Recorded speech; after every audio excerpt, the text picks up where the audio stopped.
So it's an unusual request. I will be posting some links for our audience.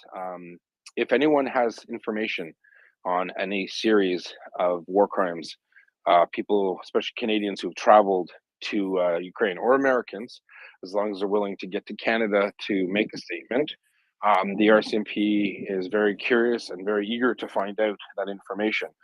Um, so what that means is the RCMP has a war crimes investigation unit, and I'm very proud as a Canadian to say that they're stepping up and actively seeking out the testimony of witnesses to war crimes committed by the Russians in Ukraine.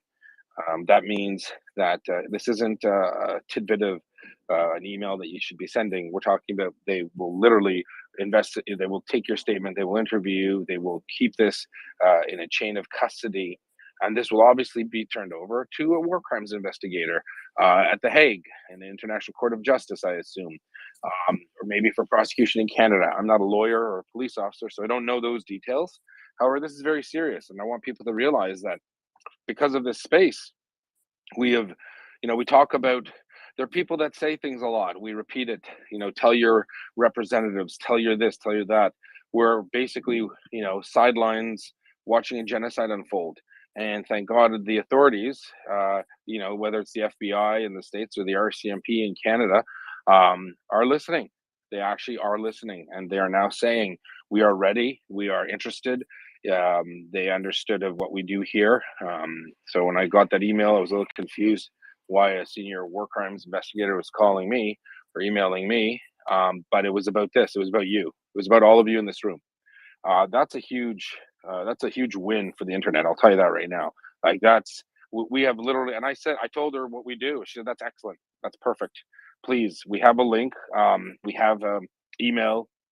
If you are aware of a Canadian, or if you are a Canadian or an American not too far from the border, maybe, and you want to take a scoot over, the RCMP is willing to listen and do the RCMP best to record your testimony, to record the information you have, and to share and to make it stick, make it worthwhile. Since this started, I have received, unfortunately, hundreds of messages from people who have done just that. Some with pictures, too graphic, saddening, and depressing, horrifying. Well, we have the people for you now. You can do this if you're a Canadian, for sure, with the RCMP. There's no penalty that you went to Ukraine. There's no penalty that you have that information. They desperately need that information. I think I didn't say desperately. Those are my words. I think it's imperative, if you have that information, to connect with the RCMP in Canada. There is no limit to the jurisdiction. Obviously, they have to go to Canada to give the testimony. It has to be a complaint made within the territorial boundaries of Canada. That doesn't include the state of Michigan or Washington, D.C. We withdrew from there, as John is happy to announce.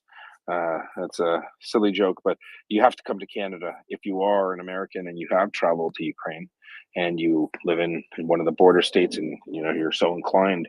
The RCMP, this war crimes investigator, who's the senior lead of it, has had a serious conversation with me. I was actually on a call with her at lunch, and didn't know who she was.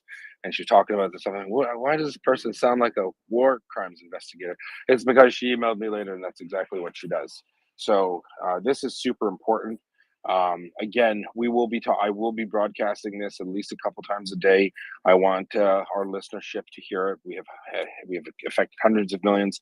If you've traveled to Ukraine, or you know someone who has, and who they've witnessed anything from pillaging, looting, rape, murder, destruction of civilian infrastructure, destruction of cultural or educational facilities, all of those are considered war crimes.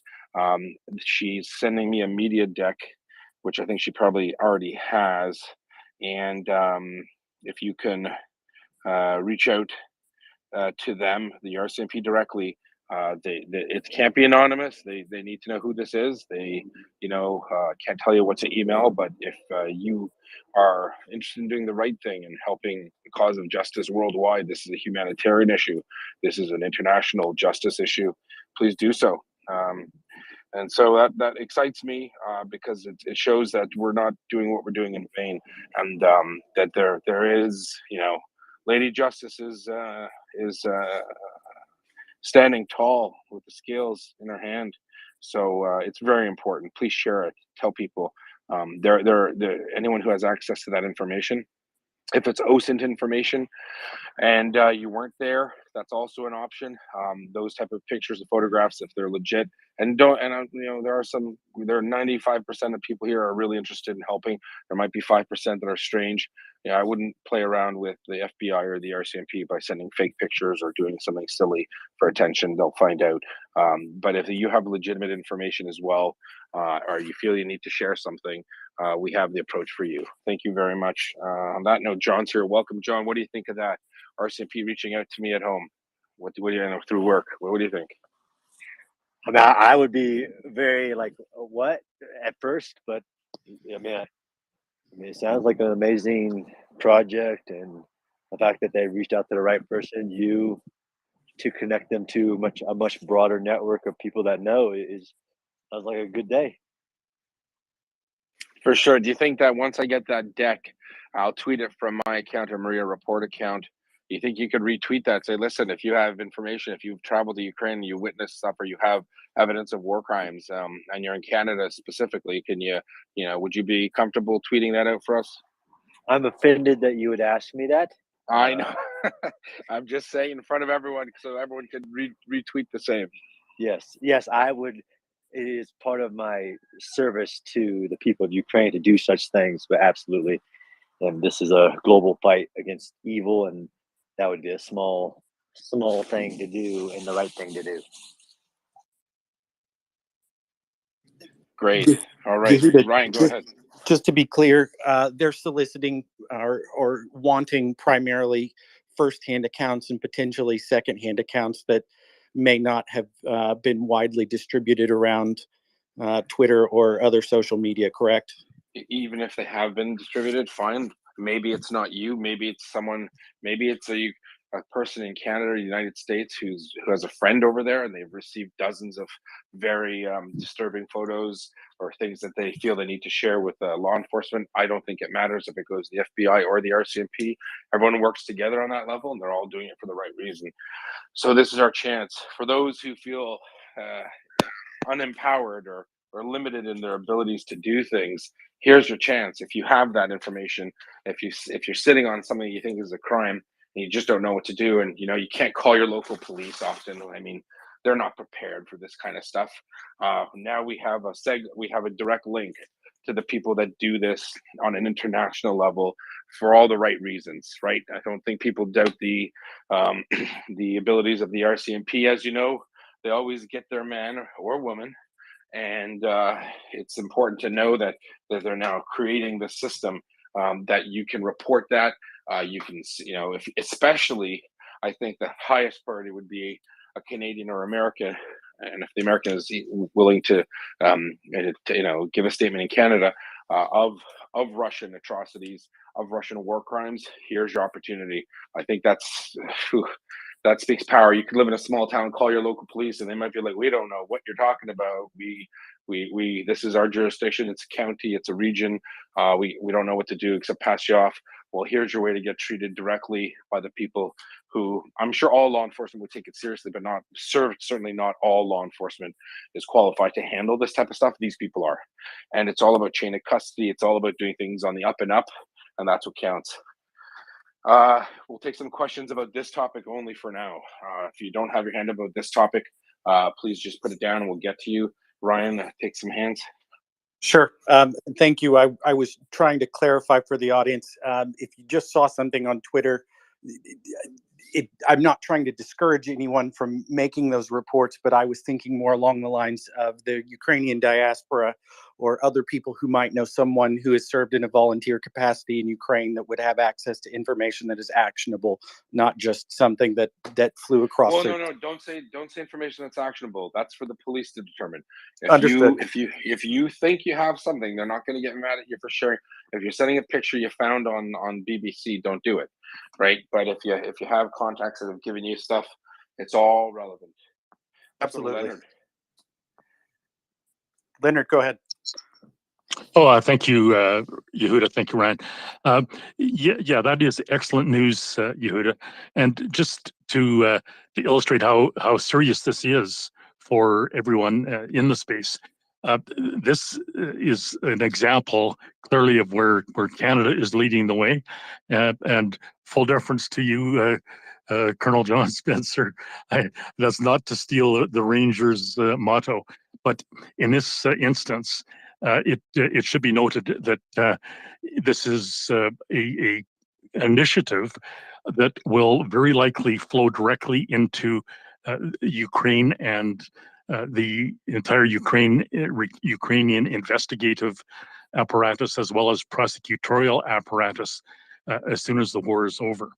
And it should be noted that Canada has a very deep bench in respect to these kinds of prosecutions. And it just is worth noting that the last significant, successful International Court of Criminal Justice prosecution was led by Madame Justice Louise Arbour of the Supreme Court of Canada. And she spent about 6 years in The Hague prosecuting the miscreants who fell out of the Serbian fiasco, the Serbian genocide that unfolded and that everyone is certainly well aware of. And it's through the massive investigative efforts that her Canadian investigative team, which included literally dozens of lawyers, investigators, RCMP constables, as well as members from other enforcement organizations around the Western world. And the end result of that was, after a significant 5-year effort, that Milosevic was brought to justice, and one of his cohorts, Radovan Radosevic, I don't have that name correctly, but he's sitting in prison in The Hague to this day. And our friend Lavrov, or Lavrovsky, or Lavroshenko, whatever we call him now, was agitating just a few days ago for the release of this other Serbian miscreant who's awaiting trial. But suffice to say, Milos Milosevic was brought to justice. He ended his demise arrived in a jail in The Hague, and that this will very probably, and it could certainly very probably lead to a similar conclusion and a similar dispensation of justice with respect to the Russian miscreants. Perfect. Leonard, So, let's yeah, go to some excellent. Thank you. questions. I appreciate the comment. That means a lot to us. Let's go to Daryl and Michelle. Although I love John. the information, but I don't know what no offense to the Rangers had to do with that, Leonard. You said lead the way. You said Canada leads the way. There we go. I missed that part, but yes, Rangers lead the way. All right, Daryl, and then Mitchie.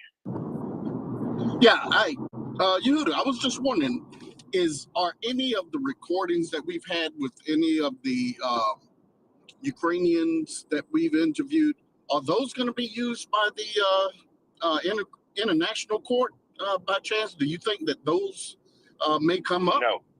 Yeah, I know I know you're you. talking strictly in Canada, but I know the recordings that we've had. So, and I was just asking about those. Yeah. The recordings can be a lead for investigators, but they have to have a chain of custody. So they have to sit people down.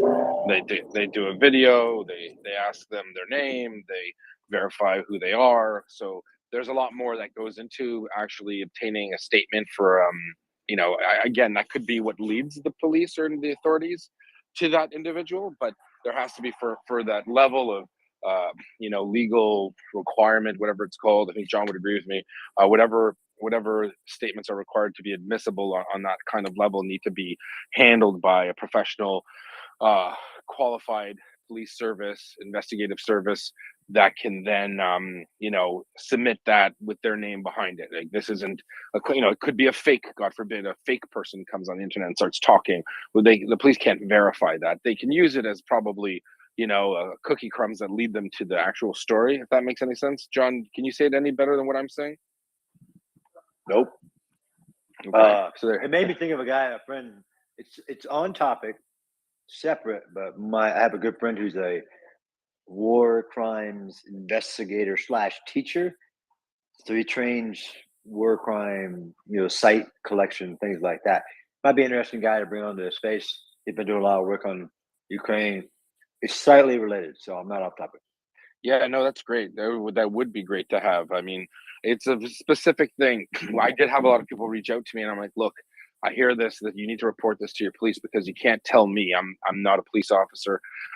I can't relay it to a police officer. It has to come from the person who's firsthand or whatever knows about it, and they need to know who you are. It can't be anonymous stuff, right? I'm not. Oh, it could be maybe. I don't know. I'm not. Again, I don't know that, but I am receiving that media deck. So the RCMP actually has a specific product that they're giving out to certain specified media. Apparently, we're one of them, and they'd like us to reach out to all of our listeners. So do please contact either MriyaReport. I think the MriyaReport handle is better. There are more people that monitor that than mine, and I get a lot of mail, and I can't necessarily always go through it. Maybe as in somewhere in the body of the message, type war crimes as 2 words, or maybe type it as 1 word. So when we search for it, we can look it up quicker. But yeah, it's super important stuff. So start scouring and thinking, and if you see people say, hey, here's the link from the RCMP. If you're in Canada, you should go to this link because you can report what you saw. And that's super, I think it's helpful. Mitchie. Hey, so it's Michiganka, which is actually related to what I have to talk about. But I literally this morning was talking to University of Michigan, and they actually have a group that are collecting war crime statements in Ukraine, and they're translating them. So I'll reach out. I'll respond, I guess, if I can, to your tweet if there's any kind of overlap or connection that maybe the U.S.-based folks could plug into if they're not eligible to Canada. That's all. Yeah, I don't know whose mic that is. That Daryl, you have to disconnect. Ryan, is that me? I think that's you. Jeez Louise. Okay, my bad. Michiganka, we are actually working with the University of Michigan. I can't remember his name, if it's Serhiy. He is working with another university that we're working with, Harvard, to do a digital map of Ukraine to track war crimes. I'm wondering if it's not the same person doing the statements. So he knows who it is. If you were to tell him MriyaReport, that might be good. We can connect as well on the back end. Thanks. Rusty. Urban. Yeah. Well, my question is for both of you, actually. I just had to say urban. What? Hi, John. Hi, Yehuda. Hi, Ryan. Sadly, John, I just discovered the other day a video on YouTube made by the United States Army that showed them using the tiny robot from Norway. I have forgotten the name right now. And how they were the Hornet. Yeah, Black Hornet. Yeah, thank you. Yep. So your army is investing in it. I know that. That's no secret. No. It's not that. I was just you were. They made a whole video thing about it. I had some fun with it since you were not strongly supportive of it. But my question today is actually how many soldiers? What are the estimates of Russian soldiers if you count everything? If you count DPR, LPR, Russian soldiers, and Rosguardia, and what's the estimates on the Russians at the front line before they will get reinforcements from the Mobilization Act? I would look to some of our other experts. I don't know if you can actually know that number. Some people will just throw the rough number of 200,000 out there. I think it's much less. Just given the known rate of killed and wounded. So it's unfortunate to have to say the number, but it's anywhere from 100 to I'd say anywhere from 90 to 190,000. But maybe somebody else in the space knows better. Oh, I'm not sure. Daryl, come back up. That was me. I thought your mic was fritzing when it was mine. Do come back up, Daryl. I don't know. Let's park that for a second, John. Again, if there are any questions about the RCMP initiative, Rusty, I don't know if you heard. So we're gonna leave your question aside for now, and we're gonna stick. I'm sorry, I didn't hear you. I just jumped in and saw that Urban No and problem. you were here. Yeah, urban. I didn't know what he was talking about, but now I get it. Yep. Well, he's already in. You're supposed to say when he's not in, Rusty. You missed that part. Exactly. Like the bat signal. Yep. I'm already here. Good. Yeah, but I've used it so many times that it's become boring when it's not there. All right. Well, I'm glad. Okay. Any other questions? The RCMP. RCMP looking for witness testimony of any war crime that's been witnessed by anyone in Ukraine, especially Canadians. But it's open to anyone. You'd have to. Someone asked me, can they visit a Canadian embassy in a country? It's a good question. It's technically Canada. I don't know. I definitely will ask. I've got a question, Yehuda. Did they indicate whether or not the FBI would be setting up a similar task force that would be collecting evidence? They didn't, because they're in Canada, so they can't speak for the FBI. But from what I do know already from the FBI is that they already have an ability to report a war crime. So I understand that they're already doing it. I just don't know if they're promoting it and advertising like the RCMP are at the moment. Understood. Right. So I do know the FBI have that going on, but I just don't know if maybe they don't have the specific phone line set up. You know what I mean? It's not, we can't just go dump, it wouldn't be very nice of us if we said everyone call their FBI, but I would anyway. If I was American and I had that information, I would definitely contact them. This is where we stand up together collectively as a group. This is where we get together as a global community and say enough's enough. You want to do this, Russia? No problem. Well, guess what we can do? We're going to make life for you miserable for the rest of your lives. We will make sure you're hunted down, that you have no sleep, you have no rest. You're looking over your shoulder for the rest of your life because you're a genocidal war criminal. And if you're not one, you don't have to worry. But if you are, you're going down. And the power of the internet, I always joke about how the internet's such a sleaze pit, especially Twitter. I'm not going to lie. Some of the stuff I see here blows my mind. But here we have an opportunity to do the right thing. So I suggest we seize that opportunity. It's a big deal and it's very important. And it's something that will, resonate all throughout the world. So whereas sometimes the internet can be used to do a lot of bad and annoying things, in this case, it can be used to do something incredible and beautiful. Absolutely. Right. I do have a question from a listener, and you know him very well. It's Luis. He was wondering if there's any capacity for him to submit videos documenting atrocities that he has observed through Telegram. And I know he may not have the ability to travel to Canada and deliver those personally, but I'm sure I know he's deeply passionate about this and would like to deliver that visual evidence to someone who can actually prosecute crimes that he's witnessed. 100%. Listen, I'm not going to say no. That it's up to them. Contact them. Yeah. Up to who knows? I don't know. We did have a conversation earlier, as I said, in the day. I had to get off for work, and the next thing you know, I'm getting an email about it. And it kind of spooked me. You don't hear from the RCMP in Canada. RCMP aren't really local police unless you live in really underpopulated areas. So it's an abnormal communication, and we did speak after, and I was obviously very excited and happy because, the funny thing is, like, do you have access to people that who've traveled to Ukraine? And I'm like, yeah. What are you talking about? Of course we do. Or people adjacent? Sure. Well, we have this unit, and this is what we're doing, and we're taking it very seriously, and we need help. We need that input from people. Well, here we are, right? Here we are.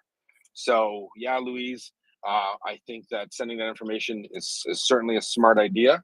And if it's something that you gleaned, if you want to, obviously you put the links and show where you got it. And if it's obviously legit stuff, which I'm sure it is. And it also probably psychologically brings the load off of people who have had to see this stuff, right? Who it hurts, who it's psychologically devastating for. It's time, you end up getting a case number, you get everything written down. It's a good thing. It's 100% a good thing. Absolutely. Yeah. And we have some other people coming up who I know. Let's go to From Heimars.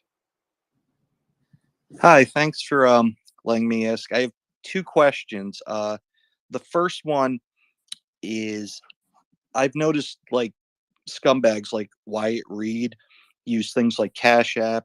The one who looks like an incel, uses Substack. A lot of these are based in the U.S. Is there some way we can keep cutting off the money to them, like what happened to that British guy in Graham, I think, who got kicked off of Patreon?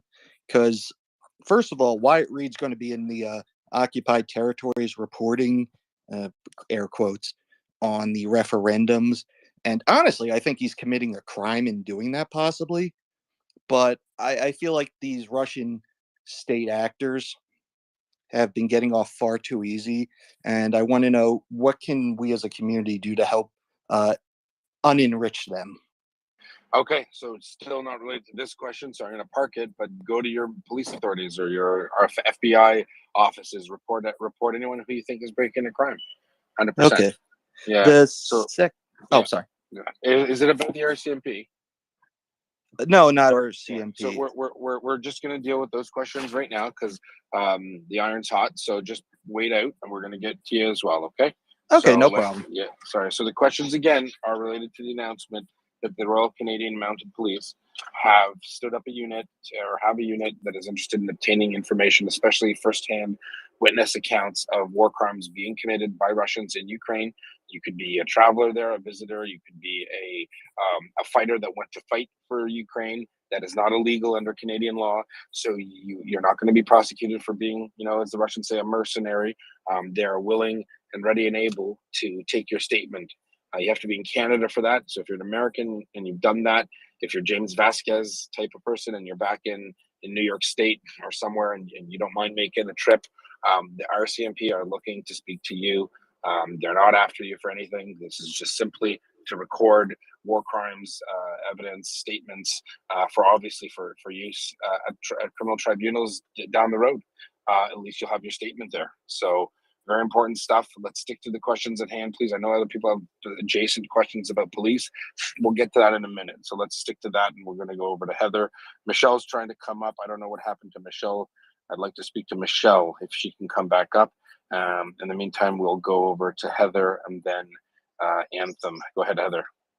I just have a quick question, Yehuda. Do you have a tweet or something that you can pin in the nest? I only caught part of the conversation about the RCMP. I want to be able to, okay, good, because I want to be able to pin that on my own Twitter feed and anywhere else that I can put it. Great, thanks. Yeah, no worries. Maybe we can put in the title RCMP looking for war crimes, war crimes, something or something. I don't know, maybe just because I think it's super important. If my federal police service, which is akin to the FBI, is going to ask me for help, I want to make sure that we can try to give it to them. This isn't me bugging them. This is them reaching out to me because of this space. All right. So because of this space, our top policing body in this country has said, can you get people to us? Heck yeah is the answer. So I do want to gin this up. It's important. This you might very well be the voice of a murdered Ukrainian child. Oh God, yes. Oh, so much. Sorry. Yeah. So it's important that you guys share this and tell people. She said it's not limited to Canadians. If you're an American and you have this, we need mountains of evidence. We want these people in jail for the rest of their natural lives. I think of other ways to deal with them too, but it's not germane to the conversation. But we need all that help. The RCMP needs the help. The FBI, they need the help. If it's information you have, you've gone to fight, you haven't gone to fight, you've gone to volunteer, and you're a witness to it. Your testimony is important. It's what will bring these people to justice. I cannot stress that enough. If we have the audience and we have the voice to share, I'm sure John knows this is something I will dedicate, an enormous amount of resource to try to get out, and I know he will too. So thanks, Heather. We're bringing up Michelle. We're going to bring up some other people. Any other points, Heather, or can we go to the next person? No, I'm good. I'll step down now. I'm waiting for a hurricane, so I have a lot to prepare for. You can guess where I live, right where it's Right. going. Take care of Thanks. yourself. East Coast of Canada. Yehuda, Yeah. I've gotten a slew of messages asking if there was a link or specific contact information for how to reach out to the RCMP, and I responded to that or a couple of those questions directly and said that we would be creating some kind of tweet and putting it up in the nest or a link including that Yes. contact info as quickly as it becomes available. That's what I'm doing right now. I'm just texting the lead investigator back. She messaged me. I sent her a link to this space. Maybe she can join us and help disseminate that information more directly for how to reach out to them. I actually invited her and she said she'd be glad to come. So Perfect. I don't know how she does that. She has a media presence or not, or they use some general mailbox. We'll figure that out and disseminate as soon as we have clearer instructions for sure. As far as Michelle, I've seen her pop up and down a couple of times. If you don't have sound immediately when you come up to the speaker panel, if you could just be patient for 20 or 30 seconds, usually it will sync up. If not, we can cycle you back down and get you up here as quickly as we can. Right. I'm going to bring up this one speaker who keeps coming up. I'm going to just deal with him real quickly, Ryan. I'm going to see if he has a question about the RCMP. All right. And just so you know, once again, we have been contacted by the Royal Canadian Mounted Police to see if we can help fan out a message to our listeners. If you have firsthand knowledge of war crimes committed against Ukrainians by Russians in Ukraine, please do reach out to us. We will connect you with the RCMP. They have a specific department that's looking into this. It's important. It's doing your bit. And I'm going to talk to Abdul Ayam. Do you have a question about the RCMP from Egypt, Abdul?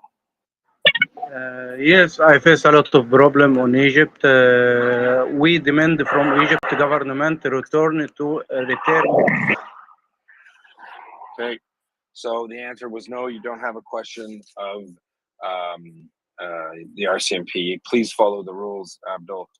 It is quite frustrating. You keep talking about Egypt and Sudan and Nubia. This is not the topic of discussion. You have to, please stop it. Okay, it's not cool. Maybe he could create a space for that. We've invited him to make his own space. He just keeps coming in. He's got a problem with the Egyptian government, and I understand activism is important, but please stop co-opting other people's genocide here. All right, let's go to Michelle. Welcome to the panel. Hey, Yehuda, thank you. Can you hear me okay? Loud and clear. Okay, perfect. As you know, I've been listening since the very beginning, and this is my first time speaking. And I think partly it's because I have no military background. I've appreciated everything that all of you have brought to the table, and I've learned, I think, so much more about anything military-wise than I could even ever imagine. And when you brought up the topic about the RCMP, I'm just so pleased that this is happening in Canada.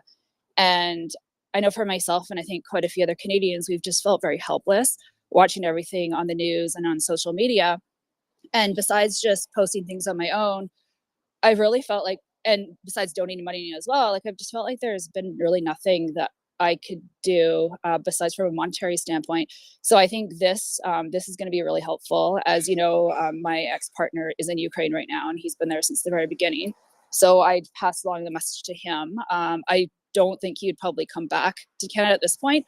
So hopefully, and maybe this is a question for your contact with the RCMP, is hopefully they'll be willing to talk to Canadians that are currently there, because I think most of them feel like their cause and their journey isn't over yet. So for them to come back to Canada, I think would be really difficult.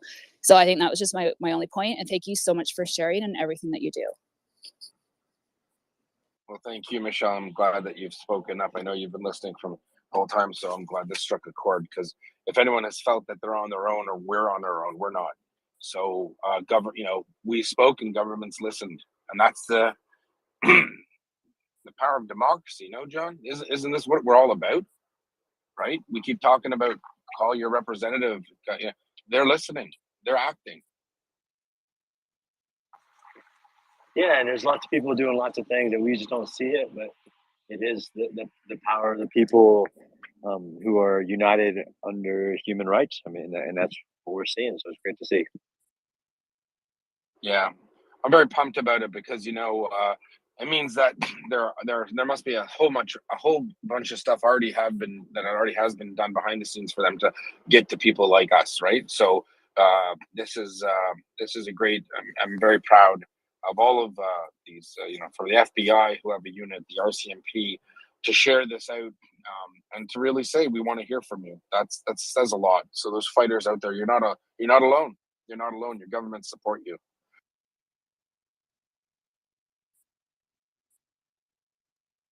All right. Yeah, please do. Someone has sent me a link called ukraine.rcmp.ca. I think that's the link they sent me. Let me see. Hold on. I'm scared, John. When I first saw it, I'm like, why? What did I do now? Yeah, I thought you were still worried. Like, No, because you and I both receive our due diligence of hate mail, and most people know that. But I would too. Would be as soon as I saw that email in the signature block, it's like, oh no. Yeah.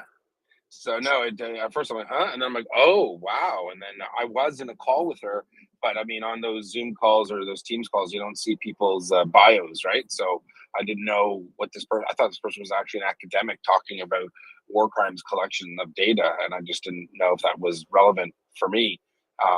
But now that because a lot of people talk about it, but now that I realize I'm talking to the person who will do the work, I was like, ding, ding, ding, ding, ding, right? Because now we have an avenue in which to share that data, right? Now, instead of me looking at depressing photos, I can say, listen, I don't know who you are or where you got this, but this is an email you need to go to. And now I think that's, it's good for like Louise, it's good for a lot of people who get that information. And that way we can, put it together. All right. Yeah, it'll spread like fire once we put it out through this amazing global network that we have. I have high hopes as well. It does sound exciting, just because of our reach to reach those people who have seen or been secondhand or traveled through Ukraine. Yeah, it should be huge, and I can feel the excitement in your voice. Yeah, thank you. All right, Ryan. Who else? Let me see here. If you want to stick handle this, Ryan, I'm gonna she's responding back to me, so I want to be able to post some links. Absolutely, yeah. No, communicate with her all you need. I've been getting a flood of messages, both from Americans and all kinds of international listeners. I've actually gotten a direct link for FBI soliciting similar information on international war crimes.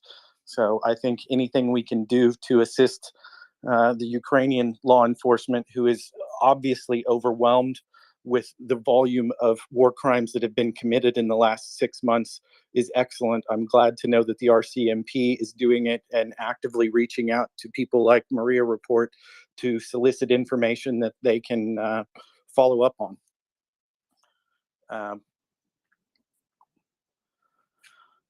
I don't know. We may have a full speaker panel right now because we have at least one speaker request. So anybody who doesn't have a question right this second, if you don't mind, I'm not trying to clear the panel right now, but I don't want to keep anybody down if they have a question or a comment in regards to this topic. RGFNJ, go ahead. Sorry, I have a military question, but I can bow out if it's not appropriate this time. Let's table that one, please. We are here 24/7, so no worries. Happy to thank you very much. Bye bye. Yeah. Yeah, I didn't want to run you off, but we want to capitalize on this news and get the RCMP all the information they could possibly want. I would rather have them sifting through mountains of duplicate evidence than have them sitting around twiddling their thumbs, not having any crimes to follow up on. And I'm sure there are ample crimes that can be reported to them that hopefully will be prosecuted in the years to come. Oh, good. Toss me as a speaker then. Thank you. Perfect. If you tap on your own profile pic, you can drop back down to speaker. Yeah. All right, I have the link here. Hold on. Standing by. Sorry, you go ahead. I'm going to post it. Sorry, do your thing. Yeah, no, get your tweet out and we'll get it in the nest. Chris, go ahead.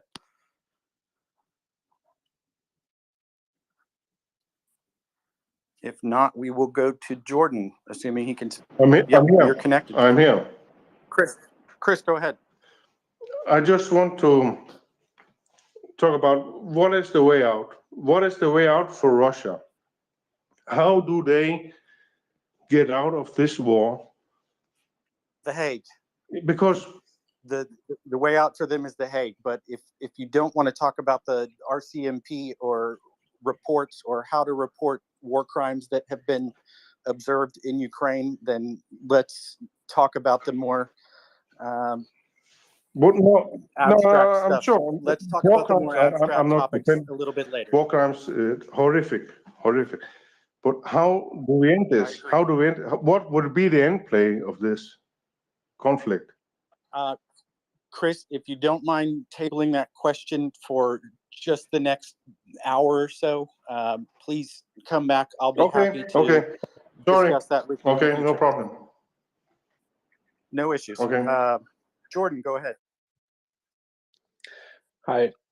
So I don't have any, specific questions on the RCMP, but what I think is a really important topic, and what I've seen is just really compelling reporting that Bellingcat has done. And they use a lot of open source data. They use a lot of methodology that I think would be also really useful in, this kind of war crimes reporting. And I know that, there's a huge community of open source intelligence analysts that have done great work. And I just wonder, if there could be a similar community developed around MriyaReport and just for sort of open source research into war crimes. Jordan, Jordan, go ahead. That's coming. By the way, have the MriyaReport tweet out the tweet I just did there, and then put that tweet in the nest. Don't put mine because I want it to be MriyaReport tweeting it, but I've already tweeted it there. Jordan, we're working. We actually reached out and had actually Harvard and Yale and Stanford reach out.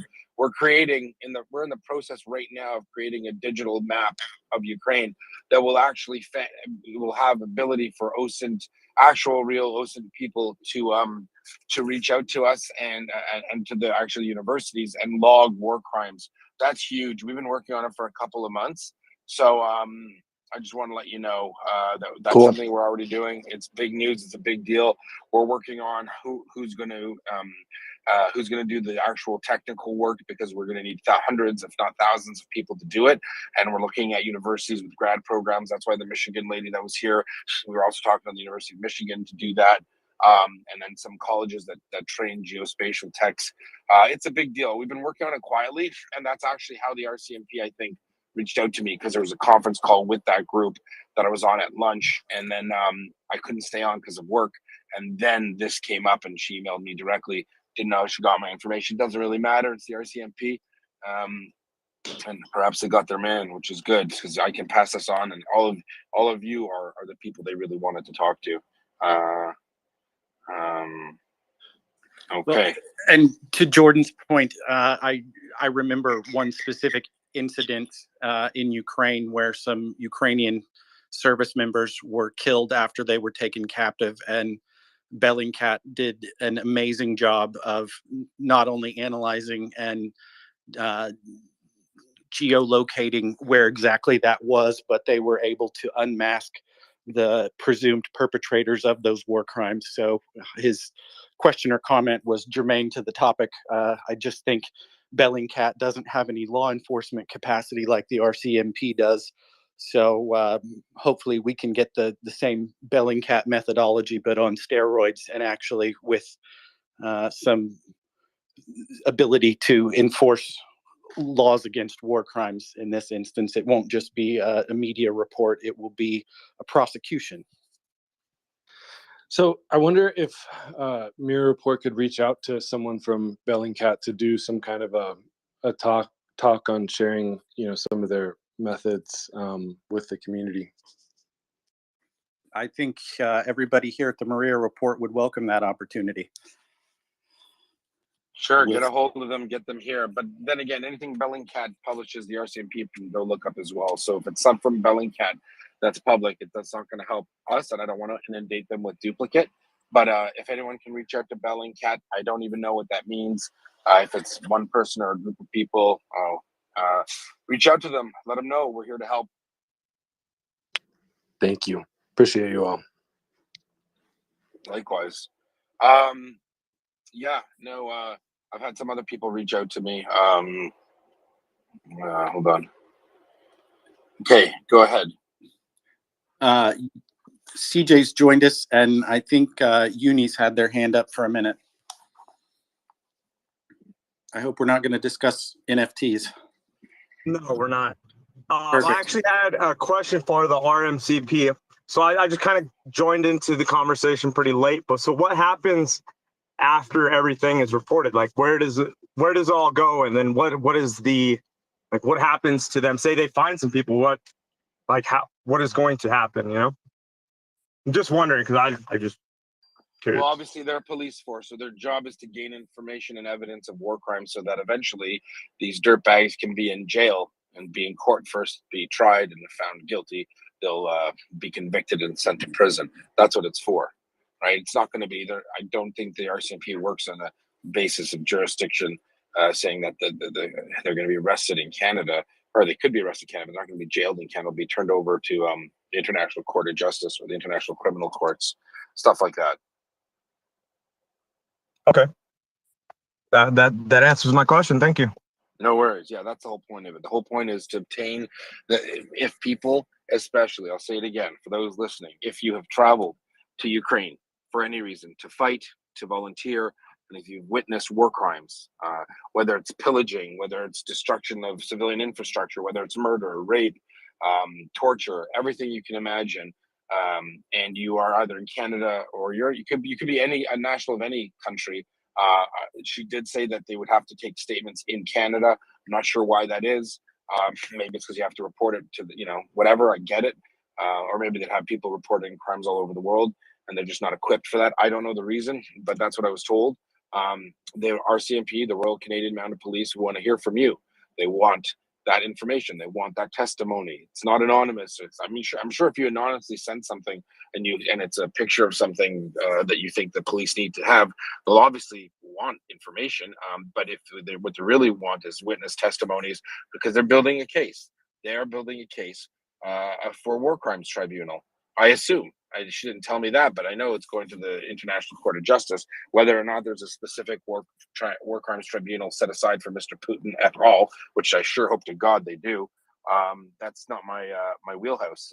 But we're definitely the whole point and why I'm so excited about this is to have the RCMP reach out to us at MriyaReport and say, you've got a very interesting network of people. We know that people who have fought and done this, that, and the other are on your space or listen, or people adjacent to them are on the space. We want their information. We want any proof or evidence of war crimes. We want to record chain of custody evidence. Someone asked, why can't we use, Daryl, you made a good point. Why can't we use the talks we've had with people who've witnessed it, who've been, tortured? Because the police have to sit down. They have to say, what's your name, right? Like a defense lawyer for one of these, suspected war criminals might say, well, you know what, that was just some person in his home in Iowa pretending to be a witness to it, and that's not true. So they need to get that information, right? So for those who are brave enough to stand up, it's a big deal. Please do. Oh my goodness, here we go. This is important. We have Daria coming up. My gosh, we need to talk to these people. Sorry for. Does anyone want to introduce Daria? I will. Someone send me a message. This is the right person I'm thinking about. Absolutely, it is. Hi, Daria. How are you? Yeah, hi. I just heard that you're talking about the evidences of the crimes of Russians in Ukraine. So I came here with the good news. Actually, Ilya is released from imprisonment. He's in Ukraine now. Ilya Samoilenko. Yeah, thank you so much for your reactions. God bless you. Uh, Oh, God thanks. bless you. We're so happy for you. Can everyone know your partner was captured and tortured by the Russians, correct? Yeah. He was in the captivity 4 months, and he was fighting on the Azovstal plant before that, from the beginning of the war, full-scale war. Azovstal, a hero of the Ukraine. Daria, we're so happy. We heard about it, and when we heard about it, it brought tears to so many of our eyes. We are so happy for you. Obviously, we're saddened by those who didn't survive, but we're happy that at least you find that comfort. And we want you to know. I don't know if you heard me earlier. You know probably what I do. Maybe you don't. But I had the RCMP, the Royal Canadian Mounted Police. It's a very serious police force. It's our national force. Reached out to me specifically because of this space, specifically because of people like you who have come here and talked about what's happened. And they said, we need people's help in collecting war crimes data. They'll take the information from anyone. They will, they did say that it's better that if it's given in Canada. Who knows? This is something that is really important for I want you to know that, and I want you to even retweet maybe the tweet we have. Tell your friends, tell people that this is what's going on, because the Canadian government fully 100% is looking to go after those Russian genocidal maniacs. They're not going to let them get away with this. They want that information. They're an impartial, obviously, police force. I can't speak for them. I'm just saying that they want to speak to people who've witnessed it, and I want you to know that's just from social media. This is not us contacting them. This is them contacting us to say, we know you have a big listenership. We want your audience to know that we're ready and eager to take that witness testimony. How do you feel about that, Daria? Yeah, thank you. I actually came here to tell you about the picture I got to see when I got a chance to actually visit all the released captives. So the whole situation is terrible. Their state of health is like unbearable. They are very thin, all of them, almost anorexic. Also, I saw a couple of people whose bones actually did not fuse in the right proper way, So I just wanted to tell people about the conditions in which they were held in captivity. It was they were emaciated. We say emaciated. They were emaciated. Not anorexic. They were all thin, right? They were malnourished. They were starved, right? Yeah. They're like it's terrible state of health. Let's switch gears, Daria. I want everyone to know we're going to park the RCMP thing right now. Right now we have Daria on the space. Please retweet the space. Daria's loved one was in captivity in torturous, horrible situation for 4 months. Thank God he's alive. He's back to her now and his family. This is the best news we could hear. When she visited the released hostages, I'm going to call them, because it's not the Russians aren't a real army and they're not a legitimate group. Yeah. The hostages were tortured. They were malnourished. They weren't fed properly. They were denied the basic medical care that is required by Geneva Convention, by international law. You can't have a person with a broken arm and have it heal all messed up. That person's going to have constructive surgery to break the arm, reset the bone, and it's going to be a painful procedure, all because the Russians refuse to treat their hostages properly. Russia is obviously a terrorist organization. Yeah, you just can go to my profile and see the picture. I actually retweeted it today, a couple of hours ago, so you can see what are we talking about. Actually, I should warn you that it's difficult to see, and it might be traumatic experience for those people who are not used to the war conditions. 100%. Please go visit Daria's page. Can you chat for a bit, Daria, please? Yeah, Are you able? sure. Excellent. Yehuda, Okay, so if you don't mind, I'm going to share that photo into the nest. It's not yeah, graphic injury, but it clearly demonstrates that the man's arm was not set properly. yep, And I know which one you're talking about. Go ahead, yep. do that. I'm just gonna say to the room, please retweet the space. Please let we're talking to the partner of a released Azovstal defender. She's going to give us firsthand knowledge of what she was told by how they were treated. She could see clearly they're emaciated, they're thin, they're skin and bones, they have medical problems. This is actually evidence of a war crime in itself. This is literally war crimes, and you've come in, and Daria, I'm mad. But I'm happy that you're here. So I'm going to shut up and please do talk to us. Could you tell us what the first thing they said? Can you, whatever you feel comfortable telling, please tell the audience. What did they Yeah, tell you? How were sure. they treated? So I haven't I hadn't a chance to communicate with Ilya much, but he was he is depressed right now. He will fight for his mental health. So yeah, I think that we'll keep you updated when it will be more clear what is the procedure of his treatment. Yeah, but I wanted to tell you about all the released prisoners which I saw. They are all in terrible mental and physical state. And also, I wanted to tell you that this fight is not over, because only around 300 captives were released. Not everyone.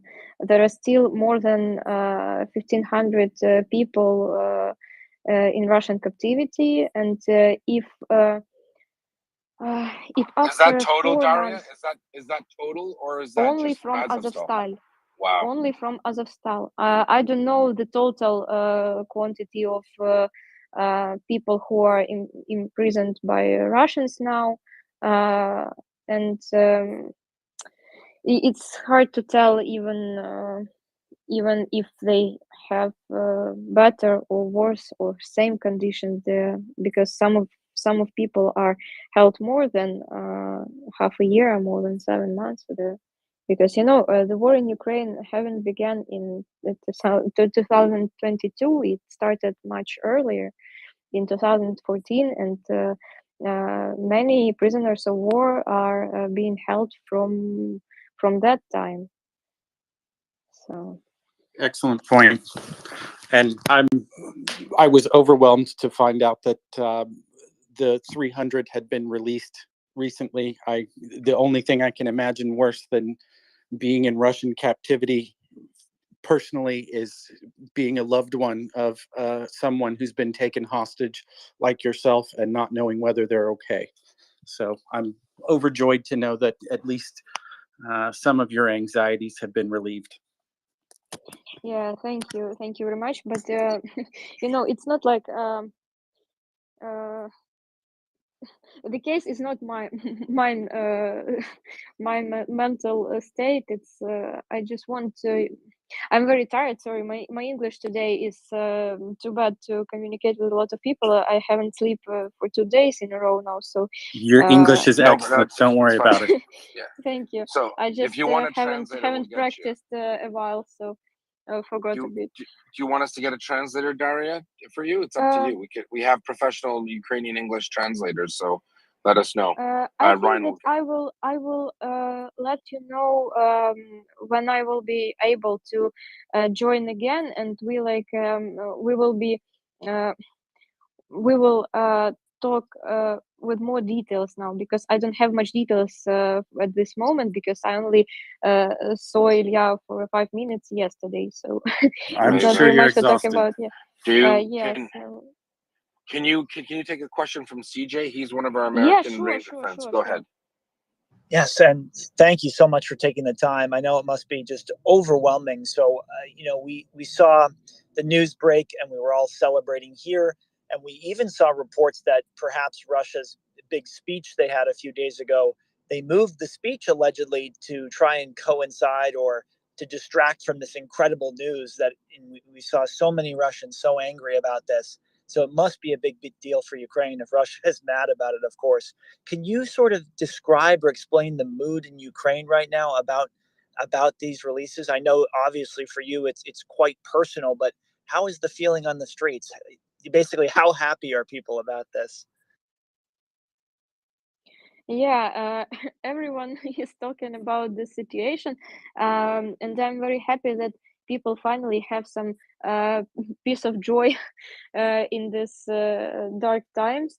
But also, everyone remembers about those who were not released yet, and there are, it feels like hope for the other people who are still in captivity.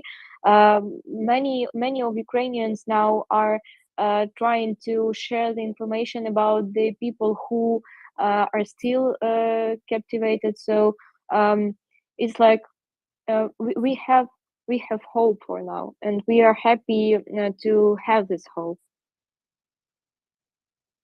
That's amazing. No, you're an inspiration. The fact that you came here not knowing whether Ilya was alive or not, and we spoke to you, it really impacted a lot of us. So we're very happy to hear you. We're able to at least see him for 5 minutes, and obviously we support you if there's anything we can do to help as a collective when it comes to his mental health and being there for him. We know he's got a long road to recovery. Being a hostage by a criminal terrorist group. Those are our words. I'm not speaking on behalf of anyone else. That's just from the report. It's a big deal. I do want to point out that my RCMP friend has said that the place you go to ukraine.rcmp.ca. Someone says the link doesn't work, but I just copied it directly.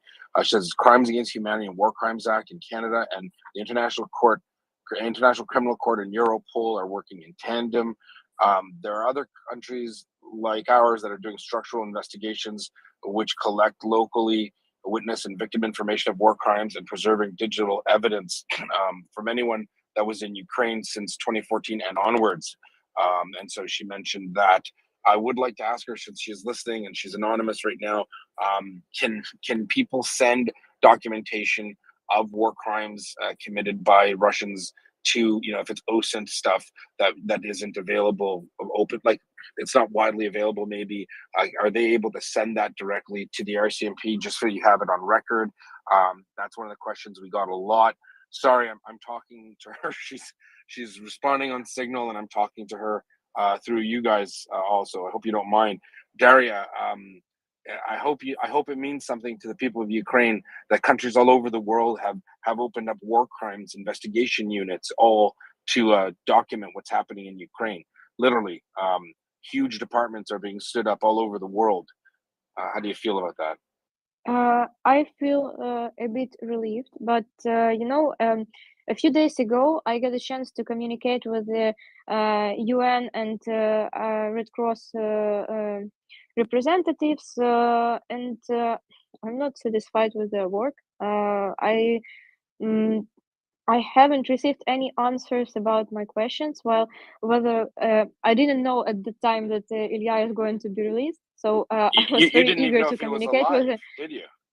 Yeah. So I was very eager to talk with them about the conditions which our prisoners have in there. So I was trying to get any information from them about the conditions, about the warm clothing, and about the food, water, medical help, and other stuff.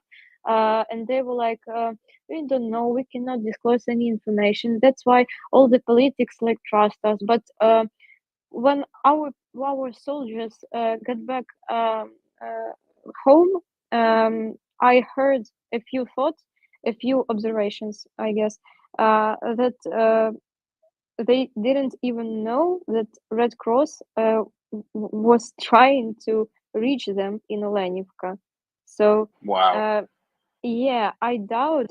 Now after that conversation with Red Cross and UN, I had doubts that they're doing something, and now I have more questions for them because I don't see any point now in donating to those organizations.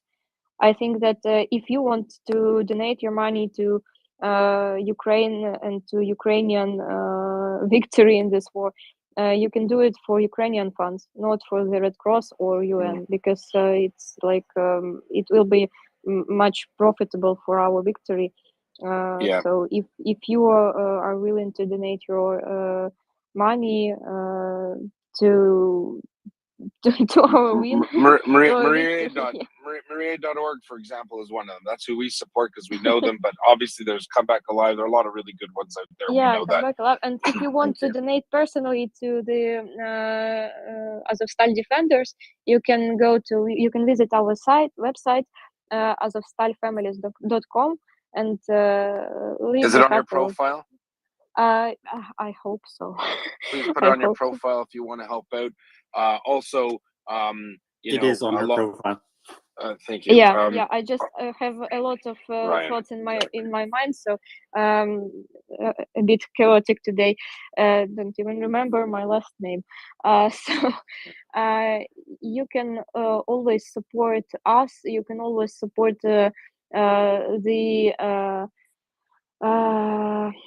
I don't remember its name in English, but Azov Angels, I believe, they are like taking care of our soldiers' health, so you can actually support them. Yeah, and I will be very, very glad to even let me know about it. You can tag me in Twitter, and we're gonna tag you, Daria. I will write you a personal thank you on your page. Can you make a time? Can you organize a time with our team to come in? So we'll have a translator if you need, and you can talk more about this as well and ways that people can help directly. Is that good? I can tell you about our project, about Azovstal Defenders Families Association project.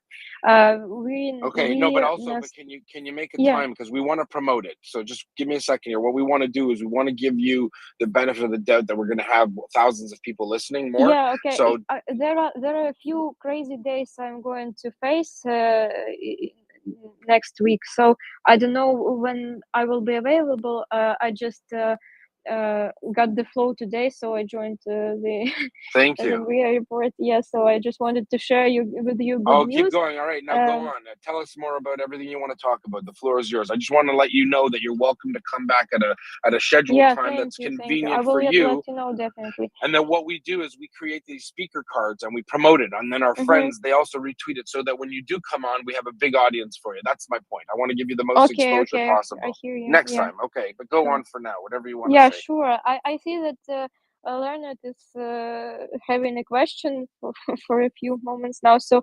Leonard, what is your question? Leonard, go ahead. Daria wants to take a question from you. Thank you, Yehuda.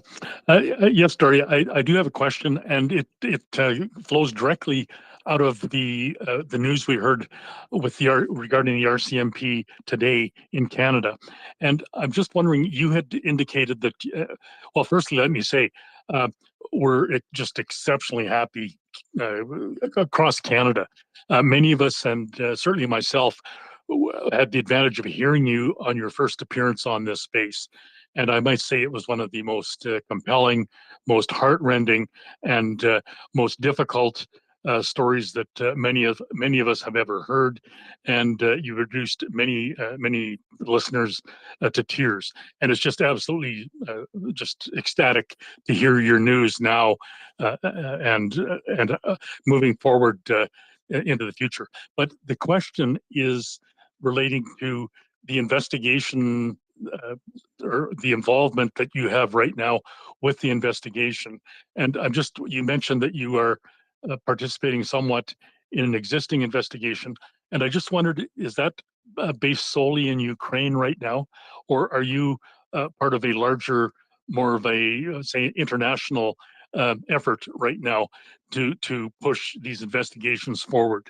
So if you could just give us an idea on that, and I may have a follow-up question. So thank you again, Daria, and wonderful day for you. You've made everybody on this space just exceptionally happy. So thank you. Thank you for the kind words. Actually, I'm not a part of the investigation myself, but I want to spread the information about the situation which I saw on my own eyes. You know, I saw the released people, and it was like painful for my soul, because I just feel all this nightmare in the air of that hospital where I was yesterday. And I want international community to make an investigation group, I believe it's called. So I want Europe and America and other countries, other yeah.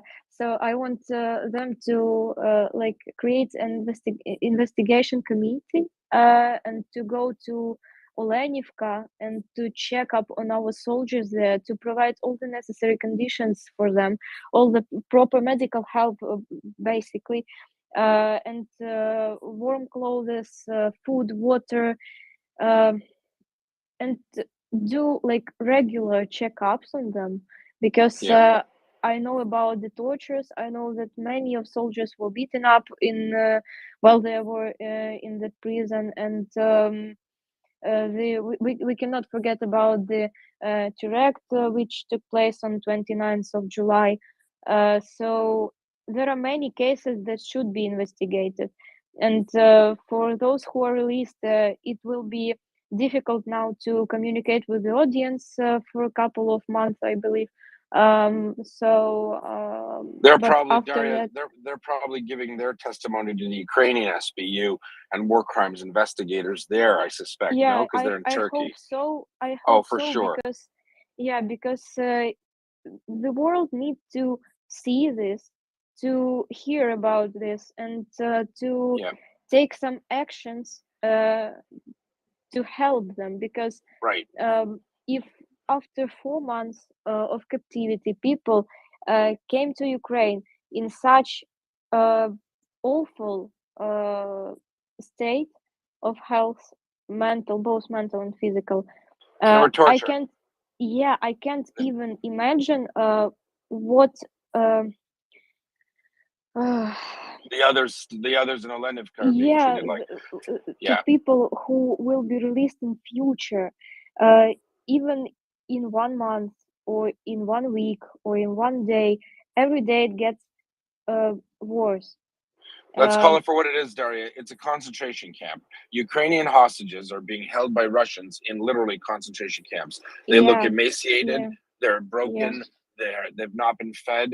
Daria is making a call out for some international community to set up a commission to investigate this obvious torture. Anyone with the brain and eyeballs can see what's been going on with those hostages, detainees, Ukrainian soldiers. I do want to add from my friend at the RCMP that there's a questionnaire online that you can identify digital evidence, and investigators would reach out to those who consent to be contacted. So if you do have video evidence, this is for Daria, for her friends, Ukrainians, Canadians there, Americans, whoever you are, if you have digital evidence, investigators, and you consent to the investigators in Canada reaching out to you, they will contact you. This is about also managing expectations, she writes. War crimes investigations take years to prosecute, but the purpose of this is to preserve the evidence. The conflict is live and oftentimes live streamed. The preservation of footage is crucial. I say again, the preservation of footage is crucial. So it's not like you're going to give some testimony and in a month you're going to be in court. It's really these investigative services around the world are doing their best to make sure that this data, this evidence, is preserved. Also, she writes to me,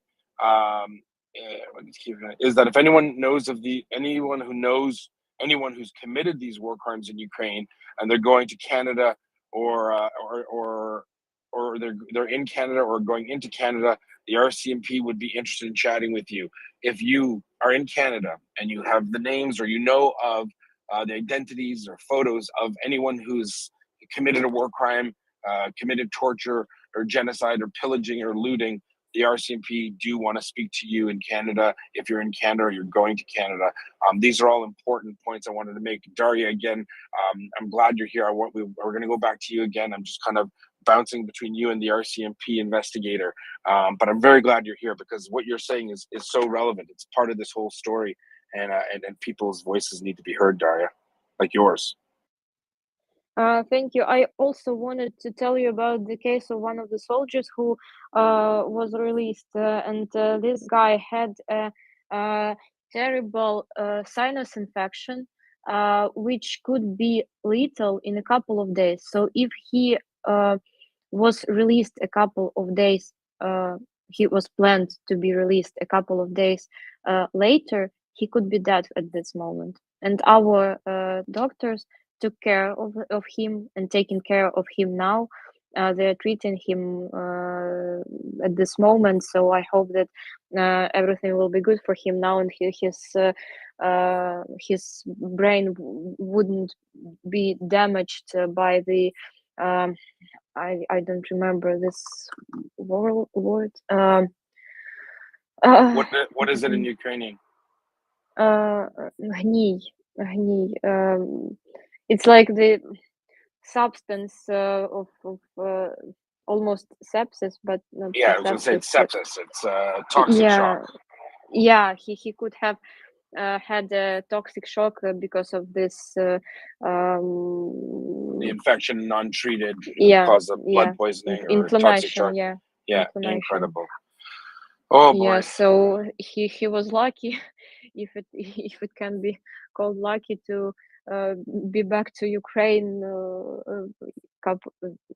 yesterday before. Incredible. Before yesterday, day before yesterday.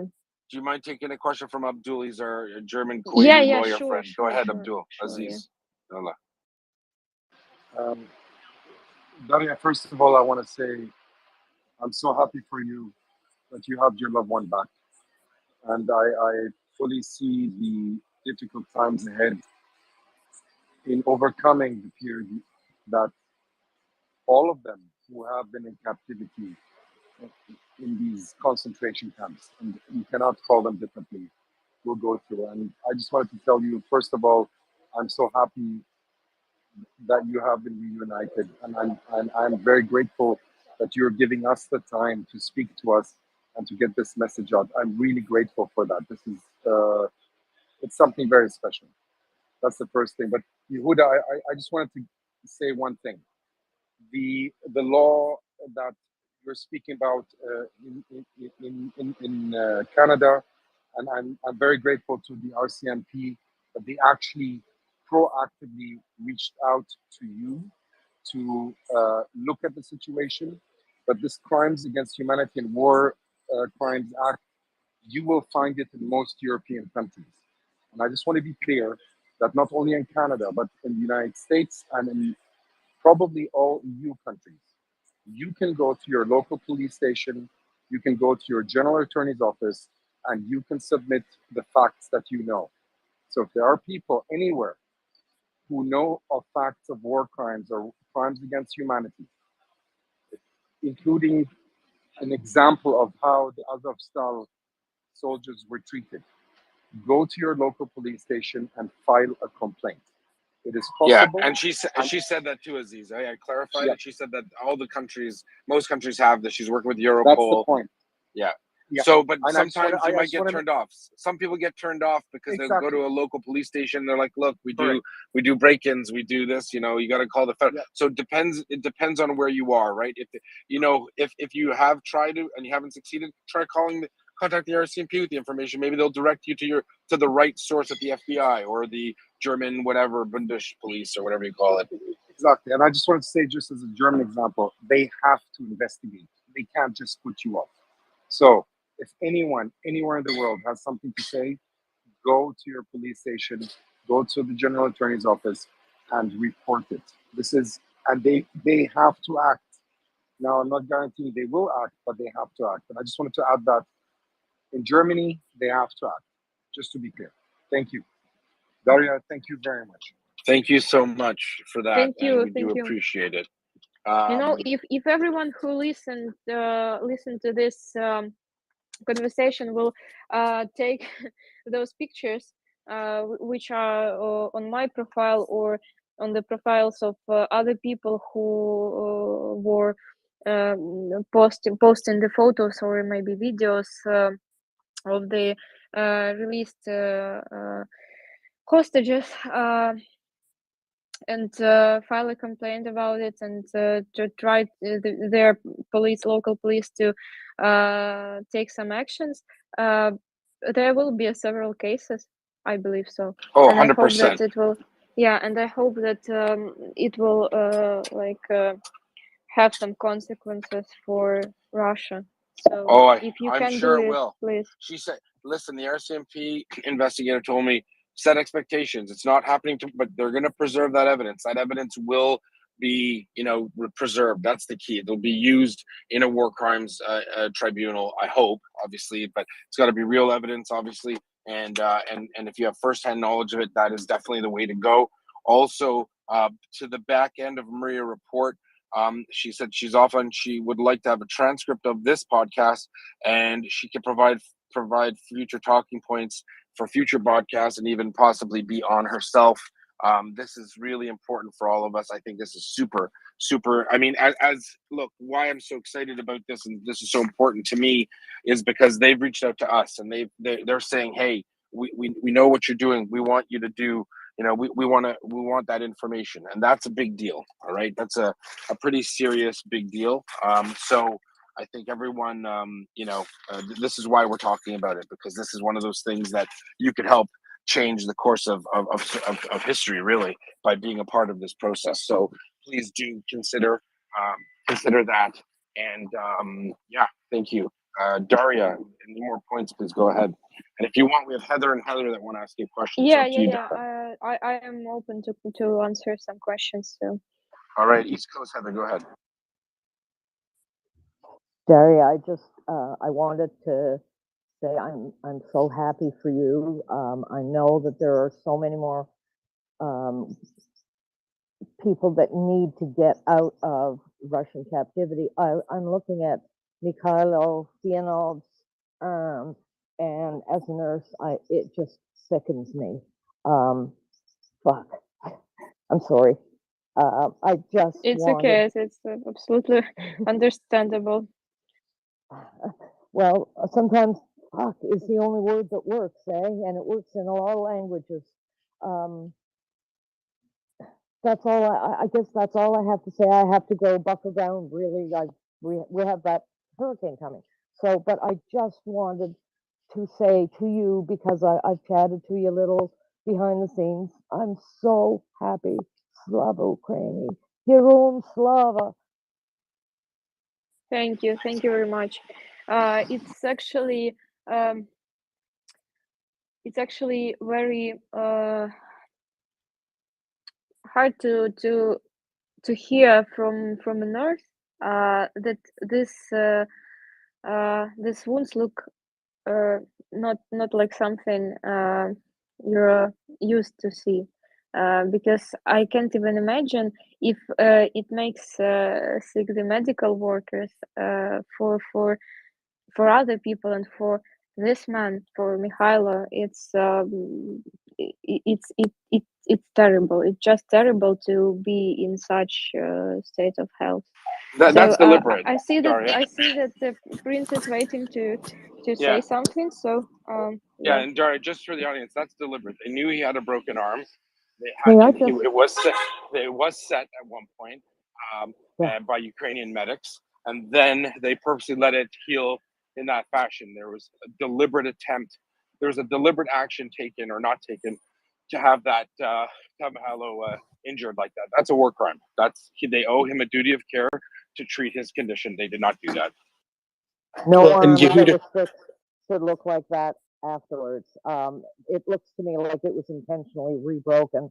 The other thing is the gentleman that had the sinus infection, that could have turned into encephalitis, which is a brain infection, and he could have died so quickly, not just the blood poisoning and sepsis. Okay, now I gotta go. Thank you. And I'll step Good down. luck to you. Yehuda, Thank Thanks, you. Heather.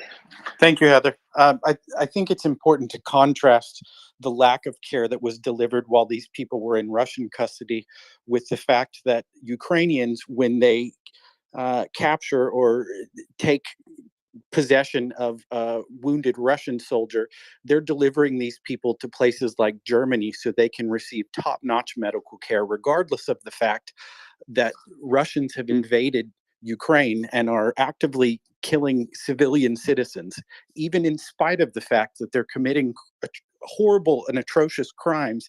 Still, they deliver Russian POWs to receive proper medical care. And it disgusts me to see that someone who fought so bravely for their own country would be treated like an animal. Yeah, you know, it's like for me, it's absolutely normal that our medics are doing everything for the Russian soldiers to keep their health in a good state, because it's what a normal person would do. It's what any human being would do. For the one who is seeking help, and it's absolutely terrifies me that some people are not able to like feel that pain and to give a help even when they have the chance. It's basic human compassion to render medical aid to someone who is severely injured and in need of care. And it's a war crime, specifically, like Yehuda has pointed out, it's a war crime to deny them that care when you have the capability to provide it.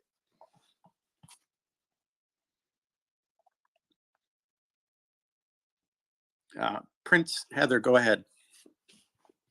Thank you, Ryan. And Daria, Ryan, and Yehuda know that I can be very, very patient and wait to talk when things like this. So I'm very happy to wait.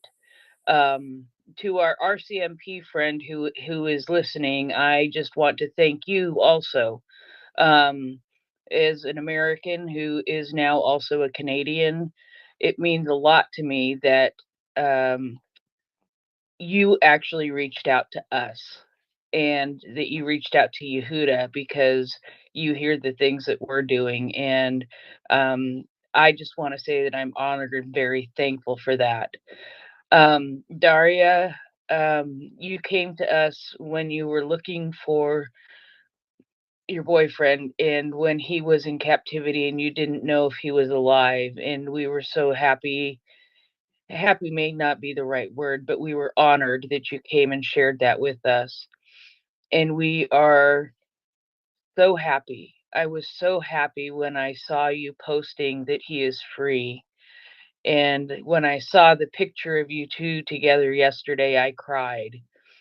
And today, when you jumped onto the space, I'm sitting here just crying with joy, but also knowing at the same time there are others still in captivity that need help. And I'm actually gotten some messages from other listeners who have said, I'm just sitting here crying, honored that Daria would take the time to come and talk to us today and share. We're here to share the joy and the sorrow. And I'm very honored that you took the time to spend with us today. And I want you to know you have a home here whenever you want to talk, if ever you need to talk. You know, we saw you come up as a speaker and we totally changed the topic of conversation. We would be willing to do that anytime. We have several Ukrainian voices that we do that for on a regular basis, and you're more than welcome anytime. But I'm so thankful that you were able to even just spend 5 minutes together yesterday. But we can't lose sight of the horrors that we're seeing from these men and women who have been released because they have been treated so unfairly and so inappropriately. And Ryan, you were saying it's human compassion to treat people in that situation. I don't think it's just human compassion. I think it's a human responsibility. It's a responsibility as a human to care for others. And Daria, I don't know that I necessarily have a question. I know you are going to have a long road, and he is going to have a long road, and all of those who have been freed are going to have long roads. And I think Yehuda said it. If there's anything we can do to help along the way, we are here. Even if it's just to listen, for you to talk.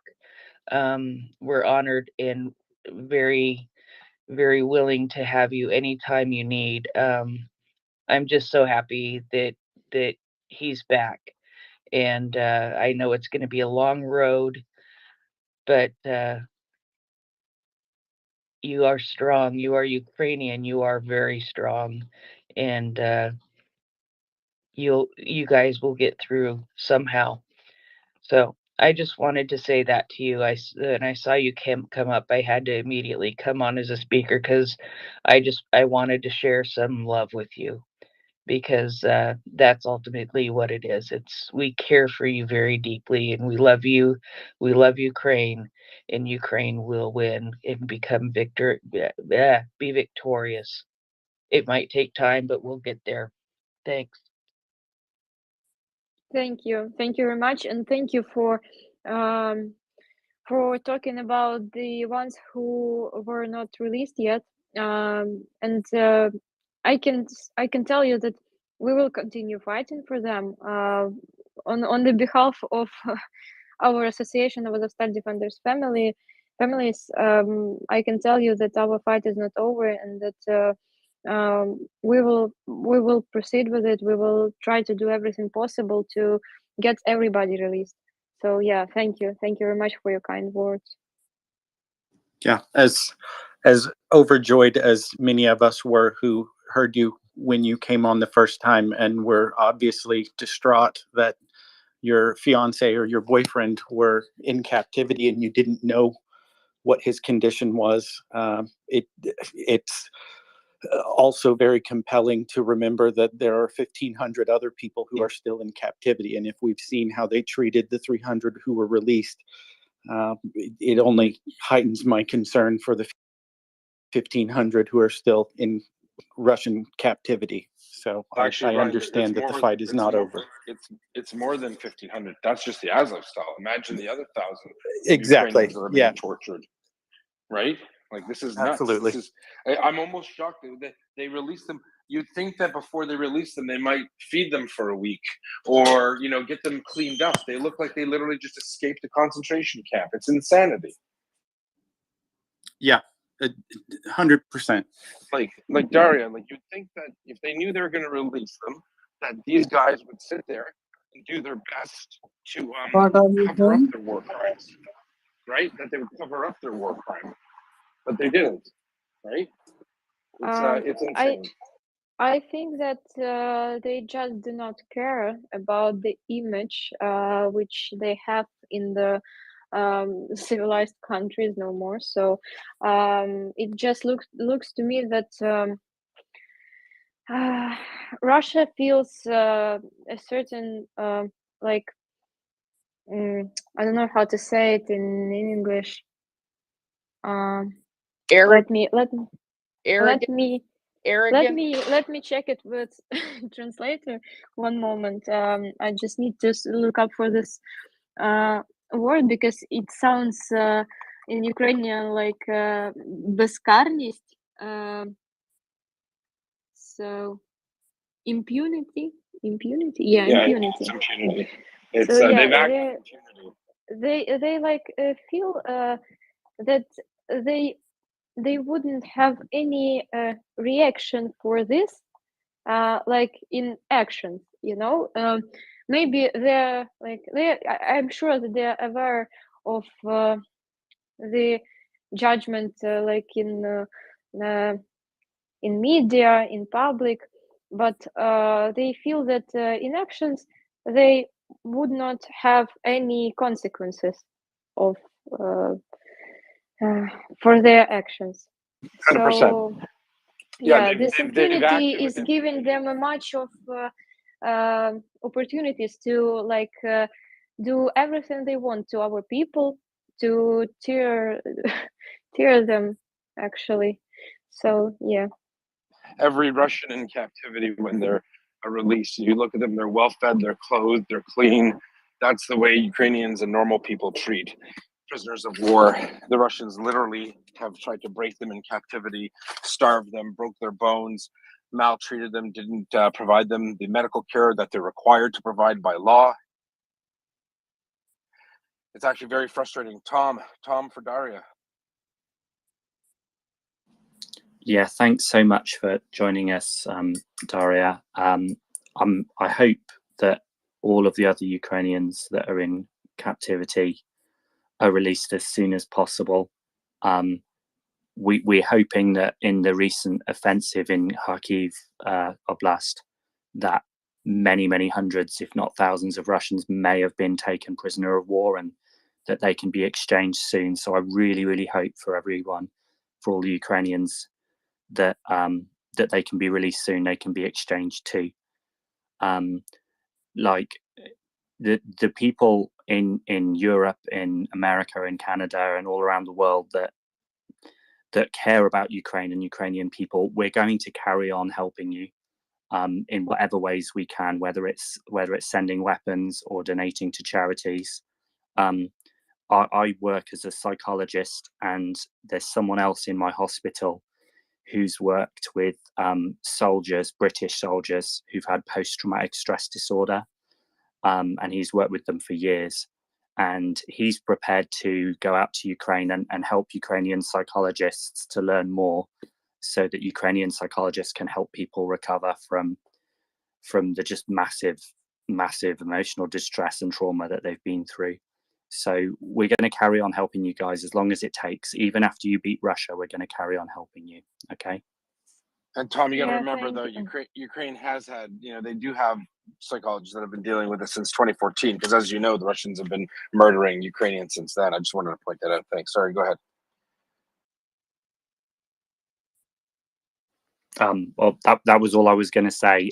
Yeah, I mean, yeah, I'm sure there's absolutely fantastic psychologists in Ukraine, but if they need extra help as well, because just the amount of people that are potentially traumatized could just be too many. So they might need some help from as well. Totally. Yeah, I didn't mean to. I hope that didn't come across the way. But yeah, that's what I meant for sure. Because I want people to know that Ukraine has been dealing with this since 2014, and then people like Tom and other psychologists are offering their help for Daria's loved one and her partner, or boyfriend, or whatever you want to call it, and other defenders and other victims. Really hostages. They're really hostages. That's how I look at it. Daria. Yeah, thank you. I just agree that our psychologists need some help from their more experienced colleagues from around the world, and I believe that in future I will be one too. So I want to study and to learn psychology and to become actually a professional in this field. Yeah, I think that it's very important to give all the necessary psychological help for not only the prisoners of war, but for all the soldiers and all the civilians which are going through this now. Even for those who left country, all this this war is a traumatic experience. So yeah, we need more as many professionals as possible now. Yeah, thank you. Thanks so much for that, Tom and Daria. Daria, so I'm going to just speak to our team because of what you said. I now am getting some notes. If Daria's initial conversation or any of our recordings have witnessed testimonies or statements from people who've witnessed war crimes, even if it's the destruction, even if, for example, Daria witnessed destruction of a school or civilian infrastructure or pillaging, we can the RCP do want copies of those recordings too. Initially Daryl brought it up, and I thought they didn't need them, but he said they'd like them too. Maybe they can use them as a way to point them in the right direction. Obviously, as you know, the story is Ferlane. Let's get Ferlane up here. The story is the RCP reached out today ask for a fan out assistance from our audience if anyone has a war crime that they've witnessed firsthand. If you're a Canadian, especially, and you went to fight, which is not illegal, she assures me, she's a lead investigator. They're not looking to prosecute Canadians for fighting in Ukraine. They're looking for their witness statements of things they've seen the Russians do, or if they're an aid worker or just a civilian that was there. The RCMP as a unit specifically stood up to do this. We have the link in the nest. I think we have a link in the nest. It's on my profile. Please, Ryan, if you could put that up. We're going to, they're taking it seriously. They're doing this to preserve evidence. It's not that you're going to go to court next year. This could be years away. They want to confirm and preserve all the evidence that is around there. For Lane, if you can get up. And why this is important is amazing. It's kind of a function of what we do here at the Report. We're speaking truth to power. We've had thousands of people reach out and say, "Here, I'm here in this part of Ukraine, and this is what happened." And they send horrible photos, and I feel helpless myself because I can't do anything with them. I didn't take the photos. You now have vehicles, and as some of our friends have pointed out, a lot of European countries have these as well. But here, the RCMP, the Royal Canadian Mounted Police, have reached out and said, we know what you guys are doing, and we'd like you to help us get that information. I personally am honored, and I'm very proud of the Canadian government and the Royal Canadian Mounted Police for taking that proactive step.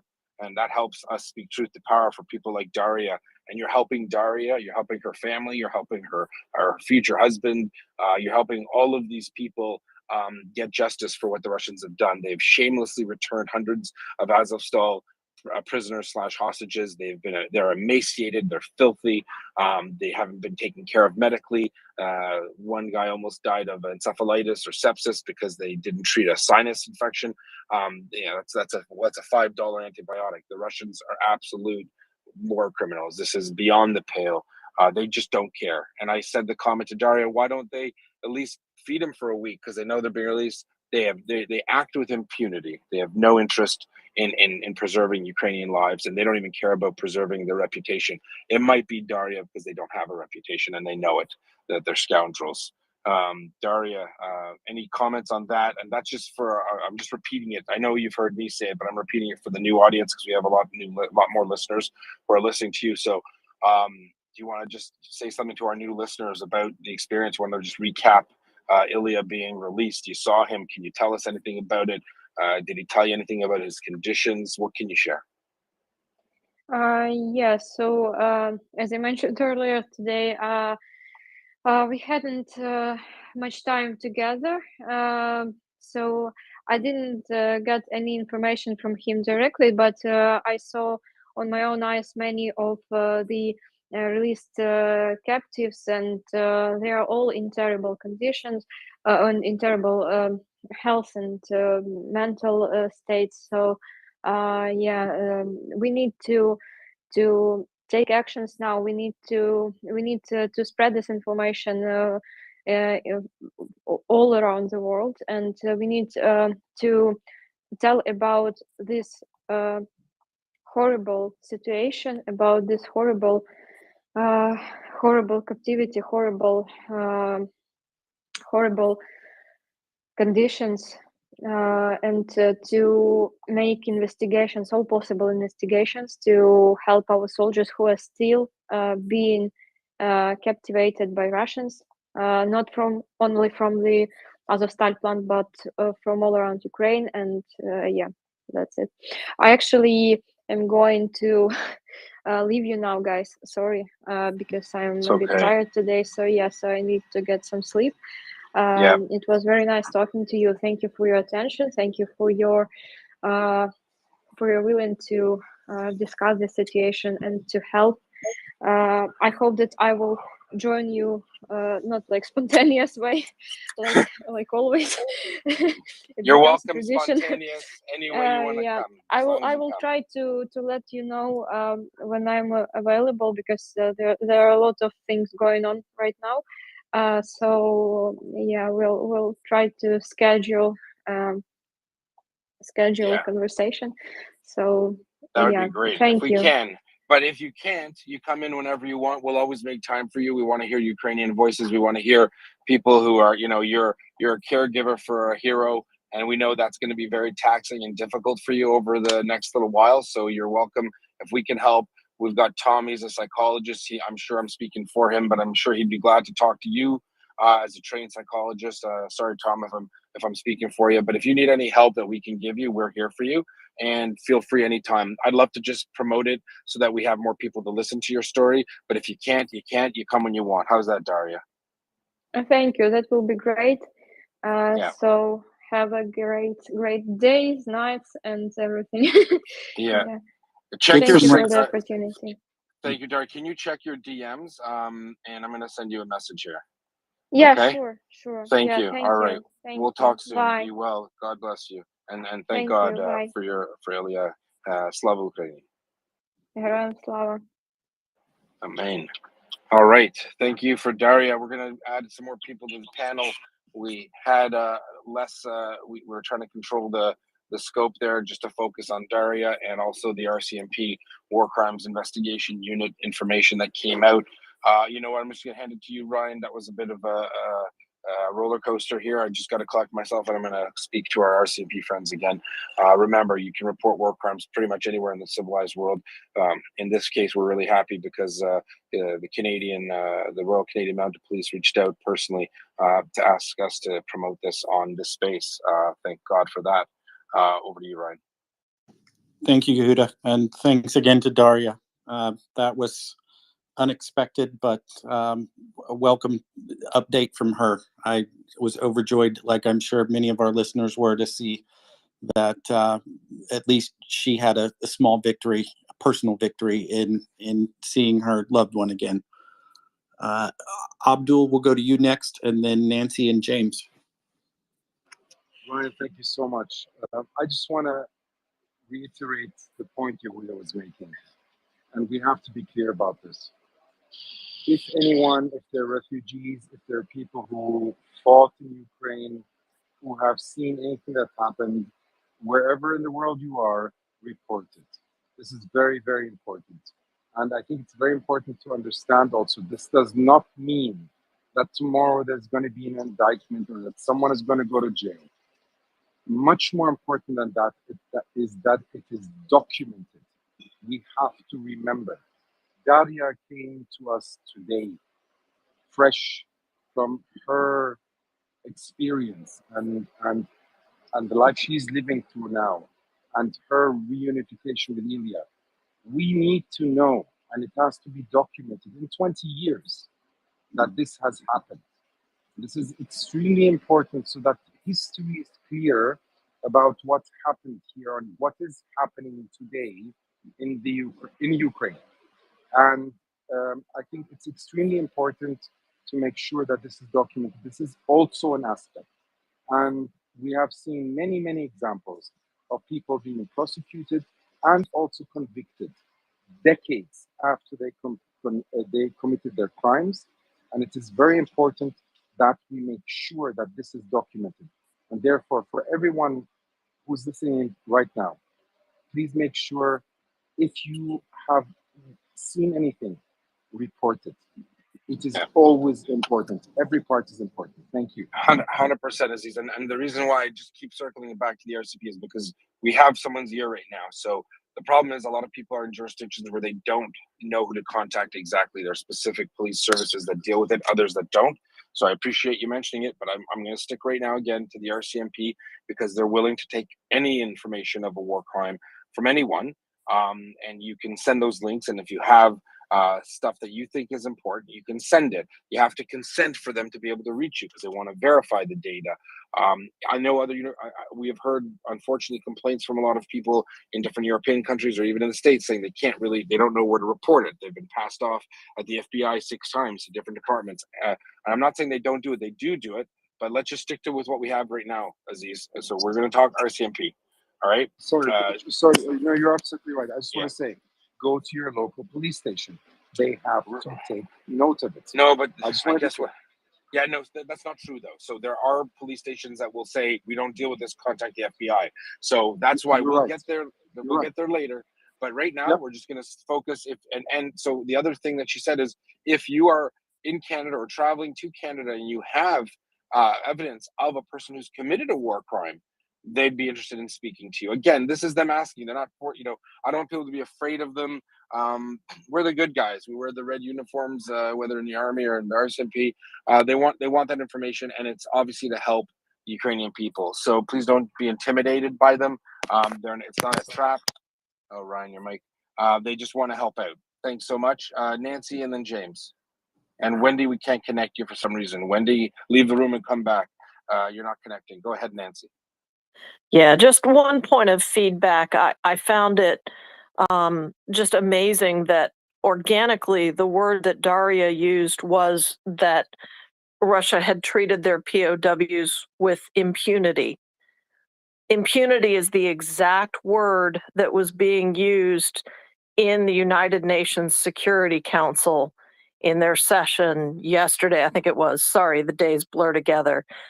It's also the word that pissed Lavrov off the most, but it is so true. And what we see is that that government and its representatives, whether they be political, whether they be military, they act with impunity.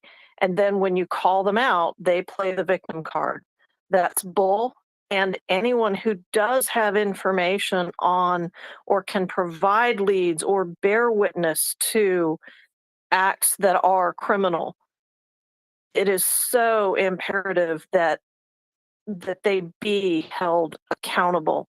And this is a key step in doing it. So RCMP, hats off to you guys. Really appreciate the outreach and being a key part of what we globally need to do to hold Russia accountable in a comprehensive fashion. Thank you. Absolutely. And back to Abdul's point, it's important that any evidence that is available is conveyed to people who are willing to act on it. And there's so much information coming out in this particular conflict because of the fact that there are phones on nearly every camera. There's never been this much information before available to document both the conflict itself and the war crimes. But a pitfall of that is that the information comes at us so fast, it's almost like drinking from a fire hose. And if those little disparate pieces of evidence aren't preserved and collected and gathered up by somebody who is both willing and capable of prosecuting those crimes, then it almost gets lost in the ether.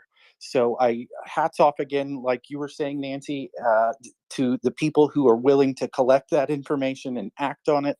And if the RCMP has put themselves out there to be the conduit to do those investigations, I'm more than happy to sing their praises and promote them and try to drive people that can provide them actionable information as much as we can.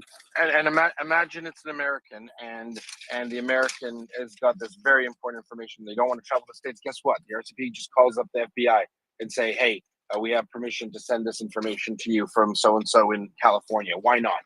Right? Why not? That's how I look at it. If they're willing, they want to have that information for their own records anyway. But if it's about taking witness statements and the person is an American national or a German national living in their country, the reason why I say it is this, because up until now, I've literally received thousands of DMs. I can't even look through my messages anymore. Unfortunately, I get a lot. And the people are saying, I know this, I have this, I just got back from Ukraine. My cousin in Ukraine sent me this. And there are people who have said, I've gone to the local police station, or they've even said, I've called the FBI. And maybe they're not communicating it properly. I don't think that the FBI doesn't care. I think maybe there's wires are getting crossed. People aren't getting, they feel they're not getting the replies from law enforcement that they should. What does a country police officer know about war crimes in Ukraine? Not in their scope, right? So you need to have the specialized type of investigator to look at that information. So in this case, although I know that it's mandated that people should be doing this all across the planet, in this case, the RCP is being proactive, and especially if you're Canadian and you have information, evidence of war crimes, they want to preserve the evidence. That's the most important part of this. They want to preserve the evidence, and trust me, it is so vital, it is so important that it's not that it's not a big deal. It's a very important deal please do help out wherever you can. And we know that a lot of people in here have been in receipt. Maybe someone reaches out to Jenga, the guy that used to come in here. We need to get that information. Whoever has it, Luis, yeah, go ahead. Let's go to Luis, Wendy, or sorry, let's go to James was first. Sorry, James, Luis, and Wendy. Go ahead. Hello. The Daria's partners rescue, if you will, is tremendous news, and I hope everything ends that well. I really calling in about the reputation issue that Russia, I think, is cultivating. It's very purposeful to be the scariest guy in the cell block or whatever. You know, they are going for that, and they're doing it terribly well. The laws, the definitions of what war crimes are on the UN website, but I think there's still some question about what those are, and would somebody know? If I saw a war crime, would I recognize it? Probably, but I think having some explicit kind of exposure of that information would help with links to where the laws are. I think that the UN role in this, post-war, I would love to see the UN have a website where people can report this stuff and it can become an official record for the world for war crimes and for genocide. It's just so important that, we make this as easy as possible to collect this information and to use it in courts. Thank you. Thank you, James.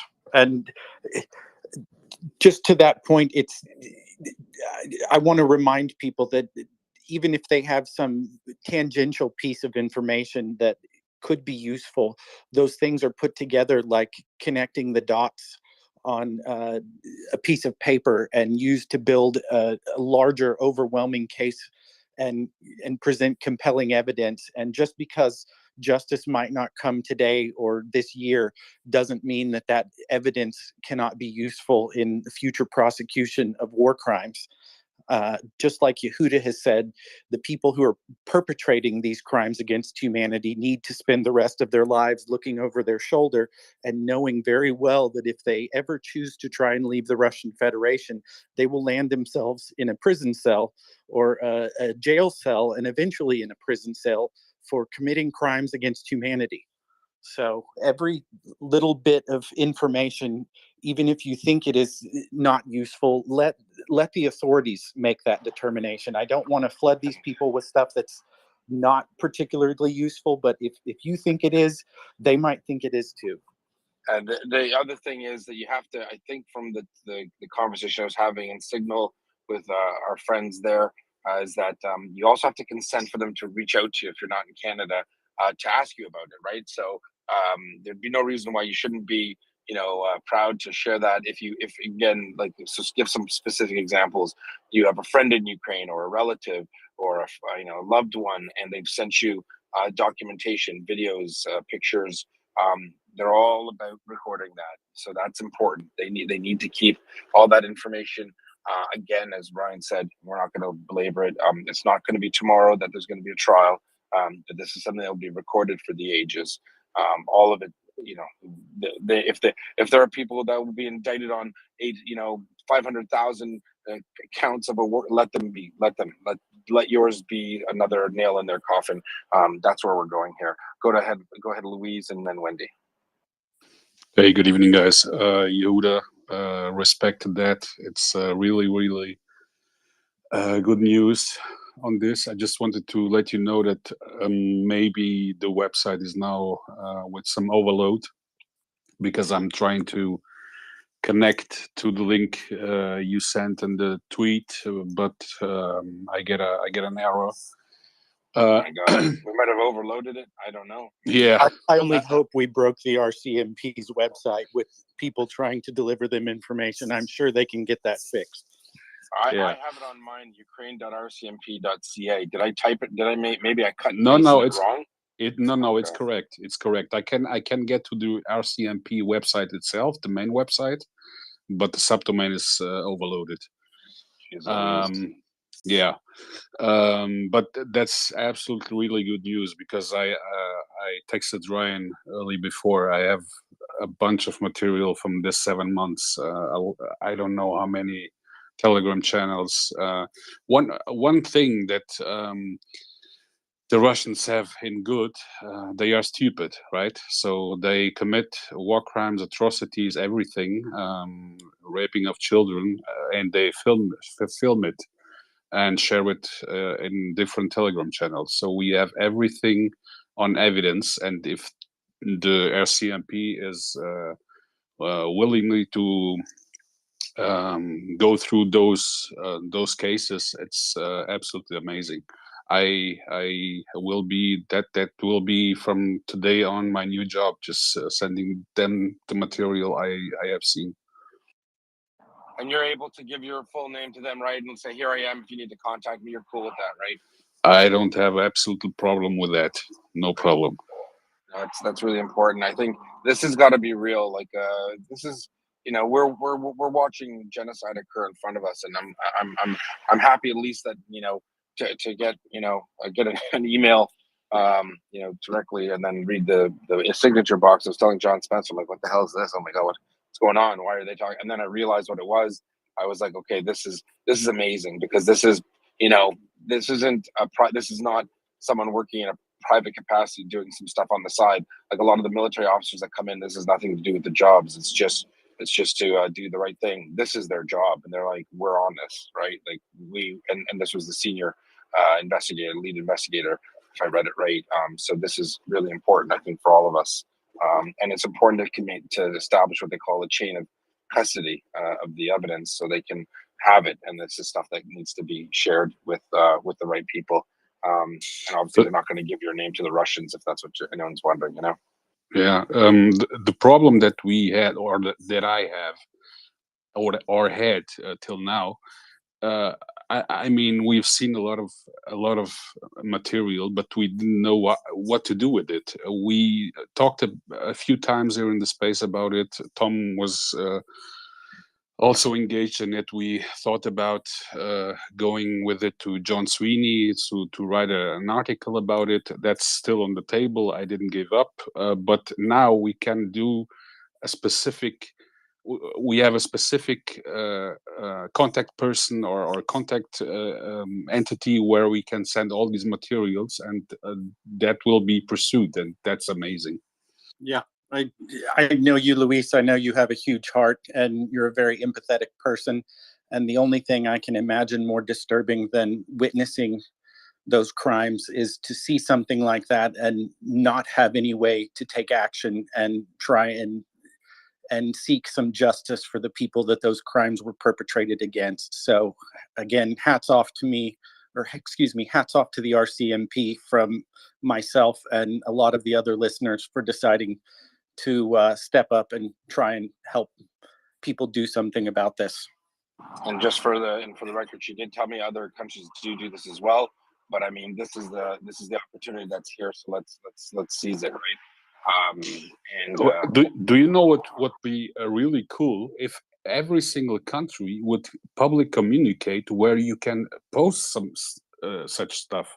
In Germany, I don't know where do I go? In Maybe Portugal, even the same. And it's maybe Aziz knows in Germany.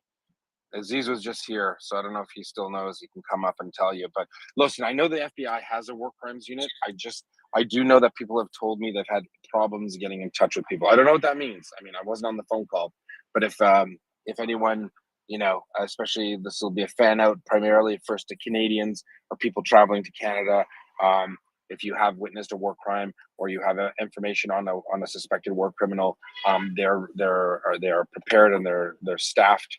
The unit is staffed to take your information.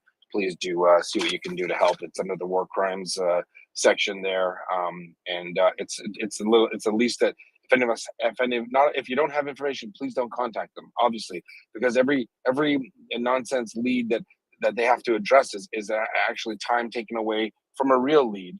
And that would be bad. You know, this isn't to reach out to talk to someone. This is to report a crime or to report like some proof of a war crime with evidence, if you have, obviously, or reporting people. You know, if you're one of those super sleuths on Telegram and you read Russian, we need you. Find out who these dirtbags are. Sorry, call them dirtbags, but that's what they are. Find out, get as much information on them. Send that information. If you're going to Canada and you have information, let the RCMP know. They want your help.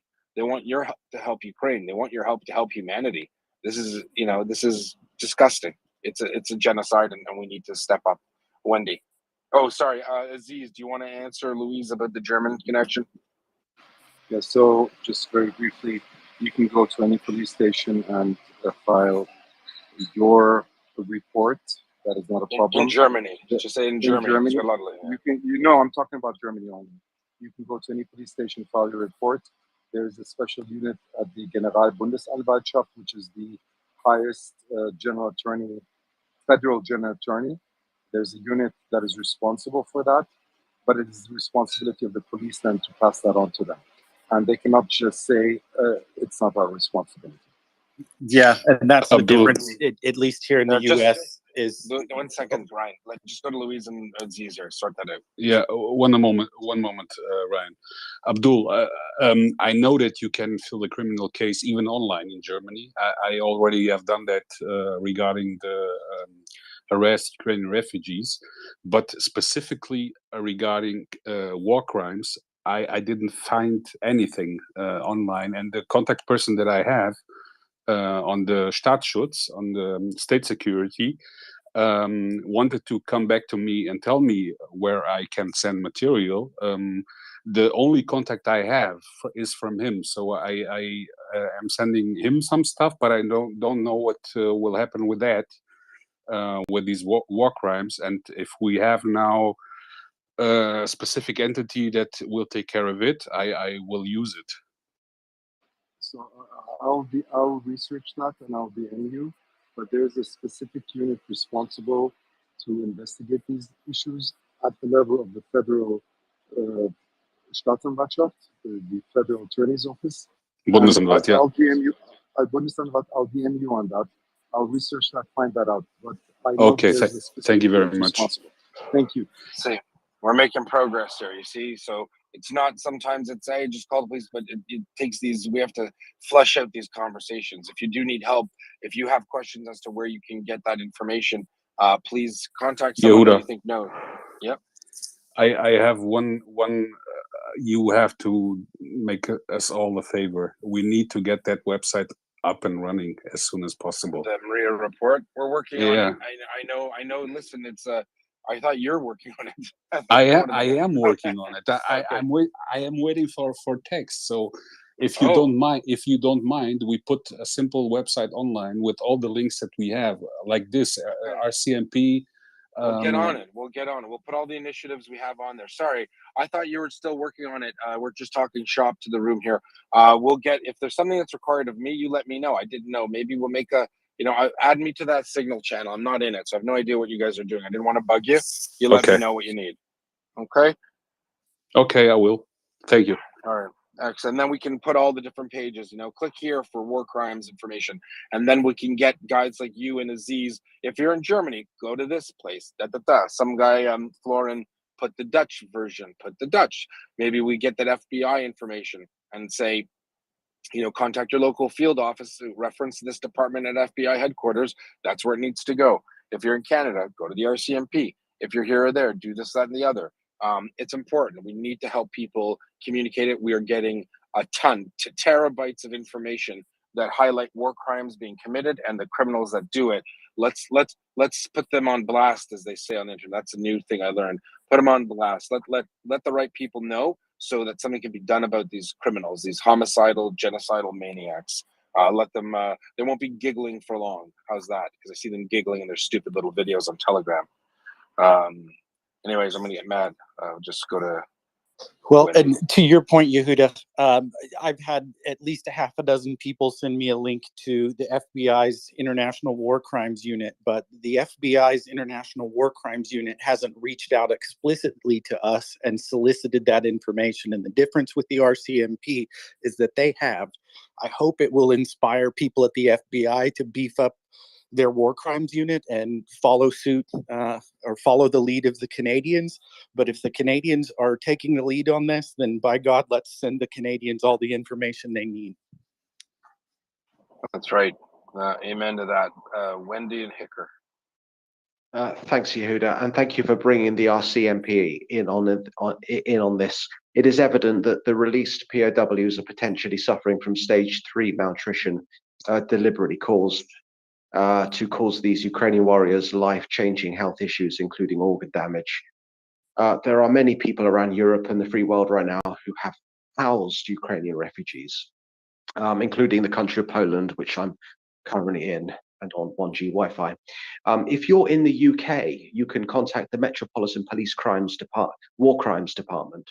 You can find the link quite easily on their website. If you want to replace. Can I make a general request for you all? And because you are talking and giving the link, can you please all send me from your countries the links to such entities that are pursuing the war crimes? Then I will put a simple page online with all the links, and you can check it there.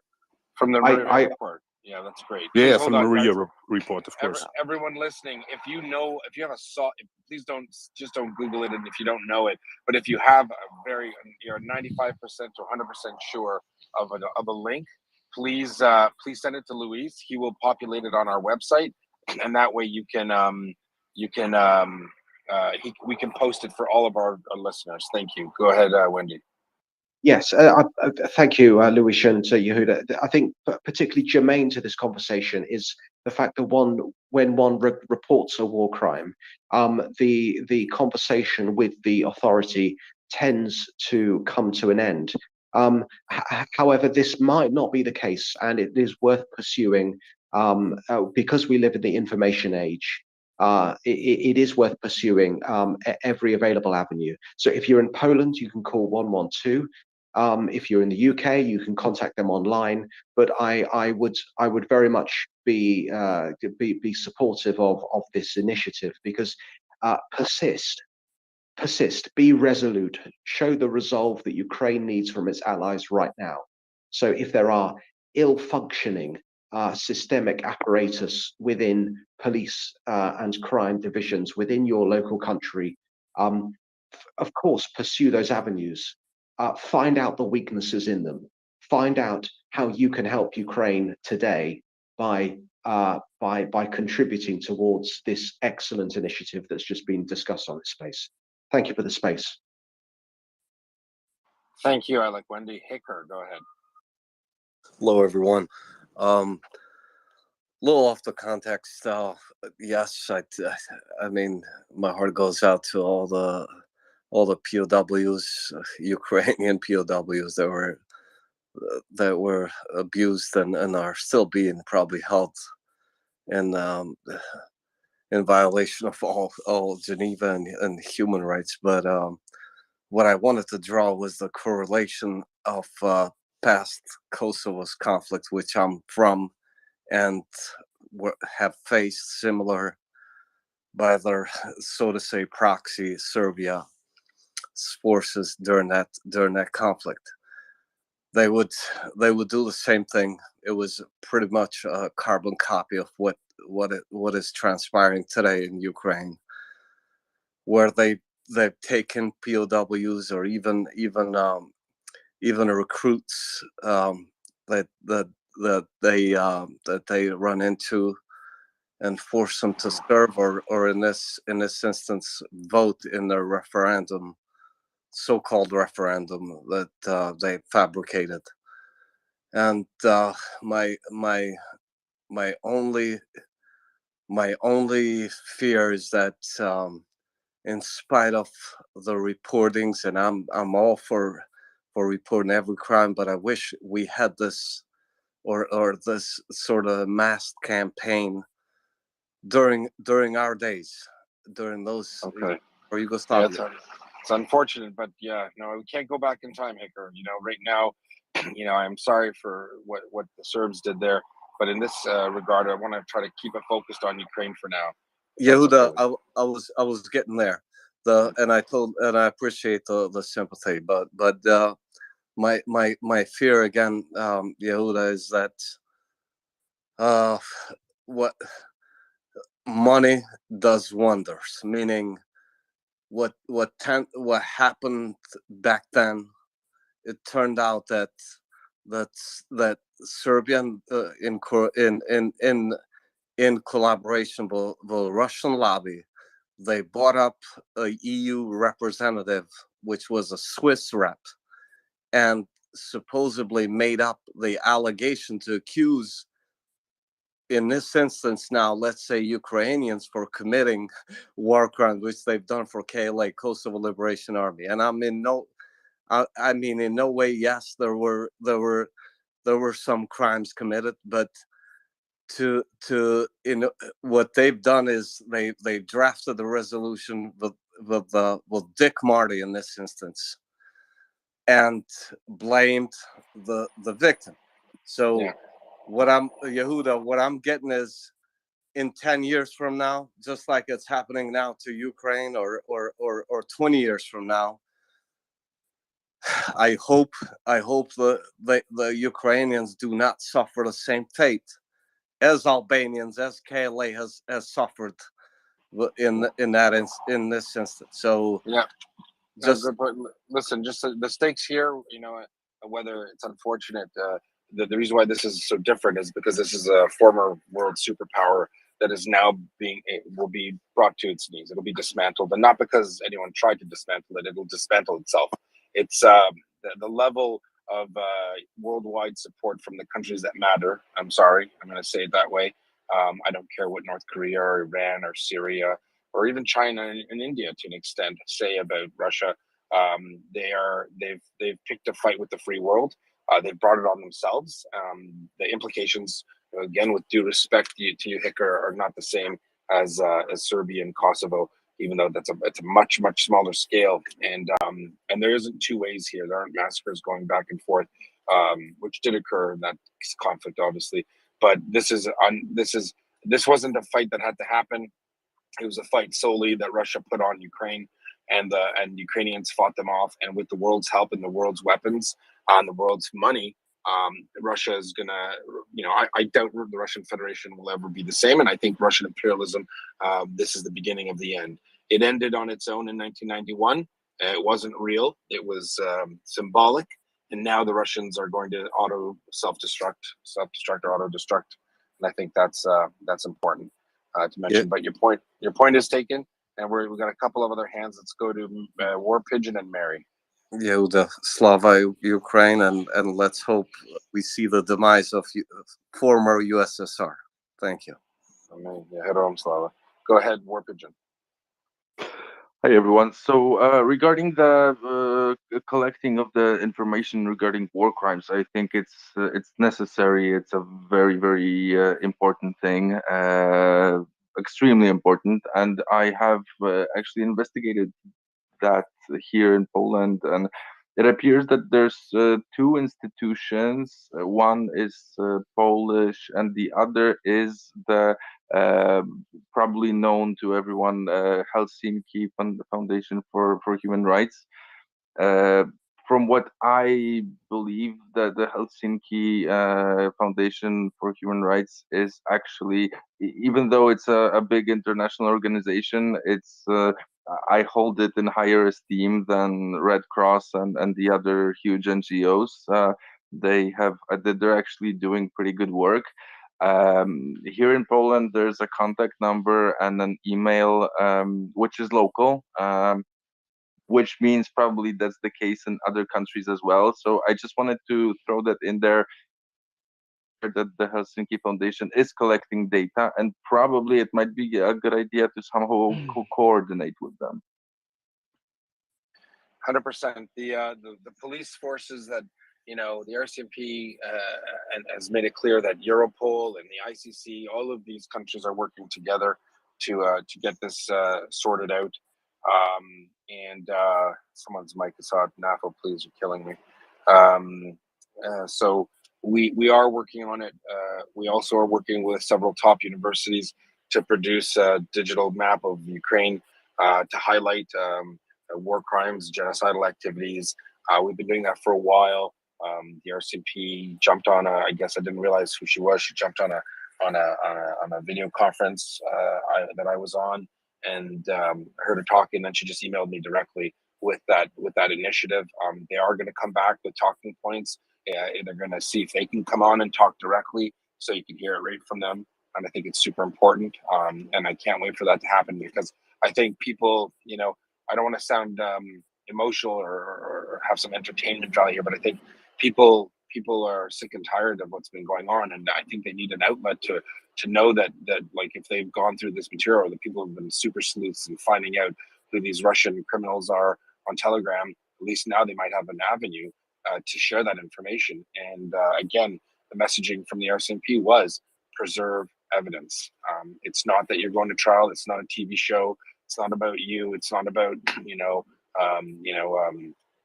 any selfish reasons. It's all about helping the best police forces in the world preserve evidence and information. Obviously, as a Canadian, I'm a little biased towards the Royal Canadian Mounted Police, but why shouldn't I be?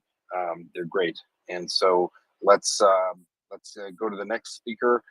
Can I just say it's really very important, and I think it's important for two reasons. One, of course, is justice, because, well, just that doesn't need an explanation. But the other is that at some point in the future, politicians and the big business will want to cover up or just bury the data regarding all these atrocities, just for everything to go back to normal. And all the data that you collect, that we all collect, it should prevent, just a regular normalization. The oligarchs go back to their business, and everything stays the same. So that's, Yeah.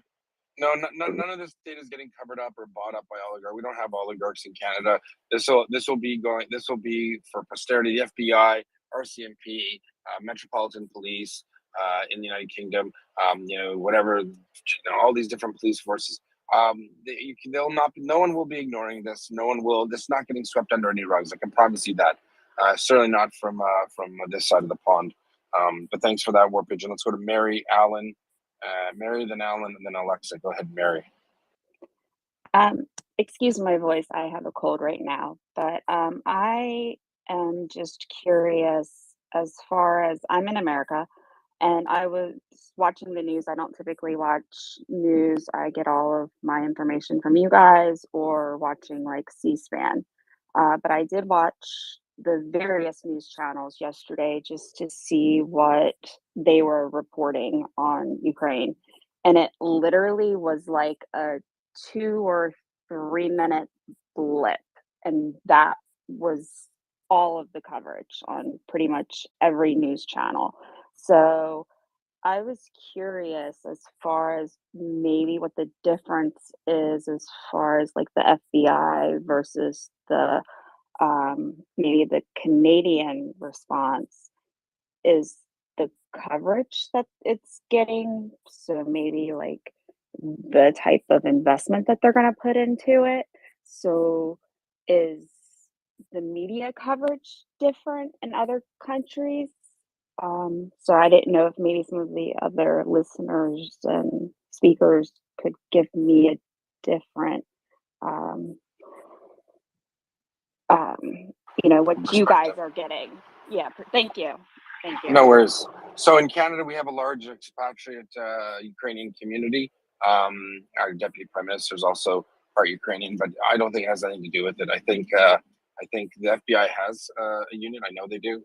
I'm not sure that people are just being able to get to them. It's a little daunting. I mean, who wants to call the FBI? I've done nothing wrong, and I got a little nervous. Who's someone from the RCMP message emailing me? Maybe it's a bit of intimidation, just because people aren't used to dealing with the FBI. Why should they be, right? Perhaps it's navigating the system. Perhaps there are things the FBI could do, but it's cost. It's probably a lot of money. It's a huge structure to set up, right? The population of Canada is 40 plus million. The United States is, I don't know, 200. I don't know how many people are there. A lot. To have that, they'd have to have that ability to communicate with the public. So either way, I do know that people who have been able to contact the FBI. I know people who haven't been able to contact the FBI. I'm not them, so I can't speak to what they did or didn't do. Maybe they're just angry and yelling on the phone, and the dispatcher, I don't even know who you want to talk to. I'm not sure. So all I know is that we'll do our best on our side, Mary, here to set up on our webpage different links for people from different countries, maybe emails and phone numbers, and that's the best we can do so far. I hope that's answers your question. Perfect. Thanks so much. I appreciate it, and thanks for all you guys do. Thank you for listening. Thanks to all of our listeners. If you could retweet the space, MriyaReport. We've been here for 7+ months, 24 hours a day, 7 days a week. We have people on the ground from Ukraine, Ukrainian voices. We've just had Daria, whose boyfriend was hostage / prisoner of the Russians in what effect is a concentration camp. And she was just talking to us about the experience. He was released, thank God, but all of them are malnourished. They're all sick. They've all been tortured and abused. And there are 1,500 Azov-style defenders still in captivity in a concentration camp. A bunch were murdered and castrated, as we saw on tape a month ago. These are more war crimes. Similarly, today we've had reports from the RCMP are taking witness statements for people who can report a war crime that they've witnessed, either as a soldier fighting over there or as a visitor, a journalist, whomever. If you're in Canada, if you have any information about war criminals, people who've conducted these crimes, you're on your way to Canada or you are Canadian, they'll all state your statements in Canada. There'll be more information to follow. I don't want to inundate them with leads that they can't use. If you're in your own jurisdiction, please do communicate with the war crimes investigative body in your country. If you're in Europe, they have them. In most Western countries, they do as well. Thanks so very much. We're going to go over to Alan. Alan, please go ahead. Thanks, Yehuda. I just want to say I've become a devoted listener of the MriyaReport.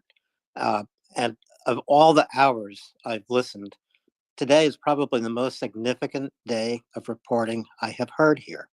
And that's all because of the RCMP reaching out proactively through you to this group of people here at Mriya, seeking evidence of war crimes.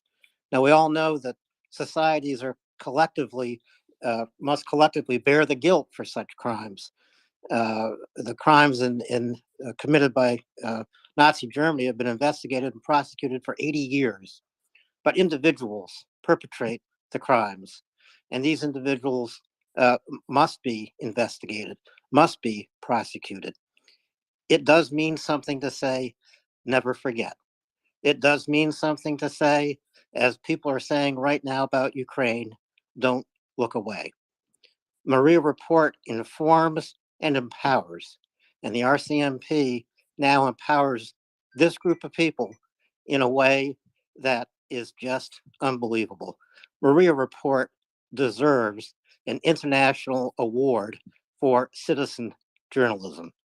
I just want to thank you, and we'll step back down now and continue to listen every single day. Thank you so much. Well, thank you, Alan, for those kind words. All of the volunteers here, we're all dedicated to one thing, and I'm glad that you find value in what we do. I see that you're a journalist yourself, so that means it's high praise coming from someone in your field. All right, Ryan's there, and I'm gonna have to pop off in a bit, but I did want to share that because I think that's very important. I have a military update that I wrote yesterday. It's a culmination of about 4 days of work. I'm gonna go look at my notes again, and before Shabbat starts, I will do the military update. So if I can pass it off to you, Ryan, so I can get on that. Yep. Appreciate it. Yep. Perfect. Thank you, Yehuda. Yes, please. Yehuda, when do you think you can do that? Before Shabbat, so before sundown. And he's got about 4 hours, judging by my estimate. That was my question. That's right. So I'll let you, ladies and gentlemen, to that. Cheers.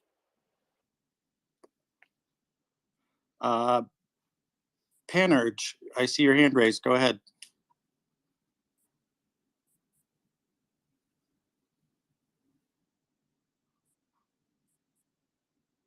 Panurge going twice. You have to hit that microphone button on the bottom left of your screen. It should be purple.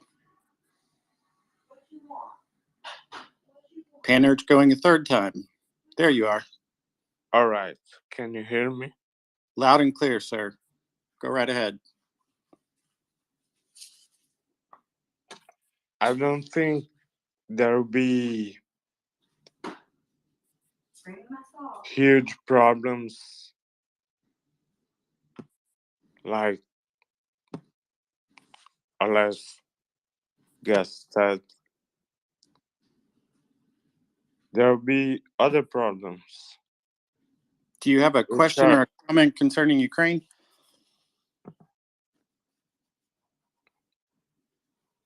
There'll be economical chaos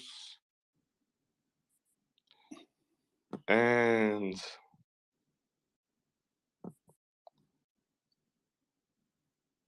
Maybe you should step back down to listener and compose your thoughts, and we'll be happy to have you back up in a little bit. So how's that sound? yeah, better. Perfect.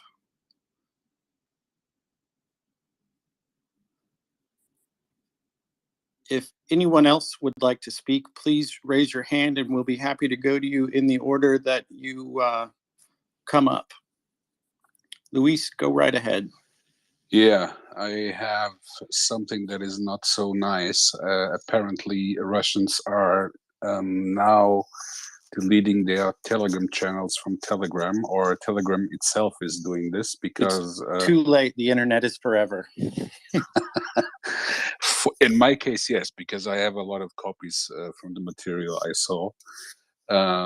If you are in those Telegram channels and you have seen something, please save what you have seen on a folder only for you, so we can save that stuff. But I think they will try now to cover up everything they made, and we have to save those that material.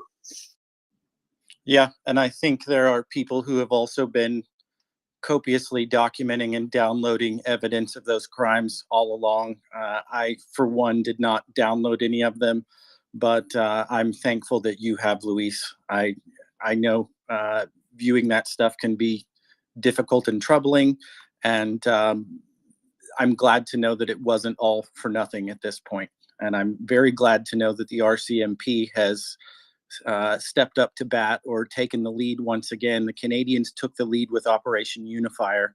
I wish America had been so forward thinking as the Canadians were, but here the Canadians are, our northern cousins, leading the way again on making sure that Ukrainians are able to achieve some sort of justice when this is all said and done. Axel, you don't have to raise your hand. I just did because you have after- manners. Thank you. Very kindly said.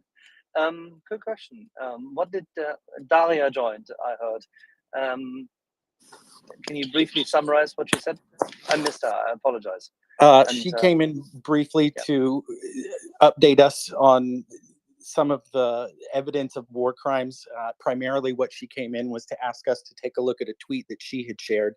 I believe it's still in the nest if it hasn't been taken. Yeah, it's the second one in the nest. Visual, irrefutable evidence of war crimes. They allowed injured Ukrainian soldiers to have their broken bones fused improperly. So these people will now have to undergo unnecessary additional surgeries and have those bones rebroken so they can be set properly. Of course, when she appeared in the space and we weren't expecting her, everyone was understandably interested in her own personal story or testimony about her being reunited with her fiance or significant other. So we discussed that for a bit. She mentioned that she's basically had absolutely no rest in the past 48 hours. So understandably, she's both emotionally and physically exhausted. But in spite of that, she stayed with us for at least 30 minutes and was happy to take some questions and answer questions from both myself and Yehuda and a bunch of our listeners. But the long and the short of it was that she wanted us to know that even though 300 Azovstal defenders have been released, that there are still at least 1,500 approximately in captivity. And Yehuda very rightly pointed out that there are an untold number of Ukrainian POWs, hostages, as he more appropriately termed them. because this whole war is illegal, but they're being treated inhumanely, worse than animals, I would argue. The individual who's pictured in the tweet that's up in the nest had his arm surgically or medically set. He had external pins and a rod put on his arm to properly allow that, or to allow that bone to properly heal. And as a medical professional who came up to the panel rightly stated, that it appeared to her from her professional observation that that medical device that had been applied to him had presumably been removed and his arm had possibly been rebroken. But we also, while reviewing those images, discussed that a bunch of them had been emaciated deliberately and deprived of both nutrition and medical care. She mentioned that one of the released hostages had a severe sinus infection, and that the medical professionals who observed him or provided care after his immediate release mentioned that his sinus infection was so severe he was possibly only a matter of hours or days from going into septic shock and dying while in captivity. I, for one, was taken aback by her ability to convey her thoughts in such a calm and clear manner, even though she's not speaking her native tongue. And as I mentioned before, obviously both physically and emotionally exhausted. And Yehuda politely requested that if she had the ability in the coming days to get in touch with us and let us know that she was coming, so we could promote the fact that she would be here and hopefully convey her information to a much wider audience. As much as we appreciate people dropping in anytime, and we reiterated to her that we're happy to have her come in and tell her story anytime she can, we would value the opportunity to allow a wider audience to hear her words firsthand as she says them, instead of hearing it back on a replay at a later time. But Yehuda also came in and informed us that the Royal Canadian Mounted Police, which is the Canadian version of the FBI, had reached out to him specifically and solicited information or leads from anyone in Ukraine who is currently there or has been there in the recent past. I think primarily they were interested in Canadian citizens, but they indicated that they would be happy to take those statements and collect any evidence from anyone who had the capability to deliver that information to them. And if I missed anything that anyone else is aware of, feel free to put some more color in there for Axel. I know he's been otherwise engaged this afternoon or evening. I would like to say something, if I may, Ryan. Sure. And for that, I just went out and light up a cigarette. Because when I saw that, what you described with Mikhailov Dianov, that's the name of the POW that was released and had the pins in his arms. I really had tears in my eyes, because if you see a picture before the war, the picture where he was sitting in Mariupol itself, and the picture now, it's three different people, and the way he looks like now, it's really appalling. But, and that was the point where I had tears in my eyes, is that look into his eyes. They didn't break him. They didn't. And that's the sorry. That's no, you don't need to apologize. That's it's infuriating to look at those pictures because of the utter inhumanity with which Russians are treating Ukrainian POWs. And it's infuriating to me personally because I know from being in and listening in this space that Ukrainians, when they take wounded Russian POWs, are going so far as to deliver them outside of Ukraine to other countries in Europe so that they can receive proper medical care. And presumably one of the only reasons that they have to send them out of Ukraine is because the Russians have destroyed so much hospital infrastructure that the Ukrainians can't render that aid themselves. And that sets the Ukrainians apart miles and miles above the Russians. Anyone who serves or works in the medical industry, anyone who's a nurse or a physician takes something called the Hippocratic Oath. And it means they're honor bound to render care to another human being when they see that they're injured. And the fact that They were not treated in any shape or form by medical well, staff. and some of them had been treated, and whatever treatment was provided was presumably unrendered, or they were tortured even further than they had been when they were initially taken into custody. The gentleman Aiden, the British POW or British Ukrainian, had mentioned, or at least I've seen reports. I haven't heard it from his own mouth, but I've seen reports that said he was stabbed while he was in custody and being tortured by the Russians.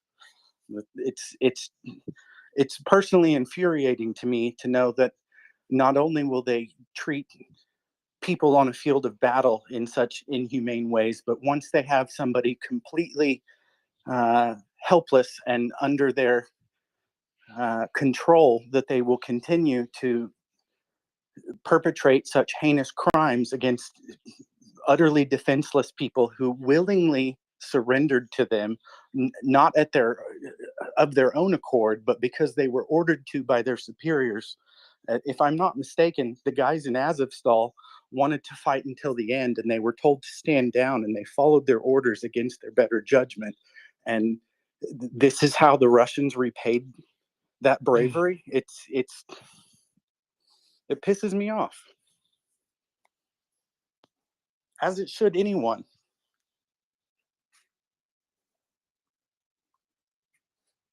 But somebody else mentioned, and I think it was I Like Wendy, that by immediate observation, it appears these guys were in stage 3 of malnutrition. I noticed a distended belly, which is something you typically see on someone who is horribly malnourished, and that can cause long-term organ damage. That was done deliberately.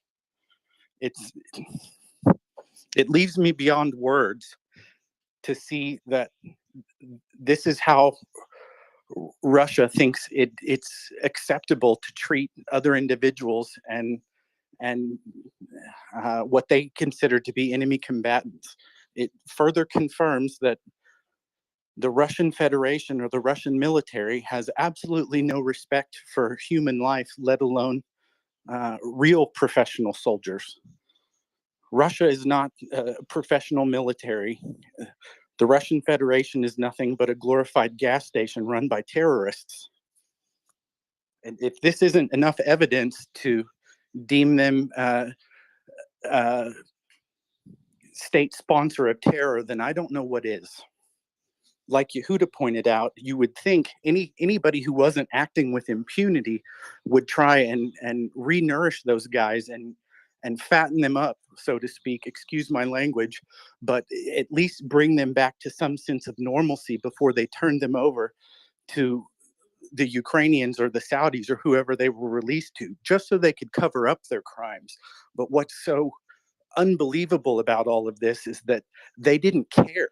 Like, if you're going to commit war crimes, you would think you would try and cover that up on the tail end, so you wouldn't be held to account for your crimes against humanity. But it's not even an afterthought for the Russians. They just don't care.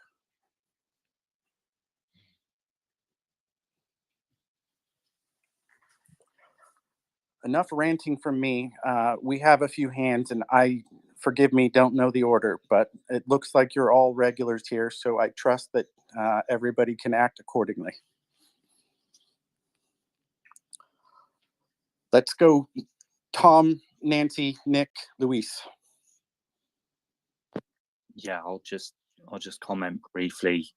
You know, I agree with everything that you've said, Ryan, and I totally understand why you feel that way. And there's been times where I've felt that way.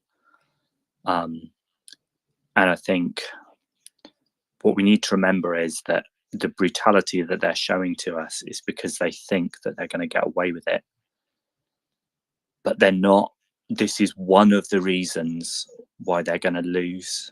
Their lack of respect for human life extends to their own soldiers and is one of the reasons why the West is helping the Ukrainians so much and why we're going to continue to help them every time we see something like this. Because you know our politicians are seeing these things, even if they're not on Twitter. They're being shown them by our intelligence services. And this is just going to harden people's resolve. I think the Russians think because they've terrified their own people into submission that they can do it to the rest of the world. But they're completely wrong. This is why we're going to continue to help the Ukrainians to fight them. And it's why they're going to lose. They've just got no respect for life, and it extends to their own soldiers. And that's one reason why they're taking such horrendous casualties. So as much as these things might hurt us, we've just got to carry on. It doesn't hurt me. It steals my resolve to support the Ukrainians. And if they think this is some form of psychological terror that might reduce Ukrainian resolve to fight back against them, they're dead ass wrong. Because anybody who sees this is only going to be emboldened to make sure that it doesn't happen to them. It's not going to scare them away from fighting. They're going to fight to the bitter end against the Ukrainians, against the Russians, because they don't want the same thing to befall their family members. Yeah, no, that's okay. And obviously I can tell you're angry at the moment, and that's totally cool because you should be feeling angry. I suppose it affects me differently. Like at the moment, I'm really calm. But a couple of weeks ago, talking to a bunch of Russian apologists in another space, I completely lost my shit and started shouting and swearing at them completely. And then we love you last week, for it, Tom. I know. And like last week, I saw them digging up one of the graves at Izium, and the Ukrainian girl was saying, "Yeah, that's my dad. I recognize his t-shirt," and I just cried. So we're going to be hit by all different kinds of emotions, but we just got to keep going. And anger is a useful emotion. Anger is useful at the moment. Like it's the right thing to be feeling.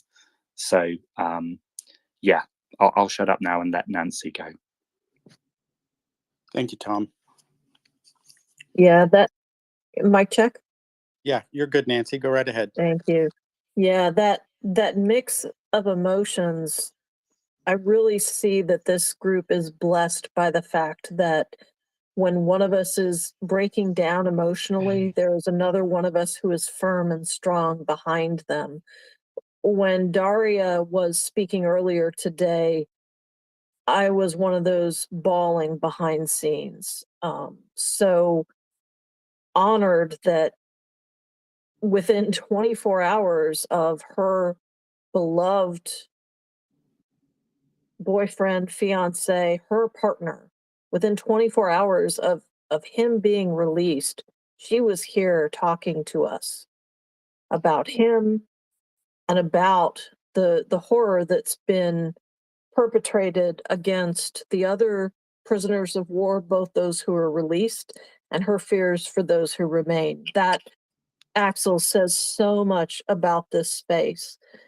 I was bawling then, but what really triggered me was she struggled for a word to describe how she felt the Russians had behaved to their POWs.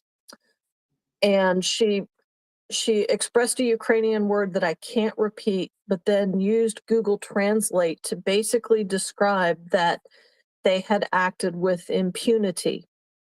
And the reason that struck me is that is the word that was used multiple times in the UN Security Council yesterday. I was not able to listen to all of it, but I went back over my notes, and I know that the US Secretary of State, when he spoke, used that word, that the Russians were acting with impunity.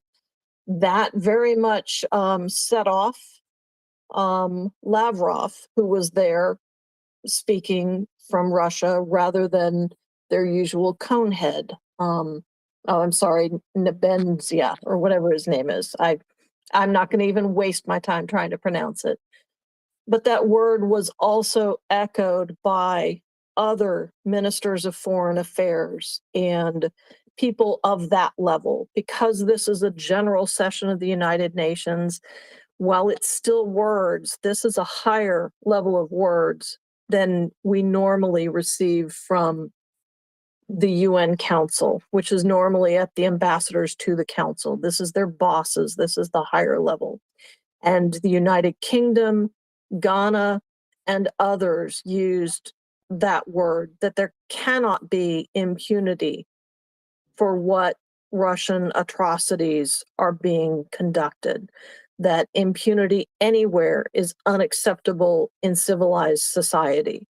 And to hear that echoed independently and organically with what Daria said really struck home to me on how important it is for all of us to bear witness and hold accountable of those who are committing acts of violence, breaking the rules of law, of order, the rules of war, and committing genocide. They have got to be held accountable. And I was delighted with the information Yehuda shared for just that reason. But Axel, I felt it was very important that you heard that that word came from Daria organically and had to be translated from her native tongue. So it was very important to me that she was echoing what I had heard the day before from the highest ambassadors in the world. That's all. Bezkarnist. With impunity, bezkarnist.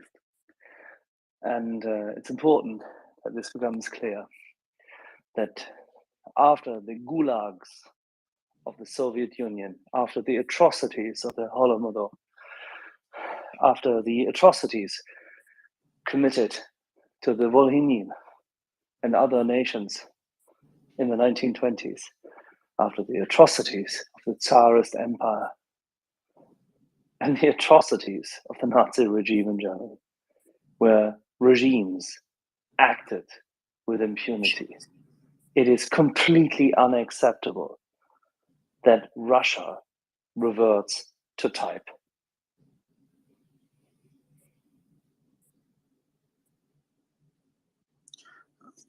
I think we all knew and have known for months now, if not years, what they're capable of. It's just seeing it visually is sparks my anger. So apologies if I got a little animated. That's okay. Ryan, that's okay. It's completely in order. But we now need to focus. So man up, big boy trousers on. I'm good now. I'm perfectly fine. I know. I know, but the key thing is we have to hold our shit together. We have to be precise. We have to be concise. We have to be absolutely sober in assessing this matter and very, very careful about the details. This is what Yehuda has been constantly reminding everybody. This is a matter of diligence, which is unfortunate because it's not something we would want as human beings. But if we fail to be diligent about it, we will not be able to support the case to be made against that thuggish, genocidal regime. So Absolutely. Let's do this. Let's do it properly. I believe Nick was next and then Luis.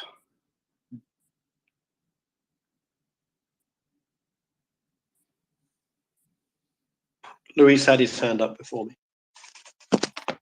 Okay. Luis and Nick. Thank you, guys. If you allow, I would like to read something to you. Instructions that are being shared by the Rosic group. The Rosic group is a part of the Wagner group. How to handle Ukrainian prisoners of war. There are instructions being shared in their Telegram channels how to treat them. And if you allow, I would like to read that to you so that you know when we say that our television is not showing even 10% of what's going on, and we have to be careful if Russians come through our borders into our countries, that they are still supporting the war and they are only fleeing because of this mobilization. They are protesting because of this mobilization, not because Russians are committing a genocide in Ukraine. You have to believe that, because there are instructions being shared among Russian soldiers how to treat prisoners of war. And if you see the images of those released yesterday and the days before, you know that this is true. So if you allow, I would like to read it, if I may, Ryan. Sure. If you have it available and can tweet it, Yeah, you could also throw it in the nest. I have it available, but I would like to read it. Okay. So everyone gets the words into their minds and knows how prisoners of war are being treated by instructions. So, quote, instruction for recycling the Ukrainian prisoners of war. When possible, do not report to the higher ups about captured Ukrainian soldiers. If you did report, for better KPI, tell they're wounded and can die, even if it's not true. If the circumstances allow, interrogate your POWs, first without physical coercion, then with elements of coercion, such as cutting of fingers and ears, hitting belly and joints, put needles under the nails. Most importantly, the enemy should be still able answering the questions. Ask his military unit, rank, position, where are their quarters, positions, supply routes. He can show those routes on offline maps, number of vehicles, number of heavy weaponry, how they supply their troops, which weaponry they use, morals of a unit. You can record it on video, unquote. This is what I'm keep telling you all the time. We talk about this because there is video evidence. I continue. Quote, after the interrogation, either shoot them or slay them. Another variant, wound them and send them to hospital. Shoot them from shot distance into liver to exclude survival, and genitals through the remit package to avoid burns that would show intentional character of a shot. Do not fear to kill the prisoners of war. State security and those who may need them for KPI do not show up on the front line. There will be no punishment for that. If you can identify the POWs, do not give their bodies for free either. Save the coordinates of a burial, make photos so that face would be visible, and offer the kin to buy the coordinates of their sons, husbands, etc. corpse for $2,000 to $5,000. They can transfer money to your Bitcoin wallet so that you could spend it on equipment, drones, etc. Unquote. This is instructions that are being shared between Russian soldiers. And look at the images of those soldiers that came free, and you will know that this is true. Lewis, just a point. When I saw this, because I saw this earlier, it was saying it was specifically Wagner Group. Is that what your source said as well? Yeah, but it's It's the same. It's the same instruction for everyone. yeah, it's the Rosic group. It's from the Wagner group, but it's a separate battalion, I think. But the instructions, like Axel said, is for everyone. The instructions come from the GRU. And presumably GRU owns the Wagner Group. And presumably they don't want POWs communicated up the chain of command so those more senior officers can avoid war crimes tribunals themselves. If they weren't told, they can't be held culpable, but that's not the case in this instance, and it won't be the case. So if your television is telling you, or you have seen Russian propaganda, Bucha is staged, Irpin is staged, Izium is staged, and stuff like that. No, it's not staged. This, what I just read, is the case. They bury. I'm absolutely sure it happened in Izium. They buried the corpses and they tried to sell it to the Ukrainian families.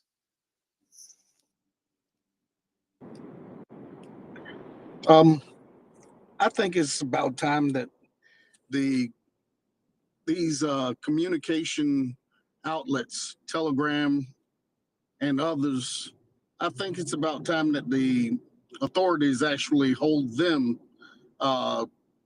in on some of the culpability as evidential.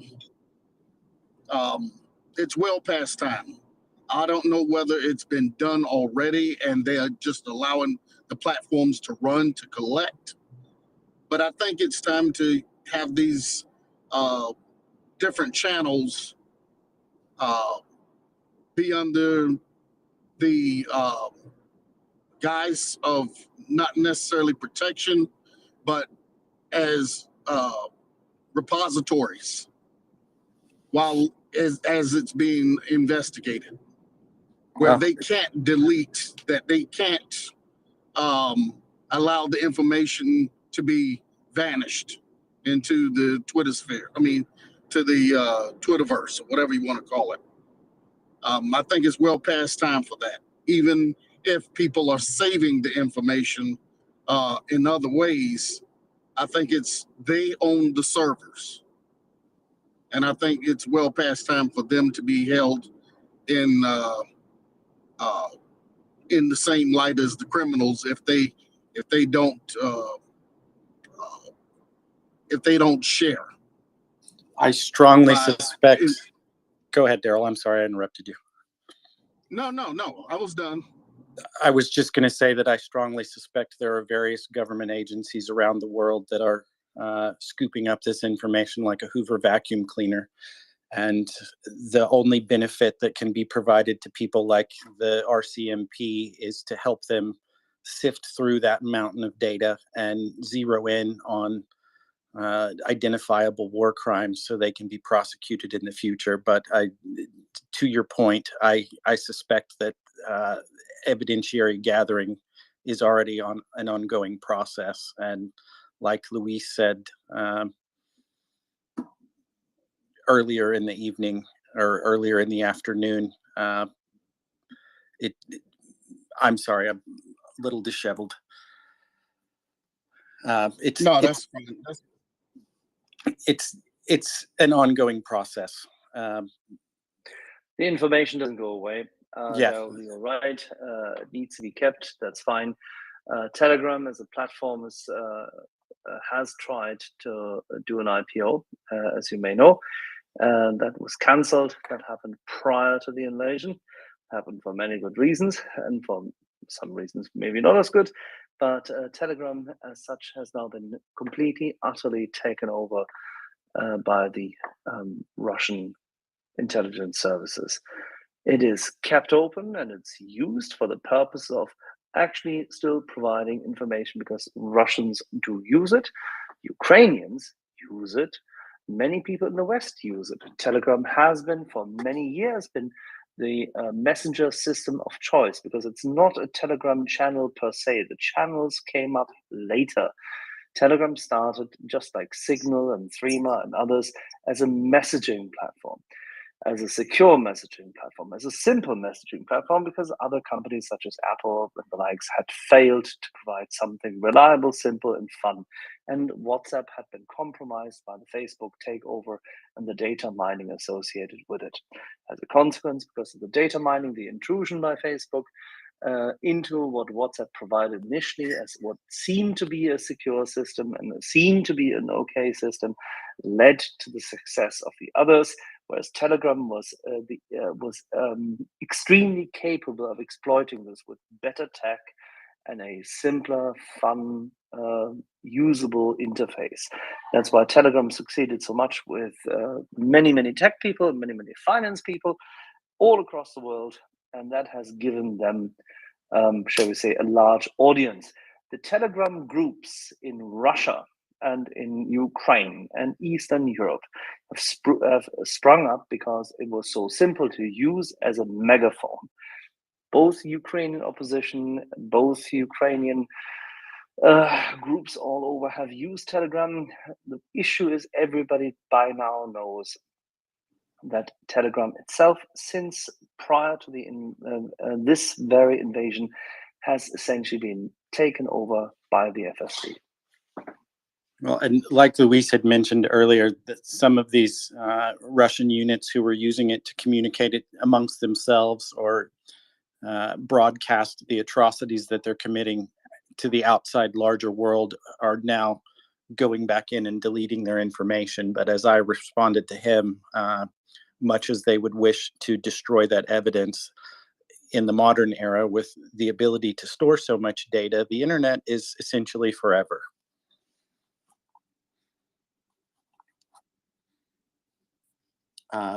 I don't know what the hand order was. I think I don't know if Nick has already gone. Just a quick note No. for everyone asking me for a screenshot of that Telegram channel. I just pinned it to the nest. It's not for me, so you can check it there in the thread. And in the thread is also explained who is the Razich group. Go ahead, Nick. And thank you, Luis. Just in terms of Telegram, I think I'm sure the agencies are collecting a lot of stuff. I think the difficulty is going to be Lewis hot mic. I think the difficulty is going to be the identifying the people behind it. I don't think Telegram's going to be handing over its user logs and IP logs anytime soon. The reason I put my hand up was just to say how amazed I was with that discussion. I hadn't realized that we'd had the presence of one of the released prisoners in the space, and it just shows the value and the importance of the space, which sometimes I myself don't realize. I was wondering if we have had, and if so, how we have replied to journalist inquiries to write about the space. I occasionally, when I look at the list of participants, Twitter helpfully lists the participants. First of all, the co-hosts, the speakers. Then it lists blue tick people.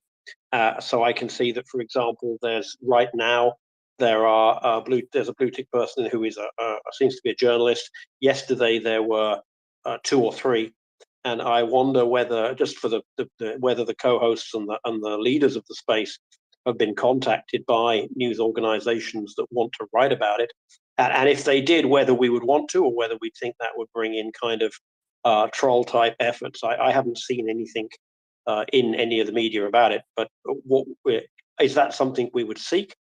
And if so, what would the conditions be? I just wanted to not at all something we're opposed to. Go ahead. I can help. I know. Go ahead.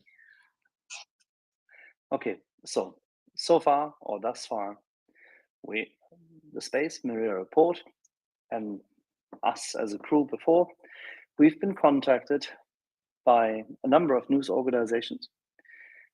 We've only been asked for an interview to report on what we do by Les Echos in France, because one of the journalists there, Guillaume Pitac, has been traveling as a war correspondent, as you well know, has been interviewed here on a variety of occasions. I don't even know. I think Guillaume and we have been talking at least 4 or 5 times.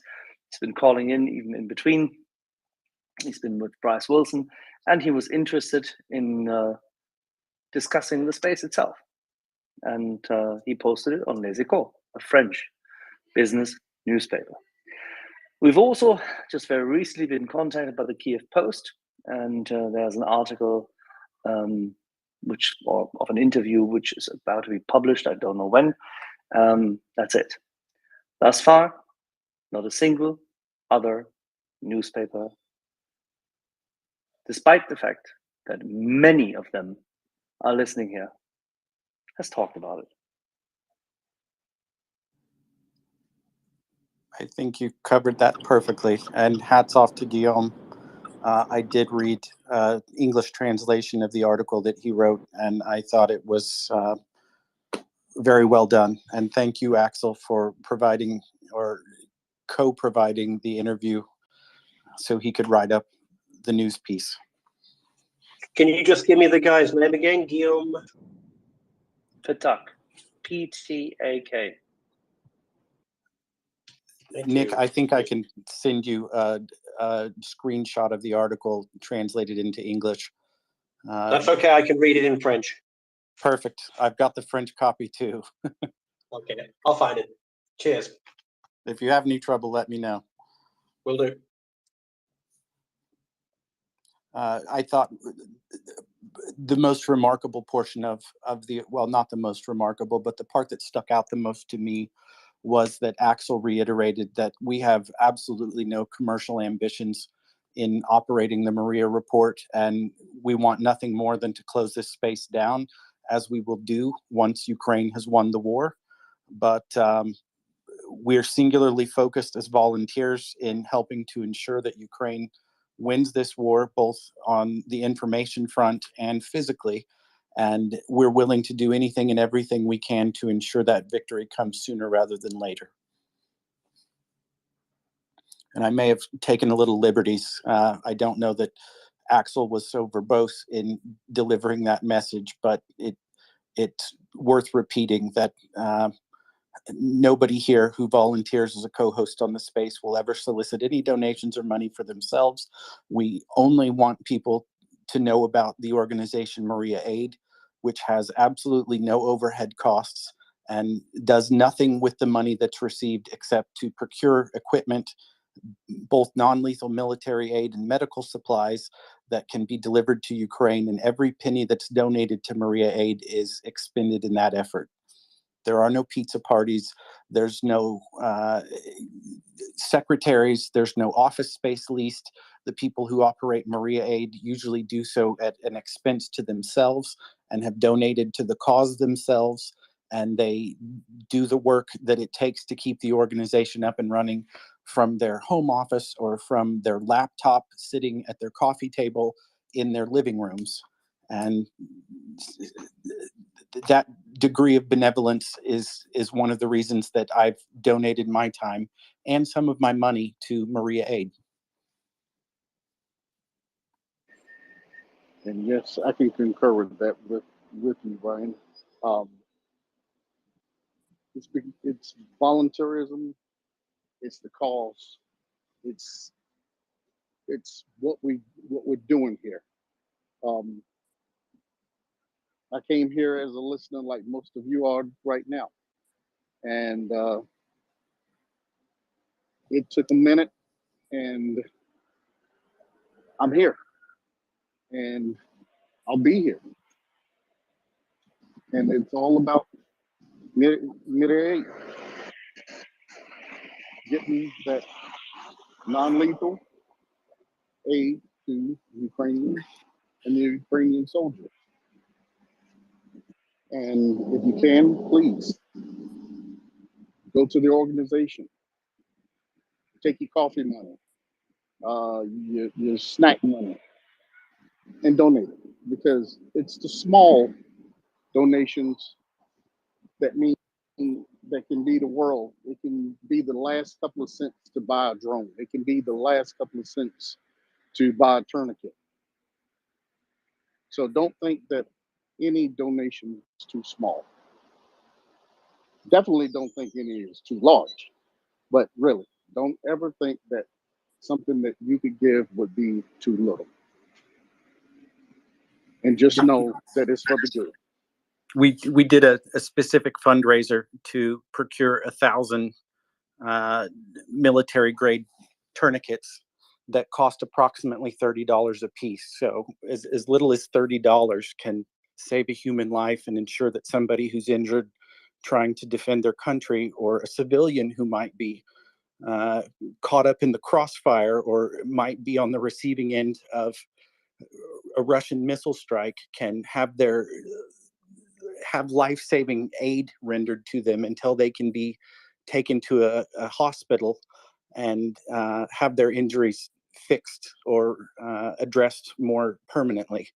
And no donation is too small. Obviously, like you said, Daryl, no donation is too large either. But anything, if you have the financial capacity and you appreciate the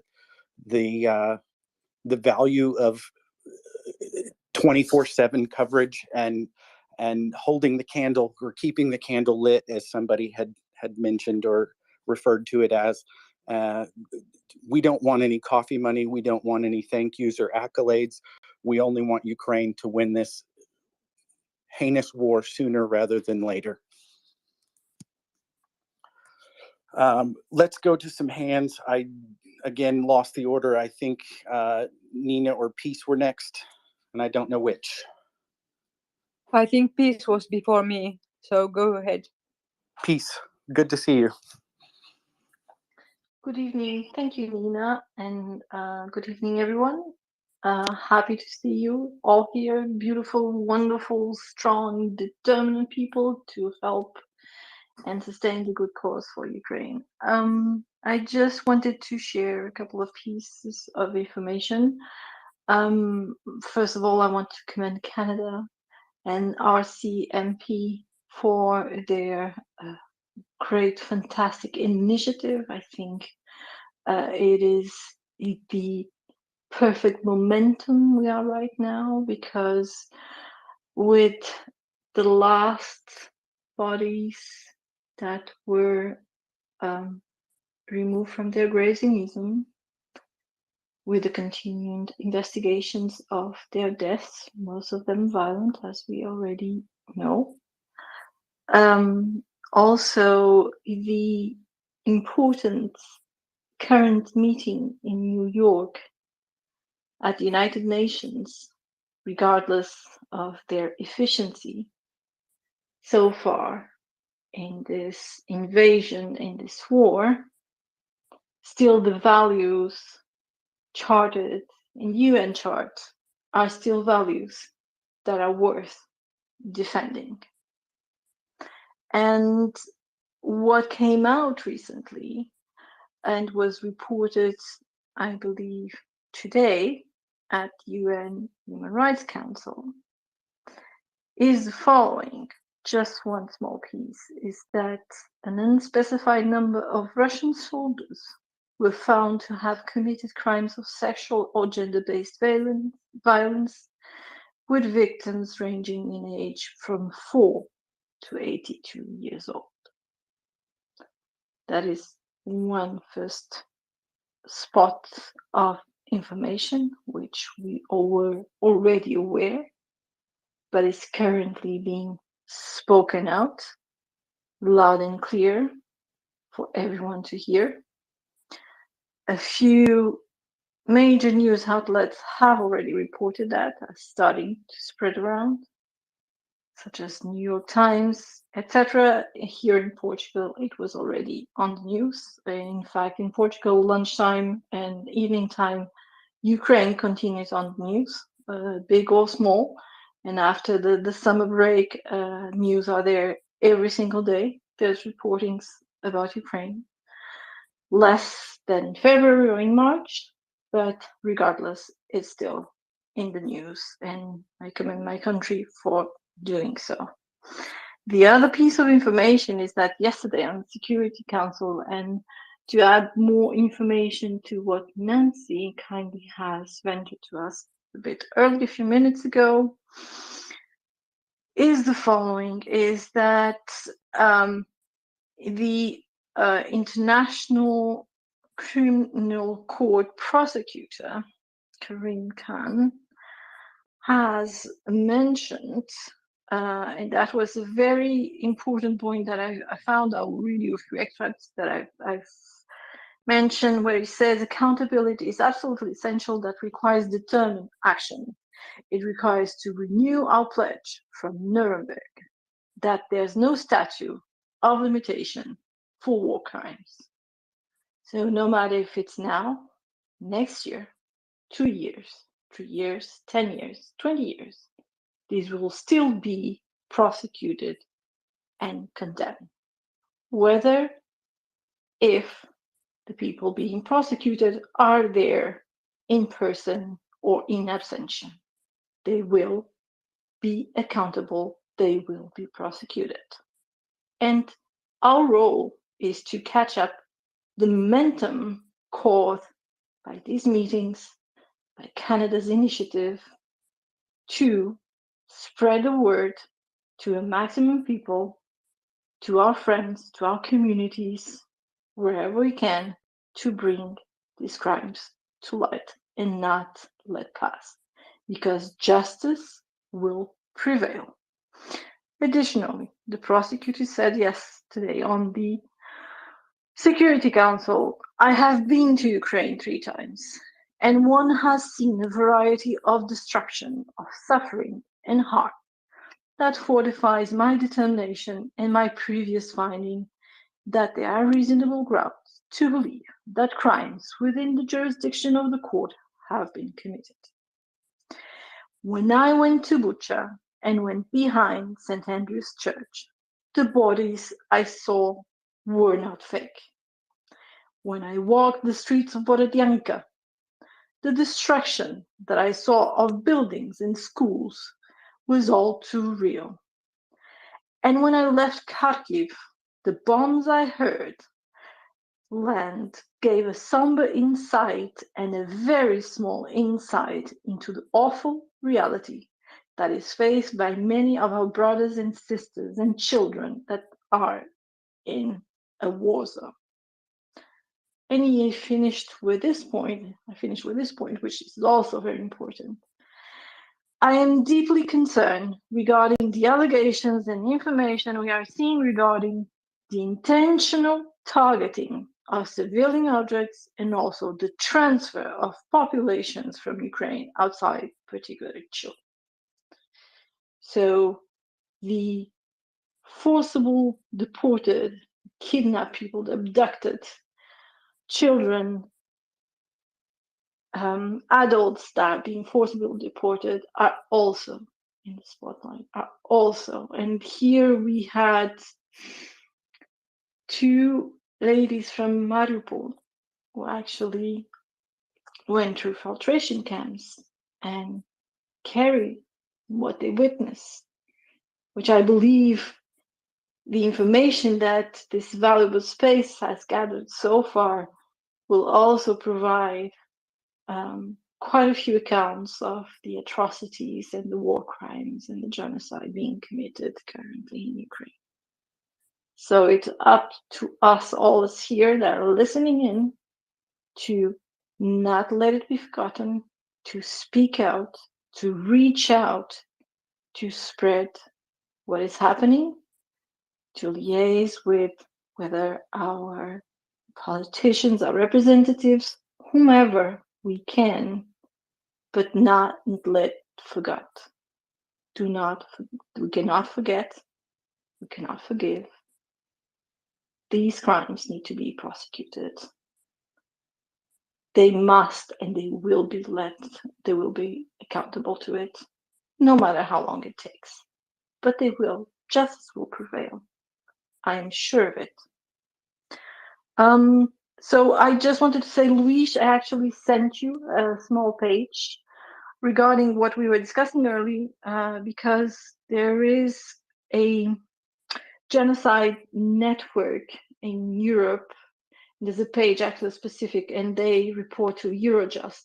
There's actually on the link I sent you, there's a contact for each country. For Portugal, I believe that even if you do not take that contact, you can go simply to Polícia Judiciária, and you can actually go to one of the office and say, I want to carry witness of this crime, and they will get in touch. Otherwise, you can feel free to share the links I've sent you. And thank you all. Thank you for this space. Thank you for your time, for the knowledge, for your patience, for your ears, for your love. I love you all. And thank you, MriyaReport. Thank you, MriyaAid. Please donate if you can. Retweet the space, retweet MriyaAid. Let's get those drone drive done by the end of this month. We're almost there to the target. Thank you. Thank you, Peace.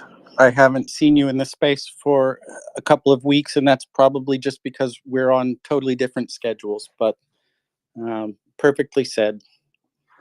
Thank you. Thank you so much. The only small thing I would add to that is a reminder of what the UN ambassador from Ukraine mentioned at the very beginning of this war. I believe it was still in February. And he said it very short and sweet. There is no purgatory for war criminals. They go straight to hell. I dearly hope so, Ryan. Thank you so much. I'll drop to listen because the panel is full. Thank you. Thanks for Peace. Thanks, Peace. You're welcome back anytime, Peace. I think Nina was next, and then Bionade and Panerge. Thank you, Ryan, and thank you, Peace, for Ukraine, and Louis, for what you told. And I'm just thinking of how can I get some tools to express these things to the leaders of my country. I would like, well, I can talk to Peace for Ukraine and Louis, but yeah, these are things that needs to be repeated if they are not going through with one time.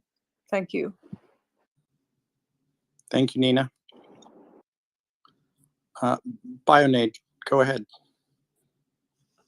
Yeah, good evening. Yeah, just have to say, didn't hear the interview or the short meeting with Daria. I heard the last time she was here. It was shortly after the massacre of the prisoners, and I was thinking, yeah, this woman must have absolutely nerves made of steel, because she was really calmly talking and direct, and it, yeah, what I heard from the other listeners, what they said, she was also in this manner, and yeah, unbelievable.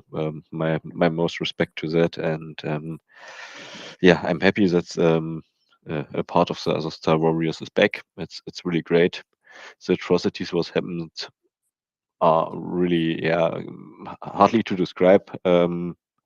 I've had it in my education. I'm from Germany. Had it in my education multiple times. I visited concentration camps and saw movies about it and everything.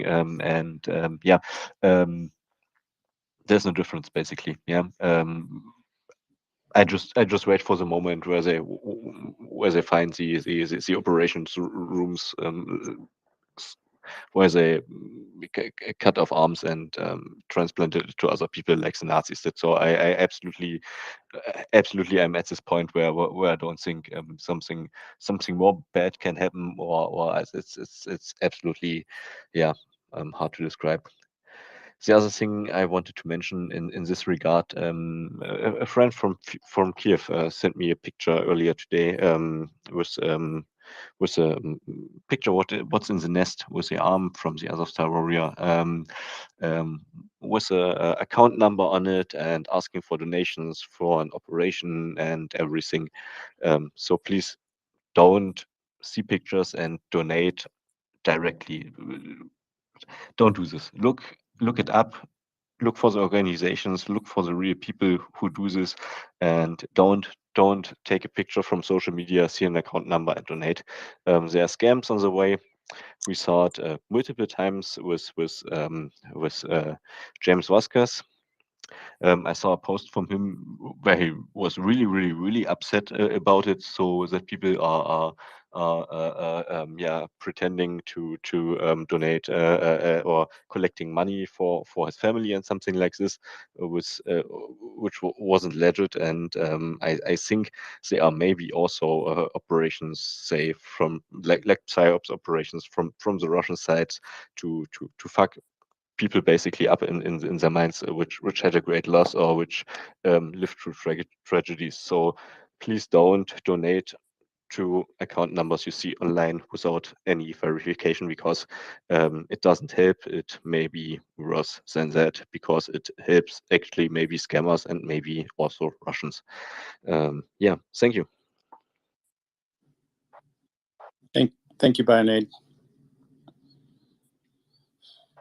One thing, there are a lot of scammers out there, like he was saying, and the best thing you can do is do your research before you give. Um, there are a lot of organizations that are in Ukraine that are giving aid, and some are doing better than others. And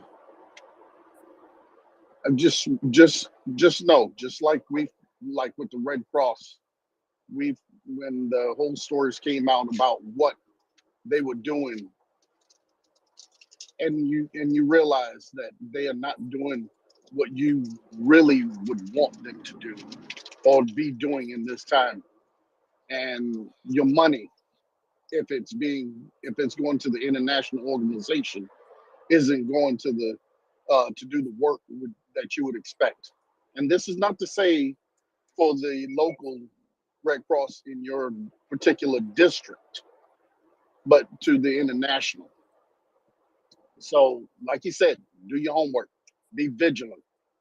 And with that word vigilant, one thing that I wanted to say when we were on the topic, that is when these crimes are being prosecuted, um, it's gonna need vigilance, but it's also gonna need everyone's patience, because in the world of instantaneous information on different events, it people get frustrated because things don't happen immediately at the second or tomorrow.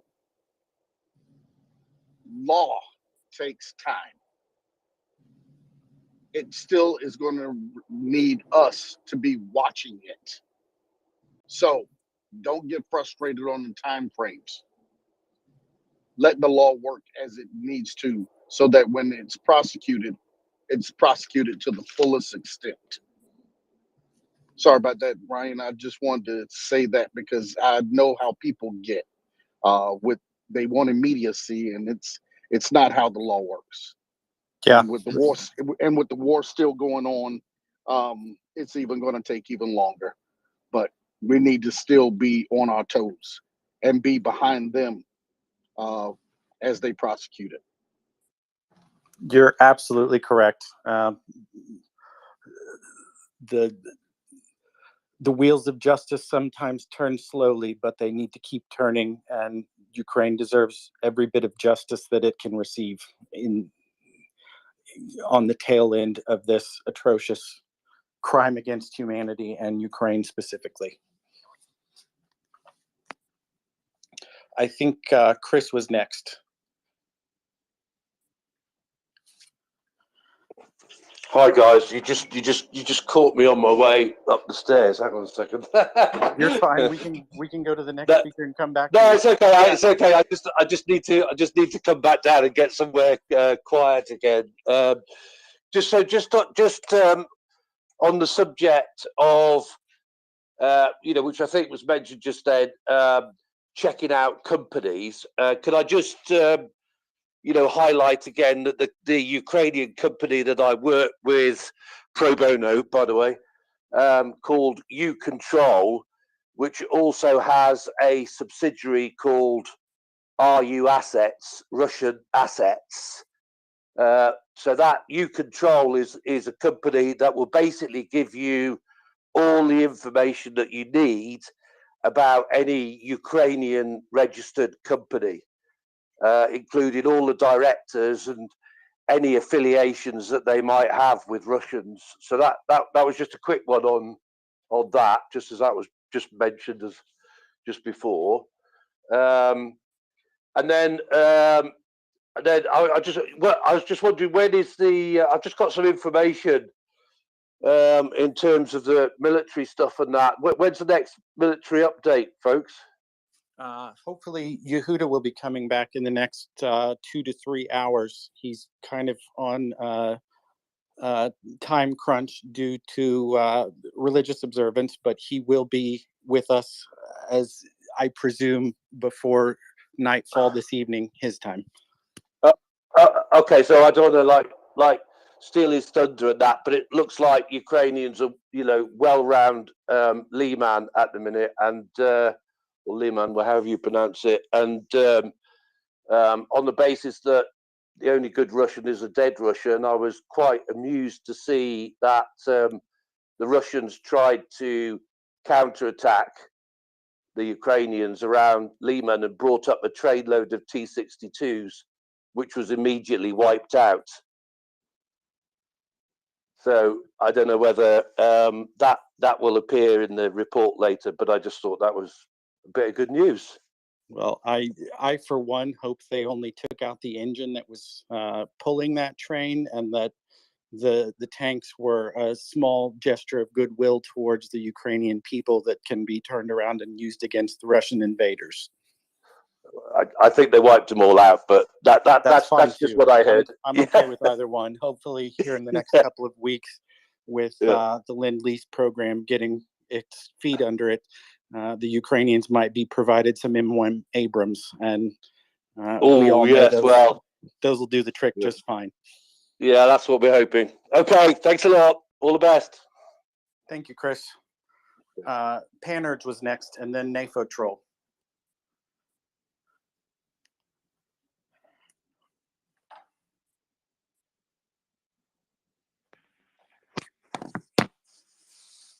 Good night, everybody.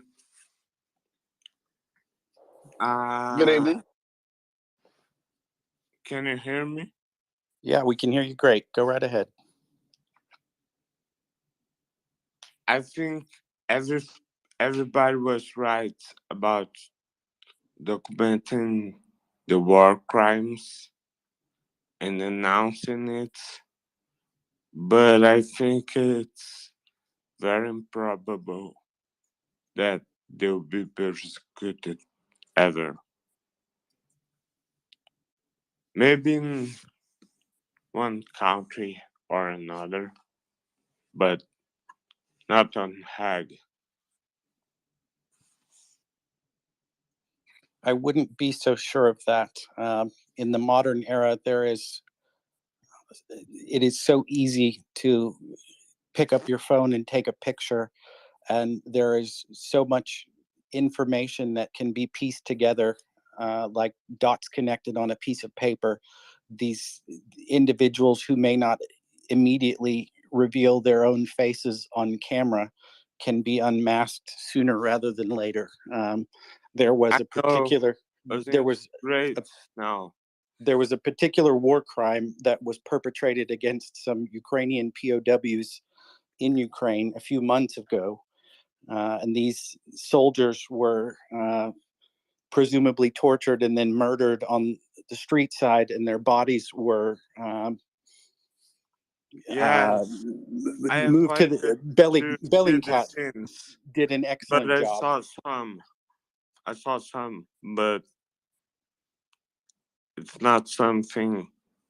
We know who the criminals that perpetrated the crimes in Bucha are, and we know who the criminals are that murdered those Ukrainian POWs, not because they showed their face on camera, but because there were other people around who took pictures and revealed those individuals for who they are. And I know they never thought that their identities would be made known to the world. But regardless of their assumptions, Ukraine and people who will prosecute war crimes in the future now know exactly who they are.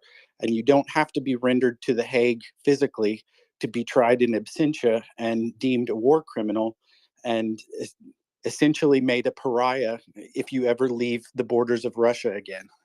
And I think there will be some appetite once this war is over to render anybody who did commit war crimes to the hands of justice, if for no other reason than for self-serving reasons of whoever retains power in Russia, because they are suffering crippling sanctions right now, and those sanctions will not come off until war criminals are delivered to justice. Yes. So And I'm not so pessimistic about the prospect of perpetrators of war crimes not receiving the justice they deserve. But I do understand that some of them might choose to never leave the borders of Russia again, and they probably shouldn't. They need to live in fear for the rest of their lives that they will be made to pay for the crimes they've committed yeah, to men, that's women, all right. children, and soldiers. But I don't think they'll be judged and put in prison. And I'm sad for that. But I think that's very innocent to think that it will happen. Well, let me say this: maybe they will die on the battlefield, and that will be justice in itself. But there's still going to be the trials. Their pictures will be known, and even at home, their pictures will be known because the information will get across Russia. Yeah, and Yes. Even though you think that they won't be prosecuted, they won't live comfortably. And if they do ever step outside of Russia, they will be caught. Because once the red notices from Interpol go out, they will not be able to hide. Yeah, and maybe they'll step out of the window in Moscow. Who knows? Well, and justice isn't always about dragging those people into a courtroom and making them personally account for the crimes they've committed, even if they do die on the battlefield, like Daryl has suggested. The family members of the people they committed crimes against deserve some degree of closure in knowing that the person who took the life of their loved one is no longer walking the face of this earth. And that is a justice in and of itself.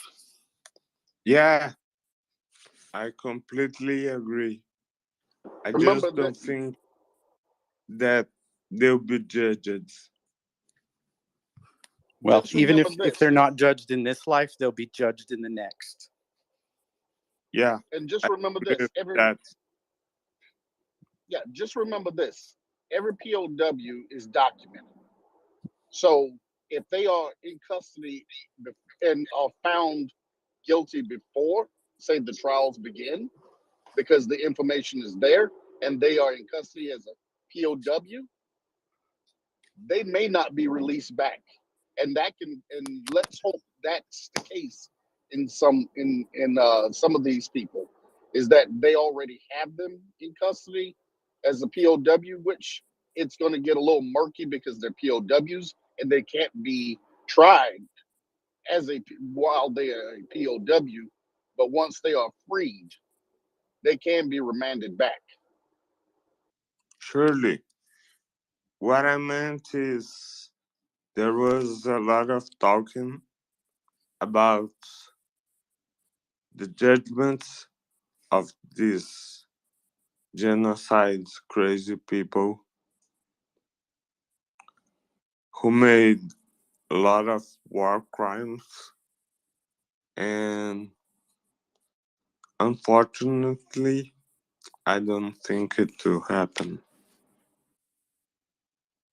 Well, neither of us can know until that time comes, and regardless, it's not something that's going to happen in the next weeks or months. So I for one will remain optimistic that the people who have committed these crimes will one day face justice, whether it's now or when they meet their maker. Yeah, surely, I agree. And I think what will win the war is the economy,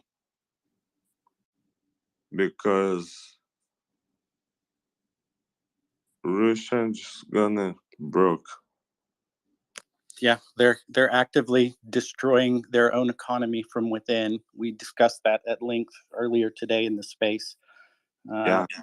Russia has decided to demand that all oil and gas and mineral extraction employees go and sign up at their local recruitment office. And if Russia is so desperate that they're going to rob themselves of the blue collar workers that keep their economy or their nation afloat, then they're sawing off the limb on which they're perched, economically speaking.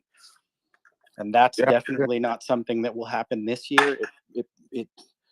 We may not see the full effects of it until next year or even the year after.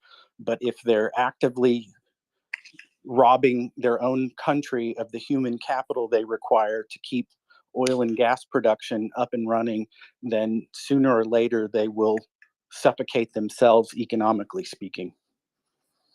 I don't know if you guys got that, but that was a very good one. The Ukrainian Intelligence Service, the SBU,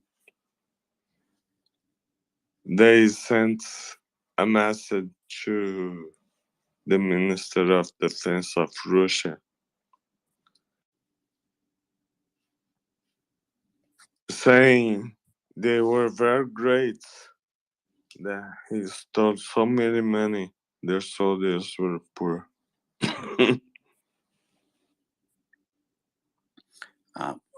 We're going to go to some other hands here. We've got a ton of people requesting the mic. I think there's 5 trying to get up right now, and we've got 4 hands on the panel as well.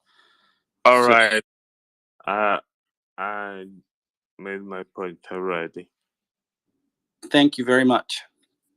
Thank you very much. I think, and I'm actually NAFO Troll was next. Hello. Hello. Hello. Welcome. I apologize for my English. I'm best regards from J-Town, if you know where it is. Hello.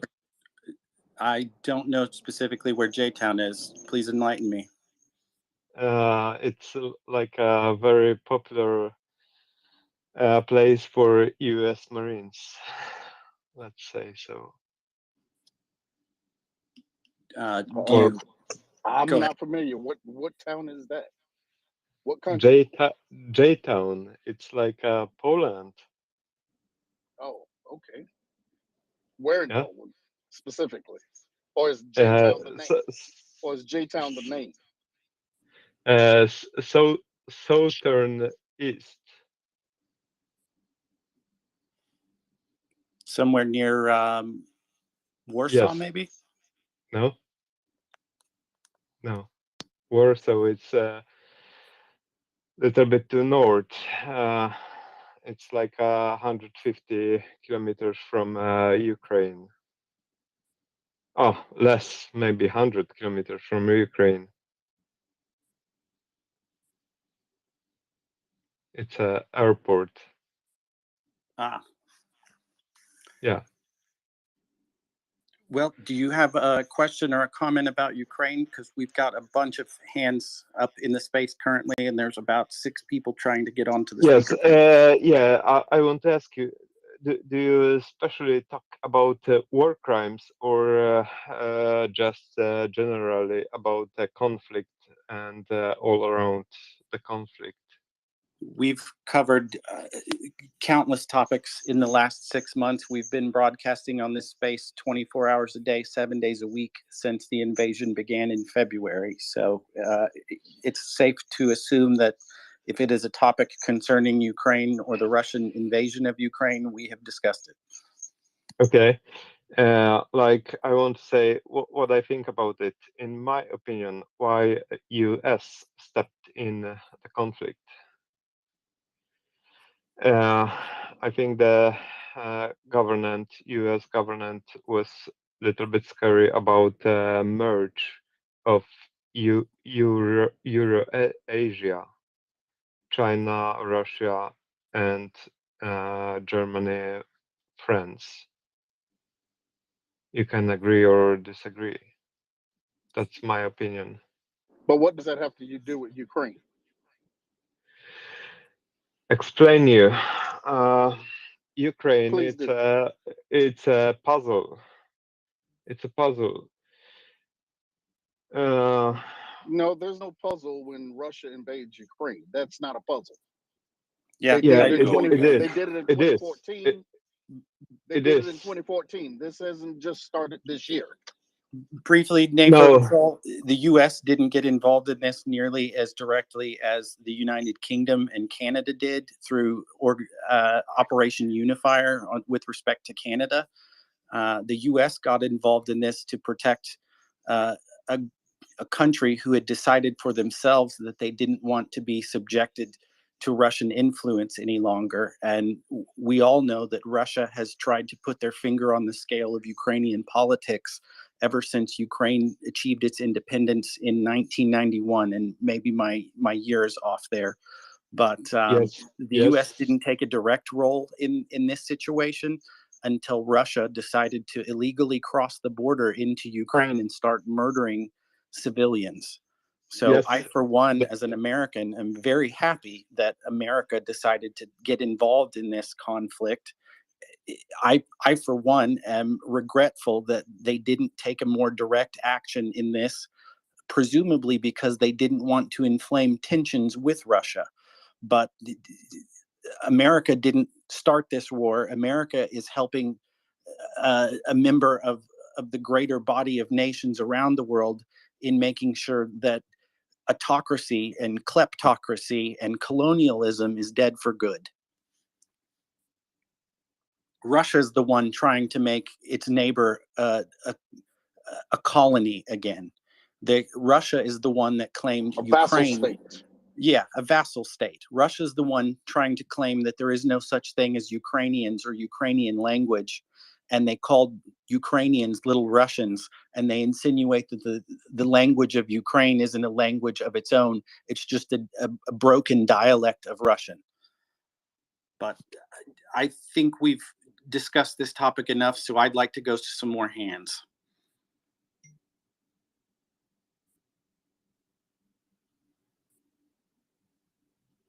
Somebody wanted me to ask you what your question was. I don't think I need to inquire about your question any longer. Let's just move on.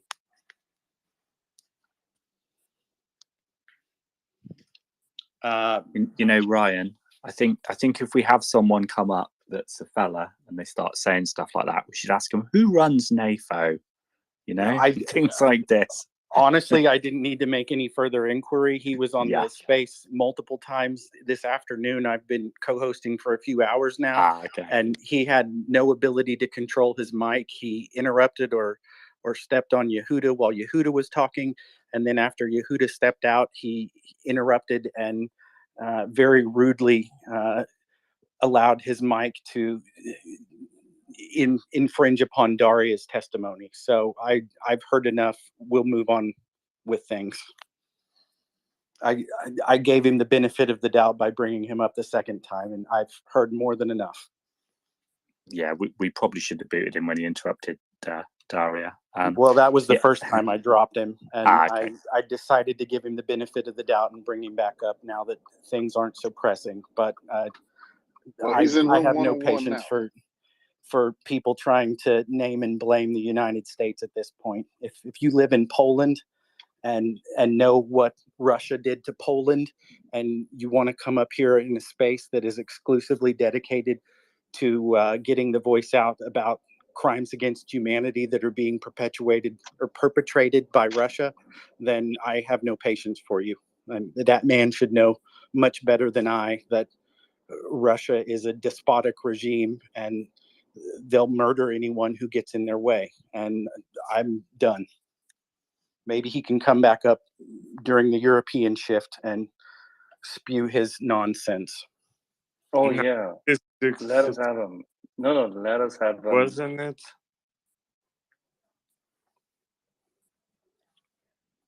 Anyway, sorry for that brief digression. Let's continue.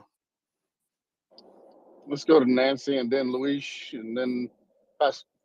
Oh wait, Peaceful you Ukraine. missed me out. Sorry, I was after oh, where you Nafo at? Troll. Yeah, Thomas first. Sorry. Go ahead, Okay, Tom. I didn't Thank see you. it. That's okay. It's because I jumped in and then it drops your hand, doesn't it? Yeah.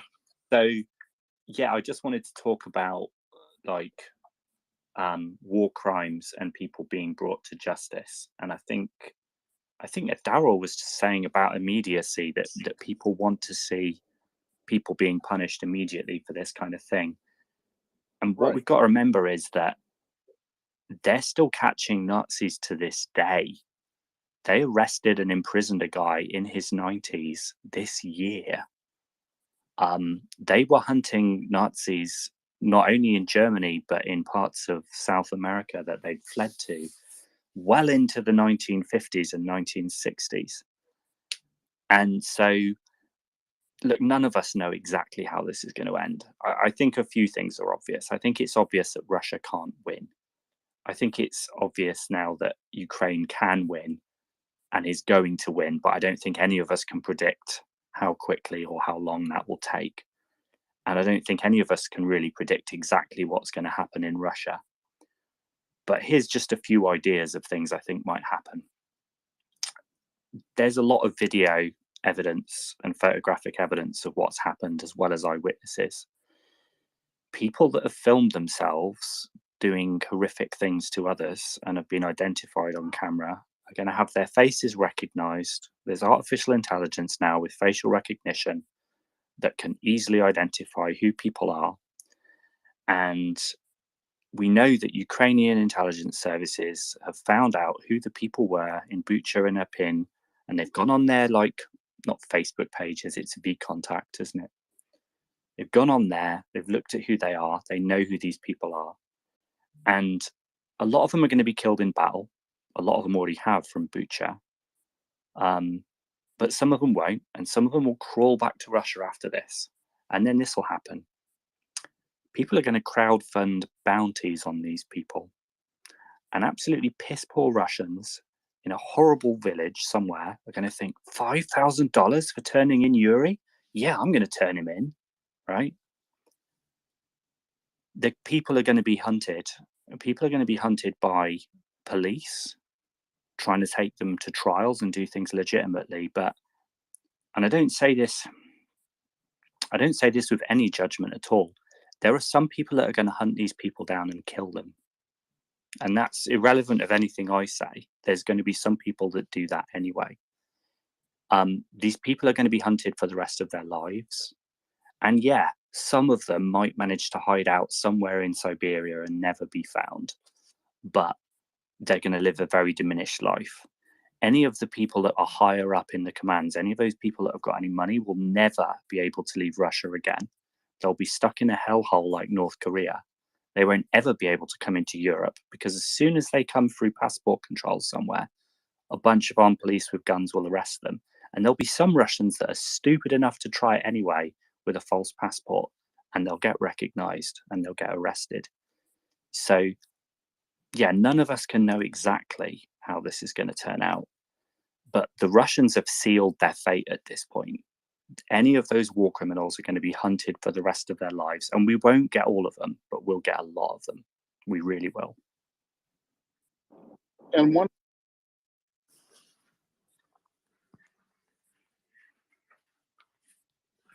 Did we lose Daryl's audio or my audio? No, you have my audio. Or am I okay? No, you're good. I can hear you now. Okay. One other thing about this digital sphere, satellites. Part of the project in trying to find people in Russia can also find people such as these criminals. So just remember that even though, we think that the satellites can't used for data collection as far as movements, this, that, and the other, they can also get very detailed photographs from above. They can read papers. So just don't think that somebody can hide and not be found if they know where they think they may be. It only takes one scan for somebody to be seen. And there are people scouring satellite images all over the place. And there will be more, because as these bounties go out for these people, there will be people looking. And the geospatial area is going to be heavy on trying to identify not only missing people, but people that that are wanted. And if you doubt for 1 second the intelligence capabilities of the Western world, I'll remind everybody that a man named Ayman Zawahiri was removed from the face of this earth with a flying slap chop in the middle of Afghanistan after the U.S. had pulled out entirely. And he was found and delivered to justice 21 years after he committed his most notable crime. Can I just add really quickly? The point is, even if the people find somewhere where they can live, and someone finds out, it doesn't even need a bounty. You don't want a rapist as your neighbor. This is even in Russia the case. You don't want, if your mother is the basic instinct, you don't want a rapist as your neighbor. So yeah, these people are not welcome there. So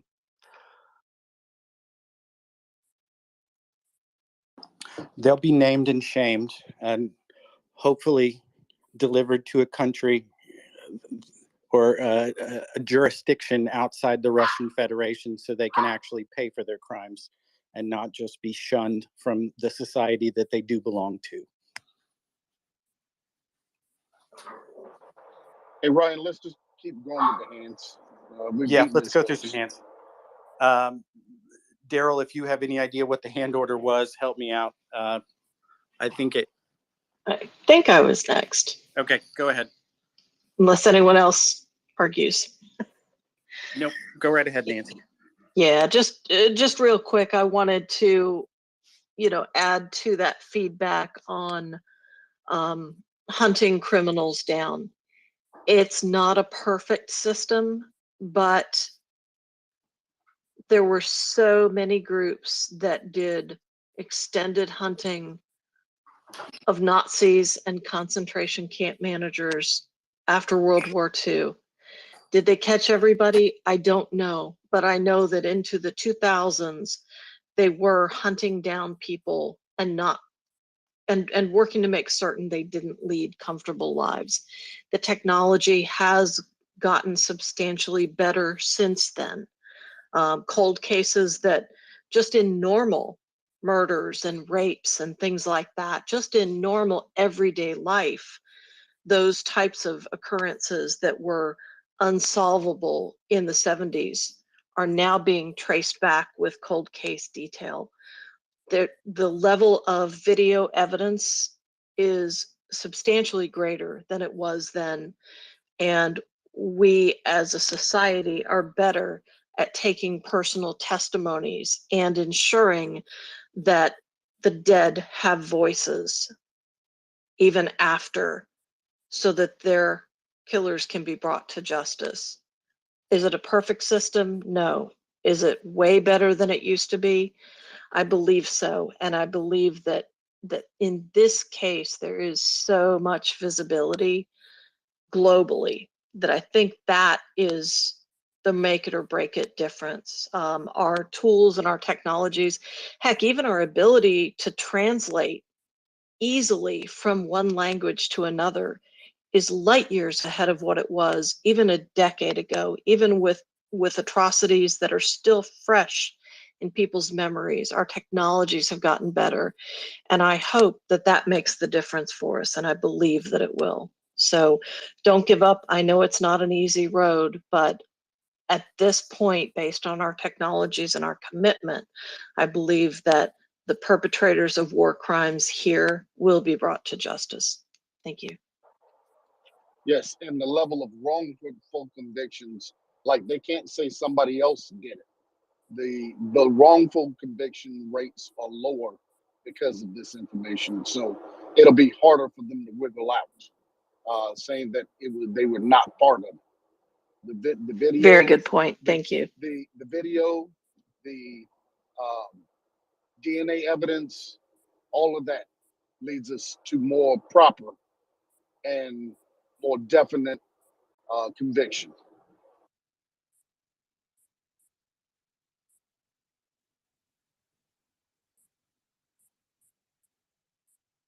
Peace for Ukraine. Hello. I just wanted to re-volunteer 2 additional data points. First of all, to commend what Daryl mentioned, and to be patient and be resilient, because justice will come sooner or later. And the information points I wanted to offer is the following. At the level of ICC, there are 40 countries that actually presented complaints and filed for the investigation and are sponsoring the investigations of these war crimes by an independent commission. That's one data point. So you can be sure that war crimes will be judged. And again, war crimes, there is no limit in time for war crimes to be judged. So it can be now, in 1 year, in 5 years, in 10, 20, 100, they will be judged. Even if the perpetrators die on the battlefield, the war crime that has been committed in Bucha, for example, will be prosecuted, will be brought to light. Because in the future, when all these come out to light, it is also our responsibility to keep in memory, to keep in history, to learn from it, to educate ourselves and our future generations, so that we can really say never, never again. Also, a final data point is that the report that was provided today at UN Human Rights was based on initial investigations, because the investigations are still ongoing. And this was done to 150 witnesses and on 40 different locations. So just from the very beginning of the war, currently there are permanent delegations, both from human rights, from UN, from the Independent Investigation Commission, from the ICC. There are, I believe, forensic teams from France and from other countries that are helping out the Ukrainian prosecutor to collect all the data, to analyze all the data, to find all the data.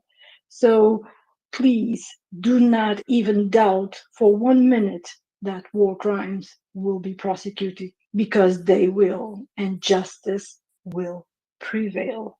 Mark my words. Thank you. Thank you, Peace. And let's just pray and make sure, be steadfast in our conviction to get this done. Okay, Luis, and then Nina, and then CJ. Y'all hold that, and then you, Denise. Thank you, Dennis? Daryl. Just a small statement. I would love to see Operation Wrath of God again. If you don't know what it is, Google it. It worked years and years and years with successful targets, and I would love to see that again. The Wrath of God.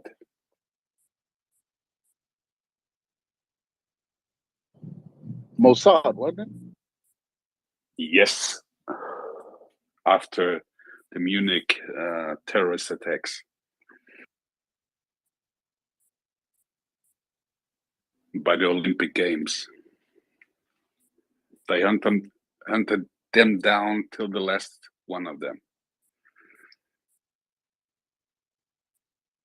The last one was in the 80s, and the early 90s, I think it was, maybe. Yes. It was the early 90s, end of the 80s, I think. Yes. They got their man. I was just thinking about that, Lewis, earlier. I was thinking about them hunting them down after the Munich bombings and the terrorist attack there. But I couldn't remember the name of it, so thank you. It was a Mossad special unit with the name Caesarea. They had the entire operation filled with just a couple of men, and they flew through the world hunting them down, and they had them all.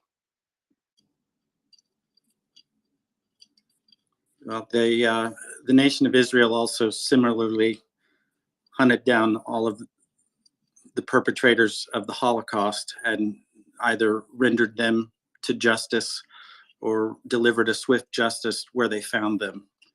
And they went so far as South America to make sure that nobody who committed crimes against humanity didn't receive the justice they so rightly deserved. Nina was next, and then CJ.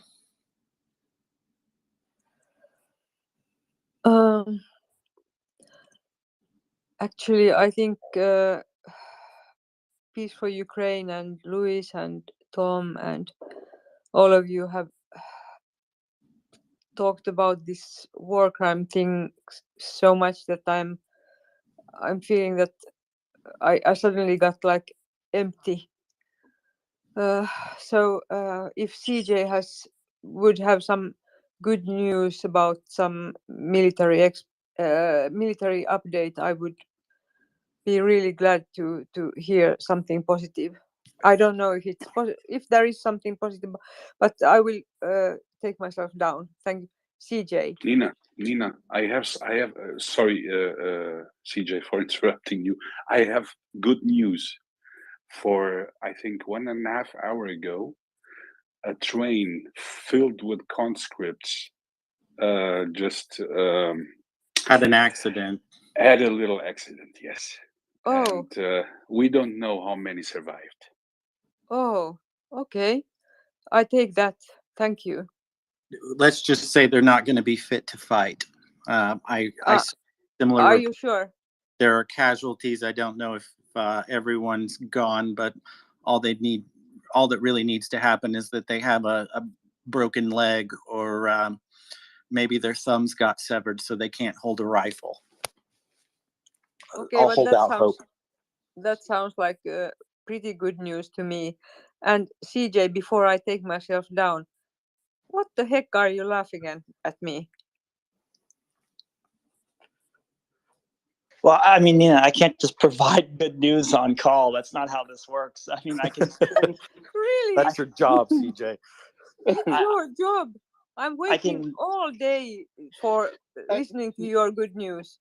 Hey, Nina, just to let you know, the sun is going to be going down here in the east real shortly. So we hope Yehuda comes in before the south begins. So he's only got a few minutes. So if he's coming, it will be very shortly, because once the sun goes down, he won't be here. Okay, but the sun went down already here a long time ago, so I will take myself down. Thank you very much. Daryl, you know when you say that about Yehuda, you make him sound a bit like a vampire. I think what Nina was implying with her remarks about CJ is that he always sounds so happy-go-lucky and upbeat when he does come on here. She just assumes that it's good news.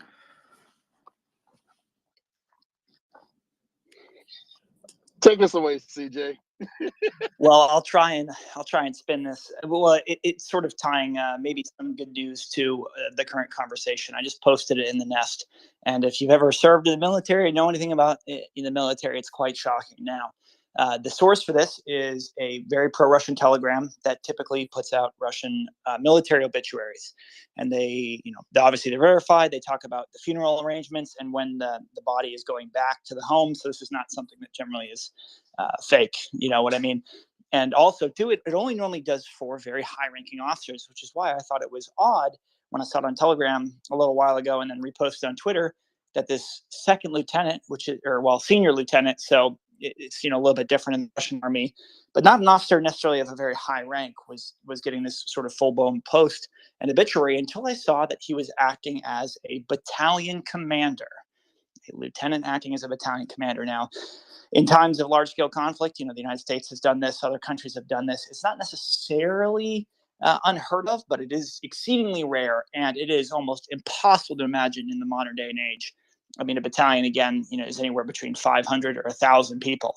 So that's a lot of responsibility, typically at least a colonel or a major at the very least, or a captain, but a lieutenant is somewhat unheard of. So as people talk about Russians getting justice for their crimes, it is being doled out by the Ukrainians, and I think that's just important to note about how bad the so many key Russians have died, that now the people that have replaced the replacements are also going too. So it's really just a poor situation for Russia overall. So there's your good news, Nina.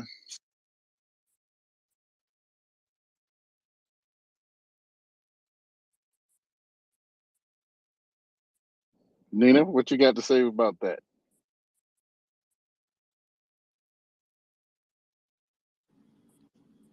Did we lose? I don't think Nina's up on the panel at the moment. Oh, here she comes.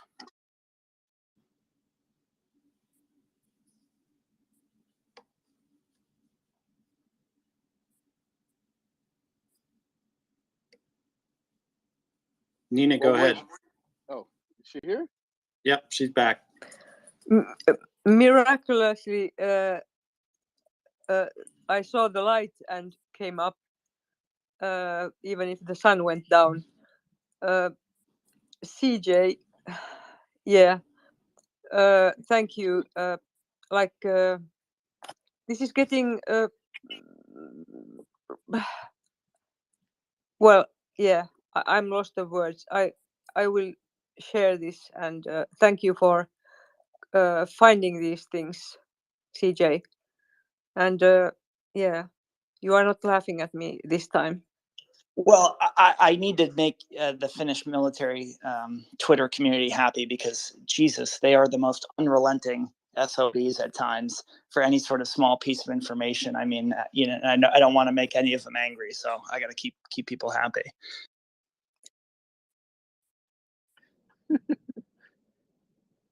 All right.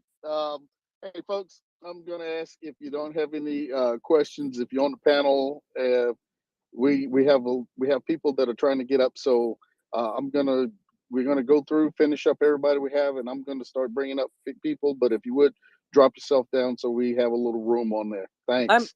I'm gonna finish this Finnish person. Oh, okay. It's also very late in Finland, like in Estonia. It's 2 o'clock in the morning.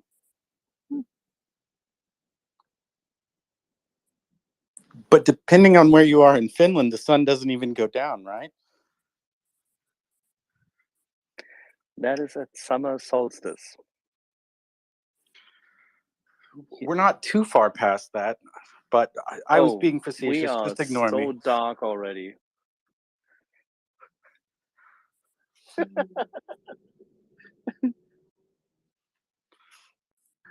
We're 3 days past the equinox, and in fact, this is the time of year when the day is exactly the same length all over the world. So for once, there's no particular longer or shorter day in Finland. It's just like a sort of normal amount of hours, but they're losing 8 or 10 minutes per day in the north of Finland of daylight. At this time of year, it goes incredibly quickly. Thank you very much. I think Peace and then Dennis were next, or was it Dennis? No, we got Dennis and then Peace. Okay. So can you hear me? Absolutely. Go right ahead. Okay, so I'm not a huge fan of Maria because my reasons for this, but a lot of people in like my replies try to make me speak out. So I will try to do that. I'm the Russian guy sitting in the middle of Moscow, and we had some protests here. So yeah, to speak from the get-go, I'm 100% pro-Ukrainian, and I want Ukraine to win. And I really hate what my country does for many years, because it didn't just happen in the last year, it happened for a lot of times. So yeah. And there was like a huge news break that we have protests here, and people were like inspired that suddenly Russians will become good. But that is not what happened. And people like in my replies and people who speak to me want me to speak up in the biggest space. And yeah, that's what I'm gonna try to do. So we had like huge protests against the mobilization on Wednesday, I suppose. And we had some, and I got arrested. And after that, I understood, and I probably like I don't know a lot of people who can speak about that. So yeah, we had protests, and I was fooling myself about a lot of people coming there. So yeah, I really hope that like we will have like 100,000 people, and we will be happy, and we will just drop that fucking Putin from his throne and so on. But no. That's not what happened. I came to Arbat Street, and we had like 1,000 people there, and they were not even against the war. They were like against the mobilization. But still, all of us got arrested because 1,000 people is nothing against like the whole power of our regime, because we just can't do anything. Just because we have not enough human power. If we had 10,000, we could do something, but we hadn't. So yeah, they got us all arrested, and then I came to police, and that was kind of a shit show because they tried to arrest us, but they couldn't. They tried to do something to us, but they still couldn't. They even tried to mobilize us, like give us the papers that tell that we need to go and fight against Ukraine. But those papers were just like bullshit, because I got one and they didn't even get my name right. So I have like the blank space where my name should be, and I have like this mobilization paper, and I think that now I can write any name in it. So now I can be dangerous to people. But still, if you, and I see this a lot, like a lot of people are concerned about what about the opposition Russian, what about the good Russians? But no, there are no good Russians at all. And you don't need to be concerned if you think that there are huge protests, they are not.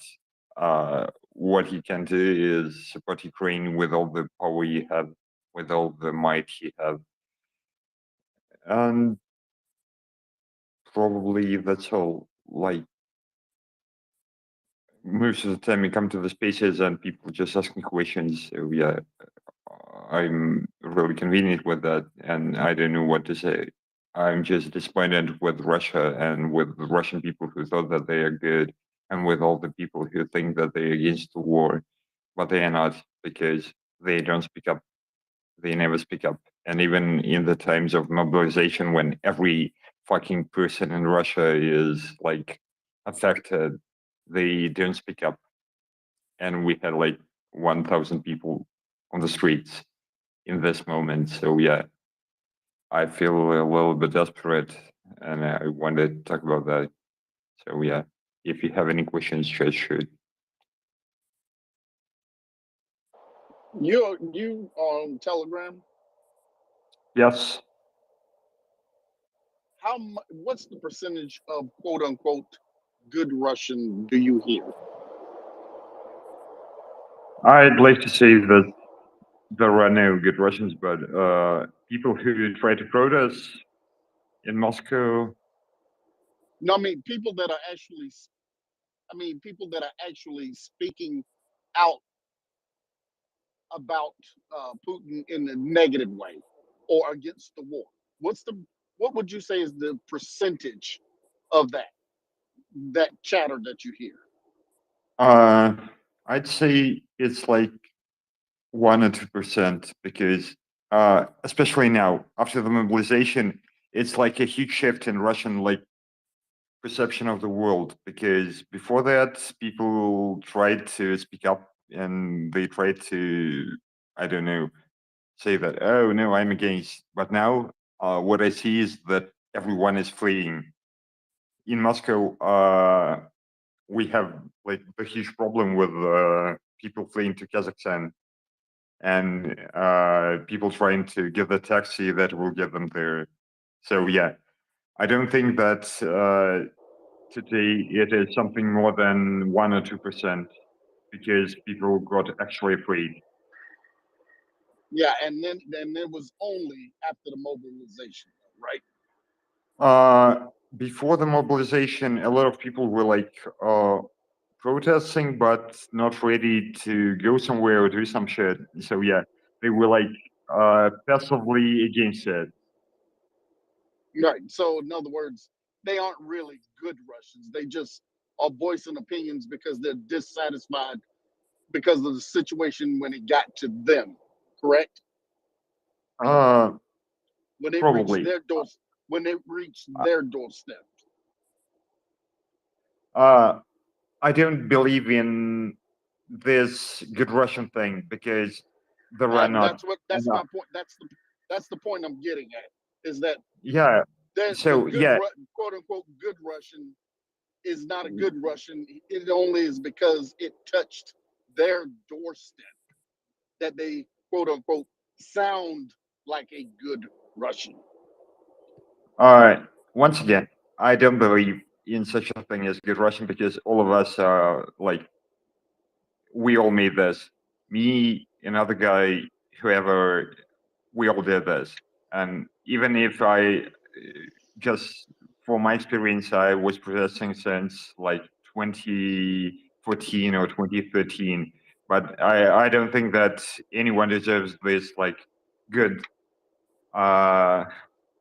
achievement. But what I can say from here is that there are a lot less people trying to protest right now than it was like 2 years ago. And even people who just met the thing, who met the mobilization, the trouble at the door, they stopped protesting.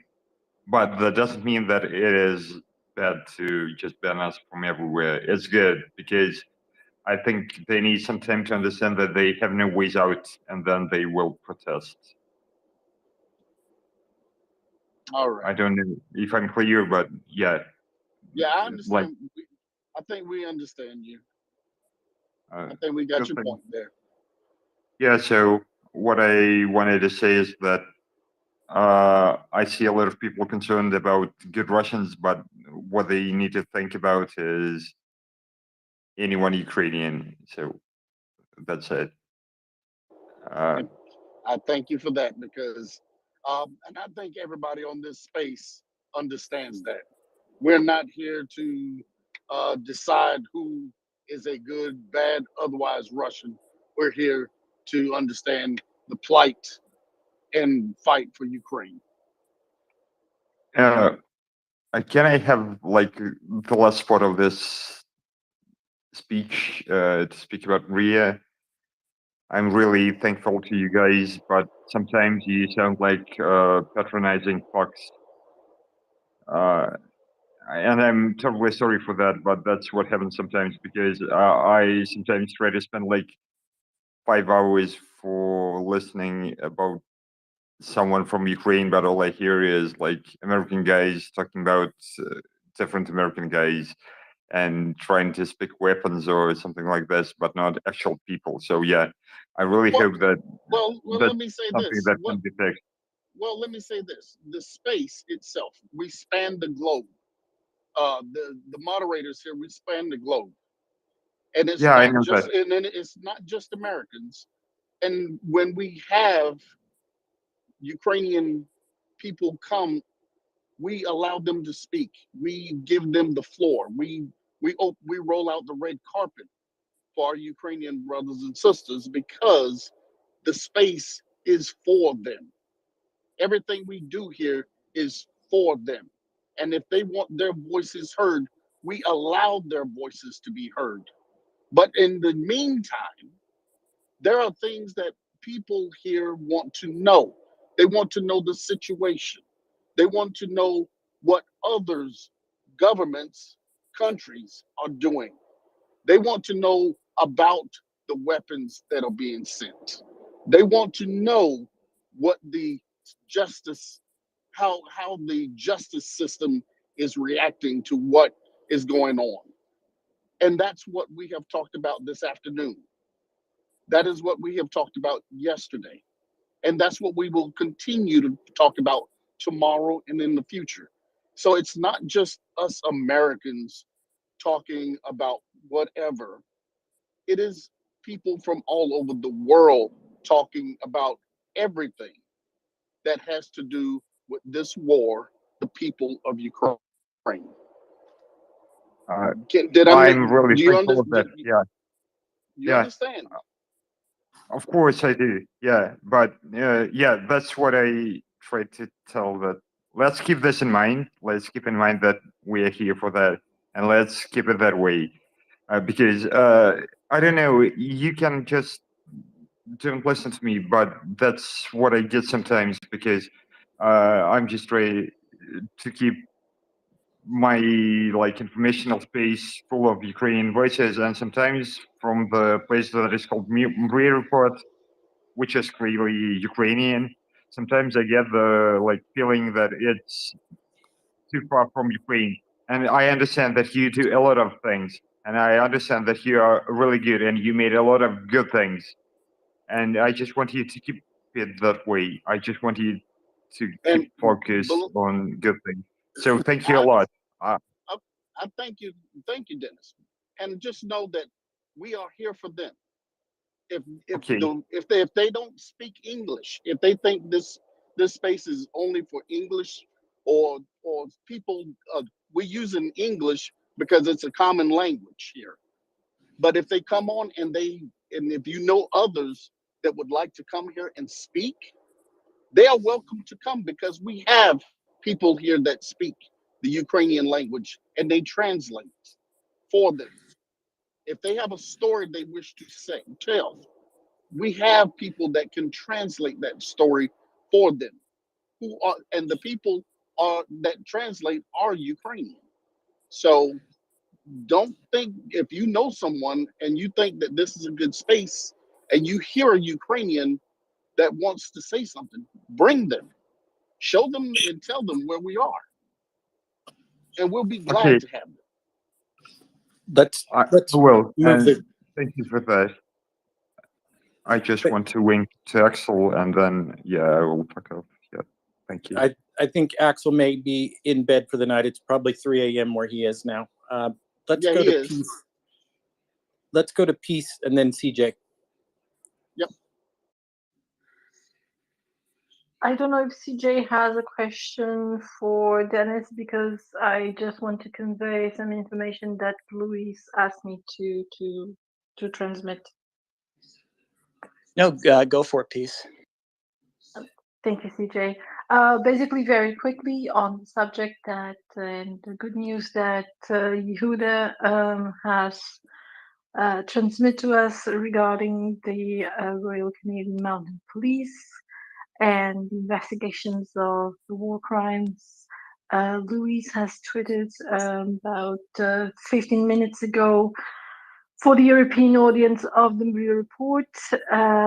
So the War Crimes Program website unfortunately cannot be reached from Europe without a Canada VPN connection. So you need to use a VPN, and you will see the page. I will share. I don't know, Ryan or Daryl, if you prefer to that I send you that I DM you, or if you want me to ping directly into the Nest. Basically, there are screenshots where you can see what shows on the web page, and then basically afterwards there's also a screenshot for the information that it will be there to be provided. You want me to gather to be provided. Also, in addition, he mentions that they will try to pin into the MriyaReport.org webpage, whether tomorrow or Sunday, to put the links for the European sites and addresses and contacts for the submission of the war crimes complaints and information. So I don't know, Ryan, do you want me to directly put this up into the Nest? Sure, you can go ahead, Peace. Okay, thank you very much. And then I bid you all a very good night. Thank you so much for the space. Thank you all. Brilliant crew. I hug you all and I love you all, and continue to listen to space, tweet it out, and donate to MriyaReport. Take care. Thank you very much and have a good evening. We will see you tomorrow. Yes, we will. Thank you. CJ, go ahead. I think you were next. And Tinny, I know you've been in the space before. If I saw you up on the speaker panel earlier, if you wouldn't mind raising your hand, it's about the only way we can keep a decent order here. CJ was next, and then either Norman or Clarence.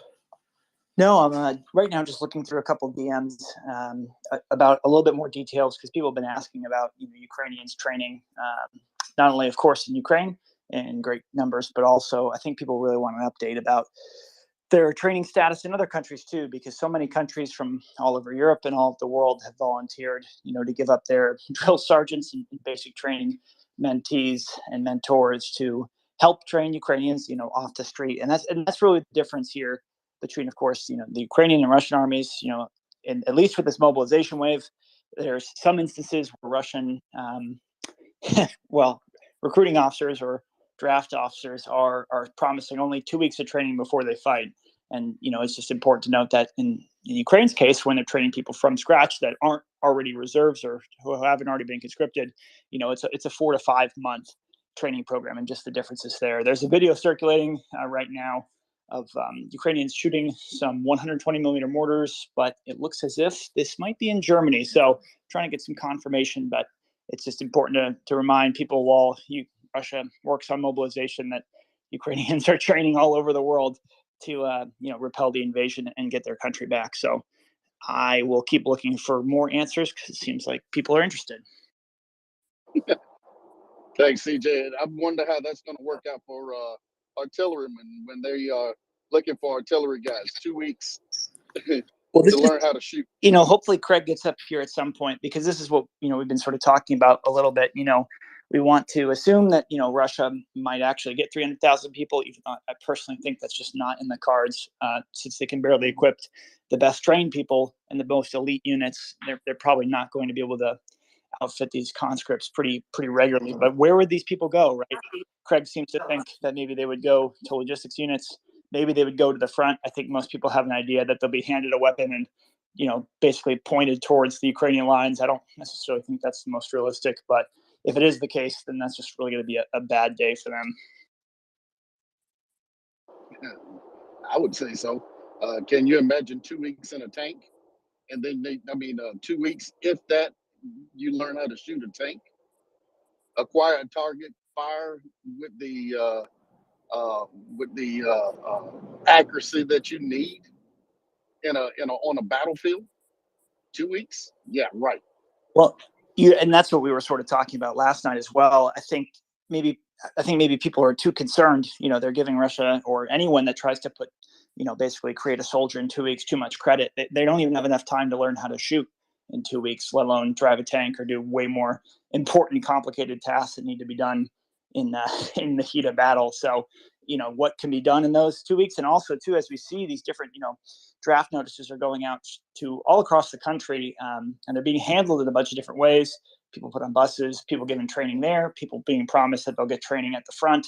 It's not very standardized as of yet, but it's only 3 or 4 days since it was announced, so we'll probably be getting more information, but I wouldn't be surprised if this thing doesn't get rolling for at least a couple more weeks, at which point in time, I guess we'll have to wait and see.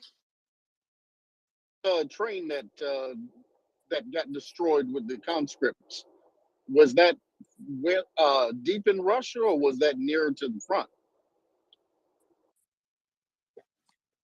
I'll have to defer to someone else that knows. I don't know if that's been confirmed yet. It's being reported as near Volgograd, aka Stalingrad, which is within Russia, but not a million miles from Ukraine. About how many miles? How many kilometers? Nick?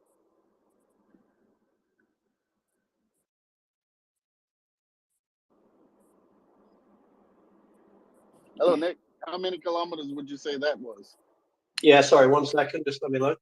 Volgograd itself, in a straight line to Luhansk, for example, is probably, hold on, wait for this scale to load. Talk among yourselves for a second. I would say in a straight line, it's 300 kilometers from Luhansk. That kind of makes it suspect what it could be. If it was, because do we know anything that can reach that far just yet? I don't think I think it's more likely to be just a general screw up, but we'll see. Sabotage, maybe. It's a smoking accident. Another smoking accident. Okay. I'm not certain. I doubt very much if Ukraine would, send if they had something capable of going 300 kilometers, that they'd use it to strike a random train. But we'll see. There's very little. That it's rumors of a train, and it's in the Volgograd area, supposedly carrying conscripts. I think we should wait perhaps a little bit more. But anyway, it's also 300 kilometers is sort of near, but Russia it's big, but the population centers aren't all that far away, so it could also just be fence. I'm going to place my speculation bet on this NRA organization that may or may not even exist within Russia. I'll assume that train got Dugined. Is this a subsidiary of the American NRA? I can see not at all. Totally different. I presume so. It's way apparently they're Russian nationalists that don't appreciate the direction that Vladimir Putin and all of his kleptocrats and human wallets have taken their country. But I think it's highly suspect about whether or not it's even a real thing, or whether it's just some people claiming to be an organization. They claimed to have been the perpetrators of the Maria Dugina death, and they also took ownership for some of the fire bombings that happened at military recruitment centers in recent months within and all around Russia. But I probably shouldn't give any more breath to unsubstantiated rumors, and I shouldn't be creating my own here by attributing a train crash to them. Give yourself a slap on the wrist, young man. Done.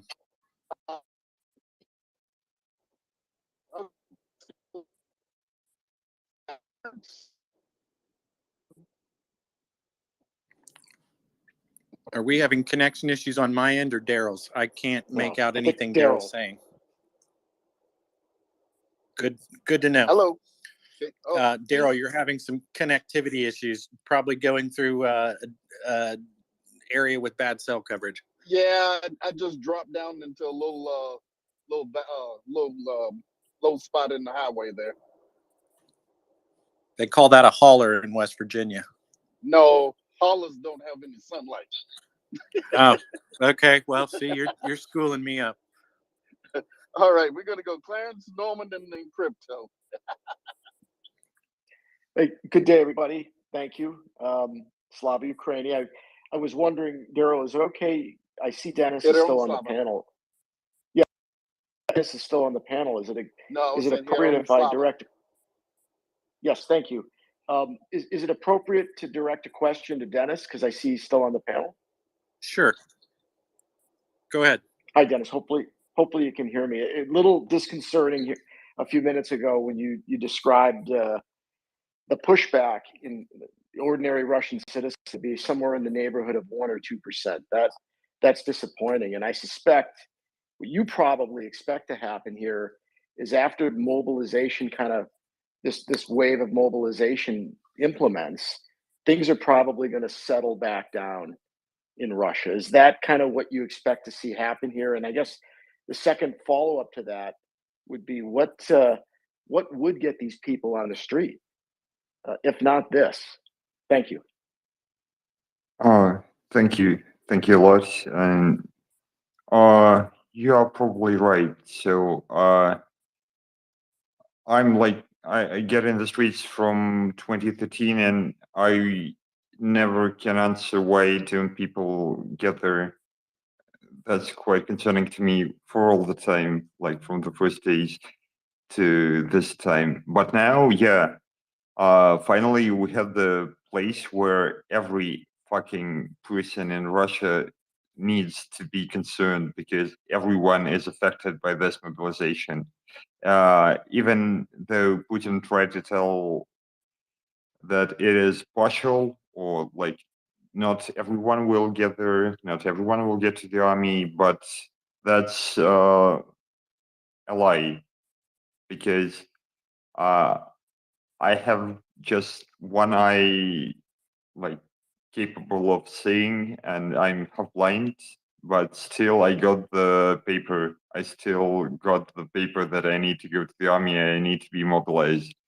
And that's kind of funny because if you can find a person who is least capable of being a soldier, that's me. But still, yeah, I got the paper and it's bullshit, and that's not gonna change anything in my behavior. I'm still going to go to the protests. So yeah, fuck that. But I don't know why people don't get out. I know that a lot of men, like males, got really scared, and I see a lot of my friends fleeing from Russia like in a hurry, and they are like panicking. Dennis, But where are you calling from? I mean, from Moscow. I'm right here in the belly of the beast. I'm in Moscow right now. Really? Yeah, for sure.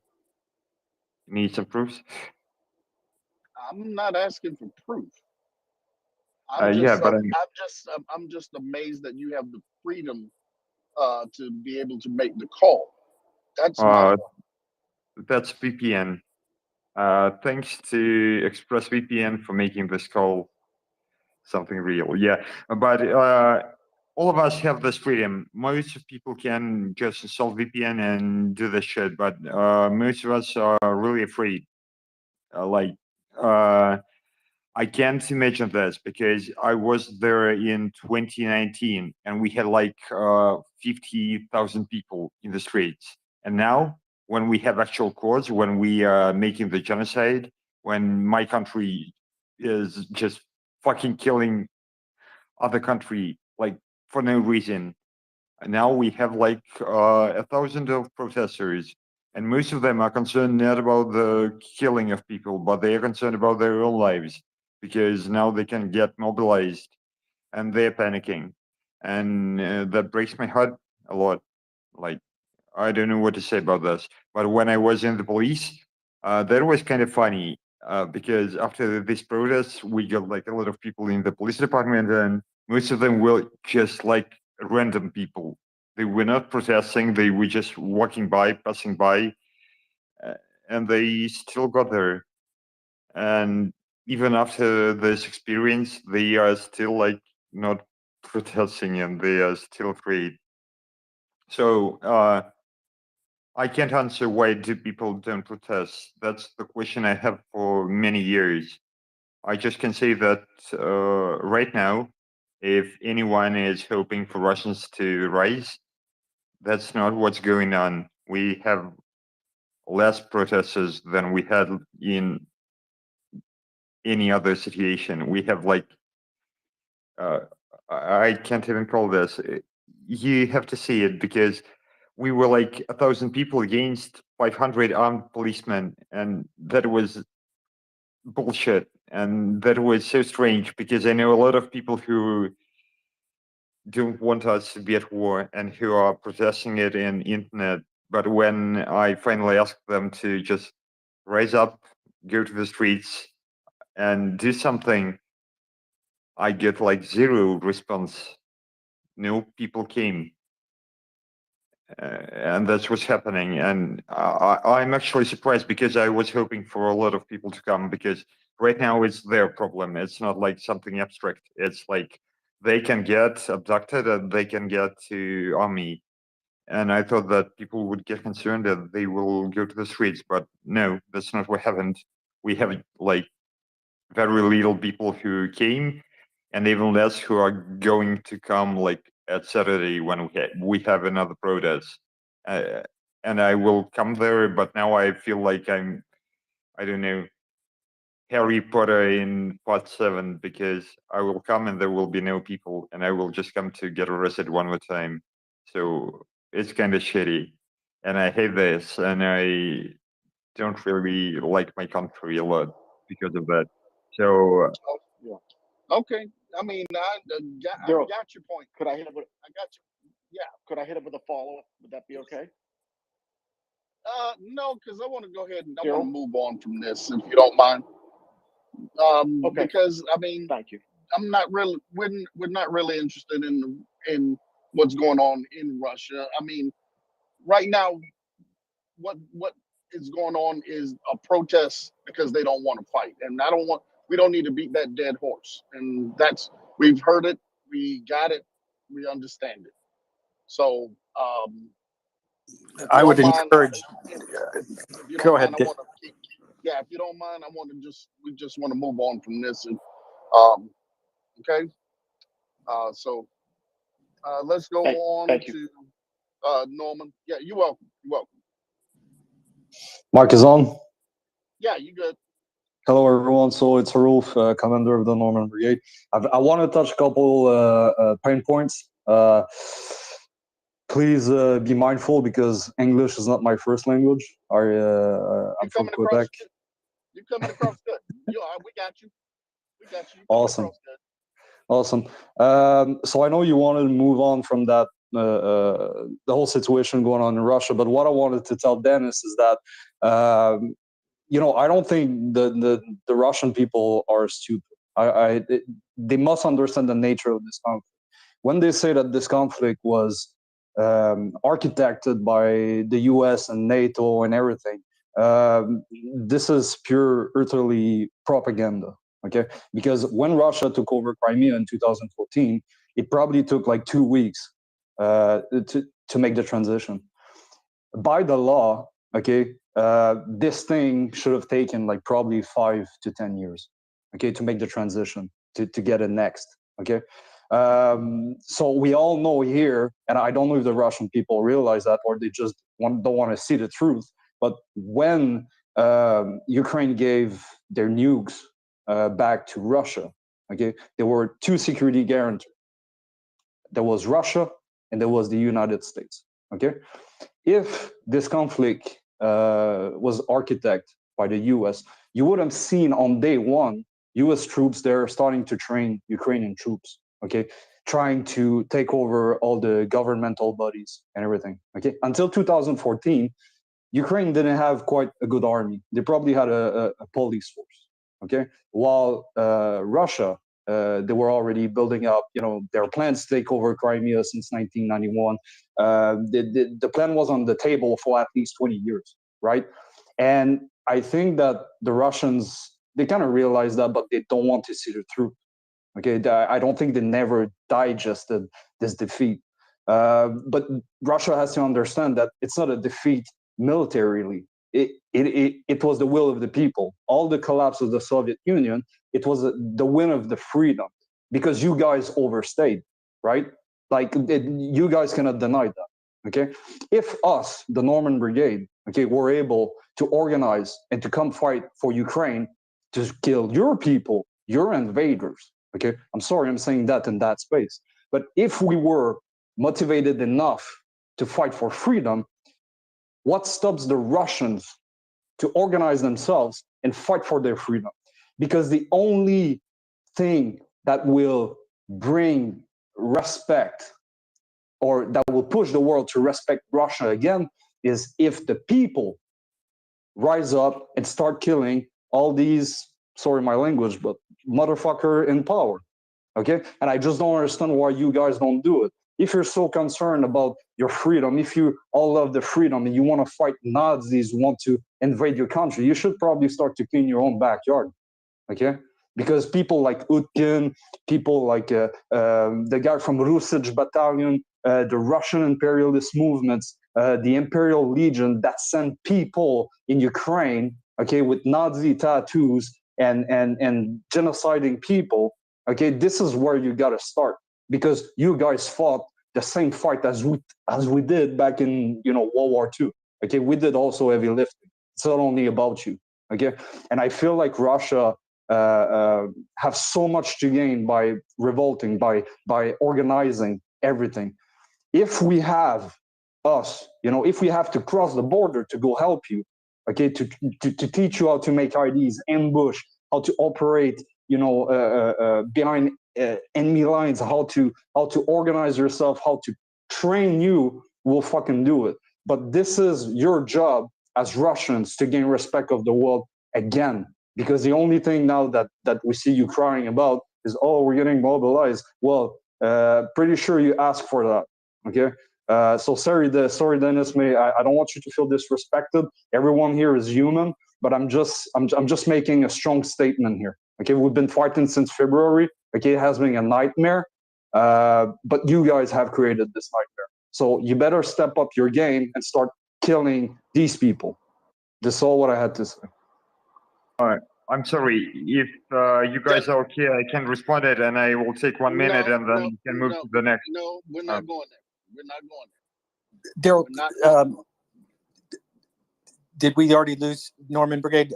I'm okay with him offering a brief response. Oh, I'm here. No worries.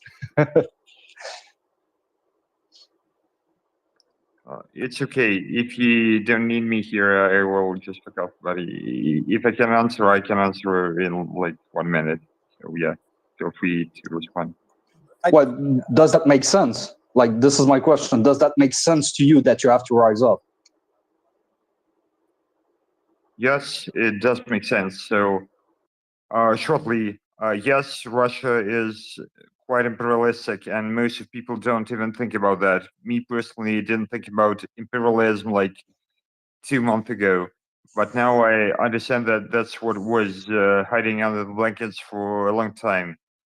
And yes, we need to deal with this shit, and we need to figure it out. And no, I don't think that any help from abroad will help us. The only thing that now I can see, and I got quite disappointed with like civil society movement in Russia. The only thing that can help us is the defeat, and the only thing that can help us is arming Ukraine with as much weapons as possible. Because if Ukraine wins, it will be like the proper push to Russian society, and that's like right now I don't see any other ways for Russia to just get back on its feet and be like the normal society. What we need now is like a punch in the face. So we need to come down and see that we are defeated, and we need to go from there, from that point. So yeah, if you hear me right now, so yeah, please help Ukraine as much as you want. And if you are concerned of Russia, still go and help Ukraine, because that's the only thing that can help us now. And I hate to feel and to sound useless, but I don't have any answers about how to make Russians stand up. And what we can do is just help Ukraine as much as we can. Thank you. I'm out. Thank you, Dennis. I think Chris was next, and then Crypto. No, it Yeah, was crypto. stick And to then, crypto. Oh, sorry, it was Crypto. crypto and then Chris. Crypto next. My apologies. No, you can just go ahead. I'm just finishing something. I have a question, but I'll get back to that. Happy for Chris to move forward. All right, go ahead, Chris. Okay, thanks, crypto. Yeah, Dennis, I'm just curious. You're talking about being arrested at the protest, but you're also talking about going back to protest again. So I'm just kind of curious if the people in Russia are fearful of the government, and that's playing a part of why we're not seeing larger numbers standing up, regardless of the motivation. Just there's lack of people doing it. So I would have thought maybe it's a fear of the government, but then you tell me that you're going to go back and protest on Saturday. So it almost sounds like you got a slap on the wrist, and there isn't much punishment for you protesting. So I guess that kind of contradicts my thinking. Is there any kind of clarity you can give to that? I really have to stop this place being like about Russians, because that's not fair. But I can answer briefly that no, I don't think I'm like the common Russian. So most of them are afraid. Most of us are afraid, and yeah, most of them try to avoid anything happening. And when I ask people to, why don't you go and just do the shit? Why don't you go to the protests? They say, no, we can't. We have family. We have like credits. We have any kind of shit, and they don't go.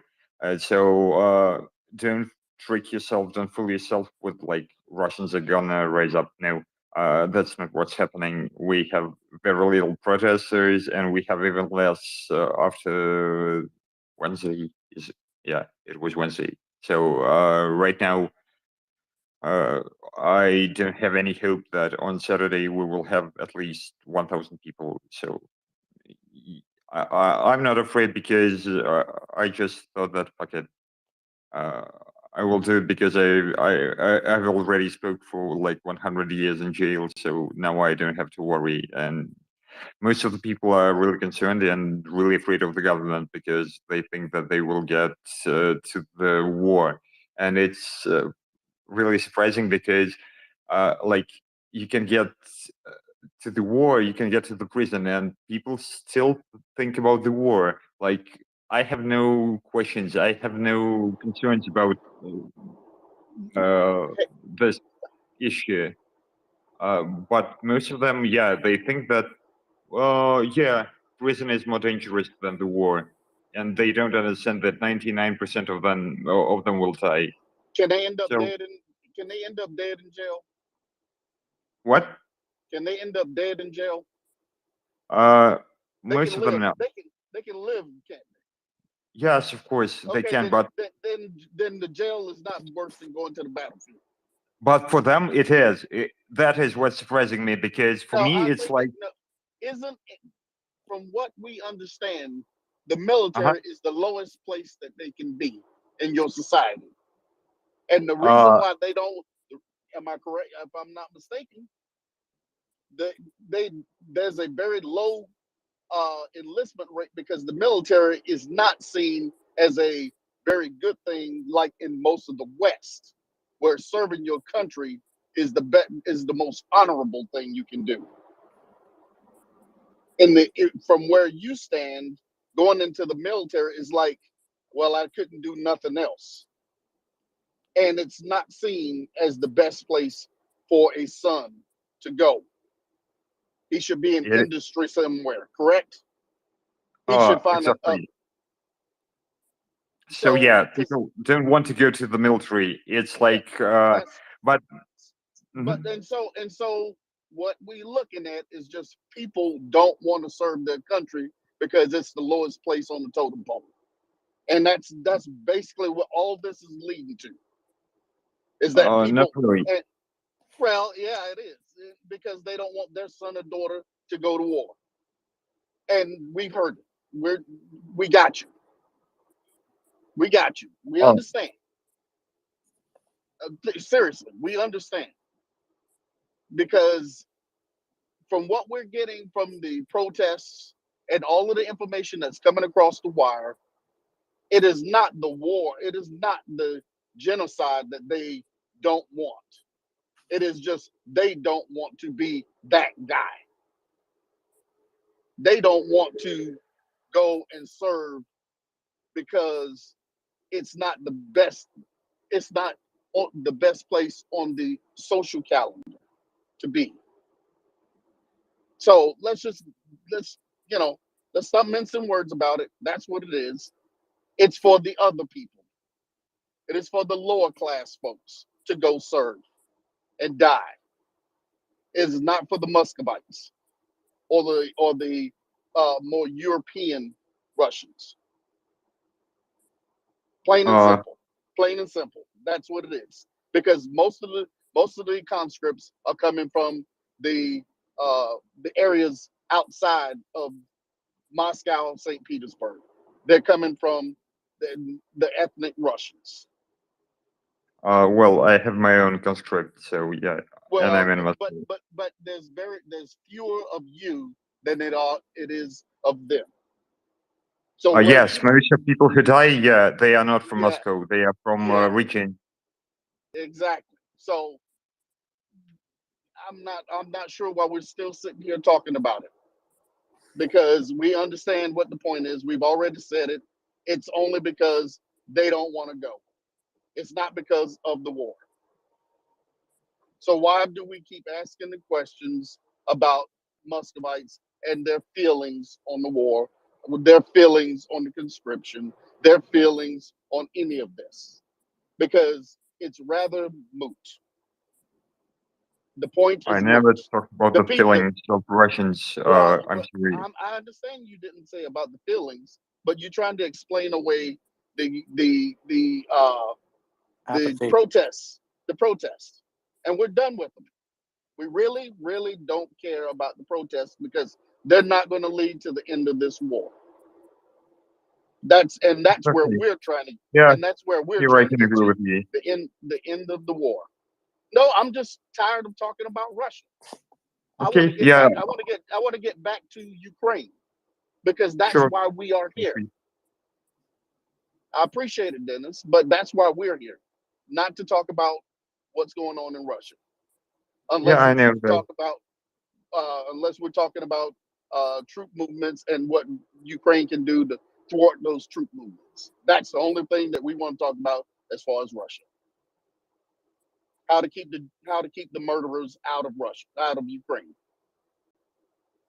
I'm sorry if I'm being coarse here, but it's been long enough talking about it.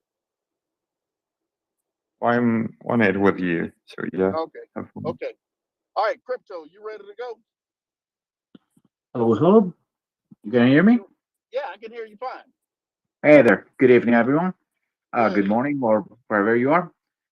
So my question is, I would like briefly circle back when we're talking about like war crimes. So right now we are seeing, I mean, number of videos circulating, people going to the front after like 2 weeks of training. They're not soldiers. They're like cannon fodder, however you want to call them. They will be there and they will be scared. They will do horrible things because that's what people do when they don't have training. They are not professionals. They're gonna do stupid things, and they obviously they need to take responsibility for that. But I think people into like in between, people that after the war they will just claim that, oh yeah, I was just following orders, this and that. What are the procedure to get those people to trial, get those people to be convicted of war crime? Because I mean, from top to bottom, everyone is related for these war crimes, not just the people that are committing them, not just the people that have their face on the video committing the crime. Because I think sometimes the people that are in between, they are much more responsible for these scared bunch of people committing the war crimes than the people. I think they are much more responsible and they should be held accountable for this. What are the proceedings for that? I'm not 100% sure. It's more of a question than anything else. It's like, do they pay for it? Yeah, that's it. Oh, right. Hey, Ryan, are you here? Yeah, I'm here. Oh, okay. All right. I just want to know. All right. Norman, you back. What you got? Oh, I was just trying to motivate the Russians to fight because I think that the end of the war, they could be the greatest vector back home if they decide to do like I think it's the Russian National Republican Army or something. I don't know if that really exists, but if they can just stop, thinking about how they cannot do anything back home and start to do something very concrete, like organizing themselves, going dark, you organize yourselves, and then you start cleaning up. This is the only way I think that could shorten the war, because I don't think that Ukraine would just like to invade after. Norman, This is what I was on about. Yeah, but Norman, here's the thing. What's going to happen in Russia, we don't know, because here's the one thing we do know about revolutions, uprisings, what have you in Russia. They always lead back to the same type of situation. A despotic leader, Lenin, Stalin, Khrushchev, on up. When after 91, we're back to Putin. So I mean, they have a cycle. It's work. Their whole society works in the same cycle. It's a nanny state where they have to have that one person that leads them, and it always ends up the same exact way. They may change the color of the stripe on the uniform, but it still ends up being the same thing. And I mean, if you doubt me, look back in their history. It's always the same. Every revolution. I'm sorry, I thought you wanted to talk about Ukraine, but you still don't. Yes, I am. But that's no, you're not. I'm just trying to move. I'm just trying to say to Norman that that's where it ends. It ends up back to being the same thing. I have no. Stop speaking about Russia. Speak about Ukraine, dude. Yeah, I'm just saying. I have no good opinion what could happen in Russia, and we're not there, and it's irrelevant to the conversation at this point. It really is. Well, I'm kind of tired to fight, and I'm still fighting. I'm tired to fight. I'd like to see this thing implode from the inside. As would I. We would hope that. the time We for would hope that, brainstorming on. but it's not on- time. Sorry, Daryl. Go ahead. I was No, just I'm going to just say saying. Oh, go ahead, Rain. Go ahead. I'm sorry. the time for brainstorming on how to help Russian dissidents plan an uprising from within their country has long passed. They're committing atrocities outside of Russia. And while I commend Denis's attempts to protest what's going on, they should have been doing this decades ago with a lot more fervor than they are now. Maybe they've been beaten into submission and maybe they haven't. Maybe anybody who had any prospects of countering Vladimir Putin and whatever political structure he has set up would have been a good idea when the Russians invaded Crimea in 2014. But for us to spend too much time about it on this space, I think does a disservice to our listeners and a disservice to the cause that we're here to support, which is getting the Russians out of Ukraine. And again, I respect Denis if he's been protesting in Russia. I'm a little puzzled how he managed to get out of jail in the first place. And I presume that if he goes to any protests in the near future, he's likely to find himself on the front line in Ukraine, where he will have an opportunity to vote with his feet and put down his weapon and call a phone number and surrender to the Ukrainians. Oh, he can't call us. We will gladly take him prisoner. Well, and honestly, if he has access to Twitter, he probably already can get that phone number and phone in advance and let the Ukrainians know that he wishes no ill will towards them and he would like to claim asylum in Ukraine or some third party country that's willing to take him.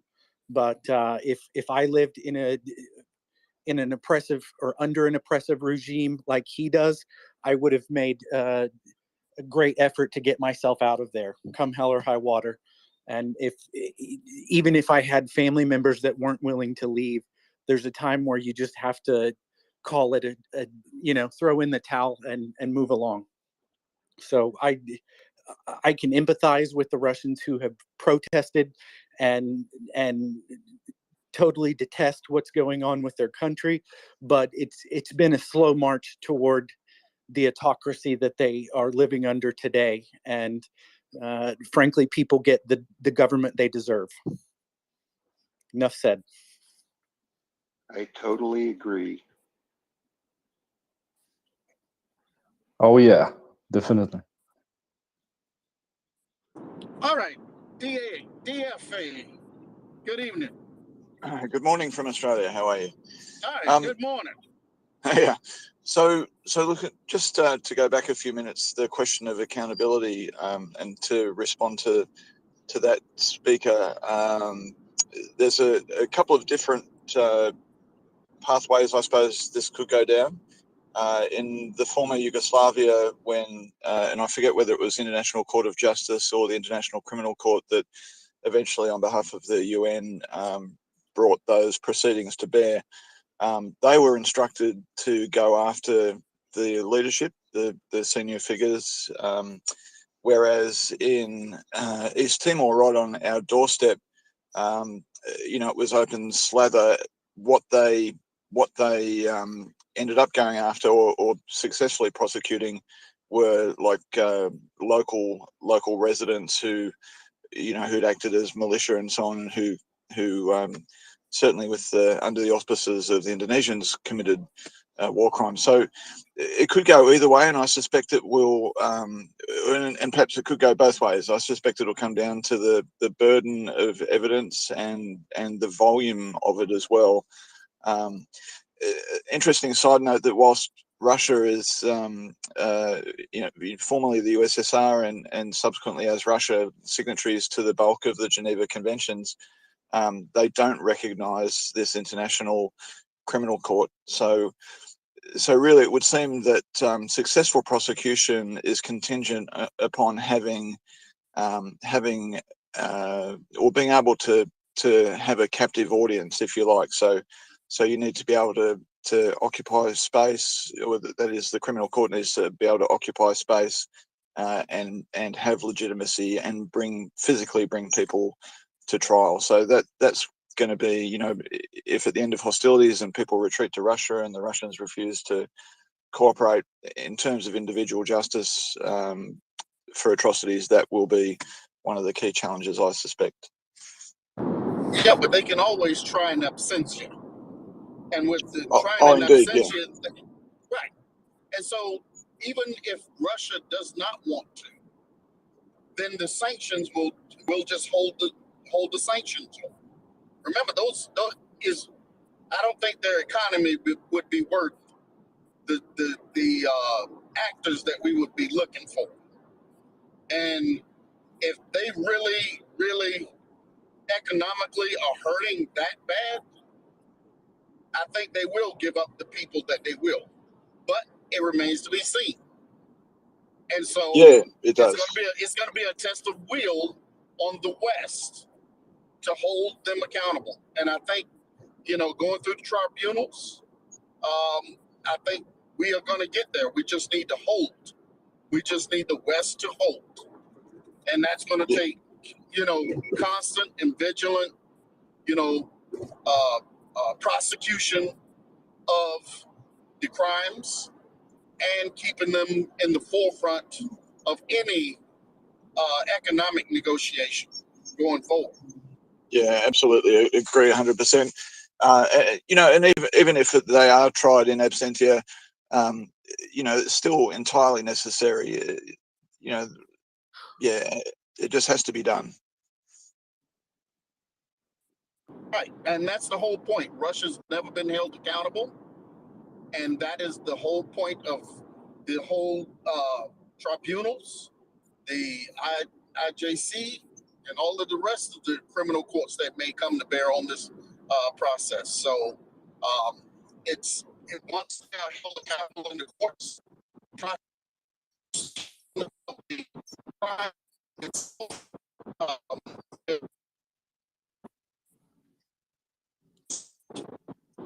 it's time. Just like the after the war, it's time to bring them justice, even when they fled. Yeah, indeed. Yeah, the optic of you know, the optic of being able to march people before a court and, you know, lead them away in handcuffs, it's tempting, but probably not going to happen in the short term, as we've discussed. And yeah, but you know, as you point out, it's entirely necessary, and the, you know, this country, this rogue state needs to suffer for decades and decades for this. Yeah, I mean, we also have to talk about the rebuilding and the you know, the paying for the war and the damage done to Ukraine. So there's also that. You know, Absolutely. it was an unprovoked act, and Absolutely. They should be made to pay for it. Yeah, 100%. Yeah. All right. Thank you. Have a good day. And the U.S. Treasury Department is actively working on that, as are other countries who happen to have Russian cash reserves sitting in their banks around the world. But yeah, I totally agree with both of you. Sanctions do not need to come off until every single Ukrainian who can be identified as having been kidnapped and deported into Russia are returned to their country of origin, most especially the children, who some of which are too young to even be able to remember the country that they came from. Those are the ones I'm primarily interested in repatriating first, because anyone of adolescent or adult age will at least know how to hopefully find their way home, whether or not sanctions are on or not. But there are now over 500,000 children and millions of Ukrainian adults who were forced to move and be processed through filtration centers. And I despise that terminology more than anything. It's not a filtration center. That's a sanitized term for a concentration camp. Because if you get filtered to the wrong side in a filtration center, you can all surmise what that means. All right. Let's see. We have Tinny. I have not seen your hand up. I mentioned this earlier. If you would like to speak, go ahead and come off mute now. But I know you've been in this space multiple times. Hi. So I'm wondering why the hand doesn't work. Can you hear me? Okay, there you go. Yeah. Yes, we got you, Tenny. Yeah, my iPhone just keeps, cutting me out and I have to leave and come back up. I just wanted to say briefly, well, one, thank you so much for the space, but two, somebody was talking about scams earlier, and I believe that I was approached by a scammer who called himself Ukraine Fighter, and his handle is @fighter_Ukraine, and I would just like to warn people about him. I'm a certified fraud examiner, and my antenna went up pretty fast, so that's basically all I had to say. Yeah, unfortunately, there are a ton of people who are trying to grift off of the misfortune of the Ukrainian invasion.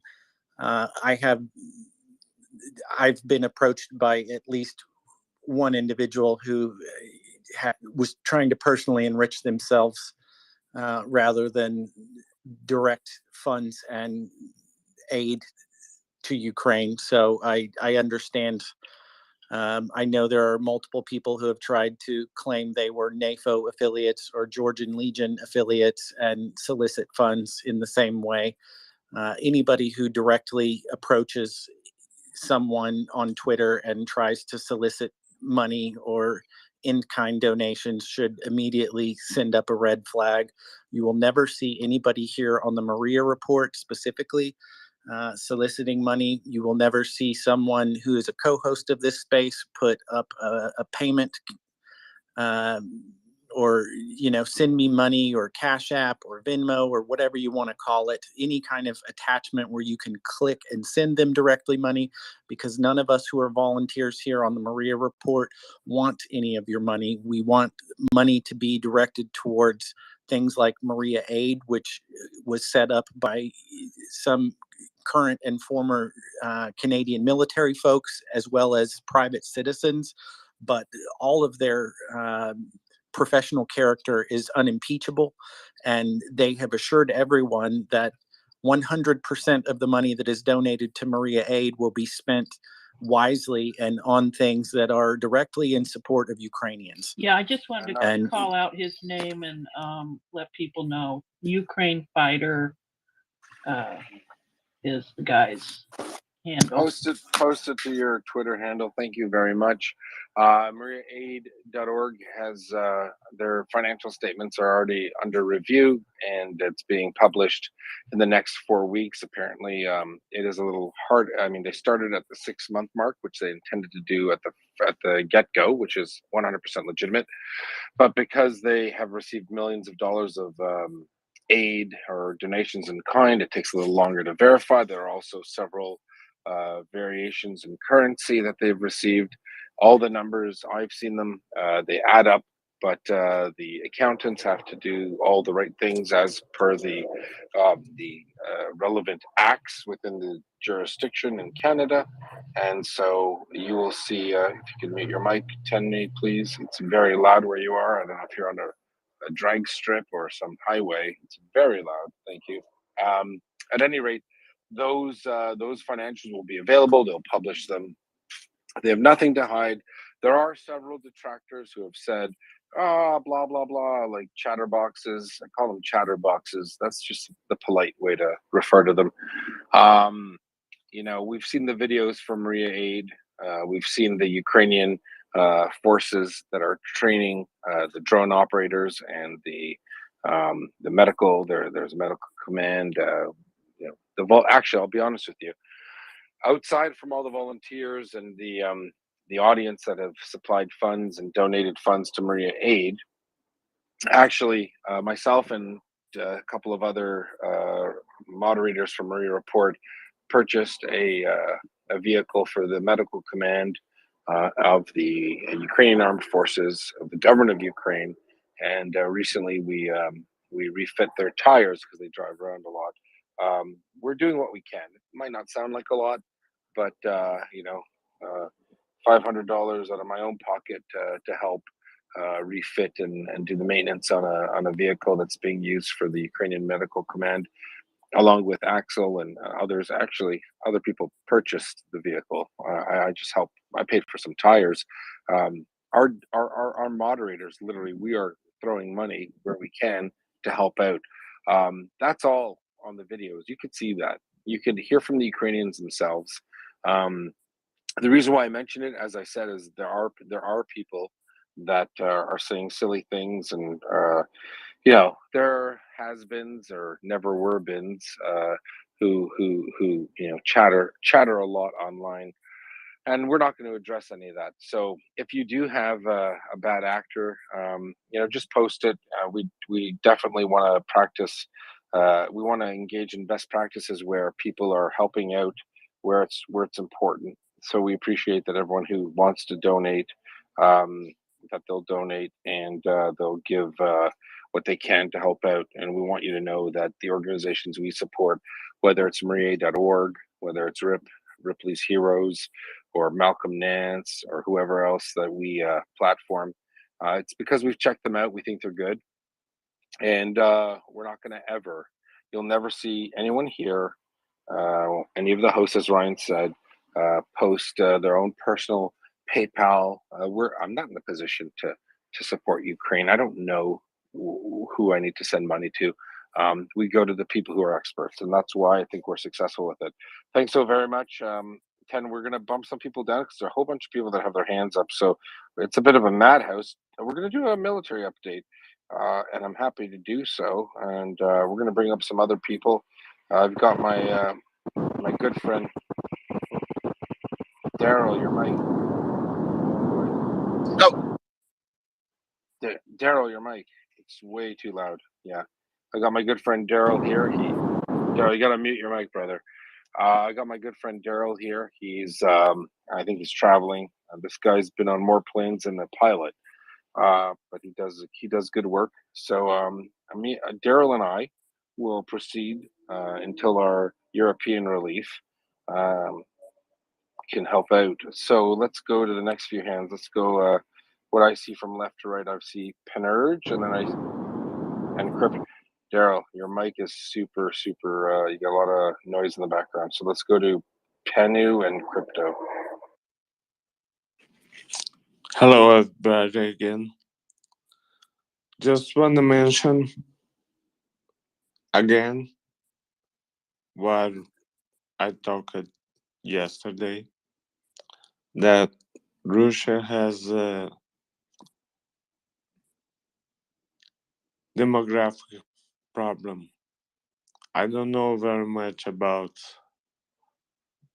tactics, but I know a few about geopolitics and diplomacy and economics.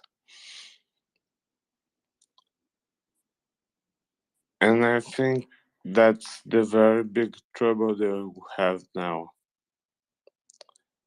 And that's why they're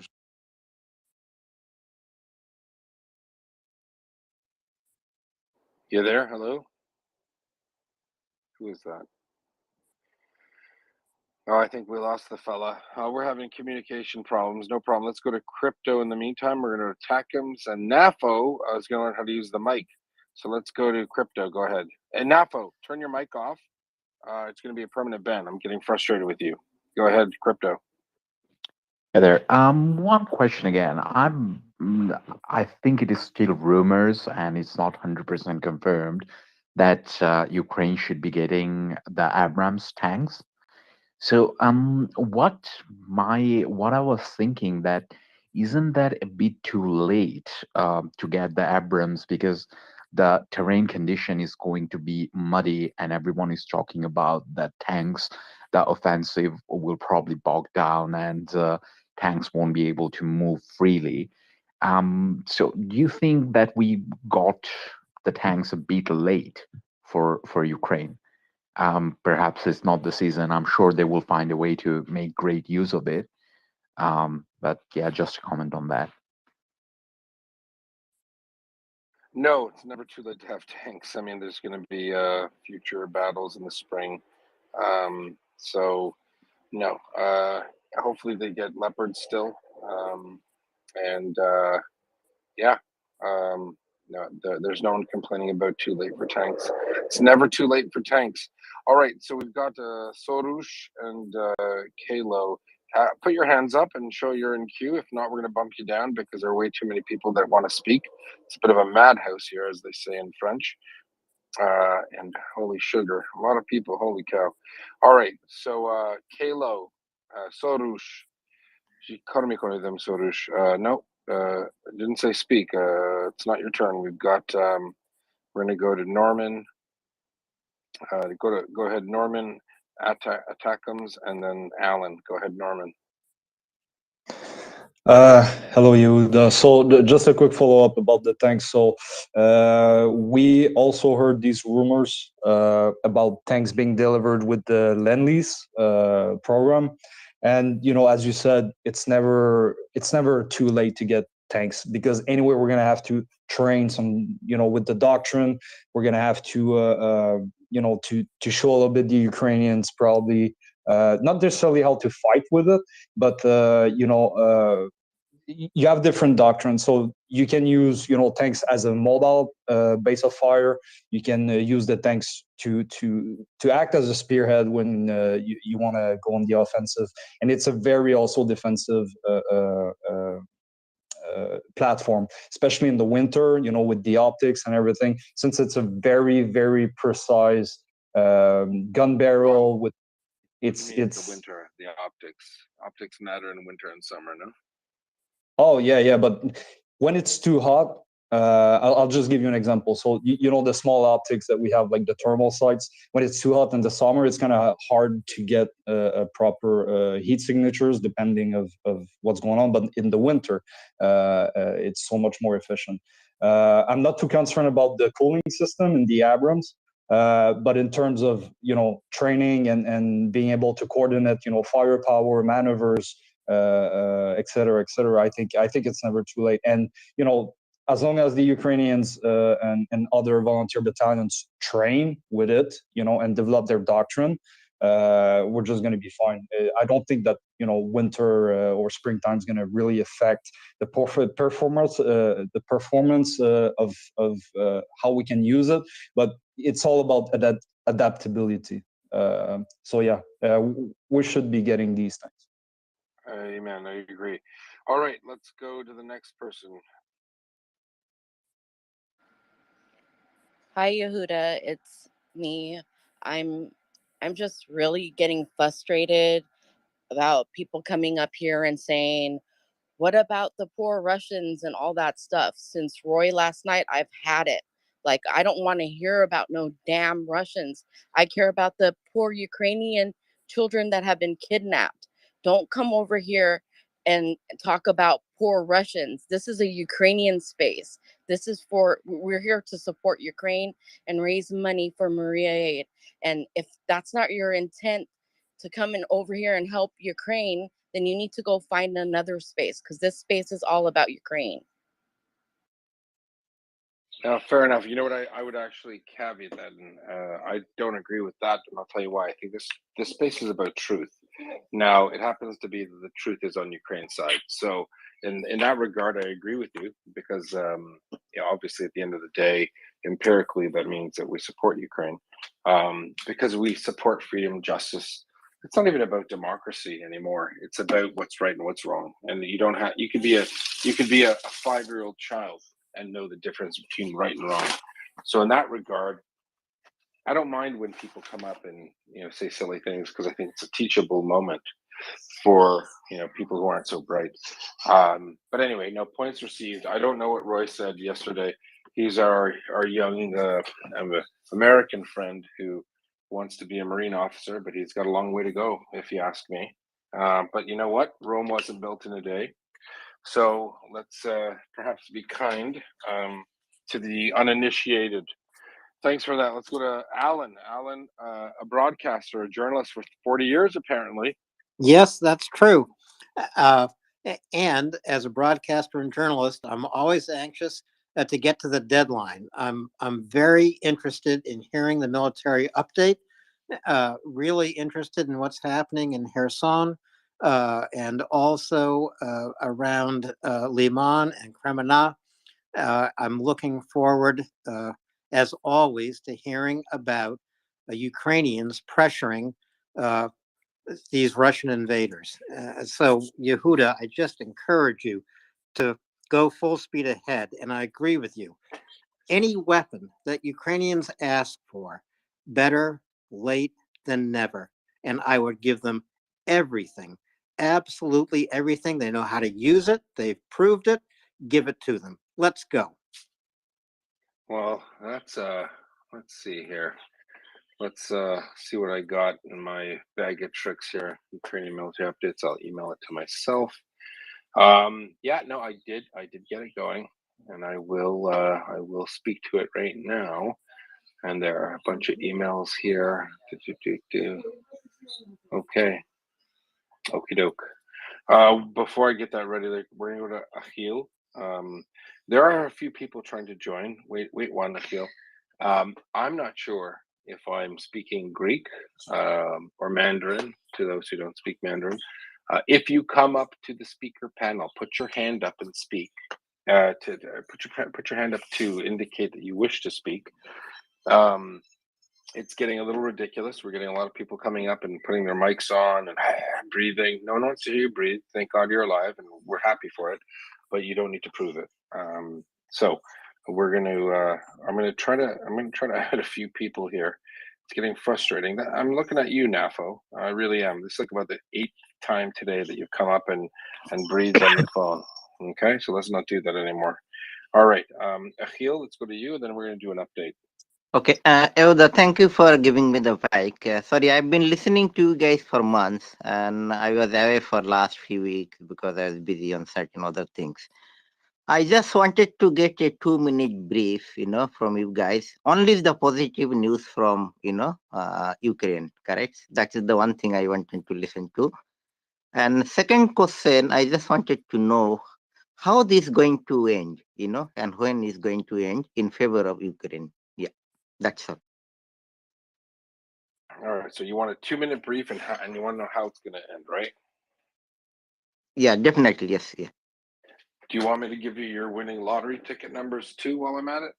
I just wanted to hear only the positive for the Ukraine side, nothing negative, yeah? Because, yeah. Well, I can't promise you either. You're asking me things I can't deliver, and that's fine because I'm married, so I'm used to promising things I can't deliver to my wife. So what I'll do is, don't worry, go for it. Yeah, that's good news. Yeah. Well, I'll give you the news, not good news or bad news. I'll give you the news. How's that? Alrighty. Okay. So, buckle your seats there, everybody. We've got Ryan here. Put your hands up, NAFO, and if you have a question. If you don't, and then thank you for your question, Ahil. We're gonna bump people down because there's a whole bunch of others that want to come up and speak, and that's fine. I'm going to say it again, NAFO. I don't know who you are, but you keep coming up. So put your hand up, go to the corner of your screen there, click on a heart button with a plus, and you're going to not going to give me a peace sign. You're going to give me a hands up like Fran over there. Okay. See how Fran does it? You know that sesame? Yeah, there we go. One of these things doesn't look like the other. It's been you for a day. So I'm glad you figured it out. All right. We're going to kick off. All righty. 23rd of September. If anyone wants to pull up a map, if Ryan wants to post one in the nest, we've got 3 areas of interest: Kharkiv Oblast, the Donbass, and then Kherson. We're going to start with Kharkiv Oblast. So it looks like Ukrainian forces in and around or in the vicinity of the Liman city of Liman the Ukrainian forces are positioning themselves in order to envelop Liman city. Ukrainian forces have advanced to the northeast of Liman. They are near a town called Rikadob, Rikodob. That is about 10 kilometers northeast of Liman. You might not see it on a bunch of maps, but it has. I am on a good authority to tell you that that town has been captured by Ukrainians, and that would indicate that a large portion of the maps that are available are incorrect. So it means that the Ukrainians are pushing through, and they have made it to that particular town. And what does that mean? It means that they will have an avenue of approach towards Liman from the north. They also have avenues of approach to the west and southwest of Liman. Now, why that's important is because in order to seize Liman, Ukrainians want to encircle the 208th Cossack motorized separate motorized rifle brigade. The Russians like to add names to what they do. I'm not really sure because they're equally ineffective when they have names or when they don't have names. So they are attempting to encircle the Russian forces in and around that area. What's the overall objective? Well, a thinking person would argue that it must be to seize all of Luhansk before the winter, and that makes sense. Furthermore, we're looking at another town. Zelena Dolina has been taken by Ukrainian forces in the thrust towards Liman. It's parallel to the O0526 MSR, and it's in the vicinity of a village called Stavki. Now, Stavki is a small village, not very big. It actually has a population of 35. Stavki, Stavky. Now, as I've said earlier, Redovka has been taken. If you're looking at a map, especially the deep, there's a map that shows Ukrainian advances. It would show an ingress of about 15 kilometers from what are known publicly as Ukrainian lines, and the Ukrainians have taken that particular town. What that means is they have an access down into Liman. Why that's important is, as I said, there's one regiment, the Kuban regiment, and the 208th Cossack Rifle Brigade. They're a separate rifle brigade, not to be confused with the non-separate rifle brigade. They're in striking distance, about 22 kilometers from Sloviansk. So that's the force that the Russians intend to take Sloviansk with. Will it happen? Probably not. Now, furthermore, Troitsky, right to the north of Luhansk, on the border of Russia, is a very important position because it contains through Troitsky exists a rail line that supports Luhansk city. So, although there's the M30 that goes straight into Russia, the main resupply of Russian forces is actually through the rail line that goes through Luhansk to Troitsky. So the Russians need to pay attention because Troitsky is on the it's what the Ukrainians are aiming and focusing for. The North Line has a rail line to Luhansk city, and it is a strategic and vital piece of ground to take. Russian forces still have the opportunity to withdraw towards the east to Alchevsk and Luhansk city proper. And Liman, you might expect Liman to fall within the next 2 weeks. Their division size strength, Ukrainian forces, they are moving very methodically and meticulously towards Liman. They want to increase survivability. They don't need to lose their own forces in the process as much as possible. Again, I say again, Luhansk Oblast is the general objective in the short term and intermediary. So when we go down to Donetsk or Donbass, we see that Ukrainian forces in and around Bilohorivka have been conducting several shaping operations to set the conditions for an attack in Lysychansk and Severodonetsk. What that means is the Ukrainians are doing their best to limit and destroy and degrade Russian capabilities in Lysychansk. The Russians have very few soldiers in and around. They have an LNR brigade in and around Lysychansk and Severodonetsk, yet they have a large amount of troops in the Bakhmut pocket, which is to the southwest of there. The Ukrainians, in my estimation, are seeking to encircle. In many cases, they're seeking to encircle or envelop, rather, several Russian forces simultaneously. They've cut off their logistics. While this is going on, the Ukrainians are fighting what's called the deep battle, or the deep fight.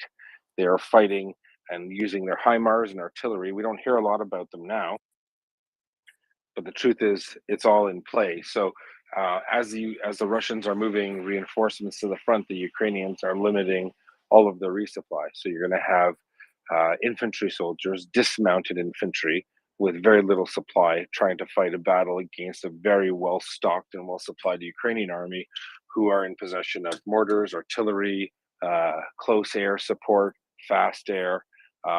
They're able to really use those force multipliers in which to strike the Russians.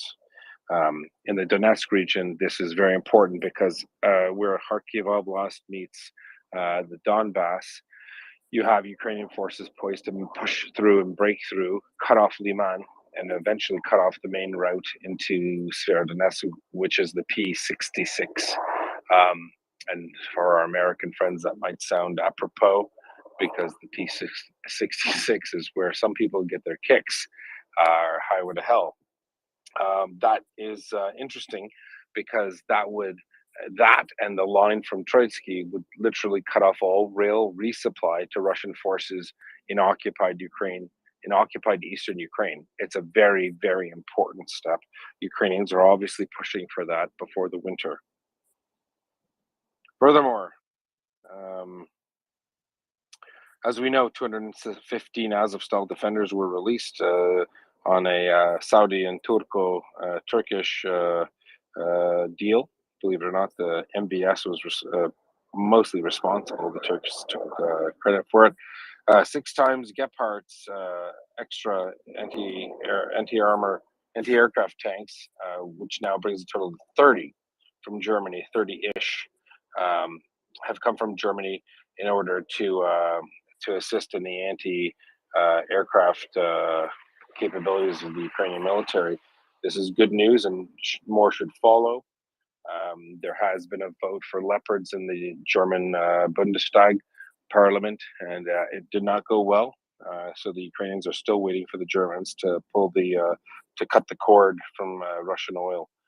Israel has supplied very high-level anti-UAV technology authorized to destroy Iranian drones. For those in the know, the Israelis have been destroying Iranian drones for several years, possibly a decade, in and over Syria and Lebanon. They have been supplying that information to the Ukrainians. Additionally, they have been supplying all sorts of signal communications intelligence, plus other forces. They do it quietly beneath the radar. As a result, Russia punished Israel by closing down a non-governmental agency called the Jewish Agency in Russia, which supplies support to marginalized Jewish Russians. You have seen Zelensky come out saying, why doesn't Israel provide more air defense? I suspect this is a bit of a red herring. I think Israel's asking Ukraine for some culpable deniability, because the Russians are going to do more bad things to more of their minorities. Additionally, the Czech, Estonian, and Latvian government have announced they will not accept Russian refugees under any circumstances. The German government is the holdout in Europe, which say that they will. That's upset a lot of people. I'm going to flip down after Donbass, so we know Bilharivka has a Ukrainian presence. They're pushing towards Lysychansk. They're conducting special forces raids in and around the region. They're doing so in order to set those conditions where those follow-on forces from Liman can push down through into Severodonetsk and Lysychansk. Going over to Kherson Oblast, Russians have been able to resupply their forces via helicopter airdrops, Mi-26s. I think they call it the tank. It's a large helicopter. They've been able to do that. They're using enormous resources in order to supply those troops. Why? There are 20,000 Russian troops west of the Dnipro, approximately, There was a negotiation 2 weeks ago to surrender with the kit. Apparently, the Chechen and mercenary forces started executing Russian soldiers who talked about surrender. As a result, the Russians are still continuing to defend their positions west of the Dnipro, or what's called the right side of the right bank of the Dnipro. However, if you look at a map, it's the left. It's considered the right side if you're looking from north to south. So, what does that mean? The Ukrainians are in no rush because they know that they've cut off all the bridges over the Dnipro, Antonovsky Bridge, plus the Novokhovka Dam Bridge and the associated rail lines. What that means is that they are in control of how the Russians resupply. Can they hit with man pads or stingers those helicopters from the positions they are? No, they're too far. So the Russians are able to resupply their forces at great cost and risk. So where we stand is the Ukrainians are cutting apart Kherson Oblast west of the Dnipro piecemeal. And that way they are able to attrit those Russian forces. Frankly, it might be better to attrit, or in effect, what it means is to kill more Russian soldiers west of the Dnipro than to take them into captivity. If they don't want to surrender, that's fine. They'll be destroyed in place. Mike's hot. Who's that?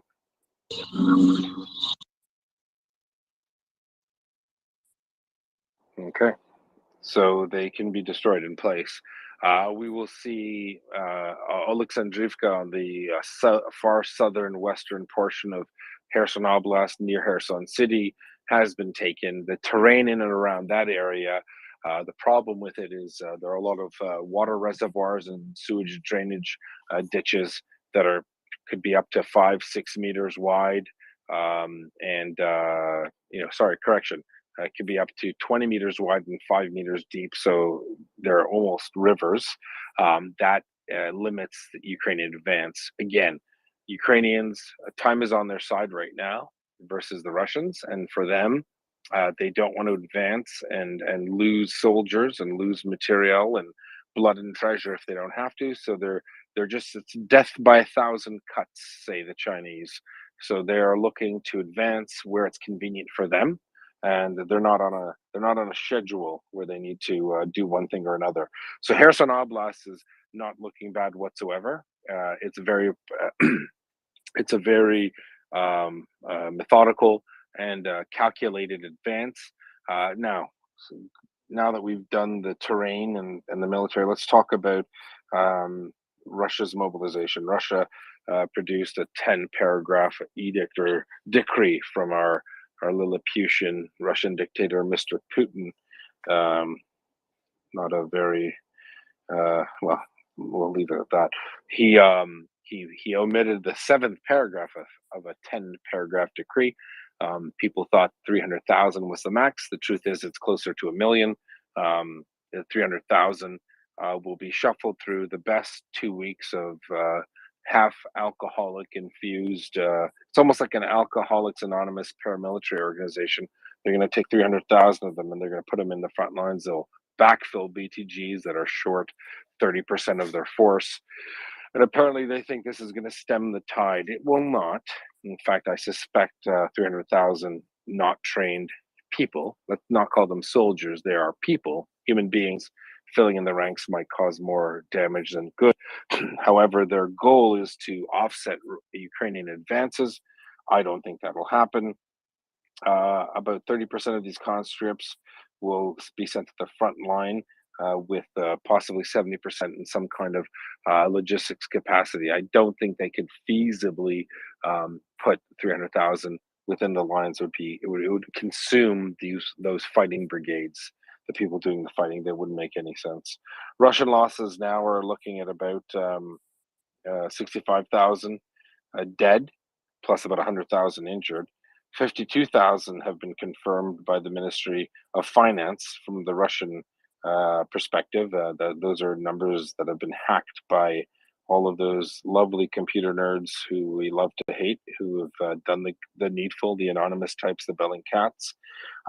In addition, prices for flights from Moscow to basically anywhere have doubled to quadrupled. That means Moscow to Baku, Moscow to Istanbul, Tbilisi, Tel Aviv, Peking, and that's still going on. Russians are fleeing to the border. They're running for the border, a la Taco Bell style, whether it's Georgia or Kazakhstan. And obviously, we've heard of great lineups in Estonia. Who knows what they're doing in Belarus? Who really cares? Russians don't want to be a part of the war, apparently. It's fun to watch on the TV and laugh at Ukrainians dying, but when it's time for you to go and fight your dictator's war, they're not so interested. So, are there good Russians? This is a little political. I'll say yes, for sure there are. Do I care personally? No. Do I speak for our moderators? Probably. Look, you can't hold out some forlornish hope of Russians who aren't for the regime. Unfortunately, a large percent of Russians support Putin, or they're too afraid to not support him. And in effect, de facto, that's the same thing. We have to fight the Russians like there are no good Russians, and we have to support Ukraine like there are no bad Ukrainians, frankly. If this isn't today in Ukraine, it's tomorrow in Poland. And if it's not tomorrow in Poland, it's the next day in the Baltics. And after that, it could be all of Europe. Russia has made it very clear that they intend to reclaim some empire that never existed, an empire that existed on the blood and sweat and tears of hundreds of millions of people. On that note, I think I will wrap up the military update from MriyaReport on the 23rd of September on this Friday. I will open up the panel to questions. I've got my co-host Daryl, my brother from another mother, love him, and there are a lot of people here that want to chat. So Daryl, I hope you're... Oh yeah, I got him here. All right, we got Fran, you're going to be first, then Alan. All right, and then we're going to go to, oh, I had somebody drop. Then you, Kalo, and then Whiskey Foxtrot. Okay, am I on? Yeah, you good, Fran. Okay, I just have a couple of questions that I have been following as a reporter with regards to the children in Ukraine. There have been numerous people from the United States that have rushed over there to save these kids and take them back into the United States. And I'm just wondering what the protocols are for these children when these people, one who I know personally in Florida, who is not really reputable, comes in to get these kids and he's already arrived, and I don't know how many he left with, but it disturbs me as a former director of adoptions for special needs children throughout Florida, that the risk that these kids are under. Does anybody know anything about that? Fran, if you don't mind, can I ask you a question? If you Yeah, know sure. if you know they're not reputable, can't you report them yourself right off the bat? Well, no, yeah, no, I have contacts in Florida, but the problem is, this was in an earlier phase before all of this got into such a mess, and they swooped in to do this. I know some of the agencies. I've already reported them to HRS in Tampa. But it concerns me that What is HRS? What? It's the housing and What is well, HRS is the equivalent of DHHS, you know, here in Maine. You can't give one acronym for another. Tell us, for everyone, you're talking to the world here, Fran. Oh, sorry. Okay. Well, HRS is the entity that handles all of the disability, the housing issues, the children in who don't foster care situations, and some mental health categories. So it's like a Department of Children's Services or something, right? I'm just Yeah. trying to give context to the room, right? Yes. All right. Well, thank you, Fran. You know, I don't know the answer, frankly. I know that names have been taken and numbers have been put down. We're going to have to get those kids back one day. I wish I could give you a better answer. I don't think Daryl has one either. What say you, Daryl? Well, I'm just No, I wondering if don't the, have one. well, I'm just wondering if the consulate would be a good place to go instead. You're welcome. I mean, look. The truth is this, Fran. There are a lot of disgusting, horrible people in Russia who've stolen Ukrainian children, and I have children. If anyone took my children, I swear to gosh, I would follow them to the end of the world, and I would exact an unholy punishment, perhaps. God forgive me, but that's what it is. So I don't have an answer to give you, friend. I'm so sorry, and I appreciate your question. I think you should message whoever you think might be able to help. I don't have that answer, so I just want to be honest with you. In the meantime, let's go over to Whiskey, Brian, and Alan. I think that's what Daryl said. No, it was Alan, then it was Alan, Kalo, and then Whiskey. All right, go ahead, Alan. And we got Chuck. Thanks very much. Great summary, Yehuda. I'm interested in your assessment of how Ukraine is fighting this methodical moment in the war.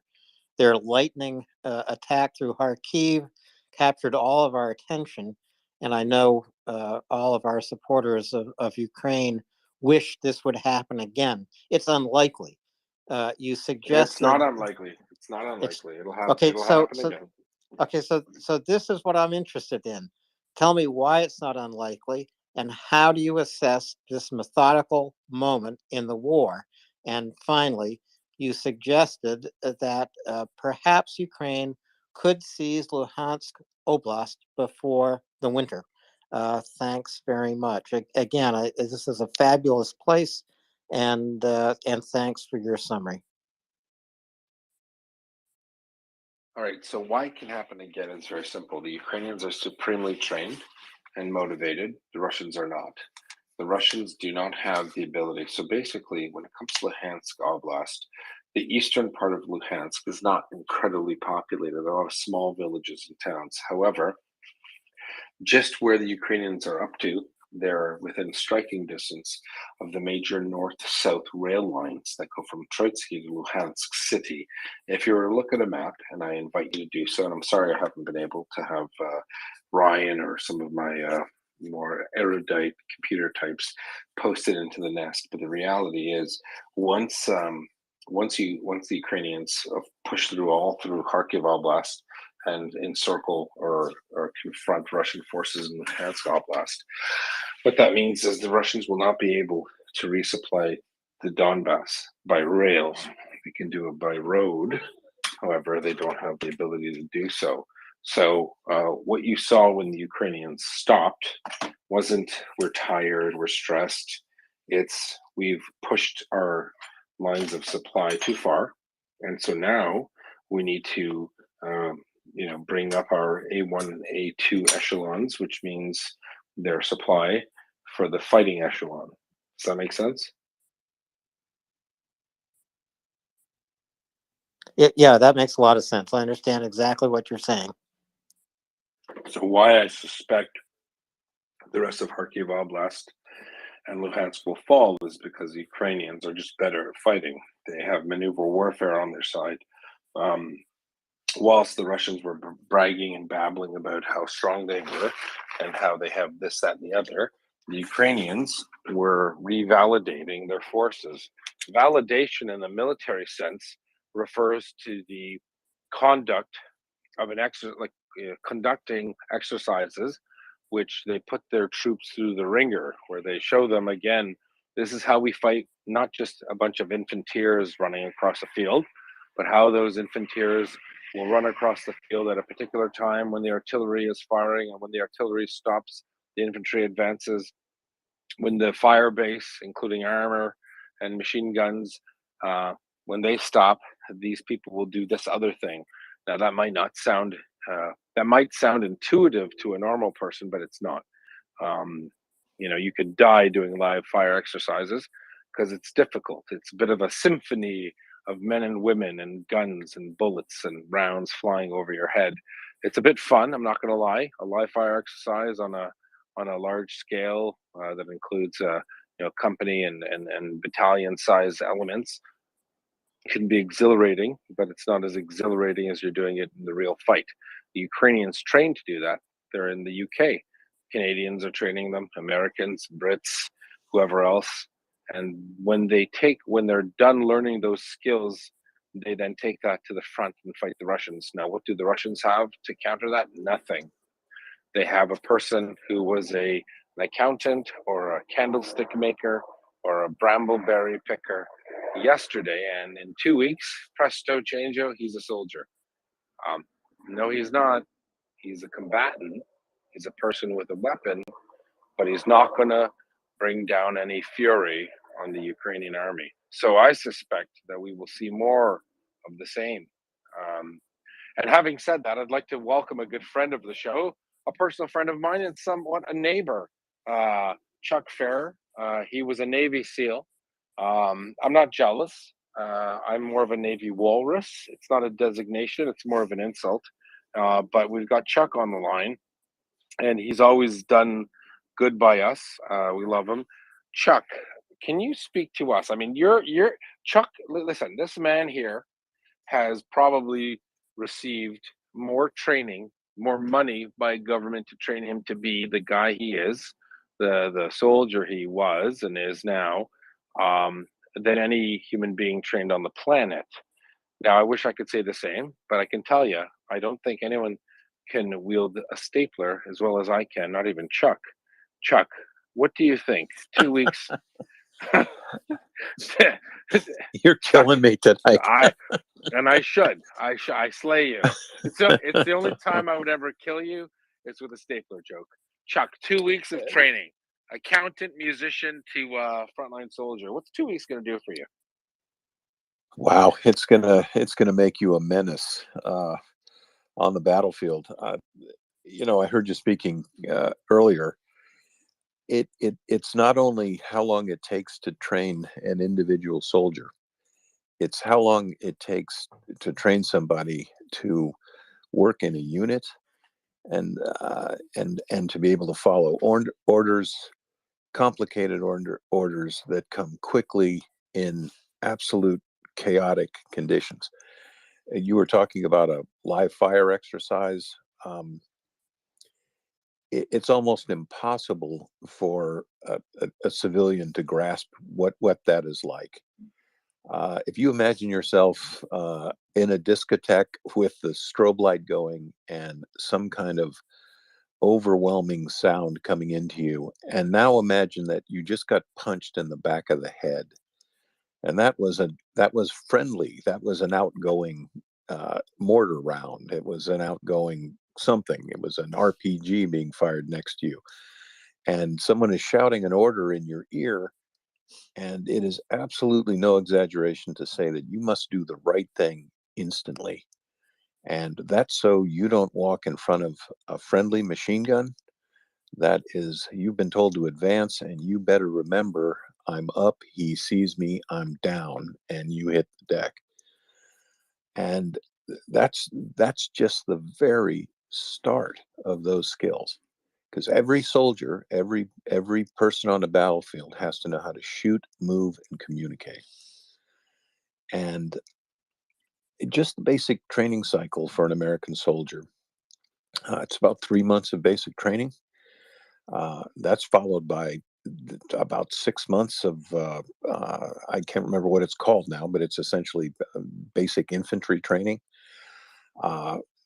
Beyond that, you go to specialist training for what is called in the United States military MOS, military occupational specialty.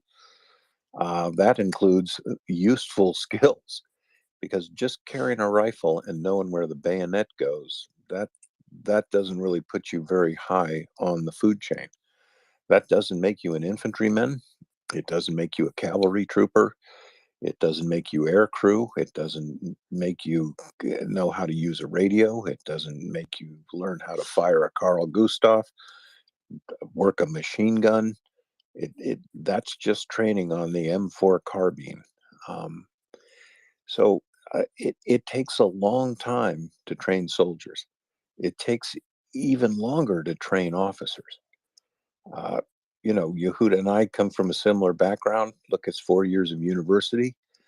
I'm an OCS guy, 90-day wonder. That was 4 months of officer candidate school, followed by 6 months of basic underwater demolition SEAL training, followed by 18 months of advanced operator training, jump school, free fall school, diving supervisor school, demolition supervising school, language training, you name it.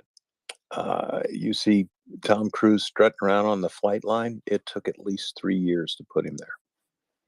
Then he knows how to fly the airplane. He doesn't necessarily know how to fight it. He can't fight it optimally. That's why he has to go to Top Gun school. The same with Navy SEALs. You may have your Budweiser, but you're a pilgrim. You need a couple of deployments. You need to prove to the community that you're capable of carrying out orders in a completely chaotic environment. And unfortunately, combat is a cruel sorting tool.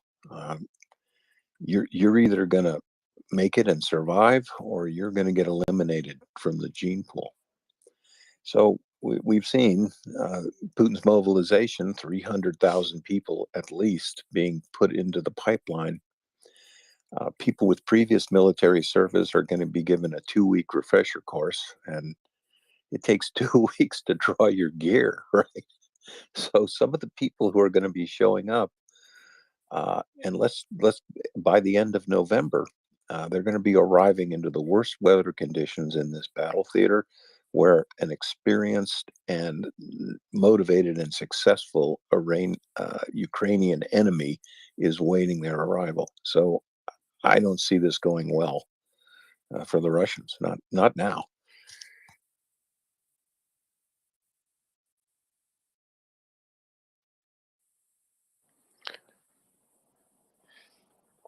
Sorry. All right. Yeah, Yeah. no, I Hey, was. thanks, Chuck. Yeah, no. Yeah, I don't want to jump the mic. You hit it. Go ahead. Yeah. Go ahead. All right, sorry, Daryl. Yeah, Brian. I just yeah. Sorry, next. Sorry, go ahead. Who's next? All right, We Kalo. got Kalo and Whiskey Foxtrot next. Yeah. First of all, I wanted to thank you for this space and for everybody's efforts.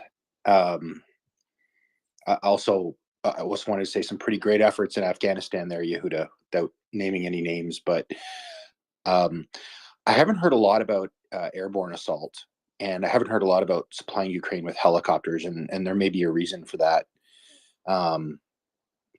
As a hoser, I think, Yehuda, one thing that's really frustrating is I know that there's a lot of helicopters that Canada can donate, and there's also a plant in suburban Montreal that makes helicopters. And I just want to know why we're not hearing more about airborne assaults, and why we're not supplying helicopters, or why we don't hear enough about Ukraine needing helicopters, other than the old Russian relics or Soviet relics that's been previously donated. And again, thank you for the space and allowing me to ask the question. Yeah, no, we're sure how many helicopters you think we have. I think enough for.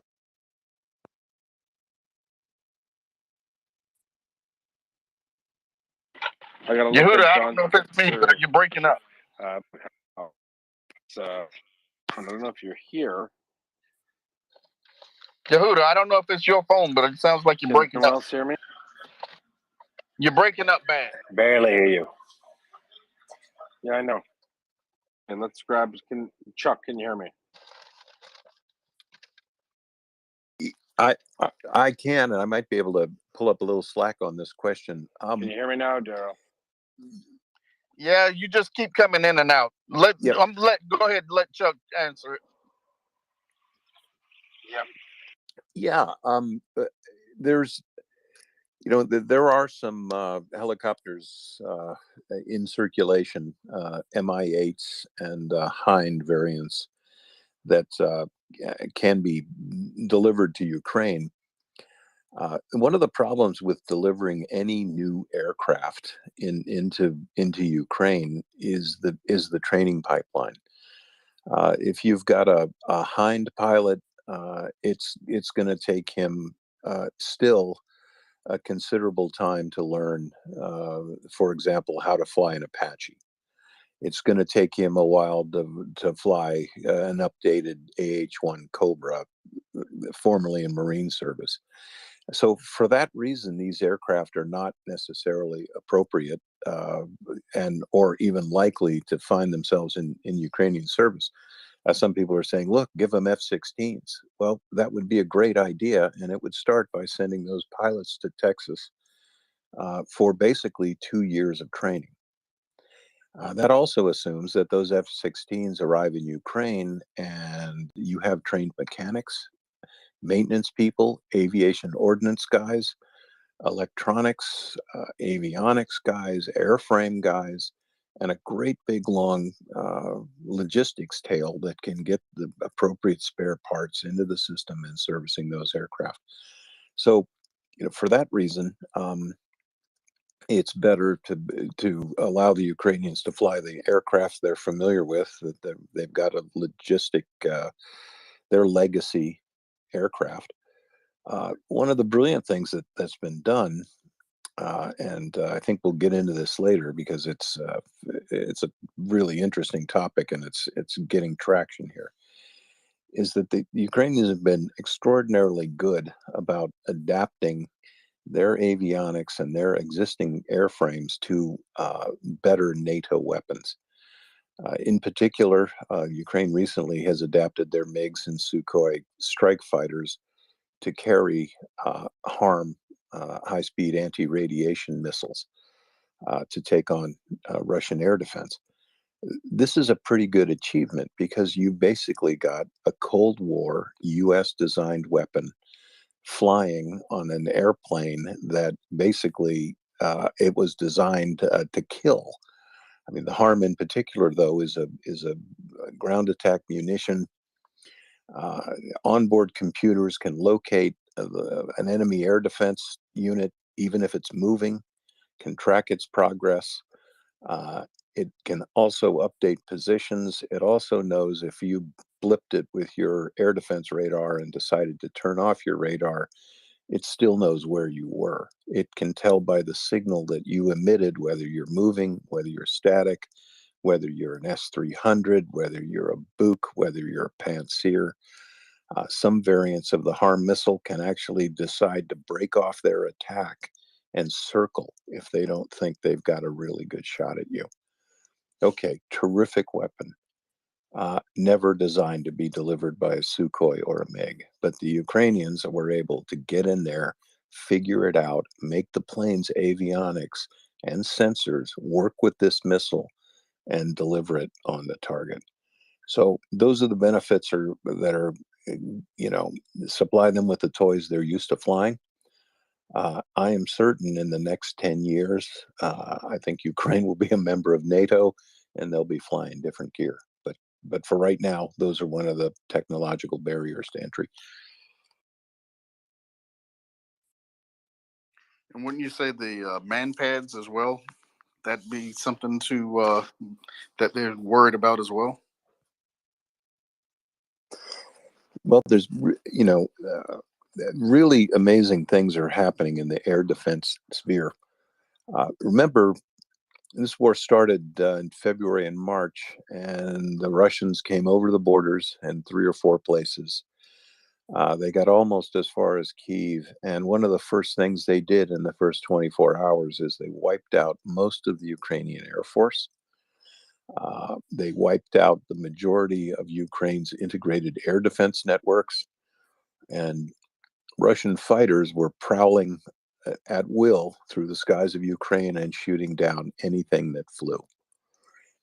So that was the position that Ukraine started the war in. Ukraine's been extraordinarily patient, stealthy, and doggedly re-establishing its air defense network, both with S-300 sophisticated fixed point air defense systems, Mobile air defense systems like the Buk, they don't have the Pantsir, but they have a lot of legacy Russian/Soviet weapons. They've been very good in establishing that air defense network. But one of the other things that were helped a lot by NATO, but a lot of Ukrainian organic weapons themselves, manpads were distributed all over the forward areas, so that virtually every Ukrainian rifle squad has a shoulder-fired heat-seeking missile capability to engage Russian aviation targets close in the battlefield. This in itself has changed the complexion of the battle space. 25% of the world's Stinger missiles are in Ukraine right now. We know that a couple of thousand of those missiles changed the entire complexion of the war, Soviet-Afghan war. On paper and in reality, Russia has a dominant position regards its air force to the Ukrainian air force. But because there are so many manpads on the battlefield, this is the resurgent Ukrainian integrated air defense. It's blunted Russia's ability to project power from the air. The Russians can no longer fly sophisticated strike fighters over Ukrainian airspace unless they want to risk losing them, so they don't. The majority of Russian close air support is attack helicopters, flying nap of the earth, jumping up to a couple hundred feet and squirting unguided rockets in the direction of the Ukrainians. That's not really an airstrike. Although the Russians have got really sophisticated attack helicopters, the Ka-52 Alligator being a very capable airframe, they're running short of precision missiles. And they have to resort to this unguided rocket lobbing. That's not Hello, terrific Chuck? air support. Yeah. You happy? Lost it. Can anyone hear me? Yeah, I can, yeah. I can hear you, brother. Chuck, we lost your audio. Okay, I'm gonna try again.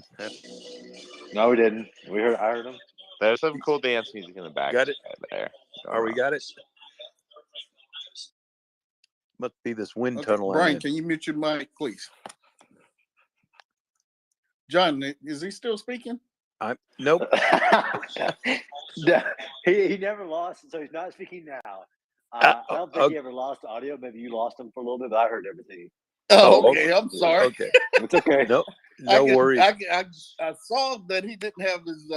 I saw his mic wasn't pink, so I knew he was. He may have been speaking, but I couldn't hear him. Well, if my jaw was moving, I was. How are you tonight, John? Lying. I'm doing good. I actually, which I hate to do, popping in and out, but I got motivated. You know, I'm in the listening. I'm in the audience, and like dancing in my seat as I hear like infantry training. So I wanted to join the conversation, but Chuck's all over it. Chuck's the man. I'll comment on the air assault piece just from being an old airborne soldier. We have seen. Well, air assault is different than air movement, right? So moving things around the battlefield. Like we saw helicopters, the brave helicopter pilots that went into Avestal to do resupplies. But really, it's actually a little bit of military, inside baseball. What do you think a bunch of infantry soldiers on the helicopters going to do? Once they hit the ground, they have leather personnel carriers to get them to move them around. And this is, maybe questioning this ideal. Air assault got its, great utility in the Vietnam War to move formations around the great vast areas and then drop them on the ground and then move forward and do movement to contacts, clearing operations and things like that. Not to say that I'm, just the urban guy, but what would you do with a major air mobility? I mean, even in the last offensive with Ukrainian troops on the back of a helicopter. I mean, Russia did get 30 helicopters of their elite airborne into Hostomel. And then, not to coin Michael Hoffman's, what do you call a bunch of airborne soldiers dropped off and not reinforced for 24 hours? Prisoners of war. I mean, they're not going to do much other than their initial mission, which is to seize the ground, but they can't hold it. So it's a great question. I just want to comment real quick on the utility of a Russian soldier who had received 2 years of conscript time, and then will get 2 weeks of refresher training and then sent to the front line. I agree with Chuck. 2 weeks for us, like when you come in as an infantry soldier, it takes a week plus to get out of an initial reception, like get your sneakers and get your uniform before you even start day one of basic training.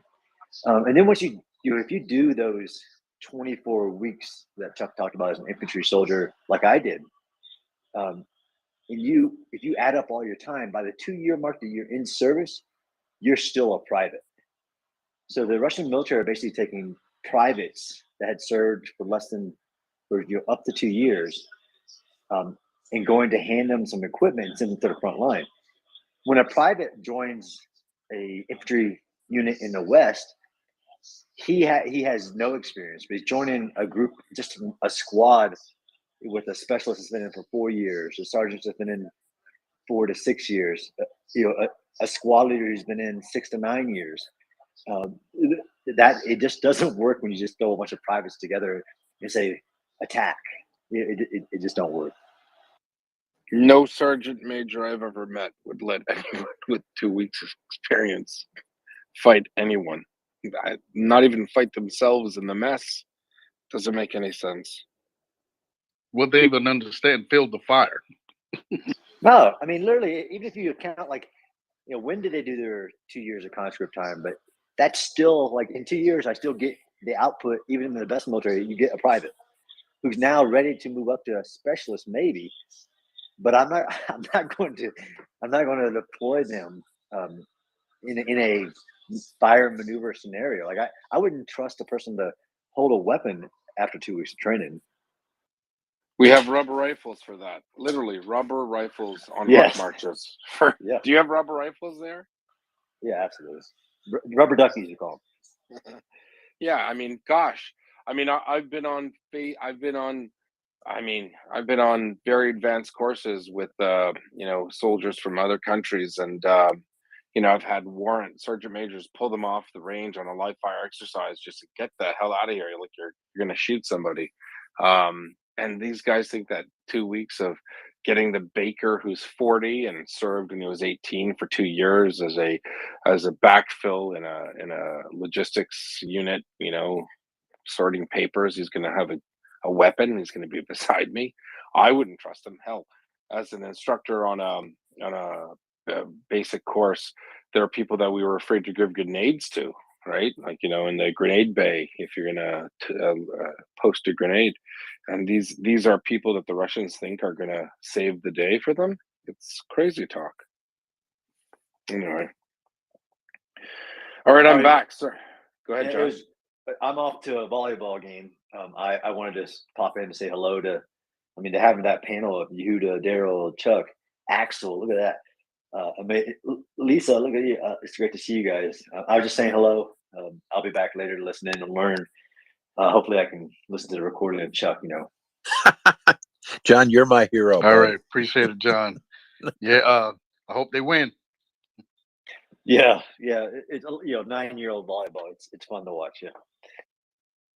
Don't worry. Don't yell too loud at the opposing parents, John. I know I would. No, football, that's a little different, but yeah, I'm pretty calm in the volleyball. I'll talk to you guys later. Take care, John. That's Colonel John Spencer. Talk to you. West Point teacher extraordinaire. He's actually the world's foremost urban operations warfare specialist. I'm probably like in the bottom third percentile of urban operators. Not a big fan of running upstairs and clearing rooms, but John is. So thanks so much for that, John. Please do come back. And we're going to bring up Michelle, one of our Canadian friends. Former partner is fighting in Ukraine, doing the good things. I'd like to get her up to speak. We want to have diversity to the panel.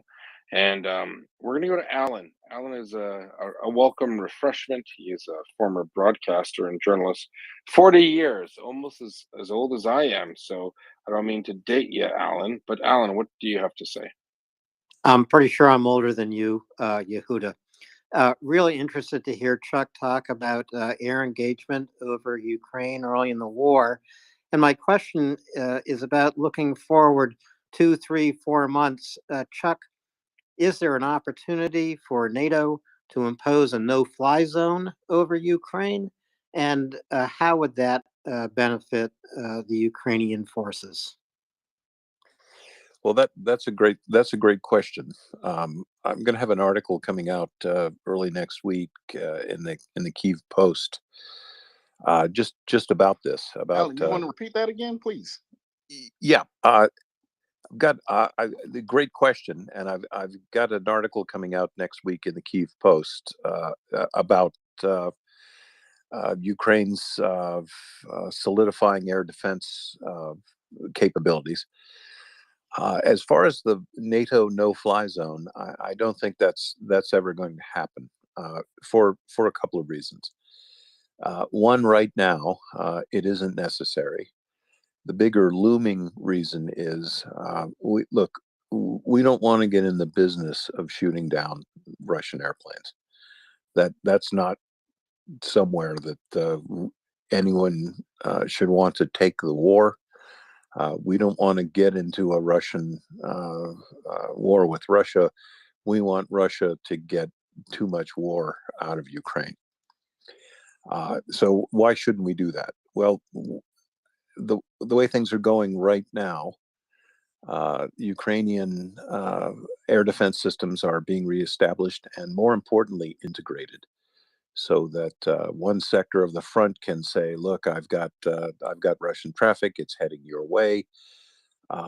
There are all sorts of other things that go on in air defense than just turning on your radar and waiting for the Russians to show up. There's signals intelligence involved. You're monitoring their aviation frequencies. You're looking for radio traffic. You're locating these signals.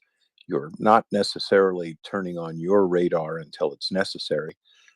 Anytime you think about radar and aviation or air defense, imagine yourself in a completely dark room with a .45 caliber pistol and a flashlight. You don't want to be the first guy to turn on your flashlight. You want to be the last guy to turn on a flashlight, right? So the situation we have now is that Russian strategic bombers that carry a significant portion of their cruise missiles, they don't dare fly over Ukrainian airspace. They can't. There's enough long-range air defense functional in Ukraine that these platforms, including their supersonic strategic aircraft, they can't fly in Ukraine. They don't want to be risked. So these cruise missiles are fired from Belarusian airspace, but also as far away as the Caspian Sea. Okay, so a cruise missile would work great if your supersonic strike aircraft did a penetration intruder raid, got 25 miles from its target, and let go that ground attack cruise missile. Ukrainians would have less time to react to the threat, less time to get a target solution on it, and less time to intercept it. Right now, Ukrainian air defense mandates that these Russian aircraft, they have to be hundreds of miles away to loose their cruise missiles. The Russians have got some very capable weapons. Some of them are very high speed. They're not approaching at 200 or 300 miles an hour. Some of their variants of cruise missiles can approach the target at greater than the speed of sound, or at least do so at a terminal dive. So the strategic aviation has been checked, if not checkmated. They have to fire their weapons farther off. There's a greater chance to intercept them, and the Ukrainians do intercept a significant portion, not a majority, but a significant portion of those incoming cruise missiles. We talked earlier, Russian frontal aviation, the kind of aircraft that would fly close air support for Russian troops.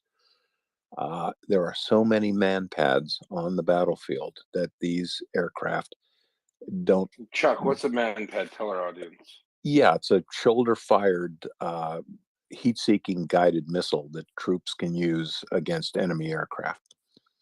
The Ukrainians have their own Igla variant. It's essentially a early Stinger knockoff, capable enough. They're also provided with American-made Stingers, the weapon that arguably won the Soviet-Afghan War. And they've got a variety of other NATO-provided man pads, which is man-portable air defense system. They've got the British Starstreak. They've got other NATO variants. They've got some French point air defense systems as well. These are basically man-portable. So you could carry a couple of them, really, on your own body if you're feeling froggy. But virtually every rifle squad of the Ukrainian armed force, they've got one of these missiles. One of their guys is a Stinger gunner. And this has really blunted what would otherwise be a 100% Russian Air Force all day, every day. So there's why we don't necessarily need a no-fly zone over Russia.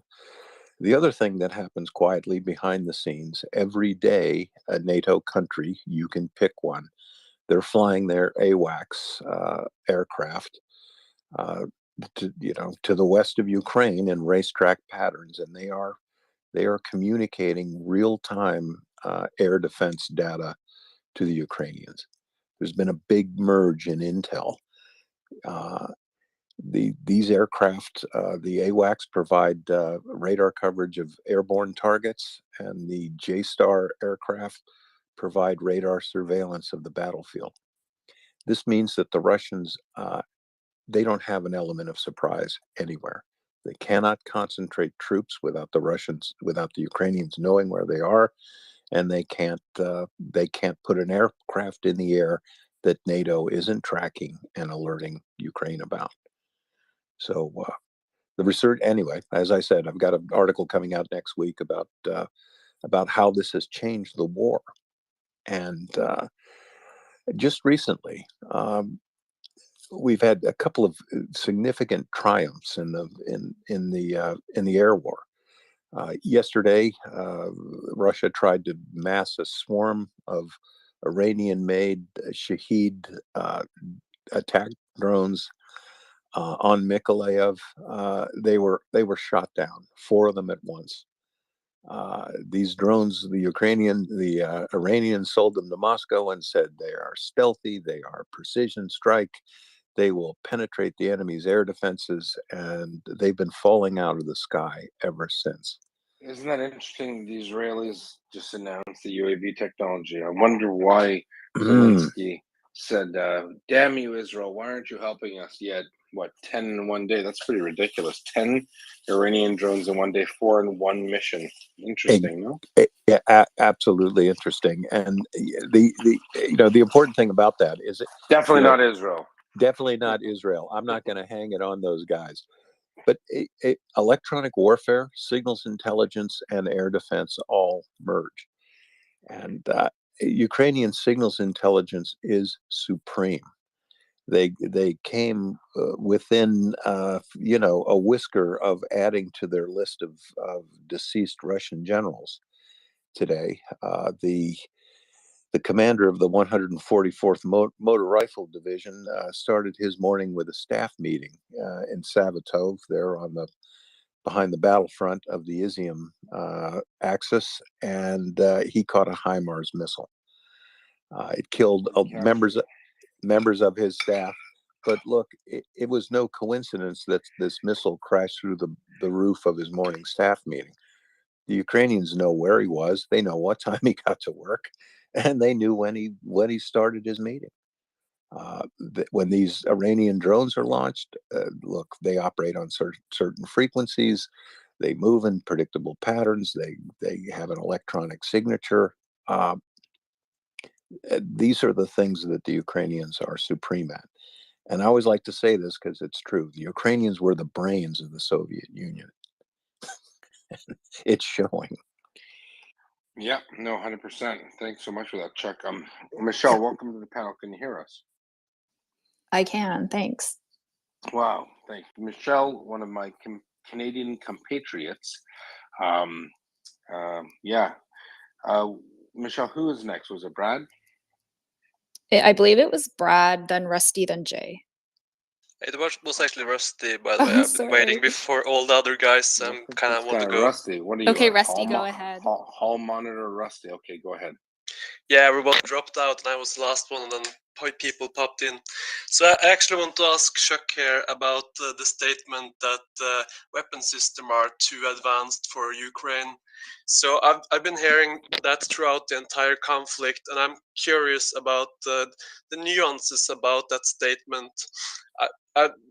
Maybe I quoted him wrong now, but he was talking about the point, and I really wonder if it's more challenging for Western civilization to come to the point of sending weapons to Ukraine than it is to write about it being too complex for Ukraine, because it seems that every system we've given them, they've been able to adapt and they've been able to use to actually, I would say, to a very high extent and often better than it seems that NATO countries have come up with ideas and solutions to use them. So I really wonder, could it actually benefit us to secretly train Ukrainians on all different systems that we can see ourselves sparing in the future, and then not send them if we agree to not send them? And could it be that we're actually doing that? Could it be that we're actually training Ukrainian fighter pilots or to be fighter pilots on, for example, F-16 right now? I know that certain NATO pilots are on secret missions, and I have no idea what they're doing, but they are doing something they haven't been doing before, because they're not on a secret training operation. They're not on a NATO exercise. They're doing something that are equal to 3 or even 4 NATO exercises in this year. So I'm curious, could it be that we're actually training pilots on F-16? Who knows, Rusty? It kind of sounds like probably not we, because I don't train them, but I think that NATO has a plan. I think that there's no obligation for the good guys to share with the bad guys what they're doing. So I guess it's open and I would like to challenge Chuck on what's the downside of secretly training Ukrainians on weapon systems that we now see as advanced, but could be sent in the future. Chuck? Well, I do know this, and again, I'm not an artillery officer, and we've got a bunch listening, so I don't want to put a wrong foot. But one example is the M777 lightweight howitzer system. The United States, arguably, this is the United States' best towed artillery system, 155 millimeters. One of the things it can do is fire the Excalibur shell, which is a precision guided artillery It's really shell. cheap, right? Like $10, no? Yeah, they're pretty expensive, but they absolutely positively, when you absolutely positively have to have something killed in 32 seconds, this is what you want to do. Generally, it takes 6 weeks to train an already trained artilleryman how to use the M777, and there are additional weeks of training to train them how to use the Excalibur round, which isn't just as simple as taking it out of the box and shoving it into the breech. I understand that this training syllabus was mastered by the Ukrainian soldiers, their artillerymen, in 2 weeks instead of the 6 weeks. They burned through the curriculum. And again, if you're an instructor in a military subject matter, it isn't about skipping over pages in the manual, because you can't. You have to get things exactly right. The little tiny things that are important. There are a lot of things that the Ukrainians are teaching to NATO. We've said it before. This is of course the first major conflict of the 21st century, and very much like the Spanish Civil War in 1938, 1939, we're seeing now what the rest of the wars of this century are going to be like. They're different. 10 years ago, nobody thought that an infantry squad needed an operational drone. 10 years ago, having a drone cover your rifle squad was something that SEALs and Delta Force did. Now, we've shown, and the United States and the Pentagon have noticed, that if you don't have drones on the battlefield, this 21st century battlefield, you're not going to be in the infantry business very long. The Ukrainians have mastered every single bit of technology that's been provided to them. Not only have they mastered it, they're teaching NATO new ways to employ it. This is a giant battle laboratory that we're seeing here. I think that anyone who says that there's no point in sending these, whatever they are, to the Ukrainians is trying to comfort themselves because they're not doing enough. There have been some really embarrassing excuses from the German government about why they won't send things to Ukraine. So much to the point that I really consider that Olaf Scholz, there must be a thick file of compromising photographs on a desk somewhere in Moscow, because why he won't follow through with providing arms to this struggling European country who's facing a war of aggression, I can't answer for him. A genocidal war. Yeah, I can't answer for him. Providing Ukrainians with frontline NATO aircraft, again, the barrier to entry is training. At least 2 years. If you took a trained Ukrainian fighter pilot right now, sent him to Texas and started him on the training syllabus for an F-16 tomorrow, it's a couple of years. It's a couple of years of 6-day-a-week training, and then 2 years into it, he's what the Navy calls a nugget, right? He's the new guy. There's a expression in the Navy. It's kind of out in the world now. It's called Joe Shit the Rag Man, and RAG stands for Replacement Air Group. And what that means is you show up to the carrier and you're qualified to fly that airplane, but nobody trusts you in combat because it takes a lot to become Tom Cruise. Just because you know how to fly a Hornet, that's not it. It's a constant updating of your training, learning how to fight the aircraft, and these are perishable skills. These are things you have to stay on top of. You have to keep learning, you have to keep mastering, and you have to keep applying them.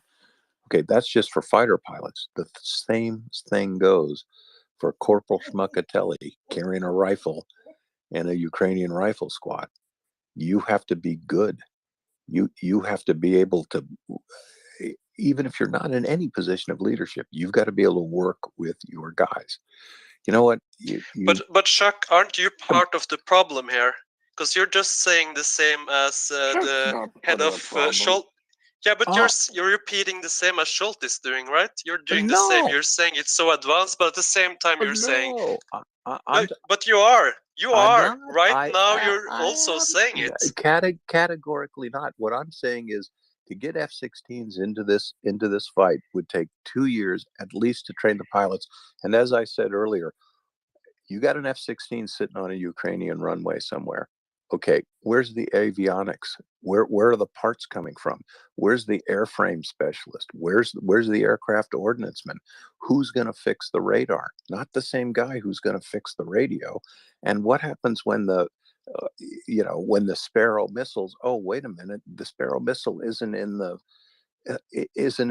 parts catalog. So what we have to do is reinforce the availability of the legacy platforms that Ukraine is already trained on, etc.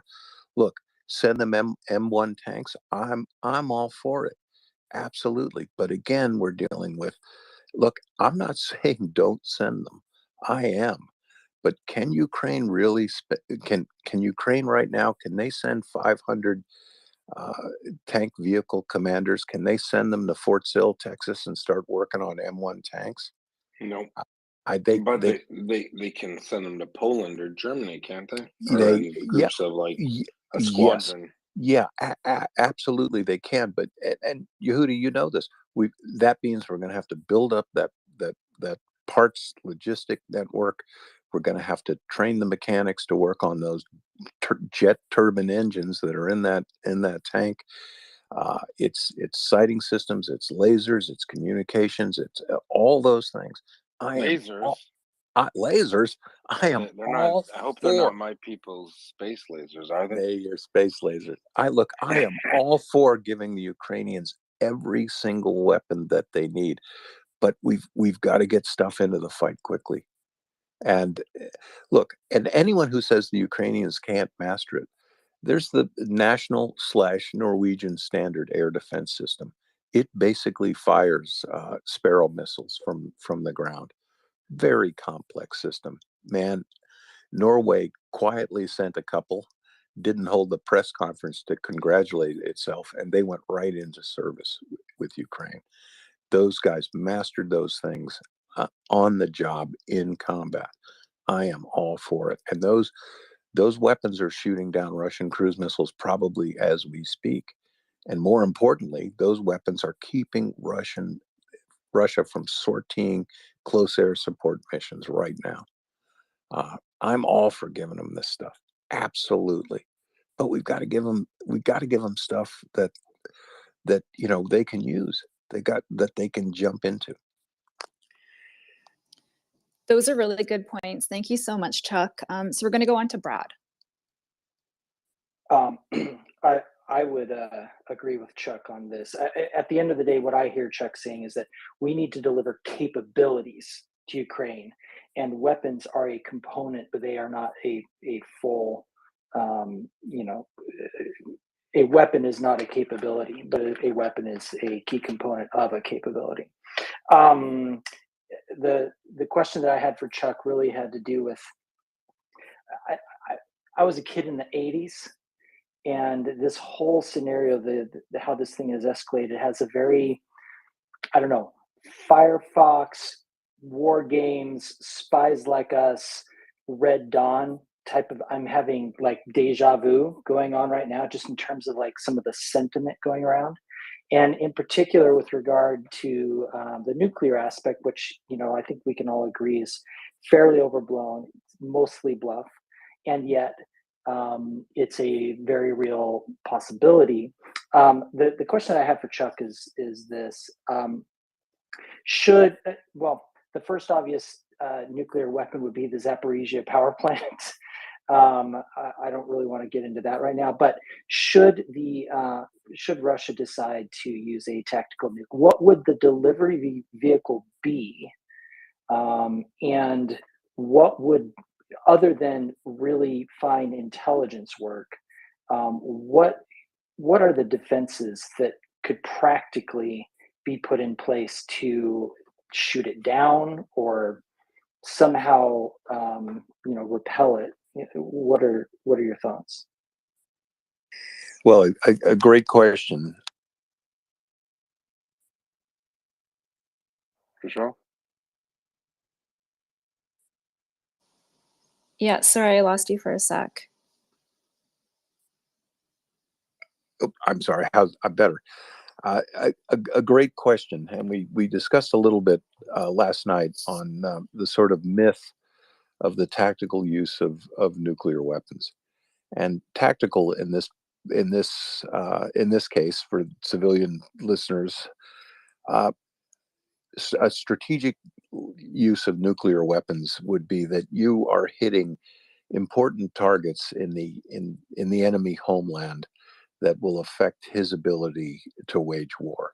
So, for example, if you targeted Washington, D.C., you are intending to decapitate the government. If you are hitting Detroit, you're etc. The tactical use of nuclear weapons would mean just ad hoc use of nuclear weapons on the battlefield. And the use of tactical nuclear weapons, it sounds good, but it's never happened in history. And I don't think it is ever going to happen, because NATO and the rest of the civilized world is not going to sit back and watch Putin, frustrated as he is with the continuance of his war of conquest.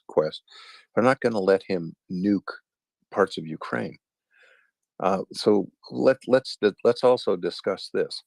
He's got a nuclear weapon, and he wants to do what with it? He wants to punish Ukraine. Well, he has a strategic weapon, and what strategic targets does Ukraine offer? There are not 10 divisions of Ukrainian infantry all in one grid square waiting to be destroyed. Their forces are dispersed all over the country.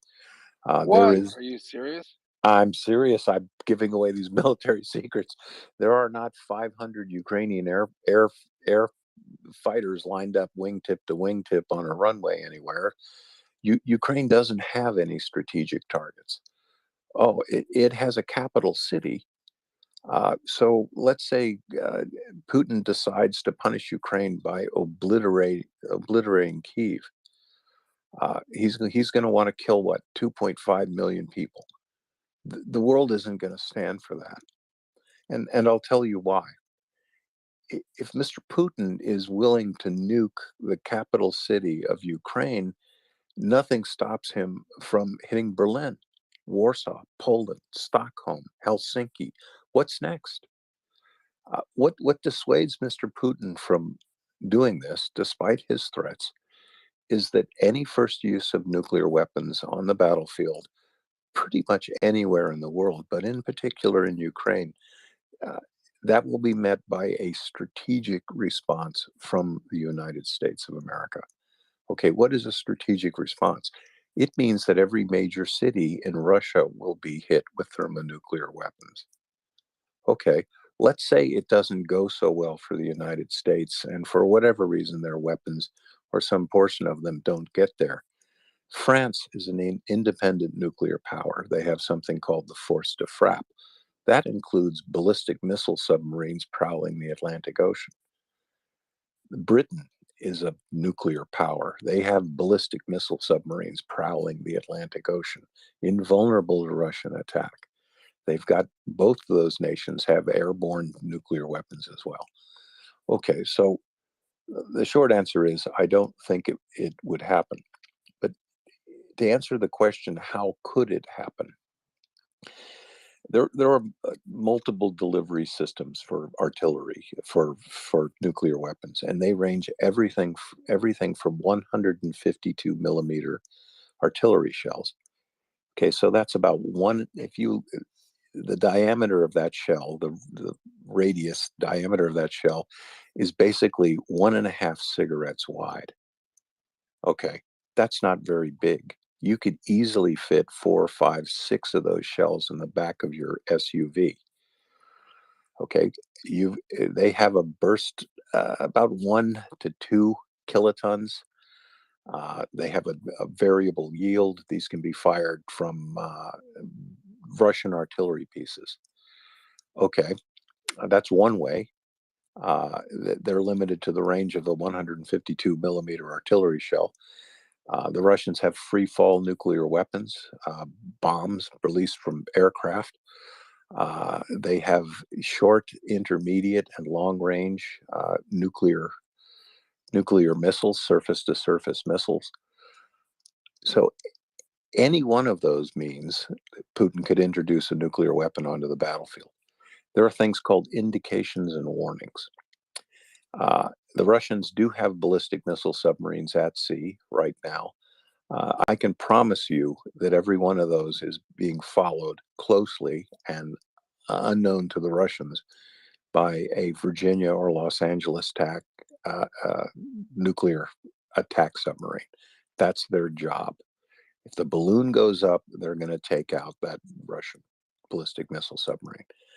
The Russians have a strategic rocket force. They drive these gigantic Blade Runner kind of vehicles with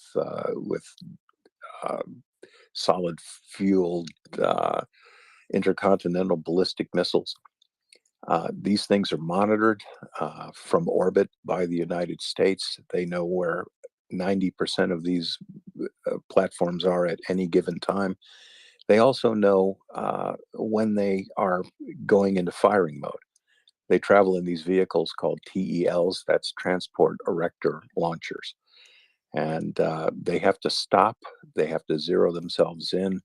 They lift this roughly 100-foot long cylinder into a 90-degree position, and they communicate with headquarters, and they get their firing dope. All of these things are indicators by which the United States, NATO, can tell that Russia has not only increased its nuclear posture, but is preparing to use these weapons. Believe me, it's been communicated and made abundantly clear to Moscow that no one's going to tolerate the use of these weapons. They're not going to. It's not going to happen. So, sure. If I might interject real quick. So yes. So now we get to my real question, which real question. What was the big question before? It was a feint. It was a feint. So my real question has to do with bearing in mind so much of what Russia has done makes no strategic sense whatsoever. They Absolutely. seem to be waging a propaganda war rather than a war, and their aim seems to be to defeat the morale of Ukraine in the West, whereas Ukraine's aim seems to be to defeat the Russian army. All that aside, as we think about all the different ways that a nuclear device could be delivered, the question that I have is, what is our moral responsibility in terms of the types of weapons we provide to Ukraine to help them basically push off those threats? So I was fairly confident you're going to bring up the artillery-based, tactical nuclear weapons. I mean, what would be the range on one of those? It's the range of a typical artillery piece, correct? Yeah, that's correct. So we're talking, measured in the tens of kilometers. Tens of kilometers. So, in theory, I mean, yeah, they won't be able to reach Kiev with one of those anytime soon. No. No. I'm actually looking up the range of a 152 millimeter, but go ahead. So yeah, I don't think I'm going to be surprised by the answer. So. Yeah. So cruise missiles, I mean, they're shooting those from all over the place. They have, pretty good range. The fact that they're having to shoot them from the Caspian Sea, that's encouraging, because the further out they are, the more lead time you have on air defense, right? Absolutely. You could potentially shoot something down. Really, where I'm trying to get to is there a justification for giving them ATACMS, longer range missiles, if for nothing else, to put them in a position to, if there were a situation where they're pulling in some type of if there's a radiological signature on some type of weapon that's 100 kilometers inside of Russia, they need to hit it. Will they have the weapons to be able to do it? And because if we don't provide them with systems that could deal with that eventuality, then that's on us, it seems to me. Well, it's funny you should mention ATACMS. I may get ATACM'd myself regarding this, but I'm one of the people that think I'm on your side. That ATACMS have absolutely been provided to the Ukrainians. Looking from the crater analysis of the original strike on the Saki Naval Air Station in Crimea, I'm one of the guys that think categorically this was the work of ATACMS missiles. Again, this is a surface-to-surface missile that can be used out of a slightly modified HIMARS battery, which they have been provided to Ukraine. Folks, let's all fight this out in 2024 when the history books are are printed about this, but I think the evidence from that strike is that Ukraine has these weapons. You know, I don't think that the West, NATO, the United States would allow Russia to even approach operational readiness for a tactical strike on Ukraine. I'm convinced that Western intelligence, not only with the indications and warnings, but I really think that they would know if this is going to happen. To put it another way, what Mr. Putin would really have to worry about is one of his knuckleheads deciding that he wanted to carry out a nuclear strike, go rogue. That's extremely unlikely. That's a movie script. But look, despite what Mr. Putin knows, what he says, look, he knows what the consequences would be. And although it's not always the right thing to do, look, put yourself in Joe Biden's shoes for a minute and imagine the complexities of you thinking, well, let's pop off a couple of nukes on the Russian border to prevent the Russians from accelerating this war. I'm hoping that in the cabinet they would say, Mr. President, it's time for a nap. That is absolutely not what you want to do. I think it shows, and you talked very rightly about the information war aspects of this. Look, everything is an information war. Everything. War is an information war. The Russian people have been told that there was no massacre at Bucha, that it was actually Ukrainian artillery firing fléchette rounds, which are basically shotgun rounds for artillery, that it was the Ukrainians that put all those dead people in the street. And the Russian people believe this because it's been said to them over and over and over. As Dr. Goebbels, the Nazi propagandist, said, you just keep repeating the lie again and again and again. So the short answer is I really think that Russia is A, dissuaded from the use of these weapons, and B, that should they advance their readiness posture, which they said they did, but actually did not, that the West will be there to warn them and then to warn them off.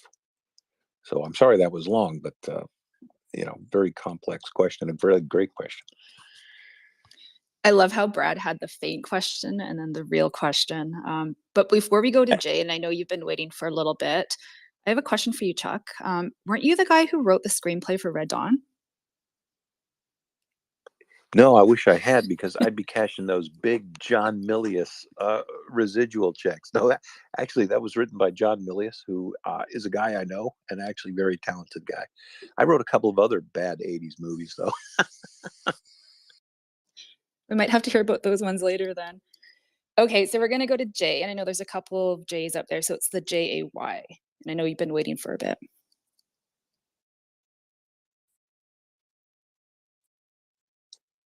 Hello, can you hear me okay?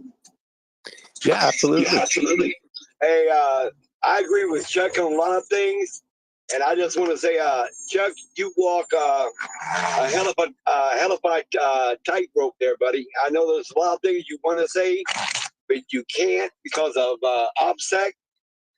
I served here in the United States in Sakir, 2nd 75th Ranger Battalion. I'm prior military, and I've been with this space since the beginning. I come on, listen, and gather information and throw it around in my head. I just want to say a couple of things. There has to be a number that Putin is scared to go under, because he has to worry about defending Russia just as well. And I agree with you. He's not going to use a nuclear device, because if he did, then he will have the brunt of NATO and other non-NATO countries that will want to join in to come after him. So there has to be a number there. You know what I'm saying? He can't get away. He can't give away his certain troops that are trained to a certain standard to defend Russia.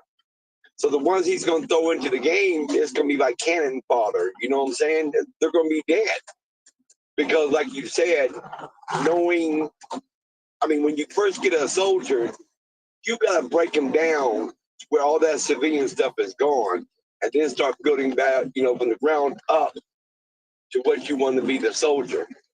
And if Russia's not doing that, and they don't have that time to do that, then they're sending people to their deaths.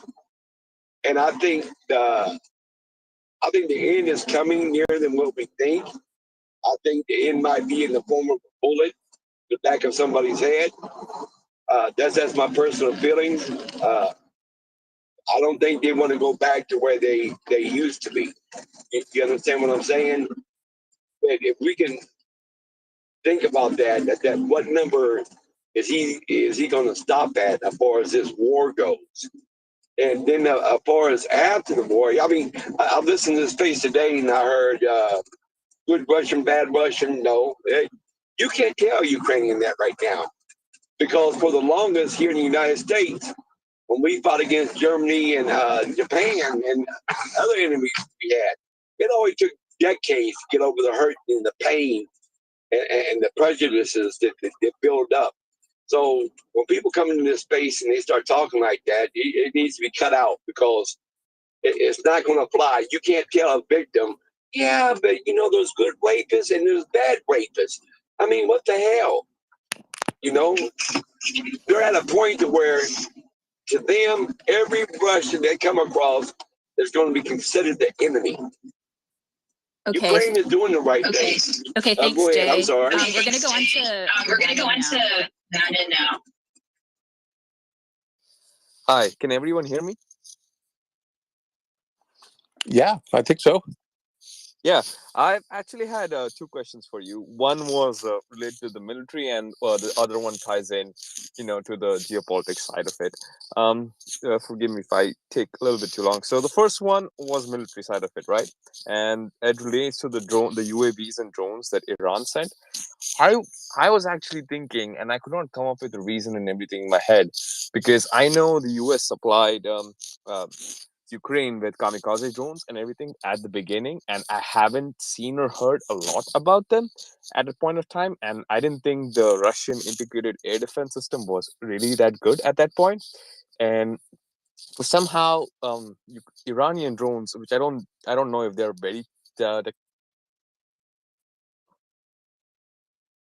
We might have lost. Go ahead. Yeah, I don't know. My mic's muting like automatically. I'm not even doing this. You're good now. Sorry, that was me. Sorry.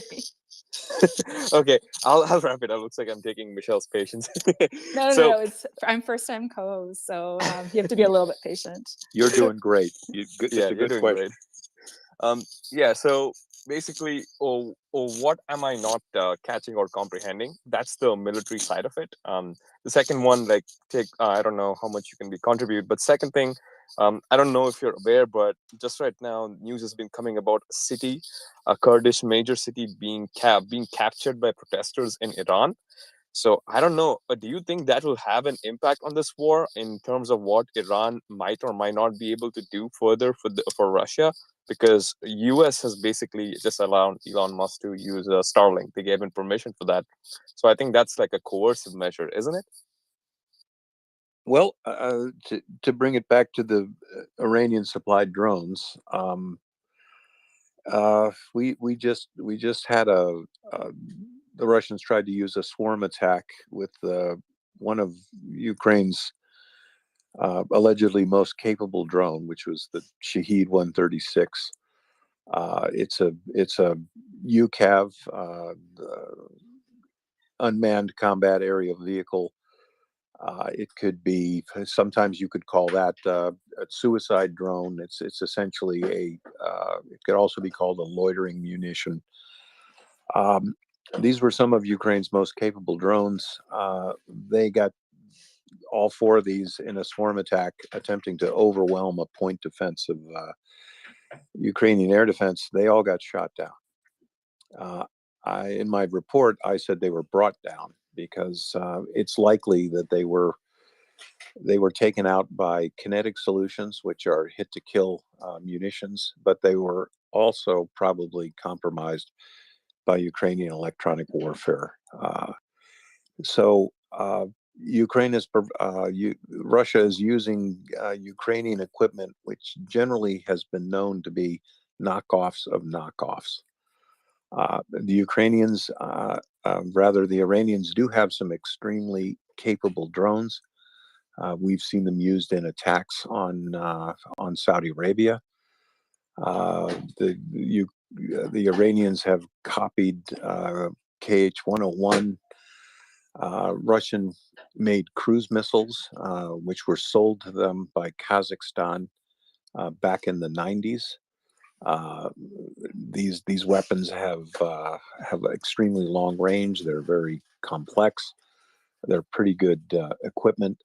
I don't think those were among the drones transferred to Russia because they were simply copies of Russian equipment. These Shaheeds don't seem to be doing very well on the battlefield. And another Iranian drone was fished out of the Black Sea this morning by Ukrainian forces as well.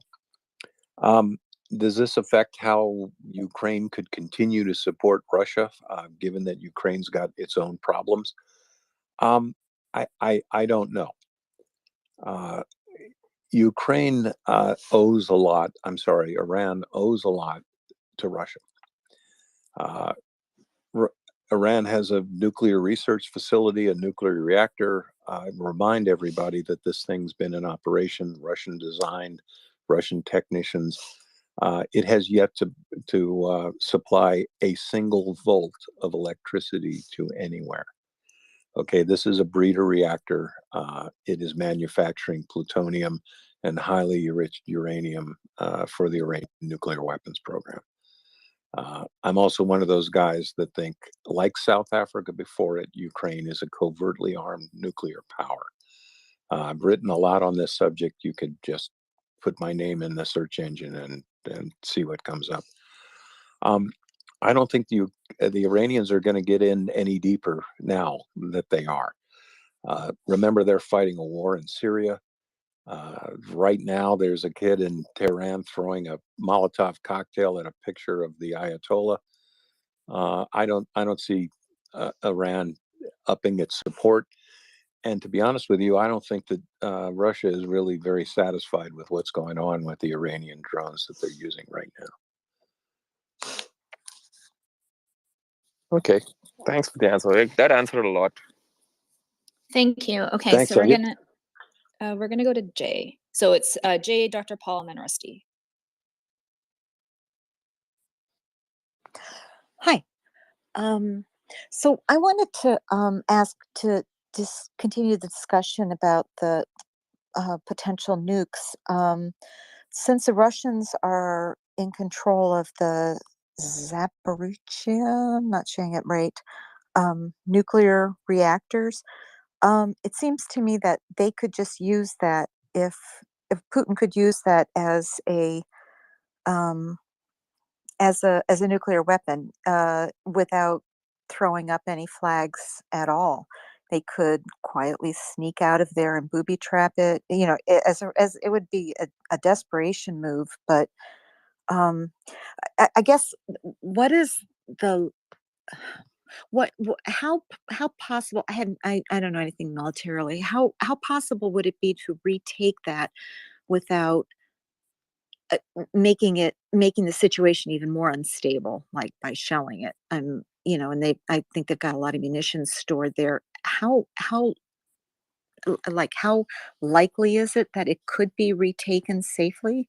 I guess that'd be my question. Well, that's a good question. I did an interview. I might have been yesterday. I can't even remember what I did this morning. But did an interview with the Polish national television network, and we discussed exactly this situation. The Zaporizhia plant is the biggest in in Europe. If there's let's frame the problem here. A nuclear power plant in the United States typically will have 1 or 2 reactors in service, and those are they're in containment buildings, which are these giant cement sarcophagus that the reactors are kept inside for safety reasons. The Ukrainian plant at Zaporizhzhia, like I said, is the biggest plant in Europe. A normal American plant would have 1 or 2 reactors. Zaporizhzhia has 6. The plant itself is maybe 6 or 7 kilometers from east to west, and it's maybe 4 or 5 kilometers from north to south. It is an enormous, enormous facility. It is so big that there is a town associated with it inside the exclusion zone of the plant. This town, with the post office, shopping centers, apartment buildings, schools, everything that is required for a town, is called Enohar. It houses the technicians, scientists, and administrators who run the plant daily. The plant, as we know, is occupied by the Russian military. The general in command of the Russian general in command of the facility, I can't remember his name right now. Let's call him Nukolovsky. He bragged a month ago that the plant, that he had in place explosives. Wait a minute. I thought you said it's Schmuckatelli. Yeah, Schmuckatelli. Well, Schmuckatelli is a good guy compared to Nukolovsky. So, but he bragged that he had in place explosives in the plant. I take him absolutely at his word. Could this facility be taken back from the Russians by a special operation? I think I know what I'm talking about this because I've participated in numerous exercises that we conducted against nuclear power plants in the United States and in Europe. I've operated on both sides of that equation. I've served as terrorist aggressors to penetrate the plant and take over the control rooms. And I've also served as a squadron leader and an assault element commander to take back these facilities from terrorists or bad actors who'd gained control of the reactor. You can imagine that if you are conducting a surgical strike against terrorists who've taken over the control room of a nuclear reactor, there can't be any stray bullets, right? You have to do what we called surgical shooting. Every bullet you shoot has to go into a bad guy and nowhere else. Okay, so let's work outward from that control room. Like I said, this facility is huge. It is miles across and it is miles north to south. There are 6 containment buildings. Associated with each one of those containment buildings is a reactor and a control room. There are spent fuel rods, themselves radioactive, in containment ponds across from these 6 reactors. There is a huge electrical switching yard to the south of the reactors. And there are various control and turbine buildings.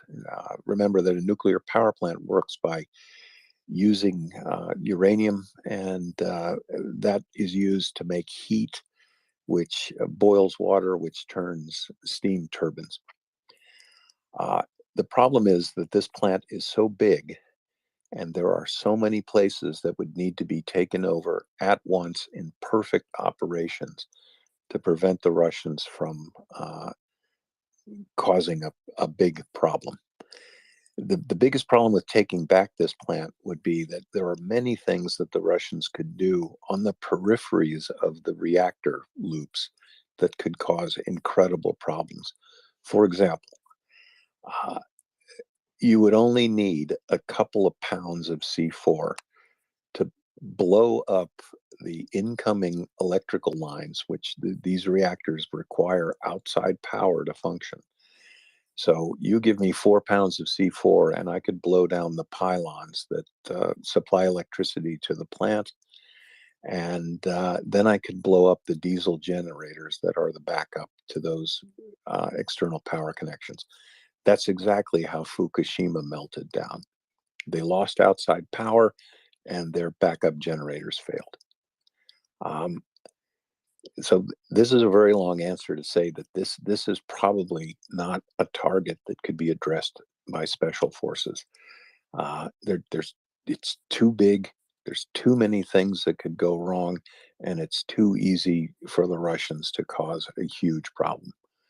Okay, all of that being said, Zaporizhzhia serves better as a drum for Putin to beat on than it does as a really credible nuclear threat.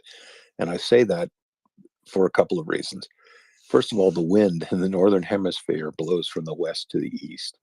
So if you were to cause Zaporizhzhia to melt down, the prevailing winds are probably going to blow that contamination across Luhansk and Donetsk, the republics that Russia wants to establish, and eventually that stuff is going to get into Russia itself. Does Putin care? No, he doesn't. Does he care if his citizens die? No, he doesn't. Does he care if he causes a big nuclear problem for Europe? Yeah, he better. Because blowing up a nuclear power plant and letting it melt down is tantamount to using a nuclear weapon. So the repercussions for him would be immediate and severe. I don't think that they would involve strategic nuclear retaliation on his cities, but he wouldn't have any friends left.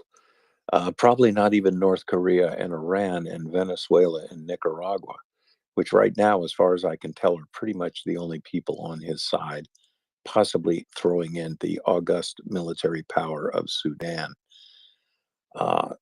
It would be self-defeating for him to do that. And one more reason why I don't think he's going to do it is this is one of the things that he uses, possession of this plant, to focus Western attention on this issue, right? Ukraine needs the West to pay attention to this war because it's fighting for its life. Putin launched this war and also needs the West to pay attention to it because he's essentially irrelevant. He's losing this war. He doesn't want this war to be just between him and Ukraine because he's getting his ass kicked. And it's hard for him to explain to the Russian people why it is that the little nation of Ukraine is biting him in the butt every day. All of his talking heads say every day, it's NATO, we're fighting NATO, this is the West. All of the damage that's happened to Zaporizhzhia so far, its power lines have been blown down. The town of Enohar, which I was talking about, it's been continually hit by artillery. There is no fresh water in the town. There is very little electricity.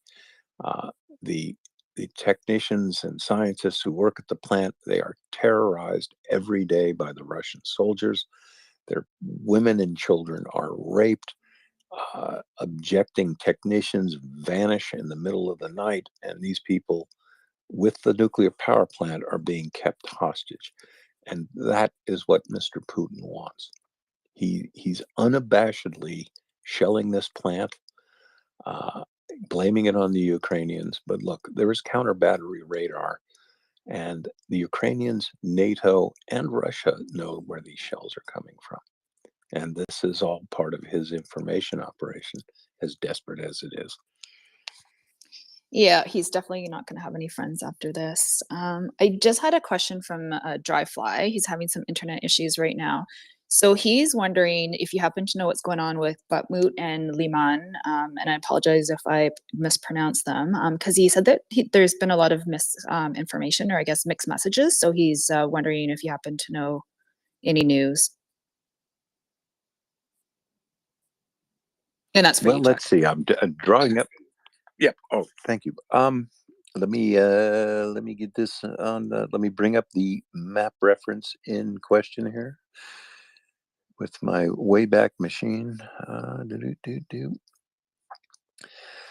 You know, I've been covering. I like to admit when I don't know anything, because that's one thing I love about this program is the listeners do know. I've actually been focused a little farther north. Bakhmut is south of Izium. I've been concentrating more on Izium itself and Kupiansk, Severodonetsk, and Lysychansk. So I'm afraid I'm not a good source of the latest information about Bakhmut. So I might have to pass on that one. No problem. I don't know, Yehuda, if you know any updates. I don't, but I'm gonna have to leave you with John Ridge there, or Bloke. Bakhmut, it's pretty much the situation is the Russians are pushing forward. They gained about 200 meters 2 days ago. The Ukrainians are providing a strong blocking force to prohibit Russian advances to the west. They are treating the enemy. There are about 4 motorized rifle brigades in the Bakhmut pocket. However, they are being quietly flanked by Ukrainian forces in the Belhorivka area, pushing towards Lysychansk. And as you know, we've discussed the Kuban Regiment and the 208th Mechanized Silly Walks Regiment Brigade of Cossacks in and around Liman. So once those are taken out and the road to Lysychansk and Severodonetsk is secure, and the forces in Belhorivka move east, that'll cut off those forces in Bakhmut. I suspect a rout in general. It's too early to tell. Ukrainian forces, as you know, for the last 2 weeks have been consolidating their victories in Kharkiv and Luhansk area there. So we'll have to wait out and see. As it stands, the situation in the center of the front with Russia and Ukraine in eastern Ukraine is a bit of a stalemate. It's more of a fight, an battle of attrition, where the Russians are continuously confronting Ukrainian forces and not getting anywhere. So that's where we are with Bakhmut, and I can't add any more to that, Michelle. Okay, that's great. I know you had some insights there. So we'll go to Dr. Paul next. Okay, thanks. And hi, Michelle, welcome. Hello, Chuck. And John, I'm glad you're here for this discussion. So I want to return to the ATACMS discussion, Chuck.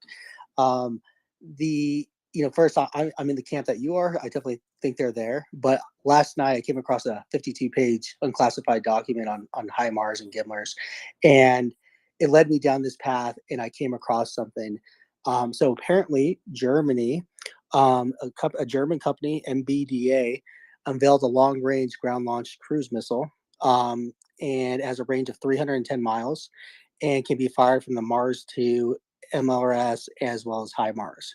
And if you recall, Chuck, DOD's statement at the time, I believe it was August when Crimea was on fire every day, that DOD said these were not American-made weapons. And so exactly. That made everyone think about John could say the Grom or the Krim or whatever it's called.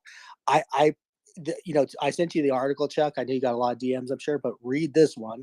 I'm very curious what you think about this because it does have a nice feature about this system. Is you can fire 3 or 4 of them, and you can angle them coming in from different directions to confuse air defense and to infiltrate and hit the target. Now, the only checkbox in my mind that it doesn't check, assuming like the battle damage assessment from like guys like you and Portland and John and others, is the angle of attack or impact, I guess, of those strikes on the Sachi Air Base or whatever it was called. So I don't think a cruise missile will fit that part, but I find every other capability that this new system offers, it kind of checks that box. So I'll let you and John discuss from here. Wow, listen, I will definitely be digging into that. Here's why I'm still in the Attackums camp. The the attack profile for me checked all the Attack'em boxes, and that was principally. I'm fascinated to learn about the ground launch cruise missile system. Absolutely, and believe me, I'll be smart on that the next time I come on. The attack profile of an Attackams is that the weapon leaves the ground and travels up to approximately 110,000 feet, which is 10,000 feet short of the altitude you need to get your astronaut wings.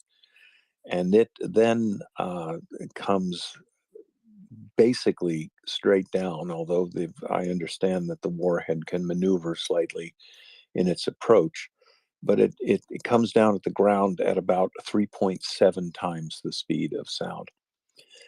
Here's why I'm still in the Attackams camp. These explosions ripped through the Saki Air Base, and they were preceded by absolutely zero air defense activity. So I think that the Russians actually saw these things coming, but could not A, react in time, or B, really fully grasp what was coming at them, because the Attackams had not been used previously. I've written a couple of articles, and like I said, I'll have one coming out in the Kyiv Post early this week. The attack on Saki was preceded by a one-day, very important suppression of enemy air defense operation carried out by the Ukrainian Air Force. And 3 S-300 Russian air defense complexes were taken out in the Kharkiv Oblast in one evening. I've said before, look, that's what attracted my attention. But it wasn't until Saki the next day, or I don't think it was much more than 24 or 36 hours later, that I put together that, look, the taking out of those S-300 batteries, that would have been right along the trajectory that those Attackams would have approached a Crimean target. So if it didn't completely blind the Russians to this oncoming attack, it certainly prevented them from having any warning. The other thing to me that militates against a cruise missile attack is, there are various kinds of cruise missiles. The Russians field some of the only ones that can actually do a sprint into the target, meaning the Russians have got some air-breathing cruise missiles that fly along at cruise missile speed. I hate to say it, but that basically means cruising, so that's a couple 100 miles an hour. But they're capable, as they approach the target, of firing a solid rocket booster and sprinting into the target at Mach numbers, 2 or 3 times the speed of sound. The West doesn't, in my mind, and again, I could be wrong, but we don't have a capability like that for air-breathing cruise missiles. I may be wrong, but it's not in wide circulation. So, look, I could be wrong about the Attackams, but I really think that was the weapon used. I heard somebody casually saying the other day, or read, yeah, it was a lot of little drones, and they carried in 500 pounds of C4. Okay, guys, just imagine 500 pounds of firewood, right? What drone carried in, or drones, or a swarm of drones, carried in 500 pounds of C4? And this wasn't about 500 pounds of C4. Every one of those craters was 500 pounds of C4. And I know what 500 pounds of plastic explosives will do. I've set off 500-pound charges. I also know that you don't want to carry that into the target on your back. I've heard people say, well, it was a Ukrainian commando raid. Well, categorically, it wasn't that. Commando elephant, maybe. Commando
Of course, it's made to fit the ATACMS projectile, but it is the same warhead from the same manufacturer.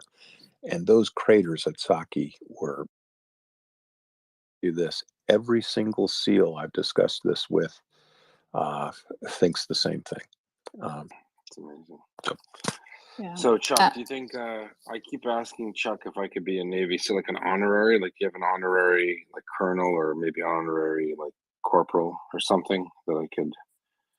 you're in, brother, and I'm going to Thank give you. you your very own SEAL telephone pole to carry around.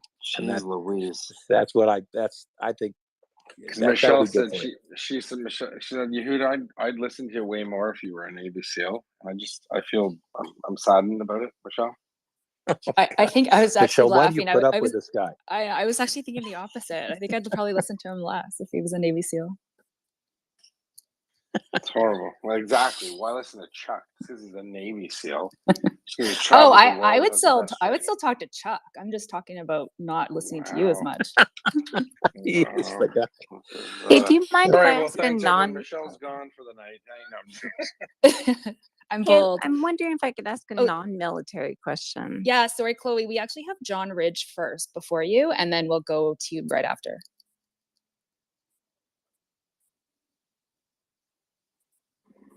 Thank you, Michelle. It's a pleasure having you up as a co-host. You've been doing absolutely fantastic. Keep it up. Chuck, it's good to talk to you again. Thanks, sir. Regarding briefly the ATACMS and Saki, 100% right there with you on all those points. It's entirely possible. I believe at least one Ukrainian government official had said that the weapons system used was, quote, exclusively of Ukrainian manufacture. And there's some interesting ways to interpret that. It's entirely possible, an ATACMS could have been sent from, some third-party country, disassembled, shipped over the border, reassembled in Ukraine. Now it's of Ukrainian manufacture, exactly what we did with the Suhois and the MiGs. So yeah, there's a number of ways to interpret these statements. Hey, John, let me jump in there. You don't have to disassemble and reassemble. You could literally put a sticker or a plaque with a little glued on backing that says Ukrainian Air Force, Ukrainian Army, and it's manufactured. That's how a lot of things exist in the manufacturing world. It doesn't have to say assembled. So if the last step of production was done in a country, it was manufactured there. So there are certain technical variations or specifications, but it doesn't necessarily mean that something has to physically be disassembled and to be reassembled. I hope that adds some color to it. Yes, of course. Thank you. I was just highlighting that as a potential option. If certain governments are wishing to have add levels of plausible deniability, shall we say? There's a number of ways to approach this that are congruent with Ukraine receiving ATACMS. I concur, and the entire world is an information operation, and I know I'm not bursting any bubbles when I say, look, the government lies. Look, I don't take it personally. I mean, there is operational security. There are a bunch of reasons why it happens, and it does. So, Michelle, I'm going to have to go here shortly, but I can field a couple more. I'm on a drive tomorrow, which I can't believe because I just stopped driving. Whereabouts did you drive to, Chuck? Oh, okay. Never mind. Well, I can say now that I've got back. I was in New England. Unfortunately, it was for a funeral, but it was a lovely drive, and I lived there as a young man, and it's a place I really love. I was wondering if I could ask Chuck before he leaves. Yeah, I know Chloe Sure. had a question, but I think it was a non-military question. So maybe we'll wait because I know, Chuck, you only had a few more minutes. So we'll go to... Yep, I'll clear the deck and then go with a good conscience. All right, I'm going to pop down Chuck. Chuck, is a pleasure. I have to do baby-related things. Change a diaper, not my own, so you should all be so happy. And Why is everyone laughing as if that's funny? They're like, are you serious? No, I'm not that old. Relax. All right, so let's get John or Bloke or Battlemoose up here. I'm gonna pop I off. think I'm up, right? Chloe? Can I speak? Yeah, okay. So I'm sorry if it's beyond the scope because it's not a military question per se. But Chuck mentioned that he thought that the US wouldn't stand for Russia using ICBMs or other nukes. And I just, that doesn't totally sit right with me because I think, first of all, we're very divided right now. And our appetite for war in general is pretty low. FDR pretty much had to manufacture the Japanese situation by cutting off the oil.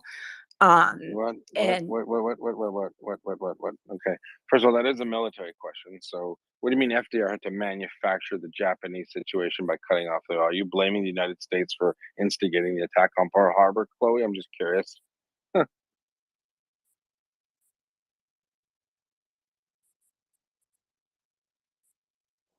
Chloe, you there? We lost Chloe. All right. Sorry, I have Michelle. one Please. question. That's okay. No, Michelle's running the show here, so please don't speak out of turn. Put your hand up, and we'll wait for Michelle to go. And Battlemoose or John or Bloke, please do take over. Thank you. Over to you, Michelle. Yeah, and I think Reddick, I think you were up next though. Oh, he left as well. Okay, Battlemoose. Hi, Michelle. Welcome to the space. Thank you. I'm also one of the hosts around here. So, Chuck, I actually completely forgot what I was going to ask you. But Moose, you're getting old, I dude. remember back a couple times because we threatened that if you keep coming, we're going to make you a co-host. And actually, last time you were here, you were. And you're mentioning that you snowboard, and we kind of have an ongoing joke with M, who is in Egypt and has never experienced snow before. We're going to bring him out to Sunshine this winter. So by all means, we'll get you up to Calgary here, and we'll all go for a trip to Sunshine and watch him squirm. I would love it. You know, I have never skied the Canadian Rockies, and I've skied a lot of other places, and I would love it. I'd love to slay some powder out there. Oh yeah, it's Sunshine's the second largest in Canada, next to Lake Louise, which is only 40 minutes away. You dog. You dog. Wow, I'd love that. And my son's a ski instructor, so if you want to do that crazy flippy do shit in the air that he does, you can go on the parts of the mountain where goats fall off. Yeah, you know, everything your son can do, I can do too, but I've never done it on purpose.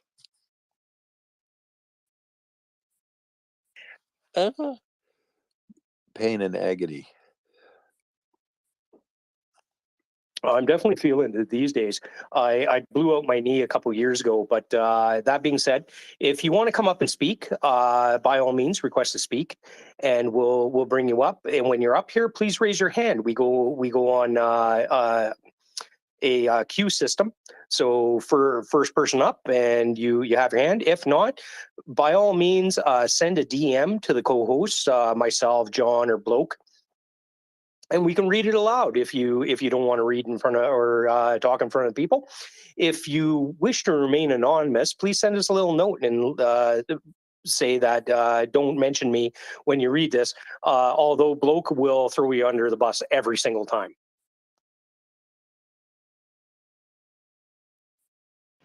No, I won't. The Promise. wonders of co-hosting. And you're right. I was very briefly on the co-hosting roster until I proved that I was utterly incompetent to deal with it. So I was relieved for cause, as we say in the United States Navy. We do have one question from Redacted. I can field it. Thank you. Hi, this question is for Chuck or anybody who has knowledge about this. I hate liars, and I've always been into debunking propaganda, even if it's from a next door neighbor. Is there any resources that Chuck or anybody else can recommend where I can find out the history of how all of this started? basically how Russian propaganda works, maybe books or even YouTube channels, documentaries, like legit sources where that I can trust, so that I would have something to be able to fight some propaganda with. That's all. Well, I've got a place to start, even if I don't have a specific reference to give you, and that would be get on the search engine and type in Russian gray zone operations.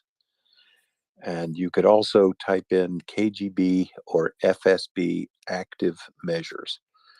And active measures were the term for information operations during the Cold War. These were carried out by the FSB, then the KGB.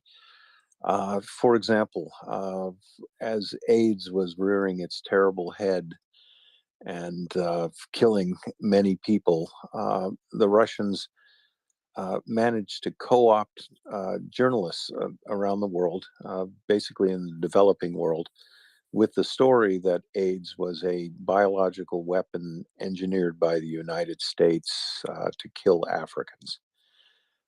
Their technique for doing this was to plant these stories repeatedly in the newspapers and media of developing nations, where they were persistently put forward. This information actually started to circulate in Western and European press. That was a classic information operation. Back then, it was called active measures. I think, don't hold me to this, but I think it was the second directorate of the KGB. I may have the directorate wrong, but they had a specific information warfare directorate. That is all that they did. It was extremely effective. And to this day, the West doesn't really have its arms around information warfare. And by that, I mean, exactly propaganda. I'm not saying the West doesn't use propaganda. It absolutely does. But it is not nearly as adept as the Russians are. And again, though, there's a difference. Creating chaos is a lot easier than creating unity. Unfortunately, a lot of things that the West wants to do is export democracy and inculcate brotherly feelings and unity. The Russians are not trying to do that. Even Che Guevara said, "Lean on the schisms."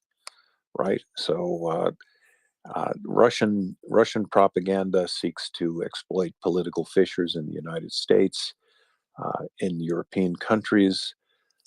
It's a bit embarrassing now, but the Russians thoroughly infiltrated the peace efforts in the 60s and the 70s for nuclear disarmament. These organizations, by the end of the Cold War, had become essentially talking shops for the Russians. The Russians also infiltrated the green movements. They were make sure that they were anti-nuclear power, because that would remove the West from the oil markets, that oil that Russia had to sell. The Russians are famously behind both extreme left political parties in Europe, but also increasingly and more worryingly, they back up the extreme right. Again, they do this to sow dissent and to cause problems, and they are really, really good at it. Their stuff is very sophisticated, even if it's obvious. They're sophisticated. And in their card deck, they have a Rolodex of compromised journalists. And once you take $10,000 to put a Russian story up, you don't get to say no the next time. If you want to keep working as a journalist, all the Russians have to do is dime you out, and you are an expendable commodity. So those would be the places to start. Look up active measures and look up gray zone operations, and information operations. I think you'll be good. Thank you for your service. Yep. Thanks for giving me all those great toys to play with, and thanks for sending me. Thanks so much for being here, Chuck. Does anybody else have any questions? Yes, I do. I'm not sure how to raise my hand, but I've been waiting a little bit. Sure. Oh yeah, sure. Hi. First, really appreciate the space. It's amazing. I've been listening about 2 months. I'm based in the U.S. I find it the most informative space regarding what's going on in the Ukraine right now.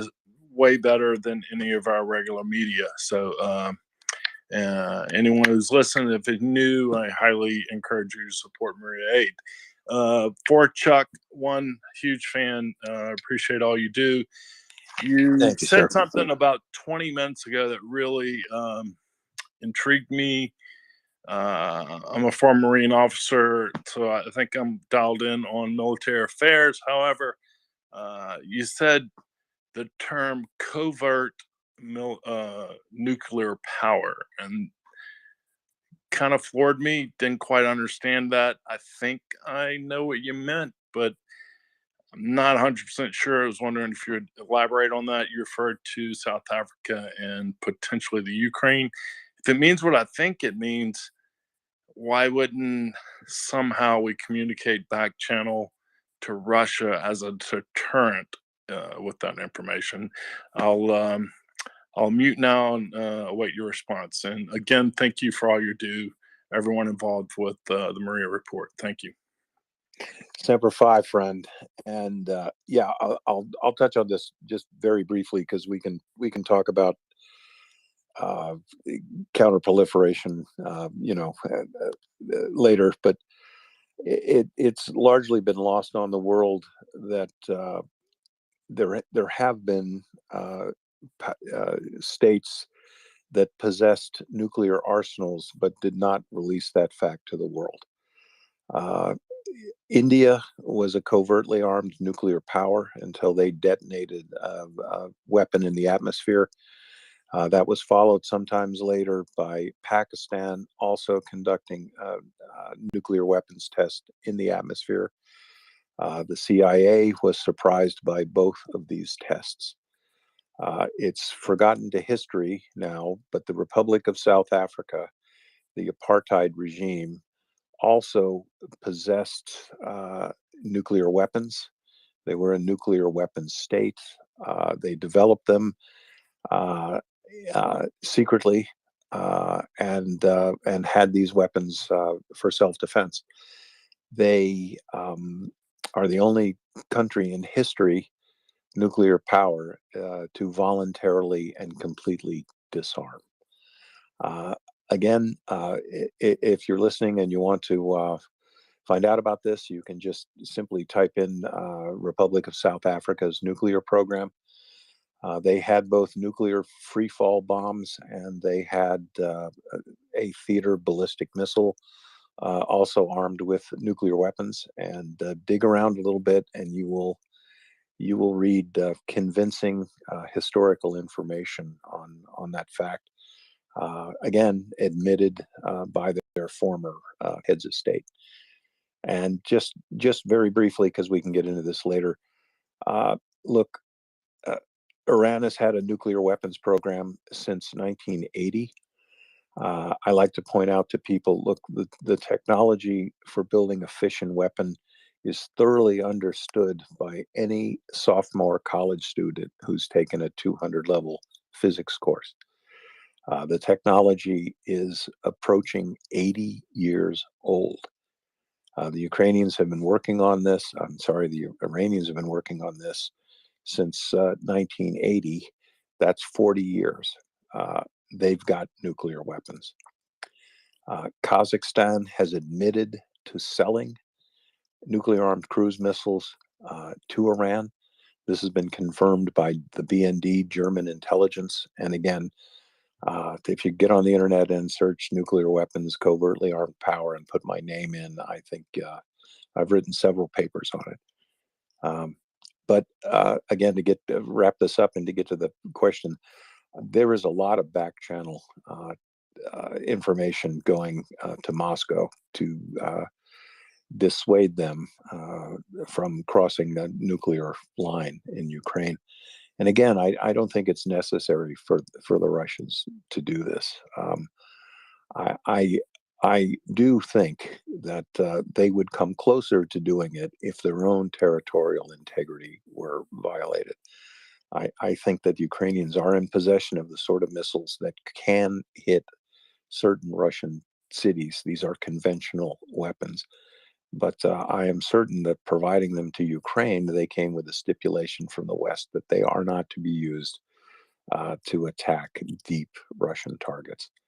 And there are Russian cities that have been hit by the Ukrainians, but they've been very careful to do so, either with attack helicopters or long-range, non-exotic precision weapons. So, a long answer to a sort of tangential question, but if you dig into this stuff, folks, I think you'll find some really fascinating information. And history isn't always what you think it is. Perfect. I just wanted to welcome Joseph as a co-host. I know I'm going to need a lot of help, so I appreciate you being here right now to help me out.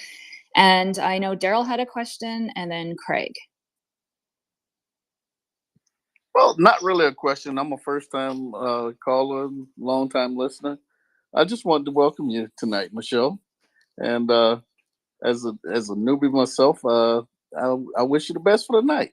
That's all. Thank you. I don't know how this happened. Hey, ride the wave. It'll be a good night. I hope so. Okay, Thank we you. have we have a tradition here at MriyaReport that first and foremost, that if a Russian general dies, we all do a shot. And any time that somebody brings up a Russian talking point, you got to take a drink. Sounds good. I'm in. Drunk.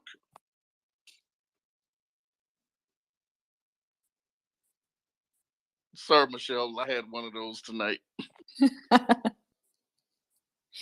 I might have to have a few. I'm in the Pacific time zone, so it's still early for me. Okay, so we'll go. Thanks, Daryl, for those really kind comments. And we'll go to Craig. Thank you, Michelle, and also my sentiments echoed by Daryl. Welcome aboard. I just want to, Chuck, while I have you here, I just wanted to kind of get your thoughts on a few things in regards to this mobilization order that we've heard.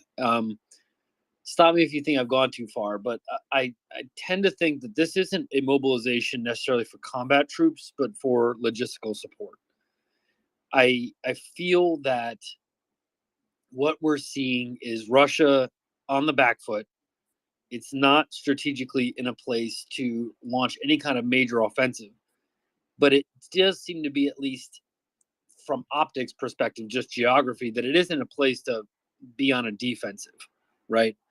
And in my mind, when I see this mobilization, obviously some of them will be call-ups, but in order to affect a kind of reserve, a fallback army, if you will, not just supporting field armies, but having a rear reserve that could act when and if that front, when that front falls, because eventually it will. So I'm seeing this more as a mobilization for labor, not so much as a mobilization for combat support. What are your two thoughts on that? Well, very good question, and certainly that's that could be some of what Moscow's thinking. It's going to take a while to train 300,000 people and make them of any use militarily. There's a lot of dumb jobs in the military that you could put those people to doing. Mr. Putin has also employed heavily from units comprised of ethnic minorities and units from Siberia and Russia's Far East. He does that for a lot of reasons, because they're not going to be funerals in Moscow. St. Petersburg or any of the big cities where it's the educated urban population that has any whiff about them of disliking Mr. Putin's regime. The people in the other parts of Russia, look, they're dependent on Moscow's largesse, right? They need the federal money that the Moscow provides to these areas. They're literally in the middle of nowhere, and they don't honestly care very much about human rights or anything else. They just want the lights to be on. Regarding the use of these troops, look, Putin knows the war is going bad. He has to at least provide some strategic military reserve. Between you and I never see NATO coming into direct military conflict with Russia. That's something that everyone absolutely wants to avoid. But what Putin has to have a strategic military reserve for, if Lukashenko, who is hated in Belarus, if his regime comes off the rails, Putin is going to need a 911 force, a credible military outfit to go in there and prop Lukashenko up or put a new puppet on the throne. There are other states in the Commonwealth of Independent States that he might have to worry about these people going off the reservation as well. I'll point out that throughout the 20th century, following World War II, every time Russia projected military force, it was to stab an ally in the back. Forgotten by history, in the late 1940s, they invaded East Germany to put down a workers' rebellion. In the 1950s, they invaded Hungary to put down a revolution. In 1968, they invaded Czechoslovakia, an ally, to put down a revolution. In 1979, they invaded Afghanistan to put down a government that they no longer felt they were in control of. Putin has to play all these cards. Again, he has to pretend that he might have to fight NATO, so he's got to keep that reserve. More importantly, like I said, I think what he really has to worry about is Lukashenko. Lukashenko's walking a tightrope. He has resisted joining Moscow in the Ukraine fight because, frankly, his army is going to balk. They're not going to do it. He can barely get the railroads going south to carry Russian troops because his railway workers are slow walking their tasks. They're loosening bolts. They're pouring castor oil into their crankcases. They're not happy with this. Oh, I'm sorry. No, I'm please sorry. go ahead.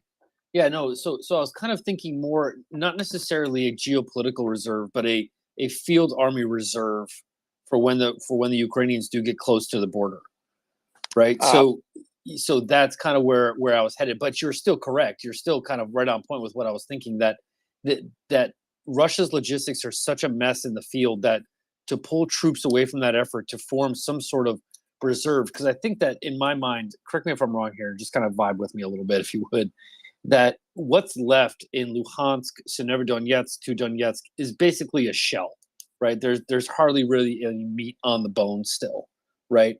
And I think that Putin is trying to see this 2 steps ahead to say, you know what, let's mobilize and get a field army reserve in place, so that way when our troops do fall back, which they inevitably will, we'll at least have something there to kind of like bolster that the closer they get to the border, right? And that you can't do that logistically without pulling from your field assets. So you have to mobilize a whole extra 100,000 plus people to get that separate operation set up. Do you see what I'm saying now? Sorry if I was confusing earlier.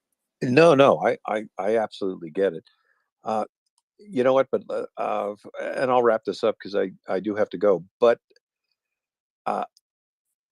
you could put if you had to choose between who's well trained enough to take the offensive to the enemy and who's well trained enough to dig a hole and fight from it.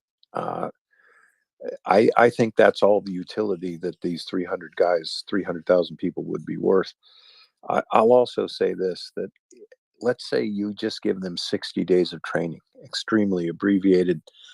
We had a ranger on here earlier. I didn't get the chance to ask him to, tell us how long it took to train a ranger. Look, it's years. It's years. So with 60 days of training, these 300,000 people are going to be headed to Ukraine as winter comes, and it's going to be bad news. I agree with you. Putin needs something. He's grasping at straws, but he's grasping too late. And I don't think these troops are going to be of much use to him. I think we're going to see a Ukrainian slowdown here in the next 30 days. It's heading into mud season, but I'm going way out on a limb. I don't have a crystal ball. This is a guess, but I think we're going to be looking at a Christmas offensive from the Ukrainians. Good question, though. Michelle, I think I'm going to have to go, but I really appreciate being on. Great to talk to such smart people all the time. Thank you so much, Chuck. I know you spent a lot of time with us tonight, and all of us really appreciate all of your insights and your wisdom. So thank you. Thank you so much. Have fun, everybody. Talk to you again soon. Thanks for the great questions. So we have quite a few experts on here now that have way more knowledge about the military than I do. So we have Ryan, Battle Moose, my co-host Joseph. So if anyone has any questions for any of them, Craig's here as well. Feel free to ask. And Amanan has a question. Yeah. My question basically, it's a continuation from the mobilization discussion we had.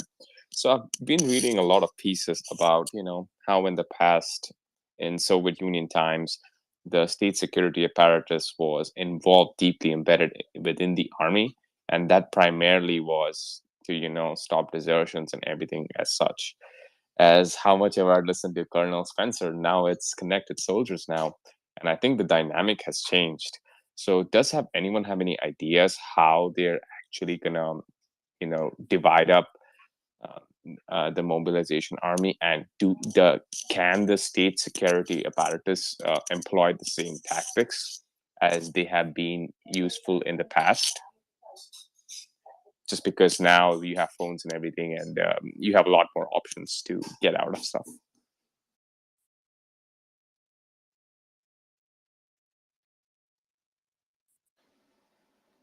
Are you saying like what's the delegation of the mobilization? Like, do we have like the various like components that they're being broken up into? Is that the question? Sorry.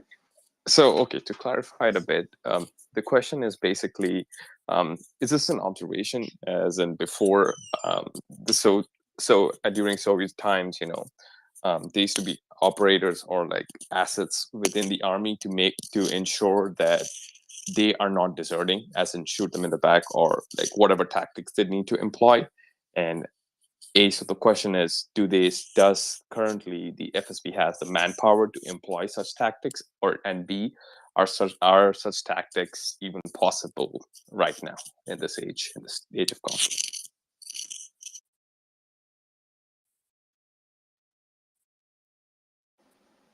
I have no idea how to answer that. Help.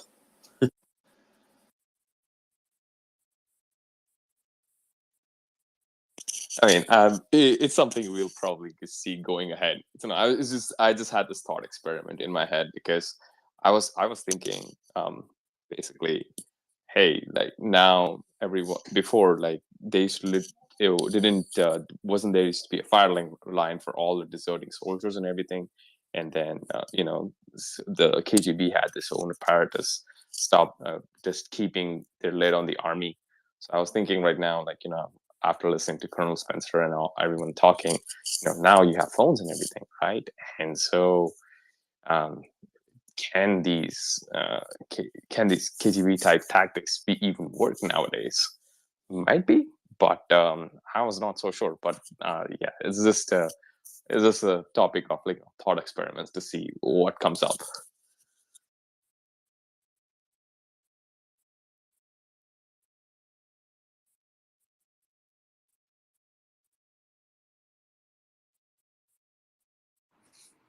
Yeah, that might be a question that was above definitely me, and it doesn't seem like anyone else is able to answer that right now. But thank you so much. We're going to go to Leonard, my fellow Canadian. Well, hello, Michelle, and thank you. You're doing a great job. Great to hear you on as co-host, and I think you're setting a new high watermark for co-hosting. So excellent work. And I just had a quick follow-up to the gentleman who just posed the question. I didn't catch his name, but detailing the issue of conscription or the so-called mobilization that Putin is engaging in. And you kind of asked sort of how that fits into the historical framework, if you will, as far as the Russian army is concerned. And I would just start by saying, when you're considering this whole mobilization question, and if you look at the parameters that have been set out in their conscription documents, if you will, it's really, you're probably best to analyze this as an act of sort of kabuki theater in the Kremlin. Because if you compare this to mobilization in the past that Russia has engaged in, it is just a desperately pale imitation of what's happened in the past. And you mentioned the idea of firing lines where the commissars would literally shoot Russians who deserted in World War II days, and that is a good analogy. The Soviet army had an entire corps of commissars, so political officers, really no military function proper or skill whatsoever, but they were there literally to shoot deserters and to just absolutely instill the iron backdrop as they propelled millions of the Russian serfs into the German meat grinder. And that's precisely what happened. Notwithstanding commissars, the Russians collapsed within 6 weeks in Operation Barbarossa, and they literally 2 million Russian soldiers got chopped up in the German war machine, and even considerably more than that taken prisoner. So, if you shift that into current days, with what it may be unfolding on the Ukraine front, or what the Russians are trying to unfold, it's just there's virtually no military analysis that shows this succeeding on a force level in terms of ground troops, because the numbers simply aren't there. The 300,000 is just a shadow of what Russia would require to be successful here, and it's already been pointed out that the 300,000 target figure could well be 50% higher than even any serious realistic appraisal of what they could put on the battlefield, and then depreciate that down into your average Ivan or your average Ilyan off the street with zero training, zero knowledge, and zero in terms of sophisticated equipment. So that, on top of which, Putin has already put a political component. He's tried to mimic the Commissar Corps in this and put his political officers in the back, whether they be Chechens or the Kadyrurites from Chechnya, or even the Wagner orcs from Syria. It's just, again, they pale into insignificance, even if you compare them to the Soviet era military, even with Commissar Corps and Commissar status. So, yeah, hopefully that sheds a little bit of light on the perspective in terms of where this whole mobilization fiasco is heading. So, thank you, and thank you, Michelle. That was greatly detailed. I want to say this. Sorry, Michelle. That was greatly detailed, and thank you for an insight.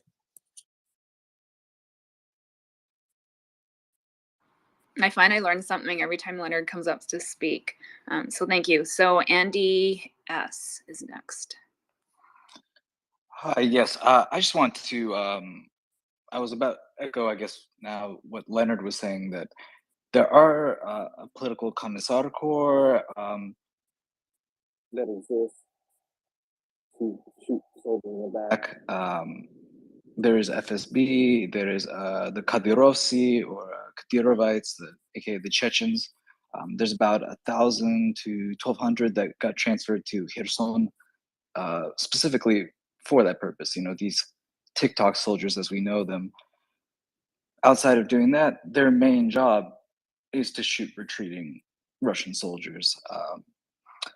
And in terms of this mass mobilization, how we go? It is a valid question. Will they be able to do the same thing? Will they have enough people to shoot retreating soldiers? Maybe that's what the primary role of all the Chechen forces will be. Andy, you're cutting out a bit. I don't know if everybody else can hear you, but on my end, you're in and out. So can you just repeat that last part again, please? Sure. Okay. Is that working better? Yeah, that sounds better so Okay, far. yes. So as I was saying, there's about 1,000 to 1,200 Kadyrovsi, the Kadyrovites, as they're called in English, the Chechen forces that we all know from TikTok that Kadyrov has used for propaganda, but they're also mainly employed to shoot LNR, DNR militia soldiers, as well as Russian troops in the back if they try to retreat, as well as brutalize all the newly mobilized Ukrainians in the occupied territories. So, and Russia, from the transition from the Soviet Union to the Russian Federation, never really got rid of the political commissar corps. If a lot of reports in Russian, if you read them, from soldiers complaining about their conditions, talk about how useless these officer corps are and how they remain in the far rear, and they're basically just there to demand that they keep going on suicide runs and then abandon them as they've done now in Kherson, where they're on a different side of the river, which is, I guess you could say, a situation that works out for them since they don't have to shoot these people in the back. They're already can't retreat if they wanted to. But I assume where I got cut out was that it is a question of what will they do with this large scale mobilization? Will they have enough people to shoot unwilling soldiers in the back? And I don't know if there's enough Chechens to do that, frankly speaking. Dagestan as well, forces could be involved in that as well, but they've also suffered the most amount of casualties from that region. So that is something we'll have to see. I'm not sure if Wagner is involved in shooting retreating forces in the back, although they brag about it on Russian Telegram channels, but I wouldn't be surprised.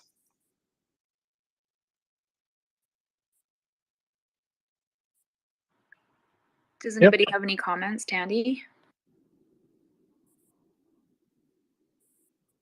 Sorry, Joseph, I totally cut you off there. Oh, no problem, Michelle. Yeah, I was just going to say, I mean, we've definitely seen reports of, or I guess social media posts on the Russian side from sources like Dmitry, who we've had on the show, War Translated, that talk about, Kadyrov, shooting guys. But yeah, I don't know how much, how on what scale and sort of how exactly it's being done or used. But I think we've had some fairly reliable reports that it is certainly happening to some degree. But yeah, if anyone does want to come up, we do have a great panel tonight, so please feel free. You can press the microphone button in the bottom left-hand corner of your screen, and then once you get up, you can press the little heart icon, and the far right side, you can press the raise your hand button, and we'll do our best to answer your question. Yeah, so if anyone has any questions right now, Craig, I don't know, right now, if we look at the situation in terms of the front line, is there anything going on logistically that interests you on either the Ukrainian or the Russian side? I know you're the person we turn to for logistics. So since we've got you up here, I'm just curious. Well, I mean, the Ukrainians obviously have the initiative. It's the Russians that were on the back foot, and they're scrambling to find a place that they can respectively stop, hold their ground, get rearmed, get refitted, theoretically speaking, of course, and turn around and face the enemy, right? There's obviously going to be a buffer area between.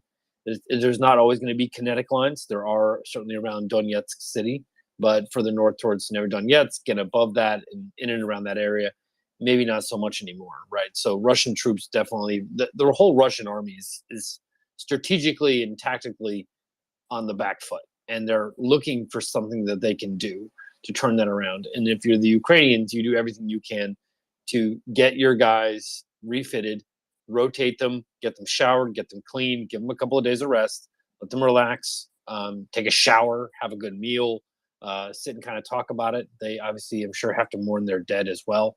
And then that's a process. And so you would then move your next group up that take their place. And so for the Ukrainians, not so much logistically speaking. I think that I don't like to use the word, status quo, but it's pretty good. The Ukrainians' logistics are about it's like I described it the other day as a runaway train with a steering wheel, right?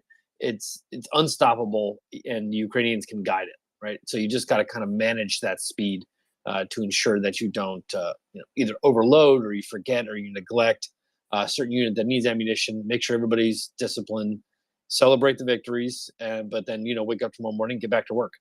For the Russians, though, not so much, right? I mean, it's this what kind of goes in my mind is I'm looking at highways, I'm looking at rail junctions, I'm looking at these various things, and kind of say to myself, I'm like, where do you stop? Where your logistics move from? So from where you got pushed back to where the front line is now, where are you kind of coordinating your logistics, what you might consider to be a logistics hub, right? Where are you kind of pre-planning that? Is it further back? Is it where it used to be? That sort of thing, right? And so that takes a lot of manpower to start moving stuff around and re-centralize, because when these happen, your forces do what? They disperse, right? They separate, they go off into different areas. Everybody finally stops talking and starts screaming at the top of their lungs. And now you got to kind of corral them, right? And where you corral them is where you have to point your logistics, right? So where you're able to kind of get everybody rallied around, whether that's west of Luhansk, south, east of Severodonetsk, wherever that place might be, you have to kind of wrap them up. And so you want to try to find where these areas are. Now, if you're the Russians, the first thing that you can do with these extra 300,000 troops is you can put them into logistics, fan them out all across the western and northern military districts, and have them start moving stuff. And when I mean stuff, I mean a lot of stuff. And the more people, the more, the faster it moves, right?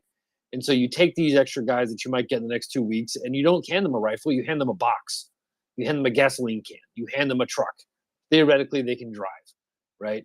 And so you take those people and you start reinforcing and you start kind of centralizing your reserves or your logistics all over again. You essentially got to start from scratch, right? Because the position is different, the leverage is different, where the enemy is versus where you were, two different places. So you might need to be like, find new roads. You need to find new warehouses.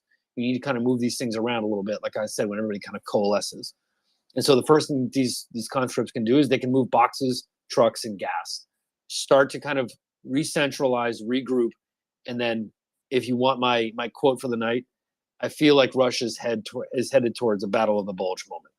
That's where I feel this going, where it's their last-ditch effort. They're going to put everything they can into it and hope that they can get some sort of buffer between the Russian and the Ukrainian border that the Ukrainians just cannot get past, or the Ukrainians don't have the ammunition or the range or what have you to be able to do it. And so this is kind of their moment where I think that they realize winter is coming. And this isn't a TV show. This isn't HBO. Like, it's actually coming, right? And I think that they're hoping that if they can hold that line with as much of a reserve as you possibly can, then hopefully maybe the West politically collapses and prices surge and budgets go out of control. Because listen, here's the point though.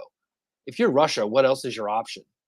Right? This isn't some like idea of mine that I kind of spin around being like, hey, this might sound cool. If you're Russia, what realistically is your option at this point? Right? It's to do this. It's to do some sort of holding action on the Ukrainian side of the border and hope there's a political fallout in the West. Because if that's not your goal, then Ukraine is going to be throwing rocks over the border in a matter of months, right? And it's going to be a joke, and your army is going to be routed, and it's going to be an absolute catastrophe that Russia has not seen. I'd say not since Tannenberg of 1915, when the entire Russian army got encircled by the German army and was utterly obliterated. And next thing you knew, German troops were, and this is World War I, German troops were, watering their horses in the Dnipro because they had advanced so far so fast with their Austrian allies. So that's kind of what I see the overall arc of this logistical story kind of playing out. Yeah, thanks, Craig. Maybe turn it over to Michelle. Otherwise, we can go to Hans. Michelle. Yeah, no, that's great. Thanks, Craig. So we can go to Leonard. Thank you, Michelle. And yes, Craig, that lays out a pretty good logistical analysis of what's going on with the Russians. And you're right; they've got pretty much a long, steep mountain to climb if they're going to get anywhere with their plan. And a lot of what you say could probably be just boiled down to the aspect that what Russia is doing, what Putin is doing, is largely responding on a minute-by-minute basis. In other words, this is crisis management case study, and they're just literally stumbling from one crisis to the next, to the next, to the next, and there seems to be very little in the way of a coherent, intact, long-distance plan here. But I just also wanted to mention, with regard to the gentleman who was speaking of the political component of the commissariat, if you will, in the Russian army.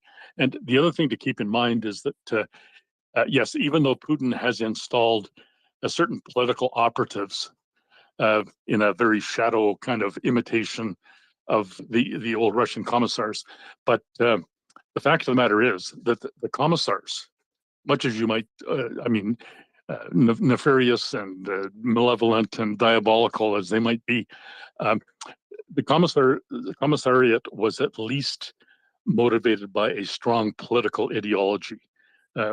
They're zealous Marxist, Bolshevik ideology, if you will, kind of lit up their lives. And as evil as they might have been, shooting their own troops, there was at least some overriding motivation, or they felt some higher calling, if you will. It's strange to call it that, but a strong motivation to do what they were doing, and a belief that somehow in the ultimate analysis that would benefit Mother Rus. But today, if you look at Putin, there's none of that. He has no ideological foundation whatsoever. This is just pure mafioso greed, grafting, grifting, and just as you can tell, you don't have to look at the Chechen element, or rather the Wagnerian component, the Wagner orcs. There's no other way to describe them. And you just look at that for one moment and you see that there is no ideological foundation to this whatsoever. This is just sheer, pure, almost primitive, subhuman motivation that's operative here. And if you transfer that to the political officers on the front, you have to ask yourself, if they see the serfs, the new recruits from Vladivostok, come running back to them when they first encounter with Ukrainian fire, you have to wonder if these, the political components, the latter day commissars, are likely going to run at least as fast or even outrun the serfs as they're running away. So just another a pure motivational component to take into account when you're assessing the competence and the effectiveness in the battle space. So thank you for that. Okay, that's great. Thanks, Leonard. So we're going to go to Robert next and then Andy.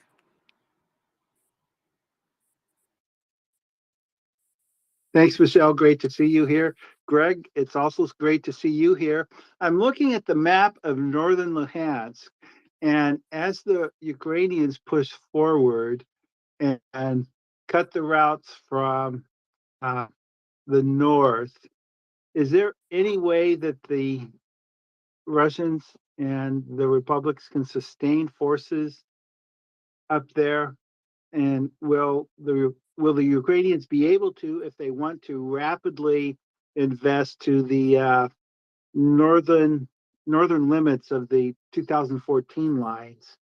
And the follow-on, the subsidiary question is, and this frustrates me, it pisses me off, but as they liberate more territory, their flanks to the north get longer and longer, and the Russians get to hang behind there and shell them and basically be free of ground attack.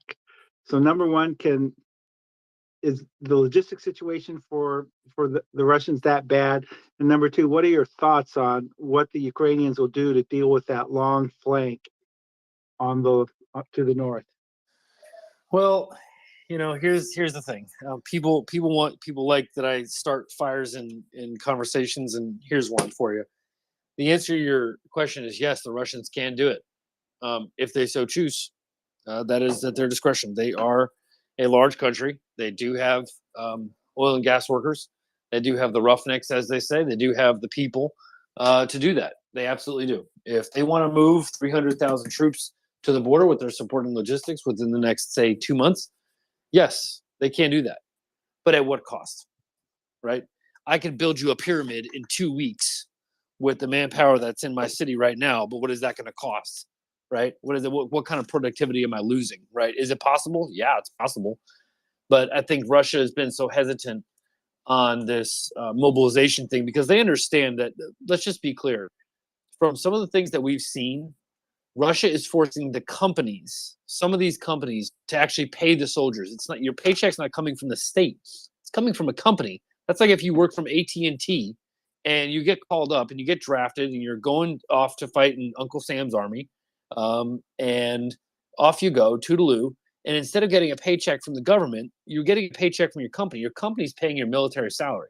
Well, that frees up a lot of money in the government to be able to do that, so that they don't have to do that. They can just lean on the private company to do that. Now, that may not be all; those may be state, but apropos, you're not getting a check from the federal government. You're getting your work check, which is a little odd to say the least. So yes, they can. I know that doesn't seem like a very popular opinion, but it is true. If they want to, they can do it. They can move stuff. That doesn't mean that I said they can engage in combat and they can win on the battlefield. What I'm saying is if they want to move a lot of stuff very quickly, absolutely. Give me 500 trains and 30 wagons per train. You can move the earth, right? Quite honestly, if you really wanted to. But what are you doing in order to achieve that? And more importantly, what are you taking away from in order to do that? Because it's not free. You don't get a free roll here. In regards to your second question regarding anything that might be exposed, I think that it's fair to say that Russia, in order to affect some sort of difference on the battlefield, they can't just kind of wander around with a battalion. They're going to need like a couple of divisions to get like Ukraine's respect at this point, because it seems like at this point that the Ukrainian troops are so well trained, equipped, disciplined, ranks closed up, colors flying, so to speak. Morale is all on their side, that it's going to take a lot to put these guys down. Their confidence is soaring justifiably. And when you have confidence, that's a big part of it, right? And so I think that irregardless of what lines we might see on a map, right, what color differentials we might see, remember at the end of the day, there's a human being that is trained, equipped, supported, funded, and equipped to the best of his ability on one side. And then on the other side, you have a guy that just got done working at FedEx, right, or the Russian equivalent of FedEx, that has a rifle.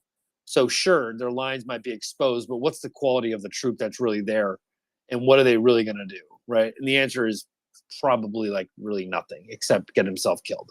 So he's more than likely happy to stay in his trench, not fire any shots or draw attention to himself, and hopefully the war is over by the time it visits his door.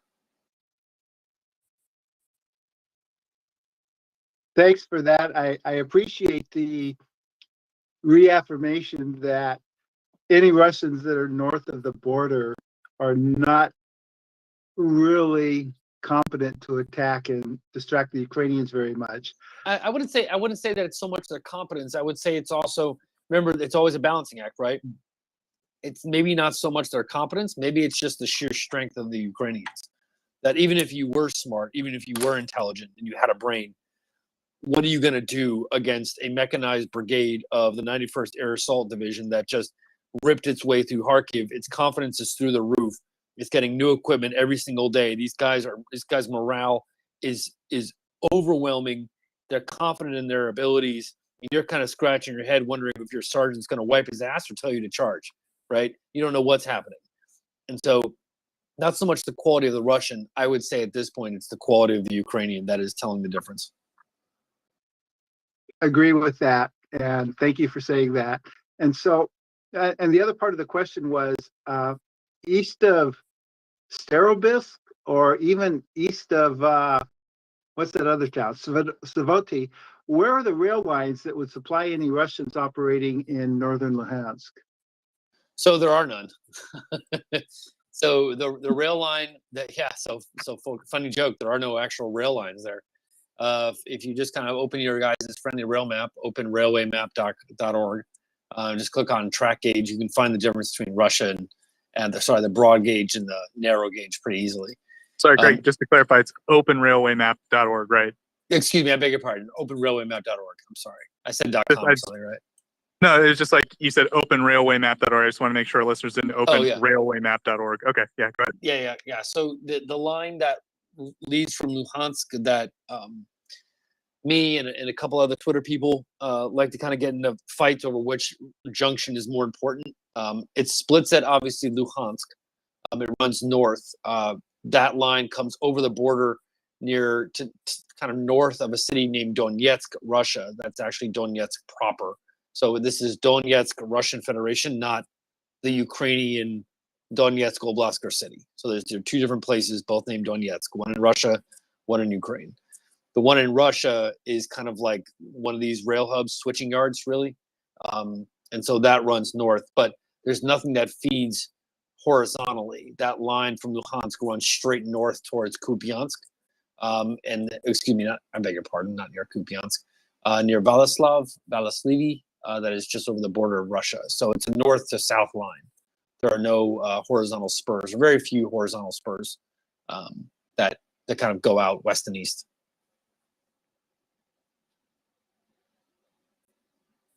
Fantastic. I heard the reference before, but I didn't have the exact URL. I'm looking at it right now. Thanks so much, and I'll go down now. Thanks for your question, Robert. So we're going to go to Andy S. next. So to respond to what Craig said, touched on just a little bit earlier, was in terms of logistics. During the COVID epidemic, when they did have lockdowns in the major cities in Russia, constitutionally, Russian businesses did have to pay all their employees their salaries out of their own pocket, and they were not reimbursed by the government. And a lot of businesses went bankrupt. I still had some family at the time in Russia. They've all left by now since the start of the war, and I still have family in Ukraine, and I will get to that later. But there's been a lot of stories floating around in the Russian sphere but it's all, as people have said, this is very day by day, where there's telling soldiers that they're going to cancel their loans, so go fight. Your wife will not have to worry.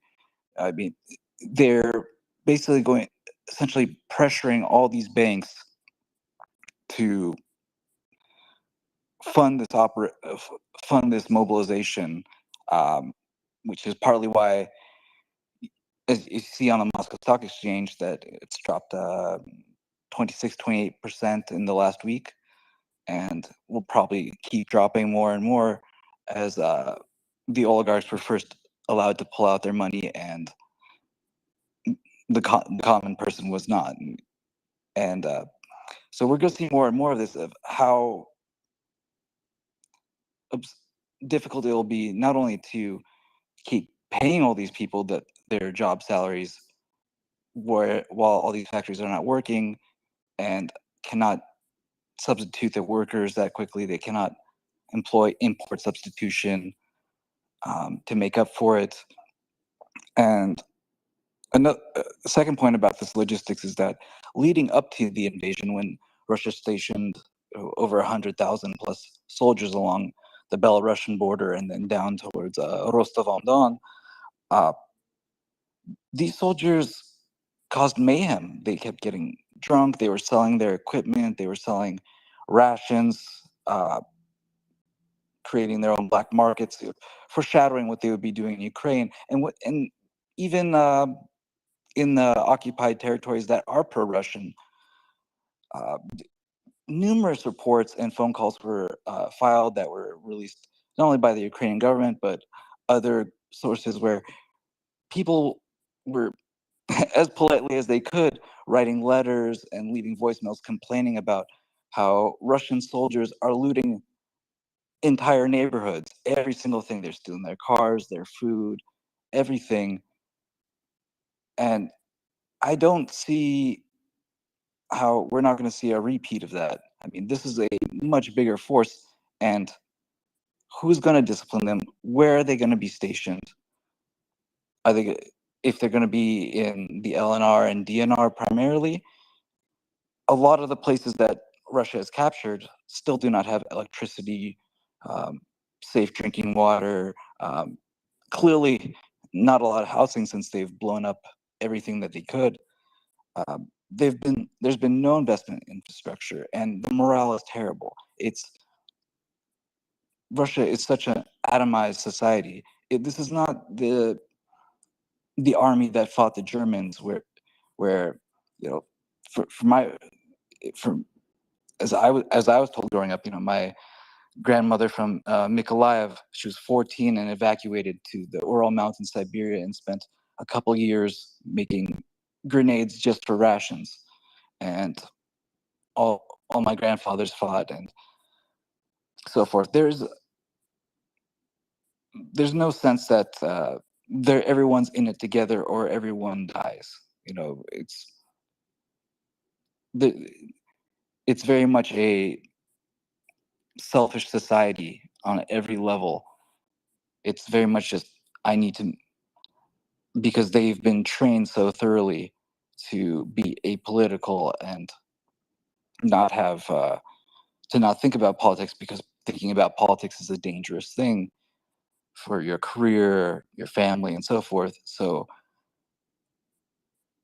they focus on the day-to-day things. And the difference with Ukraine is, especially since the invasion, where any divisions, as myself, I'm a Ukrainian Jew from a Russophonic family in the South, where before I might have had issues with, some of the more right-wing elements in Western Ukraine or so forth. All that stuff is put aside. I got calls this morning from family in Odessa, terrified about these Iranian drone attacks and the psychological impact of that, and asking me to calmly explain everything there is about Iranian drones and how this threat is being met. But at the end of the day, that is not taking away any of their resolve. Everyone is in it together, and this is this is the primary difference when you have a country that has a healthy civil society, regardless of whether there's government problems, political problems. There are functioning civil societies, and Russia, which has done everything, like many dictatorships, to just destroy any form of independent civil society. Everything in Russia is controlled through officially approved government groups, and there's no truth in anything. And these groups are very fragile, and they keep doubling down. Whereas in Ukraine, as we keep seeing, as this war goes on, you see innovation, new civil society groups, collaboration with other countries, spaces like this where people exchange information and then aid and so forth. So we're only going to see an acceleration of that on the Ukrainian side and on the Western side, and we're not going to see something like that matched in Russian society. Even if they could do it with the level of sanctions we have now, we now see that Kazakhstan, Uzbekistan, Armenia, Turkey, they've all banned the mirror payment system, as well as Vietnam. So a lot of countries that have some sort of friendly relations with Russia and could be used for sanctions evasion, so that they can get, body armor, drones, thermal scopes, even winter clothing, and everything that they need to equip their soldiers and keep them fighting and keep the morale going. It's going to be very difficult for them to do that. Yeah, I totally agree with what you're saying, Andy. It's one of the things that's impressed me the most about the Ukrainian people is, despite everything that they're going through, they just have this underlying confidence, and also just a knowing that everything's going to work out in their favor, even though like this is a really, really difficult and challenging time. And I think we're all seeing it in the world. And Yuda talks about this a lot, where it's like the good people are going to come out of this even stronger. So thank you for sharing your thoughts. So we'll go to Anda now. Hi, Michelle. Very nice to see you co-hosting. I have a question for Craig. With with with trains and mobilization. So I was running some thoughts in my head, and I need your expertise to clarify a bit. We are seeing them in the mobilization videos, at least the ones I saw. They are mobilized by bus. So they are taking them by bus from various places in Russia, and get them to the nearest training point, I suppose. To my understanding, they were previously trained, so they are all at least familiar with what a rifle looks like, as opposed with the people they corralled in the DPR and LPR regions when they send them on the front. Now, to ship everybody by train, I suppose, because if they transport them by bus to Ukraine, that would be hilarious. To put rifles, ammunition, to get them into brigades. How much time, and how is it? Let's suppose they have all they need, which I, from what language posted, I highly doubt. How much time would take them, and how do you see this going? Yeah. So that's actually a really good question. That's kind of a step-by-step process, right? How do you actually do this?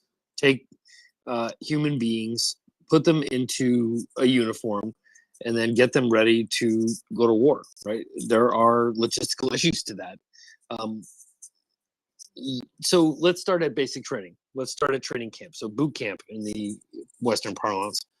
So in boot camp in the United States, when you enlist, because it is a voluntary force, when you enlist or take your commission, there's what's called a class update, which means not an update, but a class up, which means your class is now up for rotation into boot camp, because boot camp is only so big, right? There's only so many people with instructors. There's only so much food there.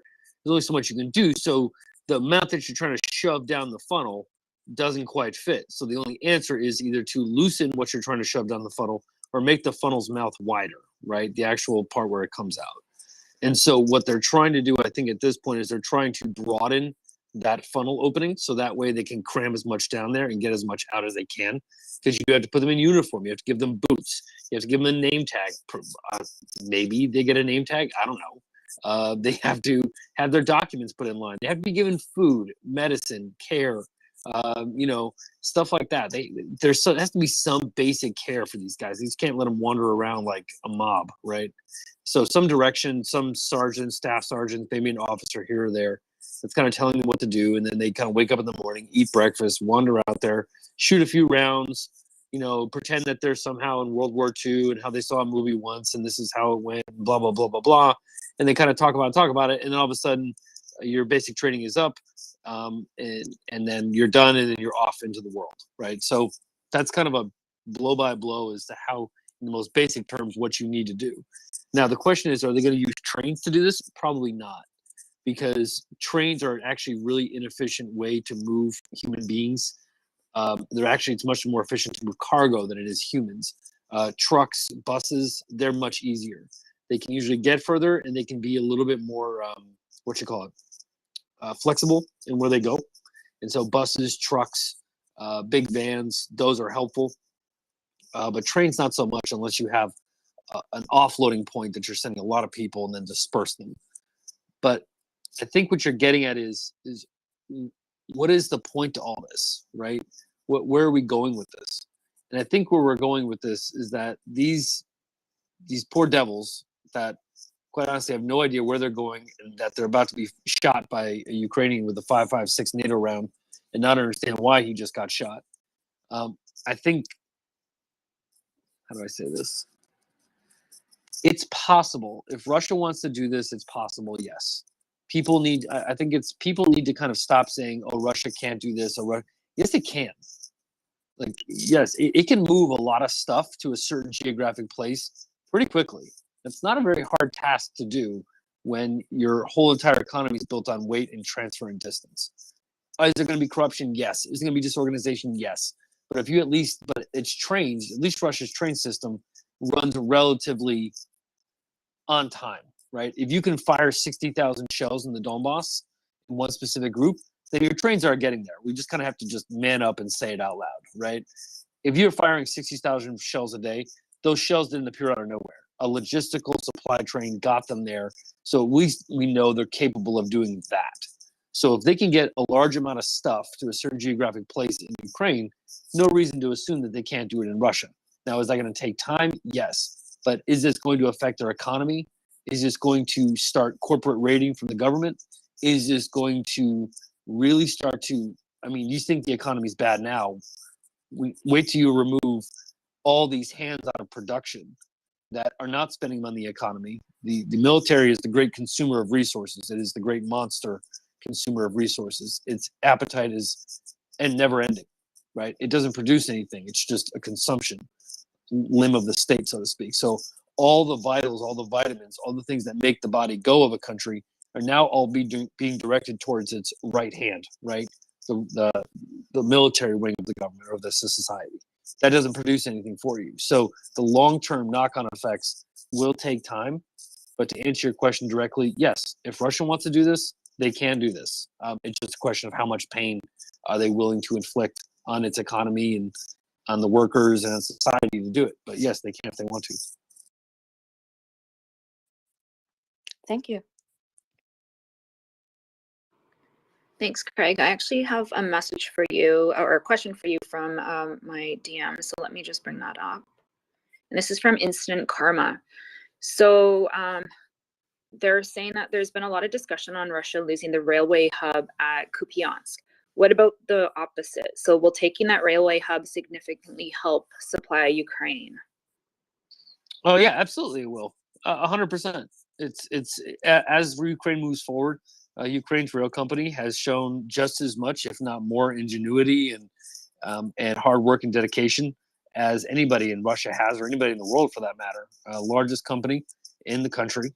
It fixes rails that are blown up in a matter of hours. It can fix a rail bridge probably within a matter of weeks, maybe a month, if you got the right equipment.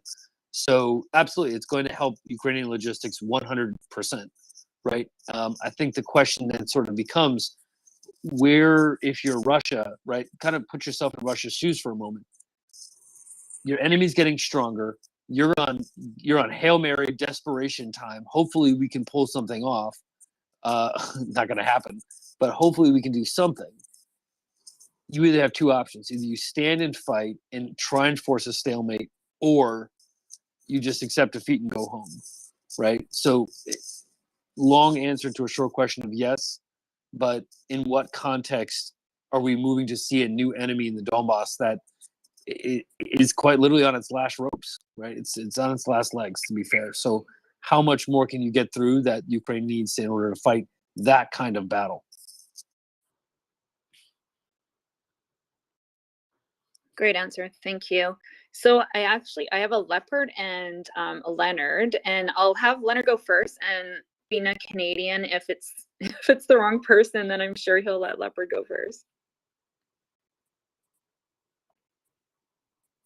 Well, thank you, Michelle. And honestly, I don't know if Leopard was in front of me, but I will defer to Leopard, and I can go next, certainly. So go ahead. Thank you for your courtesy, and Michelle, and go ahead, Leopard. Thank you, Leonard, and welcome, Michelle, on the co-host board. I appreciate it very much. Your co-hosting is great. I had a question for Craig, and it's related to bridges. Are you up for a bridge question, Craig? If my dad was here, I'd say yes, but he's not, but I'll still say yes. Okay. That is about the bridges over the Dnieper River that have been taken out by Ukraine in the last months.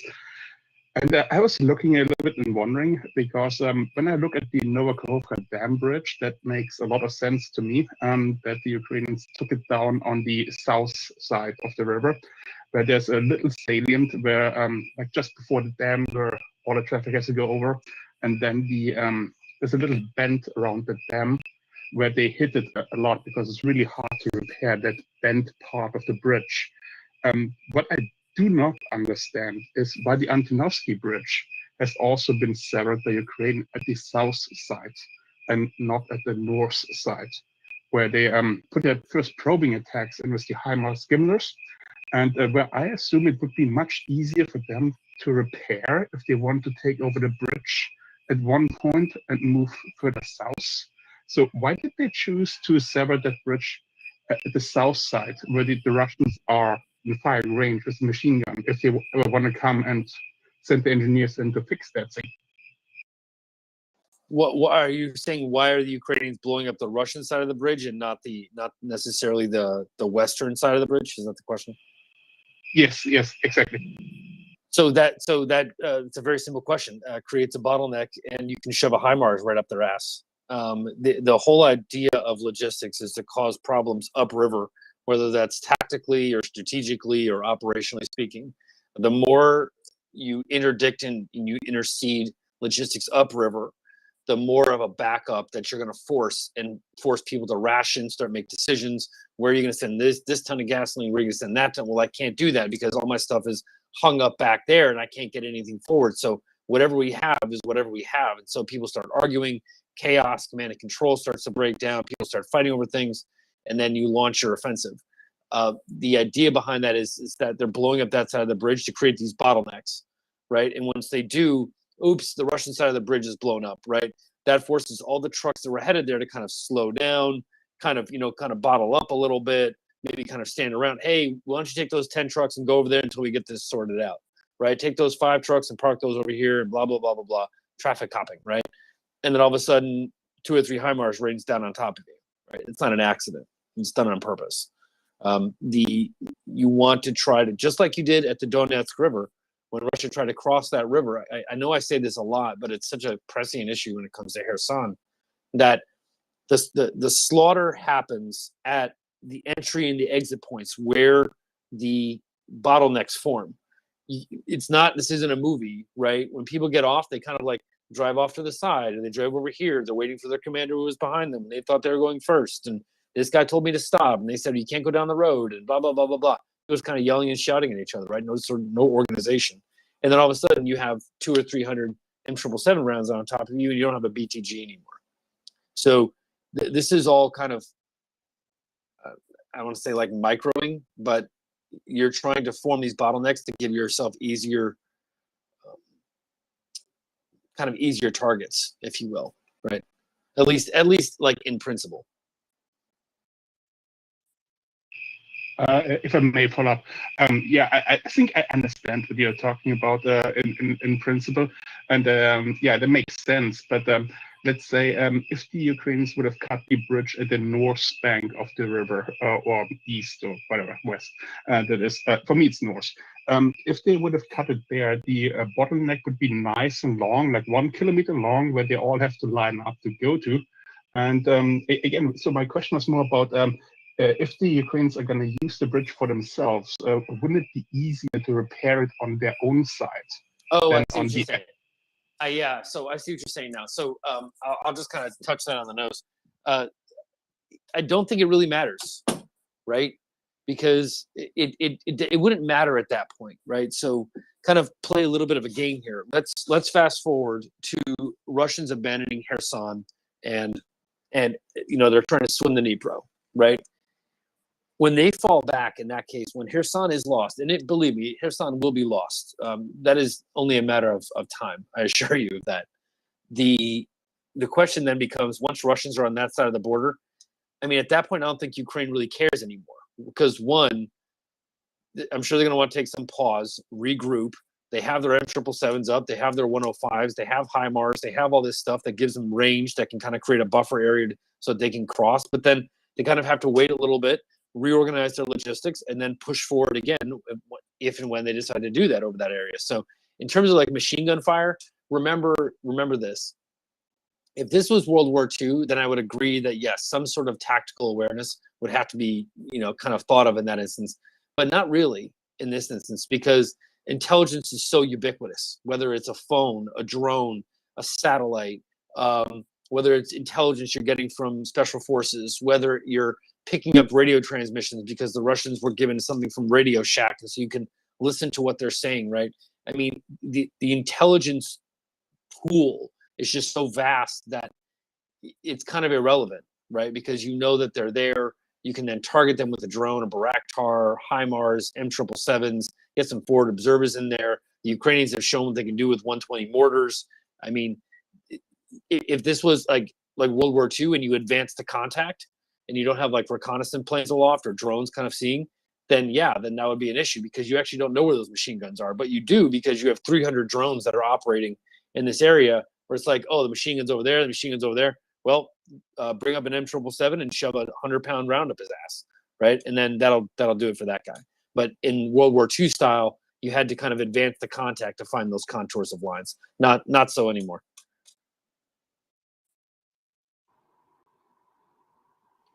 That's great, thanks. So before we go to Leonard, we just have a few announcements to make. So for everybody, we really appreciate all of you being here tonight. I know it's a Friday night, and at least my time, it's a Friday night. And so I know some of you probably have other things to do. And so it's nice that you're able to come onto the space and listen to some of our experts speak about what's been happening in Ukraine. And a few announcements. So please retweet the space. We love having all of you on here. So thank you so much for the people that have already done that. Also, check out MriyaAid.com, and it's an organization. The website will explain everything that the organization does. And basically they supply non-lethal aid to Ukraine, and none of the money goes to the organizers itself. So everything is on the ground.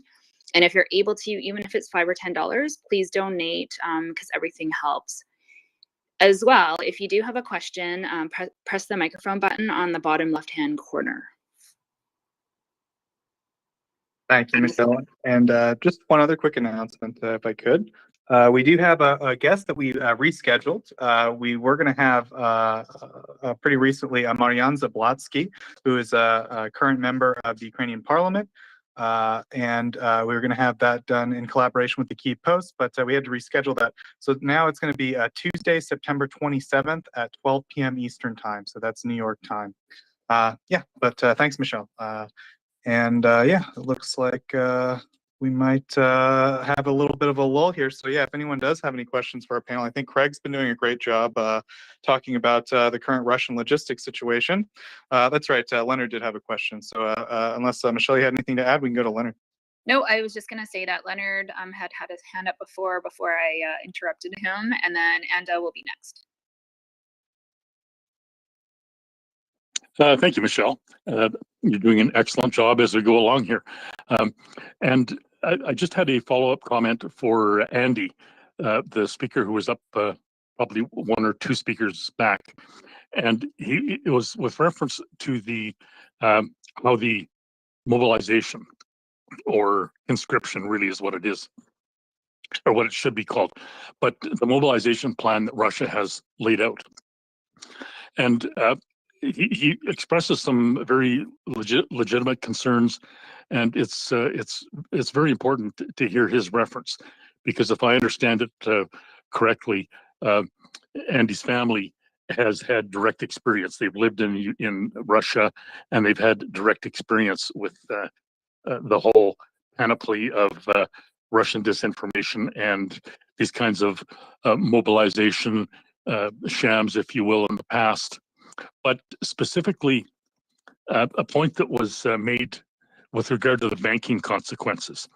And Andy had expressed some concern about where this leaves the Russian economy and the impact of the aspect that the current conscripts will have to maintain all their bank payments, loan payments, et cetera, and that the banks are really not kicking in anything by way of a direct contribution. I would just point out the Yale historian Timothy Snyder has analyzed this a little bit, and he's sort of concluded that the way that this mobilization impact is unfolding, that it hits the following Russian provinces primarily and by far the hardest. So he mentioned Yakutia, Saha, and I don't know where these are specifically within Russia, but these are jurisdictions within the Russian Federation. So Yakutia, Saha, Buryatsa, Dagestan, and Chechnya. Now, those are all regions where presumably the aspect of bank loans, mortgages, etc., it's probably not a huge issue, because I don't know how many people in Dagestan or Buryatsia or even Chechnya, outside of the Caderate monopoly there, how many of them would actually have the ability to have bank loans in the first place, or to have property with mortgages on it in the first place? So the simple fact of the matter is that this could just be a typical three-card Monte game being played by the Kremlin and by Putin and by his henchmen. And by that I mean a scenario where they're saying that all of these issues will arise with regard to loans, and that if the payments aren't kept up, then that may create a hardship for the banks, et cetera, et cetera. Well, the fact of the matter is quite likely that the banks don't have Russian banks, that is, do not have a high degree of exposure to borrowers in Chechnya, Dagestan, Buryatsia, Saha, Yakutia, etc. So, the other aspect being that the payments that they promised, which apparently was $3,000 after 90 days of service, we can pretty much assure that there will be no posthumous payments, or very little in the way of posthumous payments. So this is very much a case of these poor devils are getting lined up as cannon fodder. They're being sent to slaughter. If they die, then their payments are probably in the mail, and that's where they'll stay. And if they do die, then they probably did not have a mortgage that is going to bankrupt, or even thousands of them will not have had mortgages that are going to bankrupt the Bank of Moscow, for example, if they all default on their payments, because simply there likely are not any mortgages that they hold in the first place. So the whole thing could best be seen as a sleight of hand. So sleight of hand, three-card Monte, really a fraud being perpetrated upon the Russian people. So thanks, and thank you for your insights and the experiences that you gone through with your family, Andy. It's very, very helpful. Thank you.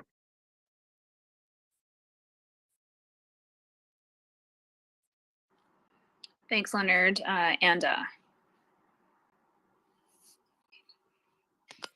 So I see Craig has his hands up. I have sort of a follow-up to Leonard, and it's addressed to Craig. So maybe my question is the following. We were talking last evening about inflation in Russia. And I was wondering how do you see the process, because I like processes. How do you see the process of destabilization of Russian economy? That's the first question.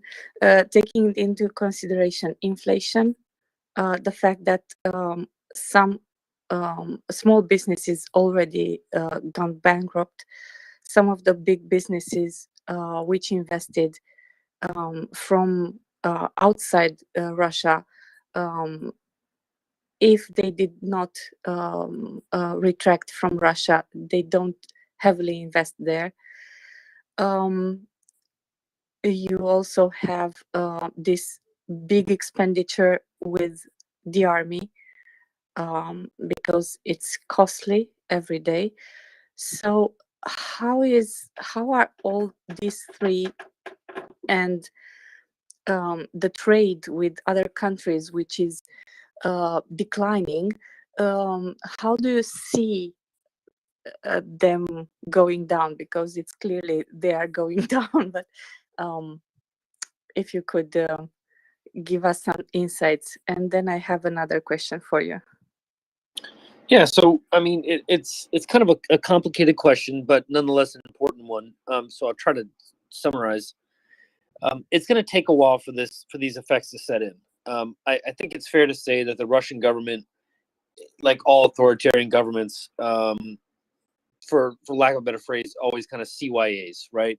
I'm sure they went into this understanding what the effects were going to be on the economy. I mean, Russian oligarchs, or whatever you want to call them, aren't dropping out of windows for no reason, right? They're dropping out of windows because their companies are about to be raided by the state, and their bank accounts are about to be raided by the state, and I don't want to say confiscated, but at least put under the control of the state. That you have 1 billion rubles sitting in your bank account, whatever a ruble is worth for the dollar. But let's just say you have 1 billion rubles sitting in a bank account. Well, those, while they reside in your bank account, they are now under the direction of the state. And so one way to prevent inflation is to withdraw money from the economy. During World War II, the United States offered Liberty bonds, victory bonds, those sort of things. And one of the benefits is that it took money out of the economy. So you were encouraged to put in 20-15% of your paycheck into Liberty bonds, and the government would pay you back, right? And what that did is, yes, it gave the government money that it had already just paid people. Like GIs were buying war bonds. So this is government money just coming back to itself, which is actually a discount if you're the government over the short term. It's a discount, but what it is, it's actually a controller for inflation, because you're withdrawing money out of the economy, which means you're withdrawing demand in the economy. When you withdraw demand, prices then come down, right, to generate demand, and then you meet that market price, right? And so one way it can do this is by controlling the flow of money, making sure that companies aren't engaging in things that would necessitate what should I say, inflationary pressures, right? To basically, I don't want to say freeze prices, but all demand and supply is going to stay the way that it is for a while right now, so prices aren't affected adversely. So that way that the people don't people don't feel it. Now, the issue is is that you can't do that forever, right? Sooner or later, the tax man cometh, right? Sooner or later, you've got to pay the bill. And so you can play that game for a little while. I think somebody pointed out that it was a shell game. In fact, I don't really think it's a shell game. I think it's a case of of hiding something, right? Where you're hiding the source of the funds. If you join the military, you're supposed to, and this is where it comes back to inflation here. You join the military and your check is supposed to say, welcome to Uncle Sam's Army. Here's your check from the federal government, right? Direct deposit into your account. The way that Russia seems to be doing this by asking or forcing some companies to pay the soldiers' wages from their own bank account will actually necessitate some downward inflationary trends because there's not a lot of money sloshing around the economy anymore, which means there's going to be some effort to tamp down that inflation. And so long as your troops are not spending money frivolously, just on the basics, food, water, uniforms, so long as that money is staying in a bank account, that it's not liquid, which means it's not generating demand, which means it's not generating inflation. And so Russia, because it's an authoritarian government, not a free market-based economy, it can take some drastic steps to control. Yes, here's a certificate saying that I paid you. Now I'm going to only give you a quarter of that to send home. You don't need the rest because you are a soldier on the front line and you're not exactly buying Burger King on the corner, right? And so you don't need that money now. We'll keep this money nice and safe and tucked away in this safe bank account so that when you come back, if you come back, then sure, you might have access to that money, right? And so part of the way that you can control inflation is by controlling the way people spend it or by just sheerly confiscating funds. Now, that's going to have a lot of economic fallout, to say the least, but it sure as hell is going to have some artificial cap that they can at least try to press down for maybe 2 or 3 months. Like kind of like sanctions when people thought, oh, sanctions aren't working. And then the Russian economy goes into a tailspin. They're like, oh, you mean sanctions have a cumulative effect? Well, yeah, sure they do. It takes time. They have to work. Craig, you're awesome. Thank you. And I have a subsequent question, which is from the opposite direction. If my understanding is correct, the land lease is kicking next week or next month.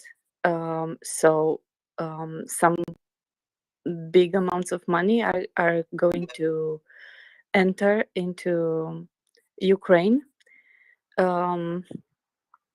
How is it that going to affect their economy, their ability to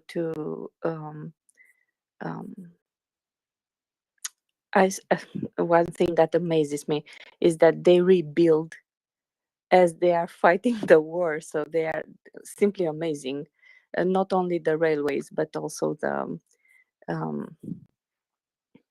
the cities, the bombed cities in 1 week are repaved. The roads are repaved, and that's amazing for me. So how do you see this going, and what armament can they bring in further? Well, I think first and foremost, I mean, I think Ukraine is obviously still on a war footing. It would really like to try to get some of its economy up and running again, but there's no secret anymore, right? There never was a secret that Ukraine's books are deeply in the red. It needed all of its help by the United States and by the Bank of England and various other European countries and private groups to postpone debt payments, to postpone a coupon to avoid technical default. Nice to have friends in high places. When they tell you money doesn't rule the world, I beg to differ. But it's nice when people in the West who have lots of money do you favors. It's actually a pretty nice thing to have from time to time. And so it was able to push its bond payment down the road. And so when you do that, when you have that kind of cooperation, there's going to be ups and downs. This is going to be a roller coaster. They're going to be deep troughs. There are going to be high waves. There's going to be deep troughs that last longer than the waves, and there'll be waves that last longer than the troughs. But I think that if you want aggregate takeaway, it's that Ukraine's allies form the financial backbone of not just continents, but of the entire globe. The money flows through New York, London, Paris, Berlin, places that we can control and places we can get our regulatory grip on, right? And so when you have those kind of friends in high places, then I would say your short term to medium term, again, is going to have fluctuations. But your long term prospects, how's your war going, Russia? Like, how's your economy going, right? That's what it looks like when you don't have any friends. You look like Russia. But Ukraine will be a welcomed friend and ally to Europe and the United States when this war is over. Thank you, Craig. Thank you. Yeah, good points, Craig. I'm just going to pass it on to John. I know he has a couple things he wanted to mention. Yeah, thank you so much, Michelle. Craig, regarding your point on inflation and frivolous spending by Russian soldiers, it's interesting that you reference that, because one thing that's been readily apparent both prior to the war for the past several decades, to be quite honest, but has received particular emphasis, since February 24th, is the fact that Russian soldiers have to essentially, in many cases, buy their own equipment off the black market because their superior officers have stolen it all and they're reselling it on Russian eBay. And so they're having to buy their own equipment at exorbitant prices, from the black market and via other means. So they quite literally are having to spend frivolously just to get, boots, body armor, uniforms, etc. Yeah, but that's like a uniform allowance in the United States. So in the United States, when I enlisted, I had to actually pay for my own uniform as well. That's not actually abnormal. That's a military tradition that actually goes back a very, very long ways. Is the soldier paying for their first uniform? Don't ask me where that got started, but that actually goes back all the way back to Roman days. When you would enlist in the Roman army, you would actually have to pay for your kit. And it's just kind of part of the entry into the military life, right? That I don't want to say like show your fidelity, but you put up your own money and you don't get that money back. It comes out of your paycheck.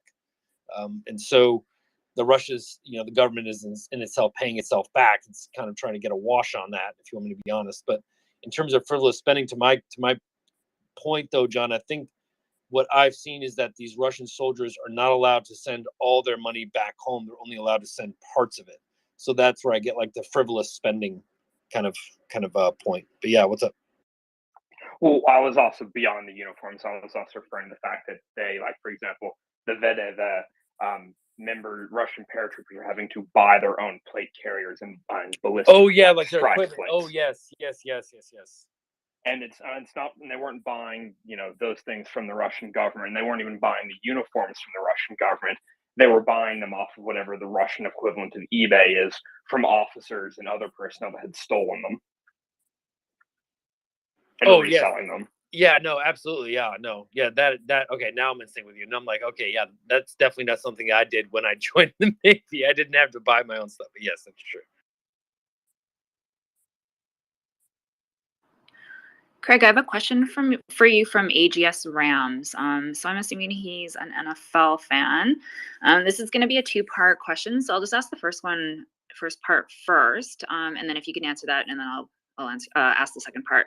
So the first part is, what is the worry about the war turning into a national war rather than a personalized one around Putin? If Russia is able to continue to mobilize and continue the war, what is the end game here? Will the war end if Putin is removed?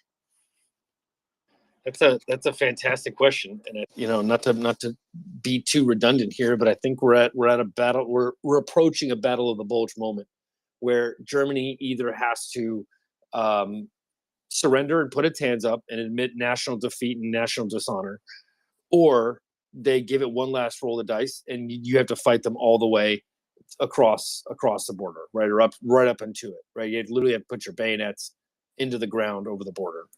I think that's where we are as far as Russia goes, right. I think that for them to pull out now and end this, that is a national humiliation that will echo, not just, forget about decades. This is going to be talked about for centuries. What happened, what we're doing, what everybody's experiencing right now is going to be remembered for hundreds of years. And the shame that the Russian army will have to wear is going to be immense. And I think that in terms of a national kind of effort, I think what you're seeing is Putin realizing that if he doesn't do something and do something now, then Ukrainian troops are going to be throwing rocks over the border. And he has to, and I'm sure he's hoping, I'm sure in his mind when he goes to bed, I'm sure he wakes up every day being like, please, please, please launch a HIMARS and kill innocent Russians. Please, Ukraine, make that mistake so I can propagandize that and say these Ukrainians are not just going to defeat their border, they're going to come over the Russian border and try and use that, kind of stoke the coals of, World War II, save the Rodina, save the motherland, right, type of effort. And he's hoping that triggers that event, right? Because, I mean, let's be honest here. Like, you don't exactly see Russia's heart into it, right? People aren't lining up. Like, after 9/11, what happened, right? Recruiting depots were overwhelmed with people and they had to be turned back.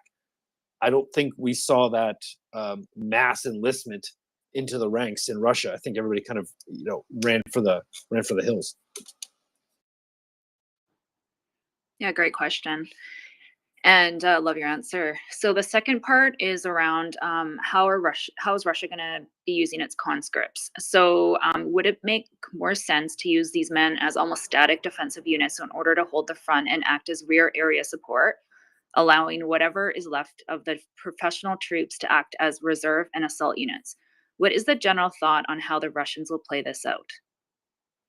So again, I'm just going to probably just end up repeating myself what I said 20 minutes ago, but I think that this is a mobilization of labor, because listen, there's the trucks and the troops and the trains that are all in the Donbass are going to sustain that. Forget about lines and colors on a map. Okay, this is about geography now, right? Where Russian troops put their 2 feet, where they are, those lines are already committed. You have trucks, you have train schedules, you have things that get things to where they need to be. There are still Russian troops in Donetsk, and there has been for 8 years, all around the area around south of Zaporizhia, Melitopol, Tokmak, Mariupol, all these areas. There are still Russian soldiers there. And so I think that those lines are more or less, quote unquote, okay. Now, if you realize that what forces you have in front of you, this is Russia, these are what's left of my forces, you're like, these guys are a shell. The Ukrainians they're just loading up to do this all over again. They're going to do Kharkiv parts 1, 2, 3, and 4, right? What you saw in Kharkiv was the opening act of the liberation of the Donbass. And it's only a matter of time before that finally comes to a head, and Ukrainian troops are quite literally within a rock's throw of the Russian border. And so what do you do if you're Putin?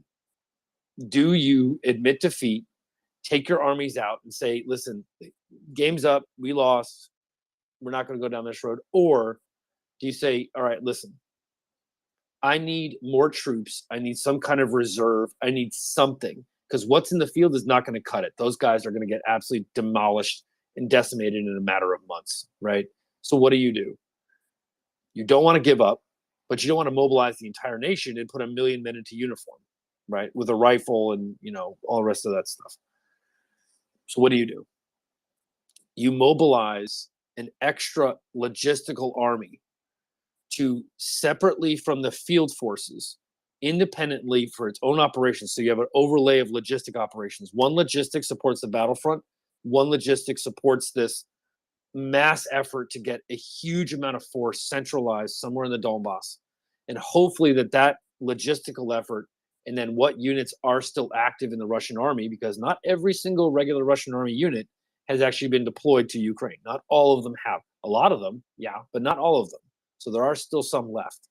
So you mix those with some conscripts, and hopefully that mass with the logistics operation that you're trying to do with these conscripts right now, because like I said, I think this is a mobilization of labor, not so much of combat power. get all those reserves, get all those logistics, get all those supplies and munitions and armaments, centralize that, make it a huge amount of ammunition and force. And then once you do that, hopefully meet Ukraine somewhere in the Donbass and drive a stalemate with the logistical reserve that you've brought up and with whatever Russian troops and conscripts you're able to kind of put together. Because if anybody else has an idea, I'm welcome to it.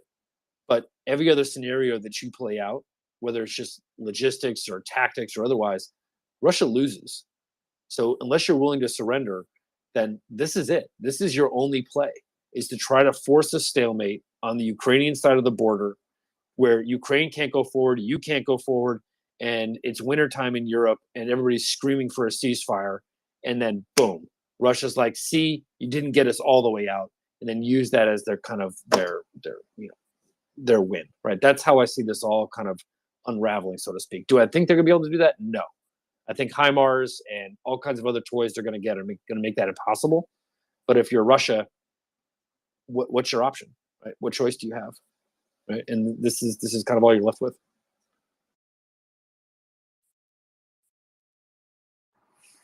Yeah, great points.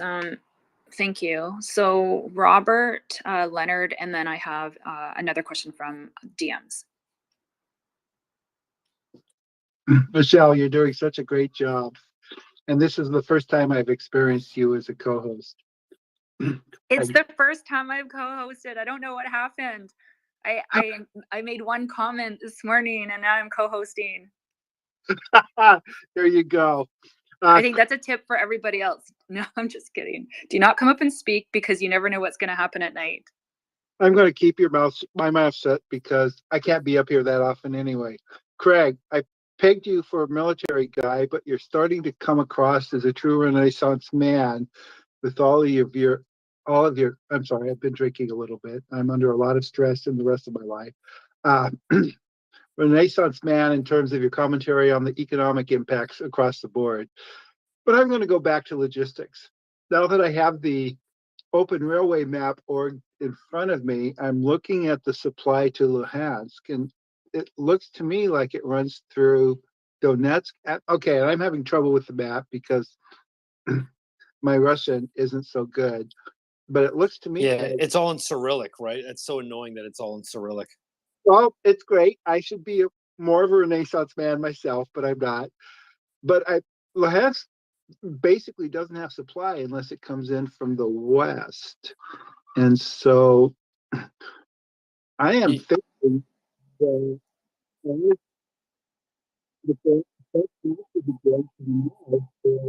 Hey, you sound like you're underwater, Robert. You sound like you got a snorkel on, brother. Okay, let me bring my phone closer. There you go. Okay, so as the front to the north collapses, basically for Ukraine proficiency and Russian lack of logistics, lack of supply, then there is no way that Luhansk can get resupplied as the Ukrainians continue to put pressure from the west. And what are your thoughts on that? Am I wrong, or I mean, Luhansk? Yeah. Luhansk. So remember, just for everybody involved, Luhansk. There's two Luhansks in Ukraine. There is the Oblast, and then there is the city. So don't get confused, because I made this mistake earlier with Kherson way back there, and people were talking about Kherson this, and I was like, "What are you talking about?" I'm looking at it. They're like, "No, the Oblast, you idiot." And so I was like, "Okay." So Luhansk is a city as well as an oblast. So the oblast carries the name of the capital city. So this is the Luhansk city in the Luhansk Oblast of the Donbass in eastern Ukraine. Luhansk is being fed by Russia from the east. I think the city boundaries actually touch the Russian border. If not, they're pretty darn close, right? And so general ideas in warfare is that the closer you get to your country, to your internal lines, the better your logistics are, right? That has been true for quite some time, right? The Germans during World War II were getting beat back across France, but then once they had a pause and they were able to regroup on the side of the Rhine, they could then kind of go into the Battle of the Bulge, right? And so, yes, I'm not trying to start field fires here, but I mean, I think people need to kind of understand that the further Ukraine goes east, the closer you get to Russia's lines of supplies, right? When you do that, it is not just going to be a cakewalk here, guys. Like, yeah, there are going to be some Russian units that are going to stand and fight. When you get that close to a nation's boundary, something just will change, right? Something will change in people's minds. They're not just going to let you walk into their country, right? This isn't Italy in 1943 with Benito Mussolini running around, being kind of whisked away by hang gliders. This is Russia, right? And people, I think, while Russians have been crappy on the offensive, they have committed war crimes. They have done unspeakable things to innocent people. But this is still their national sovereign border. And I think people really have to kind of stop underestimating the fact that Ukraine can go all the way to the border and it's going to be easy peasy lemon squeezy. I'm sorry. Kharkiv to the Kharkiv Oblast and around the Oskil Reservoir is not 20 miles from the Russian border. Like, I'm not trying to make anybody upset, but those two things are not the same. And so as Ukraine goes further to the west, its logistics have to go with it. But sooner or later, no matter how much you hate your country, no matter how much you hate being there, there's something about a soldier on his national frontier that kind of makes him stand his ground just a little bit more. I mean, it's possible. I'm not saying it's going to happen, but I think that we need to kind of pay it its due respect, right? And equip Ukraine with everything it needs to overcome that feeling with firepower and things that go boom. Yes. My comment is if the Ukrainians cut the rail line to the north through Starobilsk, there's literally, and I'm looking at the open railways map, there's literally nothing into Luhansk from the east. It is all coming from the west, so it has to come through Donetsk. So you're missing a rail junction there. I understand what you're saying, but there are rail lines that you have to kind of zoom in really, really far, right? So if you zoom in like super far into the ground, right, you're going to start seeing other spurs and other lines and other transloading facilities start to pop up. What you see zoomed out, where you can see almost the entire Donbass, if you zoom into that map, just kind of on your mouse wheel, you start to zoom in, you're going to start to see on your left-hand side, you're going to see it says rail, no information, standard, broad, blue, narrow, dual, multiply, et cetera, et cetera. There is rail there. It's just that Open Maps hasn't gotten that rail done yet. So there are rails there. You can just go on Google Earth and you can actually follow them. I have done it, believe it or not. But there are rail lines that go from Luhansk across the border into Russia. There aren't a lot, but there are some.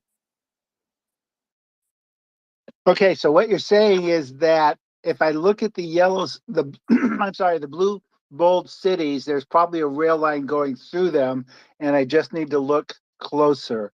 And I've got that. There's a little itty bitty rail line heading east out of Luhansk. Thank you for that, Craig. And you're more amazing than I ever thought. And I'll go down now. Thanks, Robert. Okay, I'll go on to Leonard. Yeah, thanks, Rob. And I agree. Craig is it's amazing. He's amazing. I'm learning so much just listening to everything that he has to say.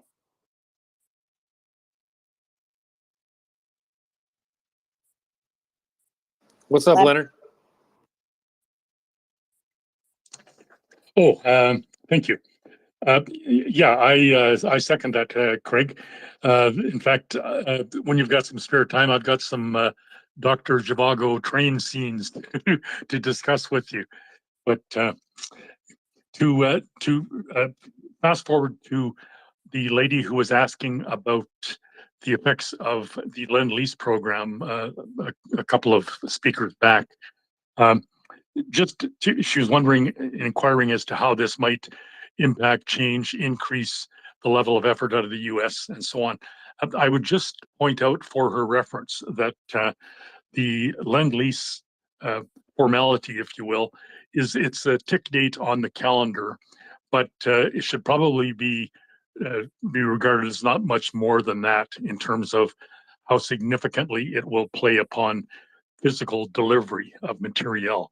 And just to reference that, the Lend-Lease today is piggybacked and built upon the structure that was put in place back in World War II when Franklin Roosevelt forwarded the original Lend-Lease Act to help out England in the Battle of Britain, and then on into the early stage of the Continental Battle.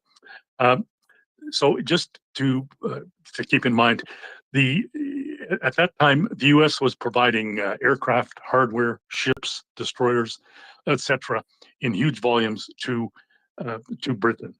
And notwithstanding that there was an act in place by the U.S. Congress called the Neutrality Act, which effectively tied the president's hands and made it necessary to get an act of Congress to specifically legally allow that level of military assistance to be given to an offshore power such as England. But notwithstanding that, Franklin Roosevelt was full in with giving support, and it should be noted that he provided support under the previous to the enactment of the Lend-Lease Act, at least 6 to 8 months prior to its enactment, regardless of whether it was technically legal or not. And there was a debate in the U.S. Congress that was very heated, and it took another 4 or 5 months, if not 6 months, to literally get the act passed by Congress, because there was a significant level of opposition to the very idea of getting involved in a war that England was fighting against Nazi Germany. But the fact of the matter is that the Lend-Lease went full steam ahead. There were such glitches that some wiseacre lawyer in the State Department determined that Roosevelt could not deliver aircraft to England directly and not under motorized transport. So it was Roosevelt took it upon himself to tell Churchill that he could deliver the U.S. aircraft to within a mile of the Canadian border, and then the Canadian contingent could come across in horse-drawn buggies, pick up the aircraft, and haul them by horse-drawn carriage back into Canada, and then ship them immediately to England. So that went on extensively. And 6 months later, of course, the Lend-Lease Act was passed. And I would suggest that that's very sort of akin to the picture today, with the exception that at that time, 30% of the American public really was not too excited and even opposed to the idea of helping out England. Whereas today, if you look at the approval level in Congress, you would see that there's approximately 98% support in the U.S. Congress, both houses, Senate and House of Representatives, and with the notable exception of a few tag-end hangers-on like Rand Paul, that there is really not a significant level of opposition to the very concept. So there's been, $60 billion and possibly more. We don't even know the bottom line yet, but another 2.1 billion aid advanced to Ukraine authorized last week. Another 2.9 billion August 25th. It just goes on and on and on. So we shouldn't really get too hung up on the actual date of the proclamation of the Lend-Lease Act coming into force, because for all practical purposes, it is already in force. Thank you. Craig, I just had one more question for you before we let you go. I know you've been here for quite a while now, answering everyone's questions, and we all really appreciate it. So if it's okay, one more question from the DMs. And this is around winter coming. And this is from Sarge R., our friend in New Zealand. So he is wondering, with winter looming, what effect will the conditions have on the stability of equipment and arms? If so, does this require an increase of manpower that would not be needed during warmer months? Could you please give your view from both the current Ukrainian position and the current Russian perspective? And thank you kindly. Yeah, so this is a great example of what is that old expression, right? Geography is destiny, right?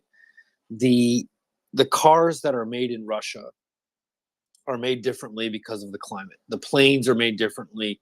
Their de-icing is made differently. The entire operation that they engage in is different. And I'll give you one succinct example of what I mean. So I'm originally from the Northeast, where it snows all the time, cold, crappy weather, but it's home, right? The cars have antifreeze, the tires have different designs, the engines run differently, the batteries are longer lasting, the roads are coated with salt, and there's hardly an ice delay ever in central New England airports, right? Now, I tell that story to tell another one that when I was flying through Atlanta one time, we got hit by an ice storm. Like I pulled up to the side, get out of the cab, and all of a sudden it just starts raining sheets of hail, and the entire airport's frozen over. They only had 2 de-icers in Atlanta airport. Like, it was an absolute. I stayed in an airport terminal for 2 days. Like I literally just slept on a chair. We were finally able to get out the next night because the weather kept getting worse, and Atlanta wasn't prepared. Why? Because Atlanta doesn't get ice storms very often, so it doesn't need de-icers. And I tell that story as an exemplar because in Russia they do, in that part of the world they do. And so they're used to this. Their machines are used to this. The machines are built for this. Their entire life for over 1,000 years has been living in this weather and adjusting to this climate, right? This is what they do. There's no difference between a Ukrainian and somebody in the Middle East who knows how to cope with heat, right? There's really no difference there, right? Human beings are incredibly adaptable to their surroundings and adapt surroundings to them. But I don't see it being an issue for like the equipment. I don't see it being an issue for planes flying or anything like that because, again, these are planes that were designed by countries that live in this climate and need to operate in this climate. And so I don't think there's going to be any real issue with equipment there. Where I think it comes down to is morale, food, and water, right? I think those are the 3 main things that are going to determine what happens in the Donbass. It's one thing if you have a poorly trained army that is well fed. It's one thing you have a poorly trained army that is well fed and doesn't have water. It's one thing you can mix and match those and play round robin a lot, right?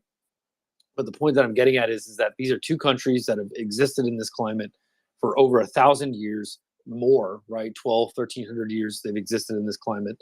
Their buildings are built around it, their machines, their trucks, their cars, they're all built for it, right? And so I don't see any problem with the equipment, but I do see a problem with morale. And when it's freezing and you haven't had a hot meal and you're eating the same thing you ate yesterday and the Ukrainians are dropping M777s and HIMARS on you, that's a lot different than a Ukrainian in the exact same weather conditions who has a Western coat paid for by Western money, right? Supplied by Western manufacturers and producers, right? God bless the United States Navy that provide those shipping lanes that are clear. That jacket comes from that effort of everybody that's involved here. He has warm blanket, food. He's got good food. He's got water, and he's not as near as bad as the Russian would be. So that's like my 30,000 foot view of how the winter will go.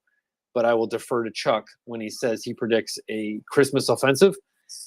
I got nothing else to add except I think it might be a warmer Christmas than a warmer December. What is that? Somebody said that yesterday. They were like, the Ukrainians are going to give the Russians a warmer summer than the Russians ever could, right? So whatever, take away from that what you like.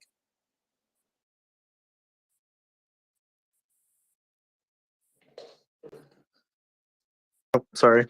My mic was on. I don't know how long. So Craig, I think you do got to get going. So I don't know if there's anything you want, maybe something you wanted to leave us with. Please feel free. Otherwise, of course, you just say goodnight to everyone. Yeah, no, I'd just say patience, right? Just patience when it comes to these things, right?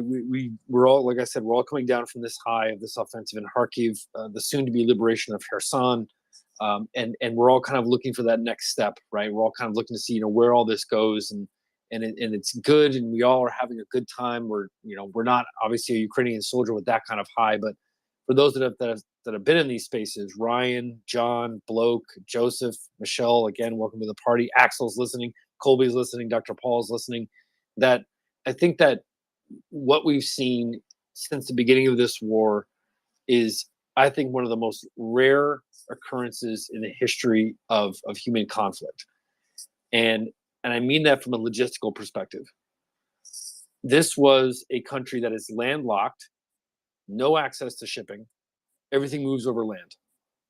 Standing up an army of over 1 million people in the middle of an invasion of what was it, 150, 250,000 Russian troops, right?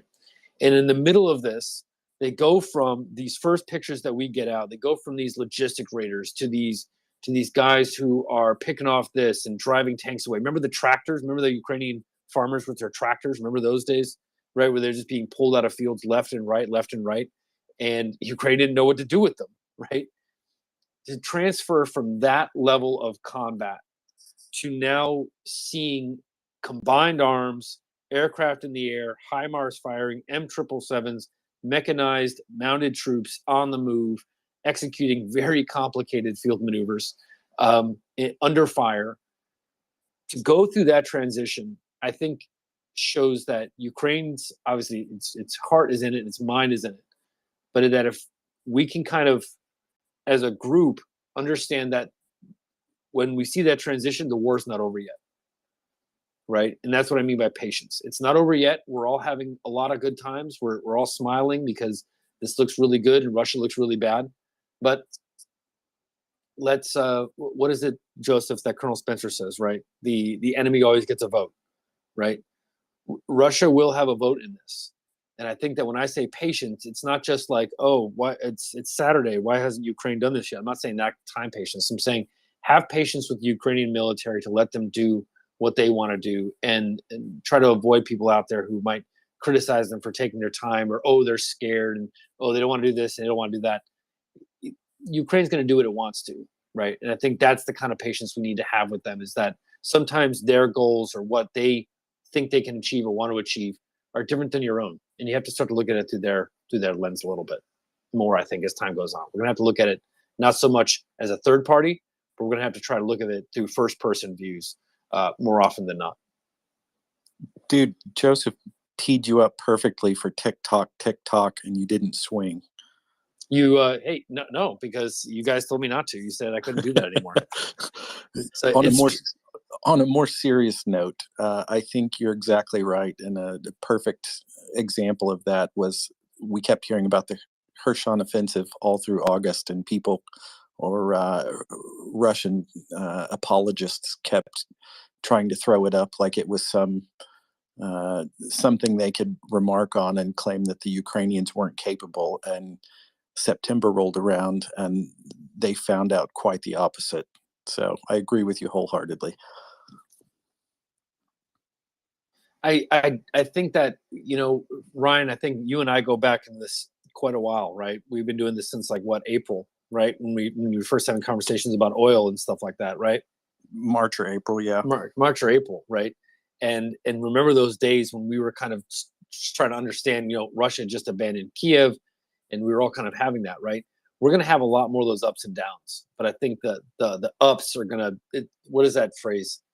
The arc of justice is long, but it bends. What is it? What is that phrase? Help me out here. It's too late. I can't think of it. The arc of history is long, but it bends towards justice. Bends towards justice, right? But it's often long, right?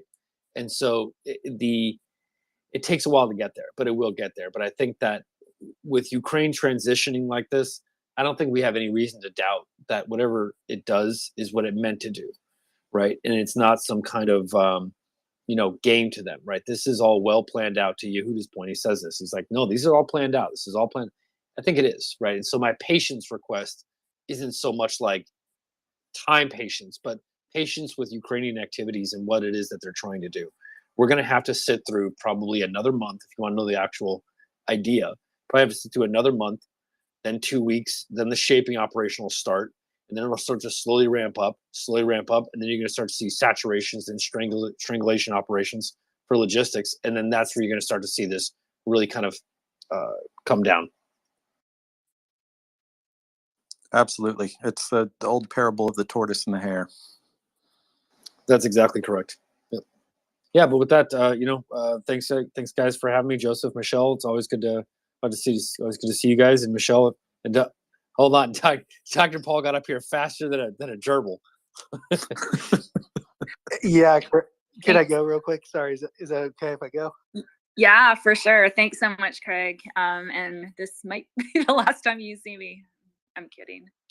Maybe not. Yeah, so Craig, I would argue that the choking of logistics is already started. And I don't know, maybe even some of the shaping operations. Not to say your timeline's necessarily wrong, but yeah, High Mars is busy and it's hitting a lot of good stuff. So I just wanted to make that point real quick. I think it's a salient point. Yeah, even in fact, Craig, actually, real quick, that video I sent you, I think today, I mean, what, that was, 20, 30, you're always worried about trucks, 20, 30 trucks. That was the second one in 3 days. That's a BTG's worth of supply per week that's now gone out of commission, and Russia can't replace those trucks. So I think that part has started. The rest of it I don't know enough about, but I would say definitely about the choking off of the supply chain is ongoing and very effective so far. So No, I would agree with that. And yes, I see those videos and I count them up. I don't know if you remember what I had said in there. It just depends on the distance. So the number matters, the distance from wherever it is you're pulling supplies from, right? And so the further away you are, the more trucks you need in order to sustain combat operations on a good solid level. I think where I'm kind of talking about is more of like so I guess there's the squeezing, there's the shaping, the squeezing, and then I guess the strangulation, right? Where it's the full cutoff of supplies. That's where like my 2-week window, 1-week window kind of goes, right? But to your point though, you're absolutely correct. Are we a week into that operation, Dr. Paul? That's the question, right? Nobody knows, right? Are we already a week into that month timeline I just described, or 2 weeks in, and we just don't know it yet? Maybe. Like, I don't know. I don't wear stars, right? So I'm just kind of riffing a little bit, right, in terms of what that might see. When I mean strangulation, like I mean 2 high Mars a day on the same spot, absolutely destroying it, and it comes like clockwork all the time, every day, noon and night. You're gonna get hit, right? That's strangulation. got it. So we're in the choking off phase, I would say then. Yeah, like the squeezing. Yeah, you're just wrapping their hands around their neck, but you haven't necessarily squeezed yet. Yep. Thanks, Craig. Have a good night, buddy. See ya. Wait, Craig, don't leave. I have a question for you. What's up? What's up, brother? The only reason I say this is because this question is from like 3 days ago, and I've been trying to catch you, and I finally caught you yesterday. So yeah, what's up, man? Yeah, my fault if you guys already talked about this, but I just wanted to ask you about that last train line coming in through Veliky, to like the north of the sort of Luhansk Kharkiv area, and I wanted to see what your opinion is on. Are you saying the north to south line? Yeah, the north to south. Okay, yeah. So, Sorry, go ahead. Yeah, I just wanted to get your opinion since that's basically the last major train artery in that area. I wanted to get your opinion on what the effect would be on Russian forces fighting in the north of Luhansk and Kharkiv if that train line falls and becomes unusable. You know, that's a good question, and I think that it's largely sentient on whether or not Russia cares. If you want to know my honest opinion, right? At this point, all that really matters politically is Luhansk City and Donetsk, everything south towards Rostov-on-Don, because you need a huge amount of men. I mean, that is a geographically huge piece of land, right? That's just a huge chunk of Terra Mara, right? Mother Earth. That requires a lot of soldiers to hold that line if you want to hold that. Now, are those soldiers best used somewhere else to achieve a political victory around Luhansk or Severodonetsk or Donetsk City or some variation thereof? What do you care about a city somewhere, 40 miles from the border in the middle of nowhere, right? I mean, militarily, not like emotionally, right? This is free Ukrainian ground, but I'm saying militarily, I don't think there's a whole lot of reason to fight for that ground anymore if you're Russia, because at this point, who really cares, right? And if you're the Ukrainians, if the Russians are saying, well, we don't really care enough about it to put a lot of troops there, and you say, oh, good, this is perfect, let's go ahead and take it. The question then becomes, what are you going to achieve by taking that land except just by taking it, right? And yes, land in and of itself is a victory, but the way, and I know kind of Colonel Spencer raps my knuckles sometimes, and if you were here, he probably would, that land, if Luhansk and Donetsk City are taken, then that land is untenable by the Russians. But if Ukraine cannot take Luhansk and Donetsk, then that land is still kind of sort of Russian occupied, right? And so I think it realizes that the fight is going to come down to this area between Severodonetsk, Luhansk, and Donbass, and points kind of northeast. But the rest of it's just kind of like, it might look like a color on a map, but if you're the Russians, like, how much manpower do you have to actually put there, right? That's actually going to make a difference. And what could that manpower be doing otherwise to satisfy a political objective? Long answer to a short question, but that's my view on that area. It's a no man's land, right? Makes sense. Appreciate it, man. Yeah. All right. Y'all have a good night. Take care. Thanks, Craig, for doing those two overtime questions. So we really do appreciate it. Dr. Paul, I'm wondering if, real quick, while we've got you up here, you might talk a little bit. So if we sort of think about this last 6 months, right? Ukraine's gotten a lot of military aid, but now if we think about like the coming 6 months, right? I think already there's been for years of sustainment. There's already been secured, funding and it's been thought out in terms of military contracts. So if you look forward to the next 6 months, if you want to maybe talk about like how much in comparison to the last 6 months, and if you want to maybe highlight anything in particular that's coming that you're kind of looking at as interesting. Sure, great question, and my favorite topic. So this is great.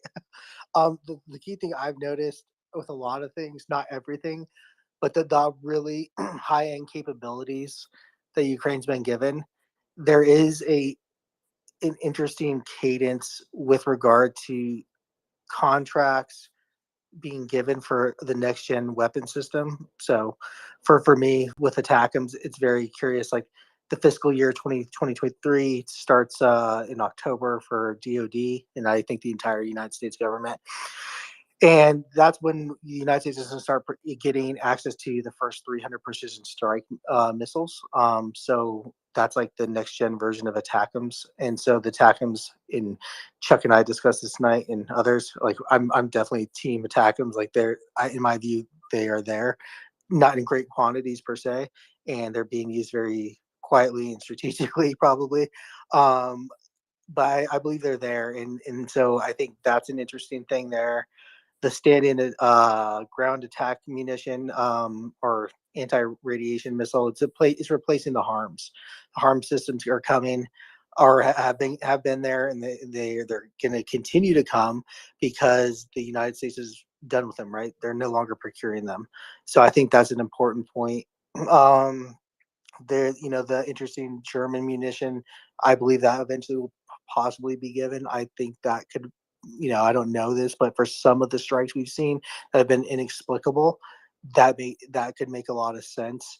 Also, the artillery systems, cannon artillery.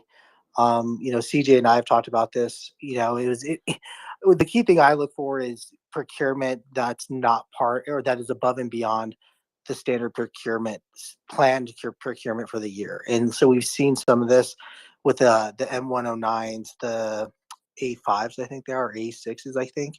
And so there's an opportunity there for when the new ones start being delivered to the U.S. Army and Marines, et cetera, that there could be a big tranche of those come into Ukraine, which I think is vital. I saw a nice chart today that outlined basically it was trolling Russia, is saying Russia's the second largest arms supplier of Ukraine, but it outlined very clearly how much the United States gave in artillery, tanks, etc., and armored vehicles, all these things. And the biggest gap I see for the Ukrainians still is cannon artillery. So 155 millimeter type of artillery they need a lot more of. And I think that's what I'm expecting a lot more of. But what I would predict is, in the fourth quarter of this year, the United States is going to downsize the number of contestants, what I'll call them, essentially, in military defense contractors. For the Bradley armored replacement vehicle, that contract, that's not going to start coming into play till 2027. But once that downsize happens, I could see that potentially as a trigger for those. potentially. I'm really hoping that they get the Leopard 2s. I think there's a good chance of that. Spain, I'm sure if the source is 100% correct, but there's reports of Spain, already training at least 20 Ukrainians on them. So that's why I see happening next year. I see a big, huge offensive coming, and that's adequate time for a bunch of Ukrainians. By that point in time, I think the UK alone will have trained at least 30,000 Ukrainians. Who knows how many with the United States, Poland, all these different allies, Canada, our friends up north. How many have they trained and will have trained by, let's call it February or March of next year? It could be like 50, 60,000 maybe, but I definitely know based on the Brits numbers in a 12-week training cycle, I think the math adds up to like 30,000 just from that alone. So what are they going to be trained on? And, just from anecdotal evidence of what I've heard from United States Army soldiers, is that the Ukrainians are being already trained on a lot of different platforms that we haven't been discussing. So for me, I see a lot of tanks and infantry fighting vehicles, all those things in a major offensive, in let's call it spring. That's what I see, kind of unfolding. But yeah, I think the M109s, the old versions, the A5s or A4s, whatever the number is, I think that's going to be an increasing allotment from the U.S. Army into Ukraine, as they, we're going to be upgrading a lot of those artillery systems in the coming years. But that process is already starting. Beyond that, again, I think the ATACMS, in my view, the United States, we have 22 or 2,400 ATACMS. I think they're going to replace. In fact, I got the numbers today. 4,000 or 4,200 precision strike munitions. That's the total procurement that's planned for the precision strike munitions. So I think the ATACMS are going to come into play in a big way. Not sure when. To me, in my mind, to some degree, they already are. I think that's probably the biggest thing, is just the volume of those that will be coming in. And in my view, I think with the quote unquote mobilization, the gloves can come off finally. I don't. There's no need for this. How our the U.S. president has been kind of handling this to soft glove everything, and this incremental, I guess, escalation, and it's actually worked. They've been doing this stepwise escalation of arms to Ukraine. It's unfortunately has killed a lot of Ukrainians needlessly, but it has worked in preventing full-on escalation with Russia directly in a direct confrontation with the U.S. and NATO. So, yeah, I think that those are the ones that I think I've been noticing. We've seen a lot of Javelin and Stinger contracts come in. That's great and all, but and they're very effective. But I think Ukraine has enough of anti-tank missiles and Stingers and things like that. So I don't think that's any sort of game changer. Ukraine's going to have, I think, a total of 8 NASAMS. That could, once those get into play, I think that's going to be a big help, because it will neutralize and deter any Russian. Russia doesn't have air superiority, right? But they have an advantage still, and that's going to further deter it and essentially neutralize that threat to a degree. And then, in my view, and this is just my opinion, I see U.S. or NATO airframes coming into Ukraine by next year. So that discussion has been going on since May, June or so, and it's a year or two before you get a capable pilot trained on a new airframe. I definitely see that happening. I don't get the doubt in that's going to eventually happen. It's just the time to train these people. The United States policy seems to be a policy of denial until they just arrive.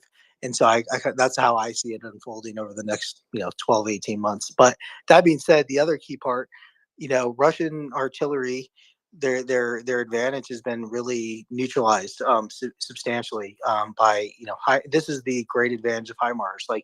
It helped accelerate the path to zero from the Russian stockpiles of artillery and rockets of all calibers. It has greatly accelerated that, probably by let's call it 2 to 3 months. And if Russia sustains fires greater than 15,000 shells per day, that's a depletion. No matter, even if they, and that's assuming they acquire 3 million shells from China and North Korea and Belarus, which I don't think they have, and I don't think they will get that many. They may get 1 million per year or something like that. But even then, if you include that, any amount of volume of artillery greater than 15,000 shells, it's a matter of time before they head towards zero. So every day they do that, they're depleting any sort of reserve they have and are just heading towards zero. So that's not going to win the war, but what it does, it helps Ukraine win the war because it has mitigated and diminished and neutralized that artillery advantage that Russia had the first 4 months of the war. And so and then that's where the M777s, the GPS guided munitions for the M777s and the HIMARS all come in now and have like this exponential force multiplier effect. They don't need to fire on parity, but they can fire much more accurately, much more effectively, better intelligence, by the way. And essentially Ukraine can like kind of take the advantage there. So what did we discuss, right? In the next 12 months, like Ukraine will have further neutralized any air advantage that Russia has had. Their artillery advantage, Russia's artillery advantage is going to be gone and is gone, and that's really central to like Russians' doctrine of fighting war is overwhelm the enemy with artillery, right? And then close combat air support, that's not like what it is with the US, but that is a big risk for Ukraine conducting offensive operations. So if you can mitigate that and prevent that, that saves Ukrainian lives, that helps them advance further, faster, and with less risk. So it's overall like a substantial advantage, and substantially has weakened Russia. And just like Colonel Spencer said, Chuck, others, everyone, I mean, the longer this goes, the longer this goes, the much weaker. Every day Russia gets weaker. They cannot resupply the ammo. They can't rebuild the machines. They cannot do anything, right? And so every single day this drags on, the closer it becomes to day zero for Russia, where they have nothing. And I said this before. This 300,000 troops. I mean, I'm not like it's not. I prefer not to have 300,000 more people coming towards Ukraine in any way, but they don't have the material to supply 300,000 troops. I mean, they have AK-47s and RPGs, but they don't have T-90 tanks. They don't have enough artillery pieces. They're burning out thousands of artillery pieces. So I mean, I'm not joking when I say this. We're going to see World War II era artillery pieces, which we've already seen, but World War II era tanks probably even. Like, I'm not joking either. And like Korean War era, like the T-54s and things like that, like really old hunks of junk. And meanwhile, guess what Ukraine's going to be getting? The Leopard 2s probably, maybe Bradley fighting vehicles, perhaps F-16s, more HIMARS, ATACMS, etc. Right, and so you see the tide really turning on that like technological advantage into it's essentially like the U.S. fighting the Taliban, ironically almost, and it's like fighting a much larger Taliban is like where the Russian military is going because they cannot re-equip and they cannot sustain themselves. So yeah, that was a long-winded answer, Joseph, but I'll take any questions if you have any more specifics. Oh no, Dr. Paul, I think that was like a fantastic, I think Dr. Paul just gave us a nice like audio essay on the, the future of the situation, right? And I think that's like an important thing. We've all been talking about this mobilization, of course, and it's a big topic, and obviously it deserves a lot of attention, a lot of scrutiny, and a lot of dissection. As Dr. Paul pointed out, I completely agree with him. They just don't have the equipment and material and training and capacity to actually make use of them. But I think, it's important to kind of look at the Ukrainian side of the equation, right? And it's been a little tricky lately because there is an offensive going on actively. For example, right now, if we read between the lines, Liman is basically under siege. And if we read between the lines a little further, we look at the losses lately. in the last 2 days, they've been quite significant for Russia. And it's starting to look like, Kharkiv counteroffensive numbers in terms of, 20 to 30 tanks wiped out, 20 to 30 infantry fighting vehicles. And then most importantly, recently yesterday, like 20 artillery guns captured or destroyed. So, to me, if, reading between the lines, there's an offensive going on. So Ukraine's being kind of quiet. And, so that means everyone's sort of speculating, including, I would say, even on Ukrainian Twitter, right? The speculating about the mobilization, kind of looking at these videos of these crazy, rural people, drunk and kind of confused, heading on these old Soviet buses to this war, right? So, but it's good, I think, to look at the Ukrainian side of this equation and what's going on in Ukraine if we can, and try to not always focus on this mobilization in Russia. So I think Dr. Paul explained very clearly like what's coming to Ukraine, and maybe trying to like put those two narratives together, right? When they're finally going to meet, Dr. Paul. I mean, you talked about these newer HIMARS Gimlers rounds, right? These rocket pods, right? There's 6 of them. Ukraine can launch them out, and they've got these tungsten balls in them. I think you brought these up. I could be forgetting in the whole the wholeness of your remarks, I might say. But to me, that sounds like the sort of answer to a bunch of conscripts being thrown at Ukraine, right? Is these new HIMARS rounds? Would you agree or disagree? Oh, absolutely. I mean, they are. Yeah, we're talking about the alternate alternate warhead. Sorry, jeez. I think it's, what is it, 1,600 or 3,200 tungsten balls that, or 162,000. Excuse me. Tungsten, like little BBs that go out. They don't destroy like buildings, right? They just fragment and shred everything around in vehicles, in Russians. That is a solution to this 300,000. There's a great tweet about that today, actually. But the other point I wanted to make, Joseph, actually was the weapon system I forgot to kind of mention is the Hellfire missiles. The range on those is 7 kilometers, and it's like what is that? It's like 3 miles, 4 miles, something like that.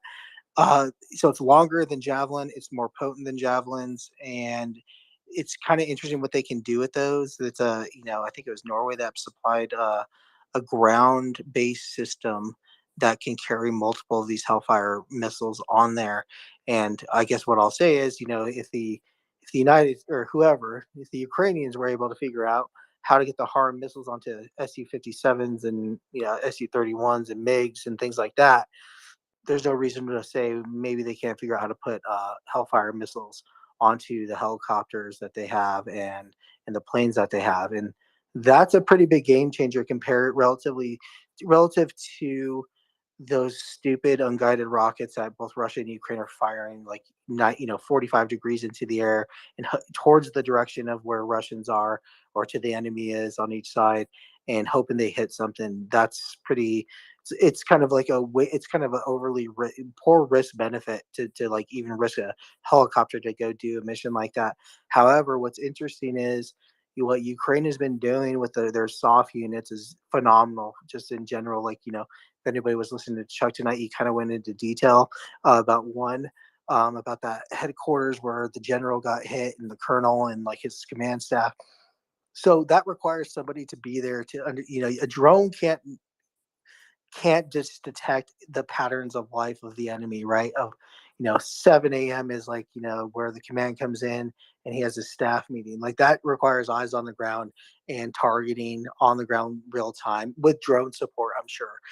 Now, what's interesting about these Hellfires is there is potential for them to be laser designated, potentially with soft units to do that, meaning hit moving targets, and you can find, 3-4 miles behind enemy lines, identify where these, units are, or these Russian tanks specifically, and artillery pieces.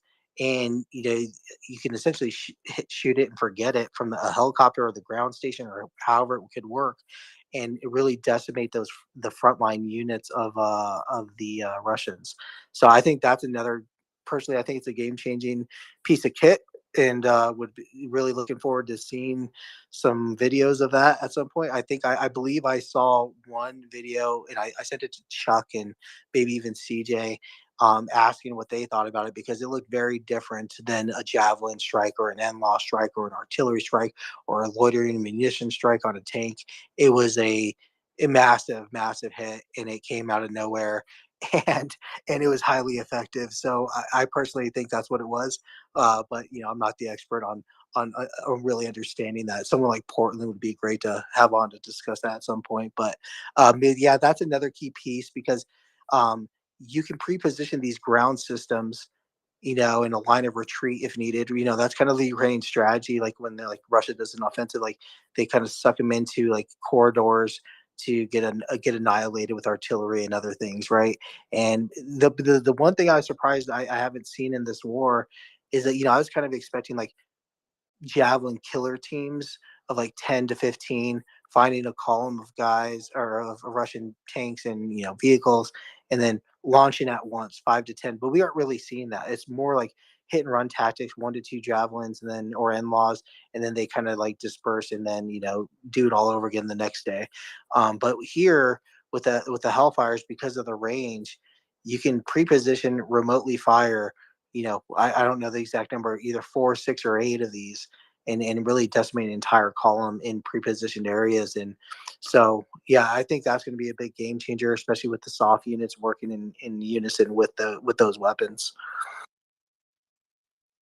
Thank you very much, Dr. Paul. I mean, that was such a comprehensive answer. You're in top form tonight. So if anyone does have any questions about Dr. Paul's two very comprehensive discussions that were just unleashed, please do feel free to come up. You can request with the microphone button in the bottom left-hand corner of your screen. Also, please do, if you can, retweet the space. It really does help us out. We do appreciate everyone listening and coming up and contributing to the conversation and asking questions to the panel. And last but not least, if you guys could check out MriyaAid.org. It's a great organization that gets non-lethal aid to Ukraine. Things like tourniquets, tourniquets, hemostatic bandages, there we go, drones, night vision equipment, thermal vision, body armor, all sorts of important things that Ukrainian soldiers and civilians need right now on the front lines. And MriyaAid's an organization that's run completely by volunteers. So that means that 100% of everything goes directly to procuring the equipment and getting it to Ukraine, and then directly to the people who need it. So we really appreciate what they do. And if you can, please check out MriyaAid.org. It's a great organization. With that, we will go to Lisa. Lisa, please go ahead. Hello, everyone. Can you hear me? Yep. Hey, Michelle, thank you for joining us. Welcome, and it's good to meet you and see you. I think you're doing an awesome job. It's like you've been here all along with us this whole time. But I wanted to ask Dr. Paul, if you were here when Chuck was here, what was he talking about that would go up and come straight down, but it could be moved a little bit, like it could maybe be guided one way or the other a little bit? Do you remember that part? Yeah, I believe he was talking about the attackums, and there was a video going around like a week ago or 5 days ago of attackums. They're pretty maneuverable. So they aren't like so the Russians have been lobbying Iskander missiles, and John really is the right guy to be talking about this, not me. So I'm just regurgitating what I've learned from John. But they go up in a parabolic or whatever a pattern, like it goes straight up then straight down with no direct maneuverability. So, but the attackums, they have some maneuverability, so they don't have to follow a set track per se to the target. There is some degree of maneuverability such that it doesn't go straight up and straight down. It goes kind of left and right, a little up, then straight down, and then hits the target, if that makes sense. Yes, that does. I'm glad you cleared that up for me. I just, not being a military person, all these names and the numbers and stuff for the weapons, I'm starting to remember what they are and what their capabilities are. And that was one of the ones I just didn't catch right away. But one more question, if anybody or you, Dr. Paul, can answer this. We were talking about this mobilization. Was it a bus that got bombed with conscripts in it or on a train? I can't remember. I was just coming into the conversation. Does It was a anybody train. remember that? Was it a train? Was it along the train tracks that Crimson was talking about? I'm not sure it got bombed. I think it was derailed within Russia while they were sending some newly conscripted civilians toward a training facility. But there Oh, was also another train that was apparently bombed within one of the occupied territories in Ukraine, and that train was delivering tanks, presumably to the front line. oh, what a shame. Okay, that's all I wanted to know. Thank you again, everybody. No problem. I was kind of shocked that Craig didn't want to discuss either one of those this evening, since we all know how much he loves trains. I guess when trains are being damaged, Craig doesn't necessarily want to talk about it. I brought that specific thing up to him today, and he was more interested in bombing the switching stations. So I understand. He's more about the logistics. As he said before, he doesn't care how stuff gets there. It's the logistics. Thank you, Ryan. And I think Crimson might have had something to add on this point specifically. Go ahead, Crimson. Just one. There's something which I think is an interesting wrinkle in this, right? So like we talk about ATACMS and how useful they'll be in addition to the larger warhead because they can strike really deep into the Russian rear. And I think that's super useful for targets in Crimea, maybe Kerch Strait Bridge if they decide to blow that at some point. But what's really interesting and what's good for Ukraine is that if you look at how far the actual rear is getting away from where Ukrainian forces are advancing, they're getting pretty close to being able to strike pretty deep into Russian territory, especially in Luhansk, right? So based on that last counteroffensive that happened, before even getting ATACMS, just with Gimlers, they can already hit everything on this axis that goes from Svatove through Severodonetsk, through Lysychansk to Alchevsk that just got hit yesterday, I believe.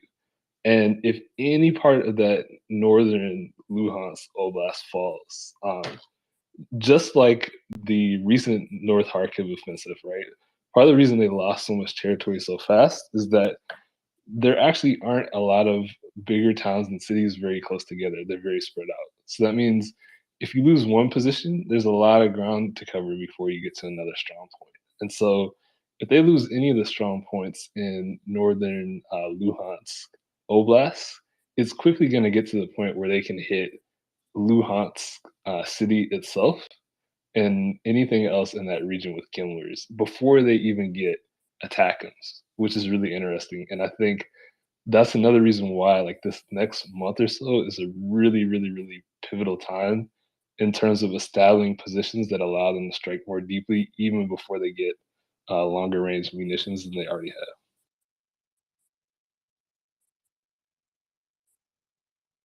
Thank you, Crimson. I believe Michelle had a listener question. Go ahead. Yeah, thanks, Joseph. I have a question from Andy, and this is for Dr. Paul. So Andy wants to know, what do you think about, or what do you think will be the new rounds of sanction packages on Russia from US and EU as a result of the illegal annexations and mobilization? Wow, that's definitely not my area where I focus, unfortunately. So I don't think I really can give a good comment to that, honestly. In my view, what I would do, I'll put it that way. I wouldn't allow a single piece of anything, food, water, medicine, fuel, anything that sustains Russia into Russia from the United States, Europe, or any pro-democracy country. So that's what I would go for. I don't know if that's how it would go. I don't really focus on sanctions at all. I really just focus on arms production and things like that. Yeah, I was just curious if you had maybe something interesting, maybe something we hadn't been thinking about. I know because relatively recently we had a big long discussion because there was an article about fentanyl being restricted from Russia, and you weren't here at the time, and everyone was like, "Where's Dr. Paul?" But I mean, very briefly, if you could just I don't want to like open that can of worms again because like everyone wanted to talk about it like endlessly. But just briefly, just because maybe I remember at the time I read kind of your message that you sent me. But yeah, like, and also I don't know, is there any other anything left in terms of the arms industry directly that would just I'm trying to maybe turn this more toward your focus, medical stuff and arms industry stuff, Dr. Paul. Yeah, so there's like like what does Russia need to make tanks and artillery? They honestly, Russia is a resource rich nation. That's like its biggest strength in my view from an economic standpoint. Everyone talks about oil and gas, but things like copper, iron, aluminum, all these components to make steel and metals and things like that. This is, in my view, I think actually going back to the sanctions thing real quick, I think the key thing is to proactively, I don't know about proactively, but we need to do some sort of like economic warfare and to dissuade China from ever helping Russia in any sort of way. And what do I mean by that is all those raw materials and raw components needed to make artillery pieces, tanks, all those things, guns, all that stuff, all those metals. China is a big importer of. So for me, going to the sanctions thing, we need to figure out a way and a means to stop any sort of covert transfer of those things from China to Russia, which in my view, and I have no evidence to support this, so not that it's true, I think that stuff is going on because like I know a lot about the Vietnam War. That stuff was going on back then. And I'm not talking about materials, but like weapons directly from Russia to China, China to North Vietnam and the Viet Cong. And so we need to proactively do this before it gets out of control and extends Russia's ability to fight the war, and not just with China but with North Korea. Going back to the arms stuff and importation and what's needed to make those things, unfortunately, John's actually the guy I'd love to have that conversation with because Russia, between Russia and Ukraine, I believe they control 20 to 30% of like phosphorus and nitrogen production, which is like fertilizers. And that's also what's needed for propellants. But it's a lot more nuanced than just that. That those are just some of the key ingredients to do the chemistry to get the propellants made, to put into a rocket, to fire it, to get it to go 300 miles. I think that's one area that's of interest to me to press on and think about. But I don't think Russia's going to have a problem with like the metals. They are going to have problems with the components, the electronics, but sanctions are already hitting that. And so I don't think that's a big issue. Or I think it's already like kind of solved as far as like what we can do about that. So I think it's about finding on the black market, preventing the transfer of electronics that have dual use and dual purpose to that could be bought, like buying 1,000 washing machines or flat screen TVs and scrapping them to for chips and things like that. Those types of things I'm not sure are being done, but that needs to be looked at closely. Regarding medicine, I mean, listen, that's a tricky thing. People in the medical field have oaths that they've taken, and things that they, I've thought about this. One of the things that's kind of really pissed me off is a lot of companies, pharma companies, are still doing clinical trials in Russia. I think that's like a Operation NAFO thing to do, maybe to stop that. But do you really want to harm cancer patients from not getting treatment, even if they're Russian? That's a really moral, ethical dilemma to really ponder. I have my own views on that. I'm not the right guy to ask about that because of my biases. I think there is a thin line there between right and wrong and what to do in this situation. But stopping the supply of medicines like antibiotics, that's a good idea. I think to prevent Russia from having access to that, anesthesia medicines, things that the wounded soldiers from Russia coming back are going to need.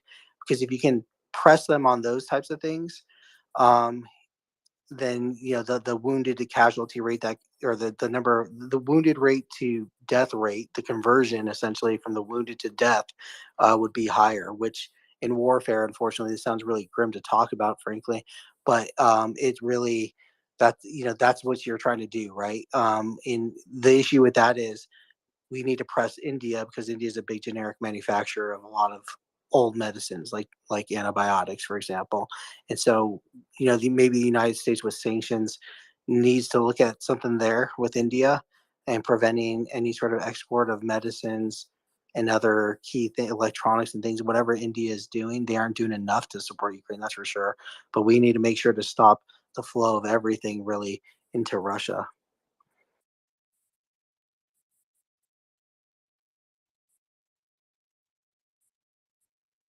Michelle, did you have any follow up on that? Go ahead. Yeah, actually, Dr. Paul made some really good points. This is a bit of an area that I know a little bit about, I would say, and I agree. Well, I would say from my perspective, I know like in the field or the area that I am in, which is in neurology, we do quite a few clinical trials in both Ukraine and in Russia. And there's a high proportion of patients that live with MS in both areas. And so obviously this has impacted patients who are currently on certain medications and also in clinical trials. And I know from a Ukrainian standpoint, most companies have made every effort as possible to be able to ensure that patients are still getting access to medications. And even if they are part of clinical trials, they're going to pull in and Poland has been like amazing trying to support them, but the rest of the world has been asked as well to help support some of the patients that are currently in clinical trials. So here in Canada, we actually have patients now coming from Ukraine to Canada, and we are supporting them here. So I don't know so much about what's going on the Russia side, because I don't know if people care as much, but definitely from the Ukrainian side, we're trying to do as much as we can to help support patients. That's great, Michelle. Yeah, that's awesome. And I would just say, so, for what I do, which is more on like the commercial side of pharma, and market research analytics, things like that, there's it really pisses me off to see clinical trials today opening up in Russia. I understand if there's like an ongoing clinical trial, but if any super senior smart person from NAFO who does these sort of things, reach out to me and I can guide them to the Holy Land on how to kind of publicly shame these companies into doing this. I can understand keeping approved medicines going into Russia, some normal medicines. But what I guess the rub for me is when you open a clinical trial, you're pushing money into that country, that economy, those health systems. And again, and I'll tell you this story. I was actually friends with a Russian physician. He was a clinical trialist, and in the area I'm in. And when when the war started, I noticed something. I was retweeting pro-Ukrainian things and anti-Russian things, and not that much, even just a little bit, because I don't want to come across too crazy. But it's interesting. He unfollowed me and blocked me, and that tells me everything I needed to know then about Russian physicians, Russian healthcare, and their frame of mind. And so to me, I kind of lost all sympathy, or I guess empathy, towards Russian healthcare. And so I'm definitely on the far extreme now of what I would do. Not to say it's the right thing to do. It's definitely a key ethical thing to consider. But I would say this: the companies that are starting new clinical trials there, that in fact put money into Russia, that's wrong. That should be stopped. I don't care about the clinical trial. Clinical trials are high risk propositions anyways, especially for cancer patients, if they're going to work or not, right? So therefore, you aren't really breaching that moral and ethical duty to provide care for a cancer patient, right? Because there's standards of care that a patient can receive that in theory, I'm okay with that going to Russia. But pumping money into the system in Russia, I think that's what I'm against, because the more money that goes into Russia, the more that supplies them in general to support their economy. And what we want is Russia's economy to completely collapse to zero and to just create max pain from all fronts, from every single source, cut off the flow of funds. So I 100% agree with you.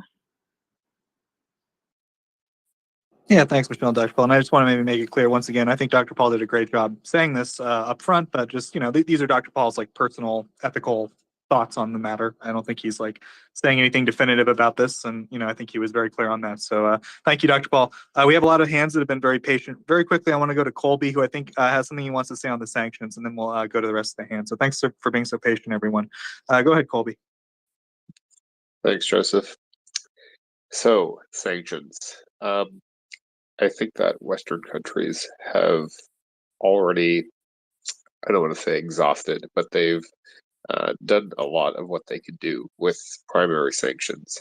And if there is a objective to further degrade Russia's economy and war fighting ability through sanctions, then you're really looking at the nuclear option, which is secondary sanctions. So primary sanctions are sanctions that a country issues against its target, which inhibit the ability of businesses in their country from doing business with the target country. So the United States issues sanctions against Russia, and American companies now have restrictions or prohibitions on conducting business with Russia. With secondary sanctions, the United States or any other country issues sanctions against the target country, and that inhibits or prohibits other countries from doing business with the target country. And if they do business with that country, then they lose access to the United States' economy and the US dollar, or the British pound if it's the United Kingdom.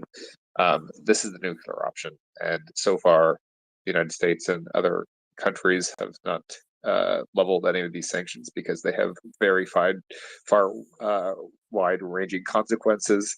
But if the objective is to use sanctions to further degrade Russia's economy, that's really what they have to be looking at, because I don't think there's a whole lot left to do with primary sanctions that's going to have much bite or much impact on Russia's economy.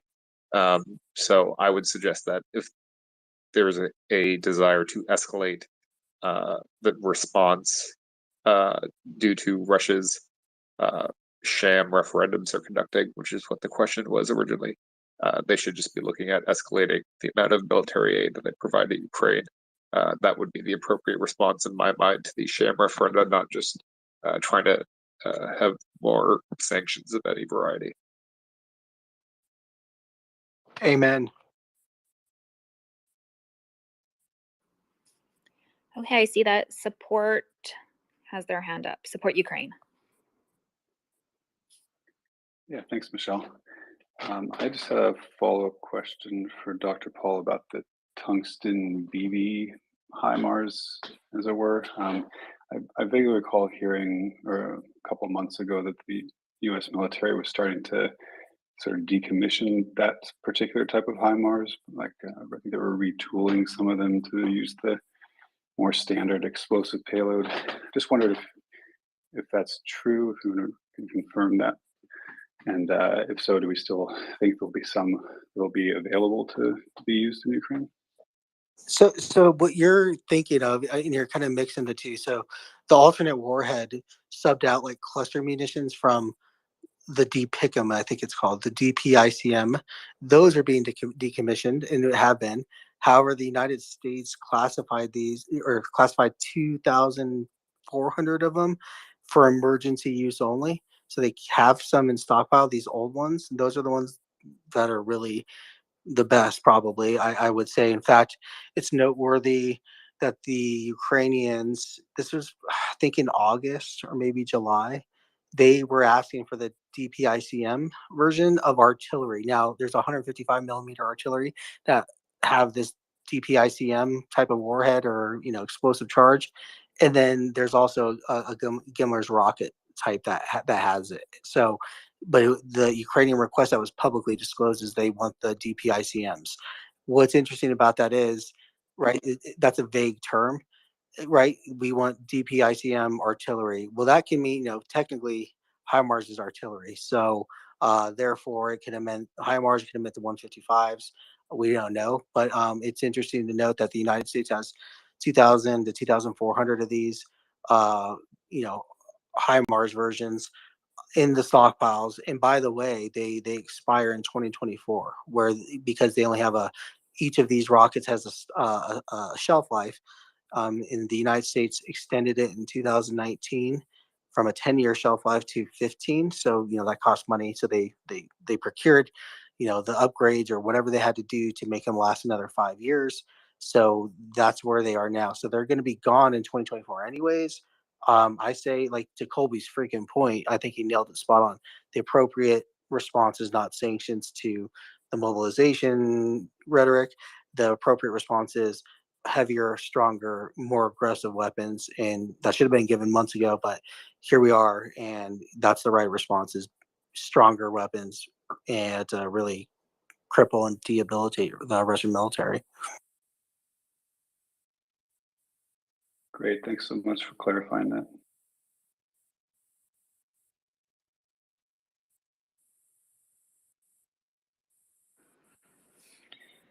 Okay, I see that Anda has her hand up. Hi again. I have a question for Colby, and it's not HIMARS related. It's related to the UN Security Council meeting that was held 2 days ago, when Lavrov walked out during the meeting, and he received a public condemnation from the British, Cleverly, I think it's his name, secretary, foreign secretary. And my question is, what would be the follow-up of this meeting, and what could we expect in the future, if you can help us with that? Thank you. As I always say, I am a bit of a cynic about the United Nations. I don't expect anything out of the Security Council because Russia has a veto and China has a veto. So, despite Lavrov engaging in theatrics and storming out of the meeting, should there actually be a resolution on the agenda of some consequence that pertains to the war in Ukraine, I fully expect that Lavrov or another representative of the Russian Federation would be present in that meeting to exercise Russia's veto, which is the inherent problem with the United Nations, is that it cannot get anything accomplished when Russia or China don't want something to happen because they have that veto. So I wouldn't look to the UN with any hope of getting any resolutions passed there. And sort of this fits into my comment about the sanctions. I think that looking at sanctions or any international body to get results right now is foolhardy. That the time for that will be once the war is won. Then we can talk about using the UN and the ICC to get accountability for Russia's war crimes. But the first step is actually defeating the Russian army in the field so that those war criminals can be brought to trial. Thank you. And since you mentioned sanctions, I have read the puzzling news, and I don't know what to make of it. The fact that the Hungarian Prime Minister Orban requested for the sanctions on Russia to be lifted. How are these sanctions affecting Hungary, if they affect Hungary in any way? I didn't. I haven't seen reporting on that topic, but I'll take your word for it. I don't doubt it. But if I had to hazard a guess at what his motivations are, it would be that he just wants a more steady stream of energy. Because if I recall correctly, Hungary, like much of Europe, was mostly reliant on Russia for natural gas. So the sanctions are obviously disrupting the Russian economy and their ability to produce and supply Europe. And he would just like to, have trade normalcy with Russia, which obviously sanctions are inhibiting that. Thank you, Craig. Colby, sorry. Iartă-mă.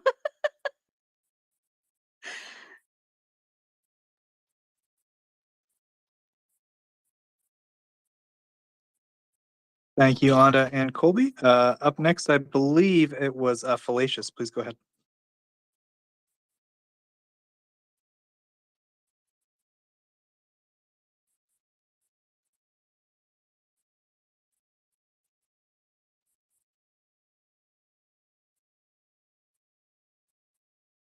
Okay, maybe we're not. I'm coming through okay, right, Michelle? Yeah, you're coming through. Okay, thank you.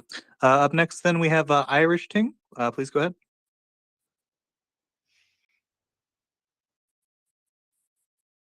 Does everybody All have right. stage fright tonight? I don't know. Sometimes people just accidentally come up. Maybe Jean or Jean. I'm not good with French names. Sorry. Jean, please go ahead.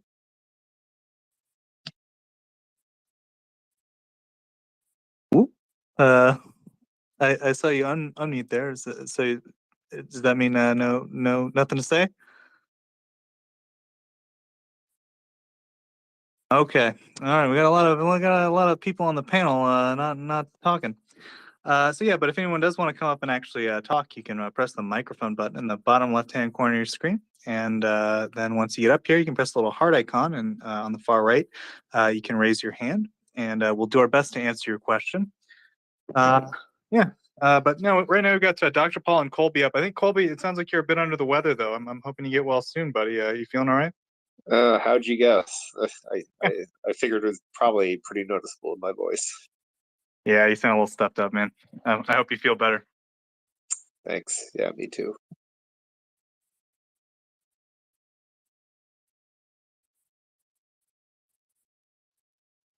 I think that Twitter pox must have finally jumped out of Twitter, because we've definitely had a handful of co-hosts and back-end moderators come down with, well, I should just say under the weather in the past week. Yeah, and also in terms of the actual Twitter app bugging out, if anyone's having trouble, for example, if I just went to you and you did try to talk and you weren't able to, please do feel free to re-request. Sorry about that. There have been some technical problems lately. So yeah, thanks. Anda, please go ahead. Yes, sorry. Also for Colby. I DM'd you the article on the Hungary, and I also had I read the newspaper, so you're the one I'm coming to for information, for details that I don't have or don't understand. So the EU analyzes new sanctions against Russia, and they said they will be economic and individually. What would that mean? Because for me, it doesn't make any sense. I don't know. I'd have to read the source material to understand the context of what they're saying. I wouldn't be able to say what they mean by that just based off that description. Okay. I will search for the English version and I will send it to you, and maybe we can um, talk about this tomorrow.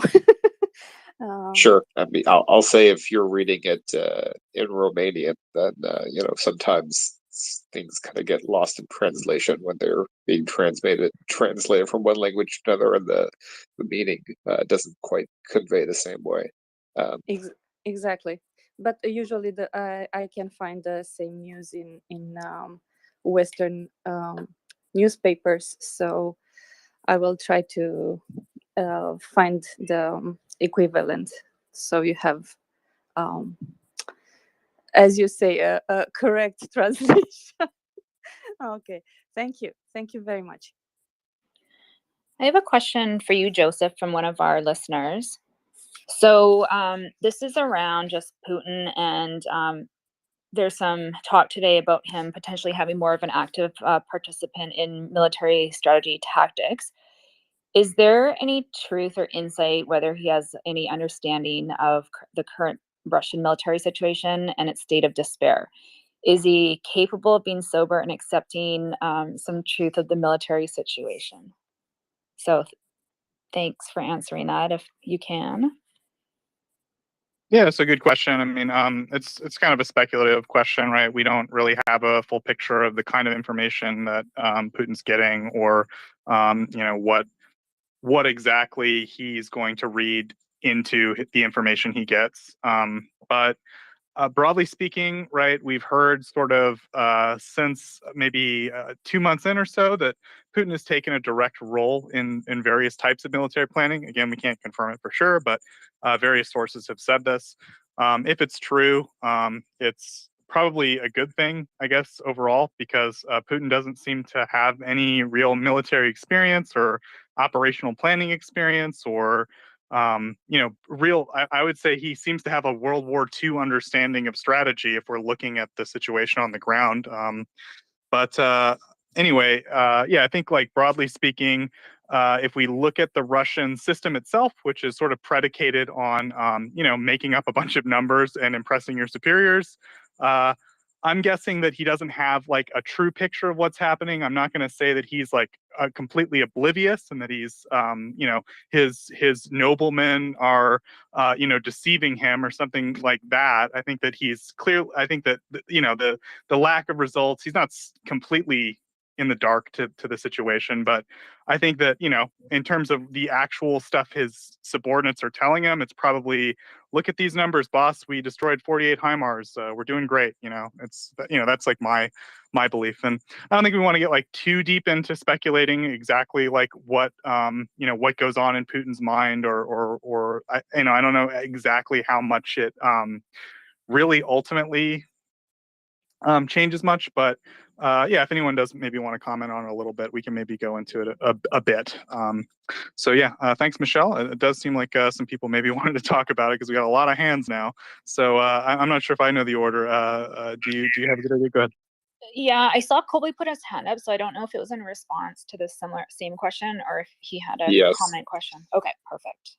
Yeah, we had a very extensive debate about this a few nights ago, I think. I don't remember exactly when, but the same question came up, and it's come up a few times. People are very interested in the extent to which Putin is aware of what's happening and how bad things are.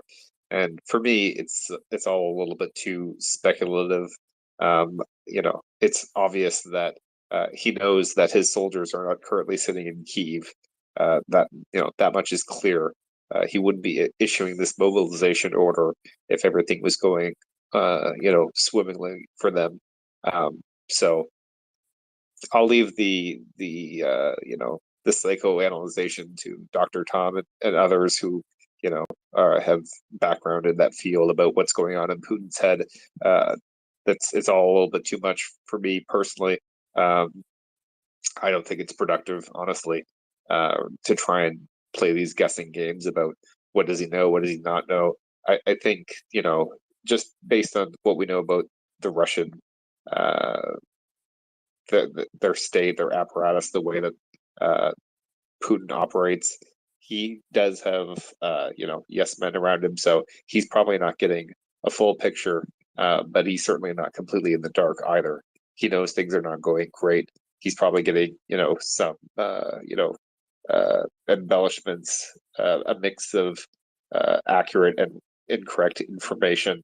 And there have been reports that he's taking a more active role in micromanaging things on the ground.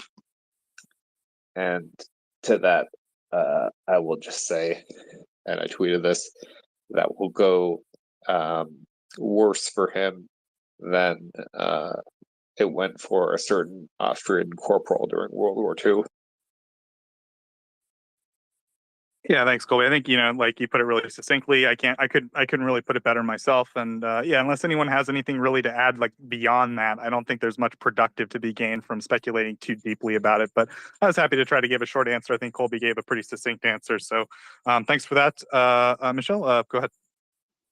Yeah, let's go to display next. And then I think I might get this wrong, so sorry. So it's going to be display, then Dan.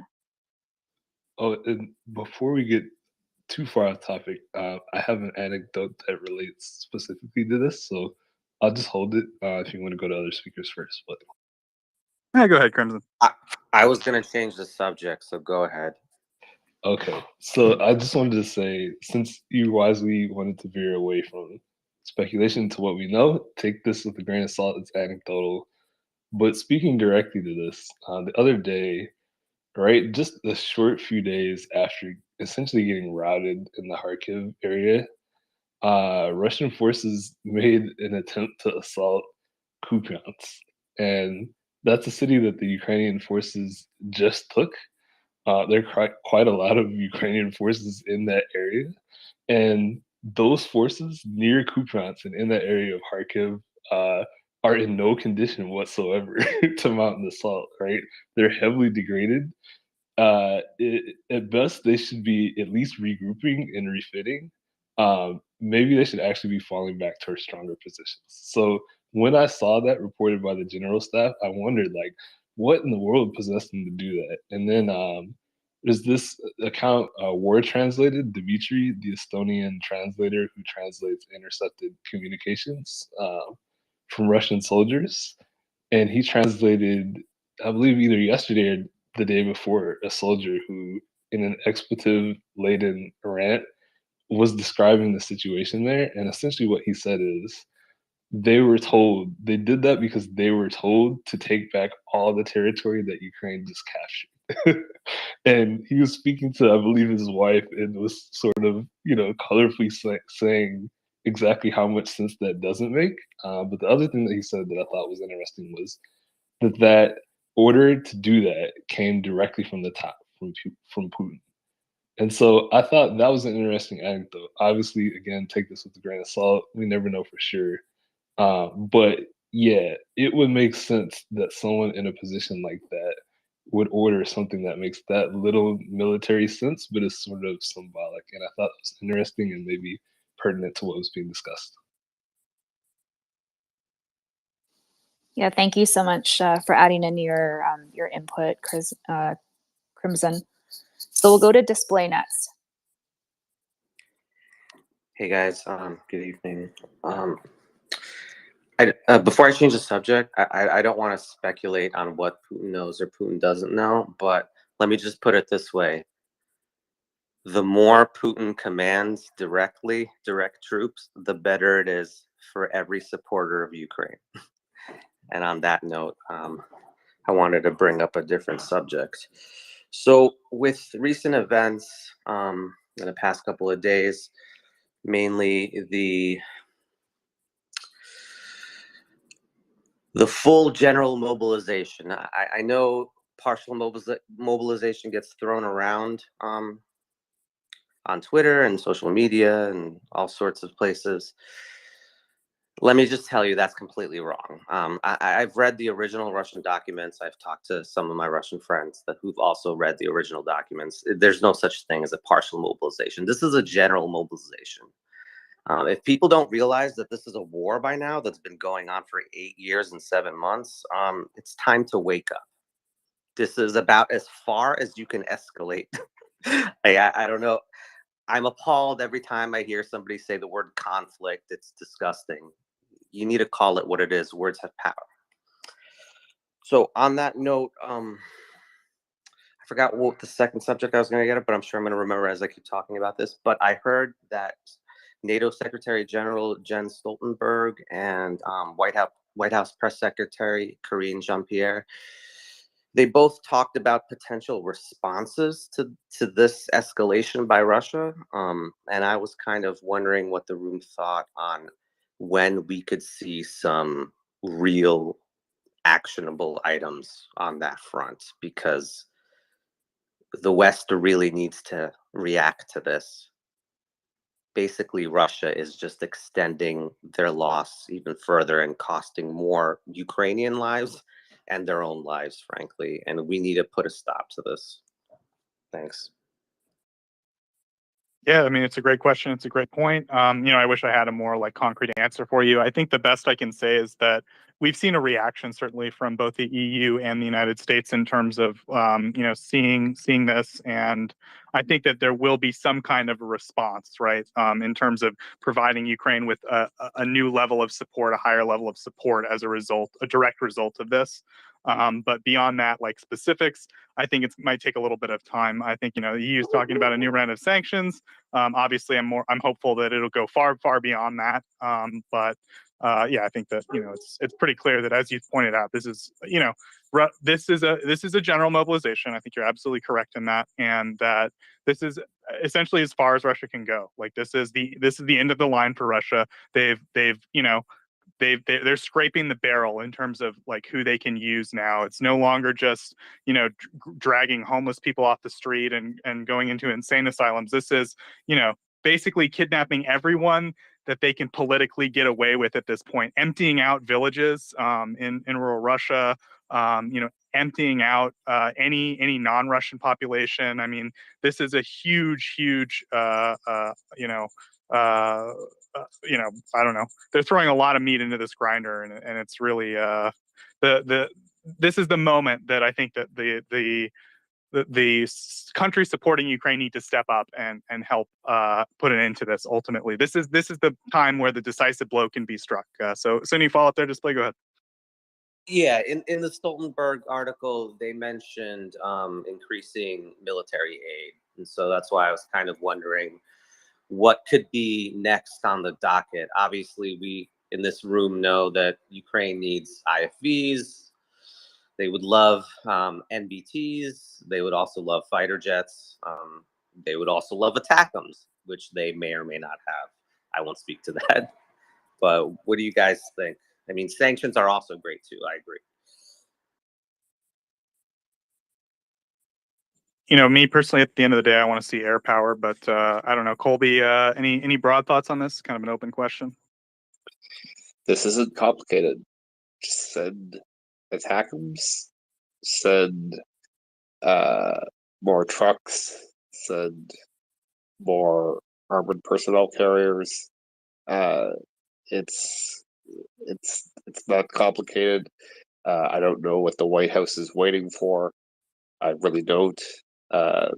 They just seem to be, they're not paralyzed, but they're just still very overly cautious. And I don't know why. Because we have all the cards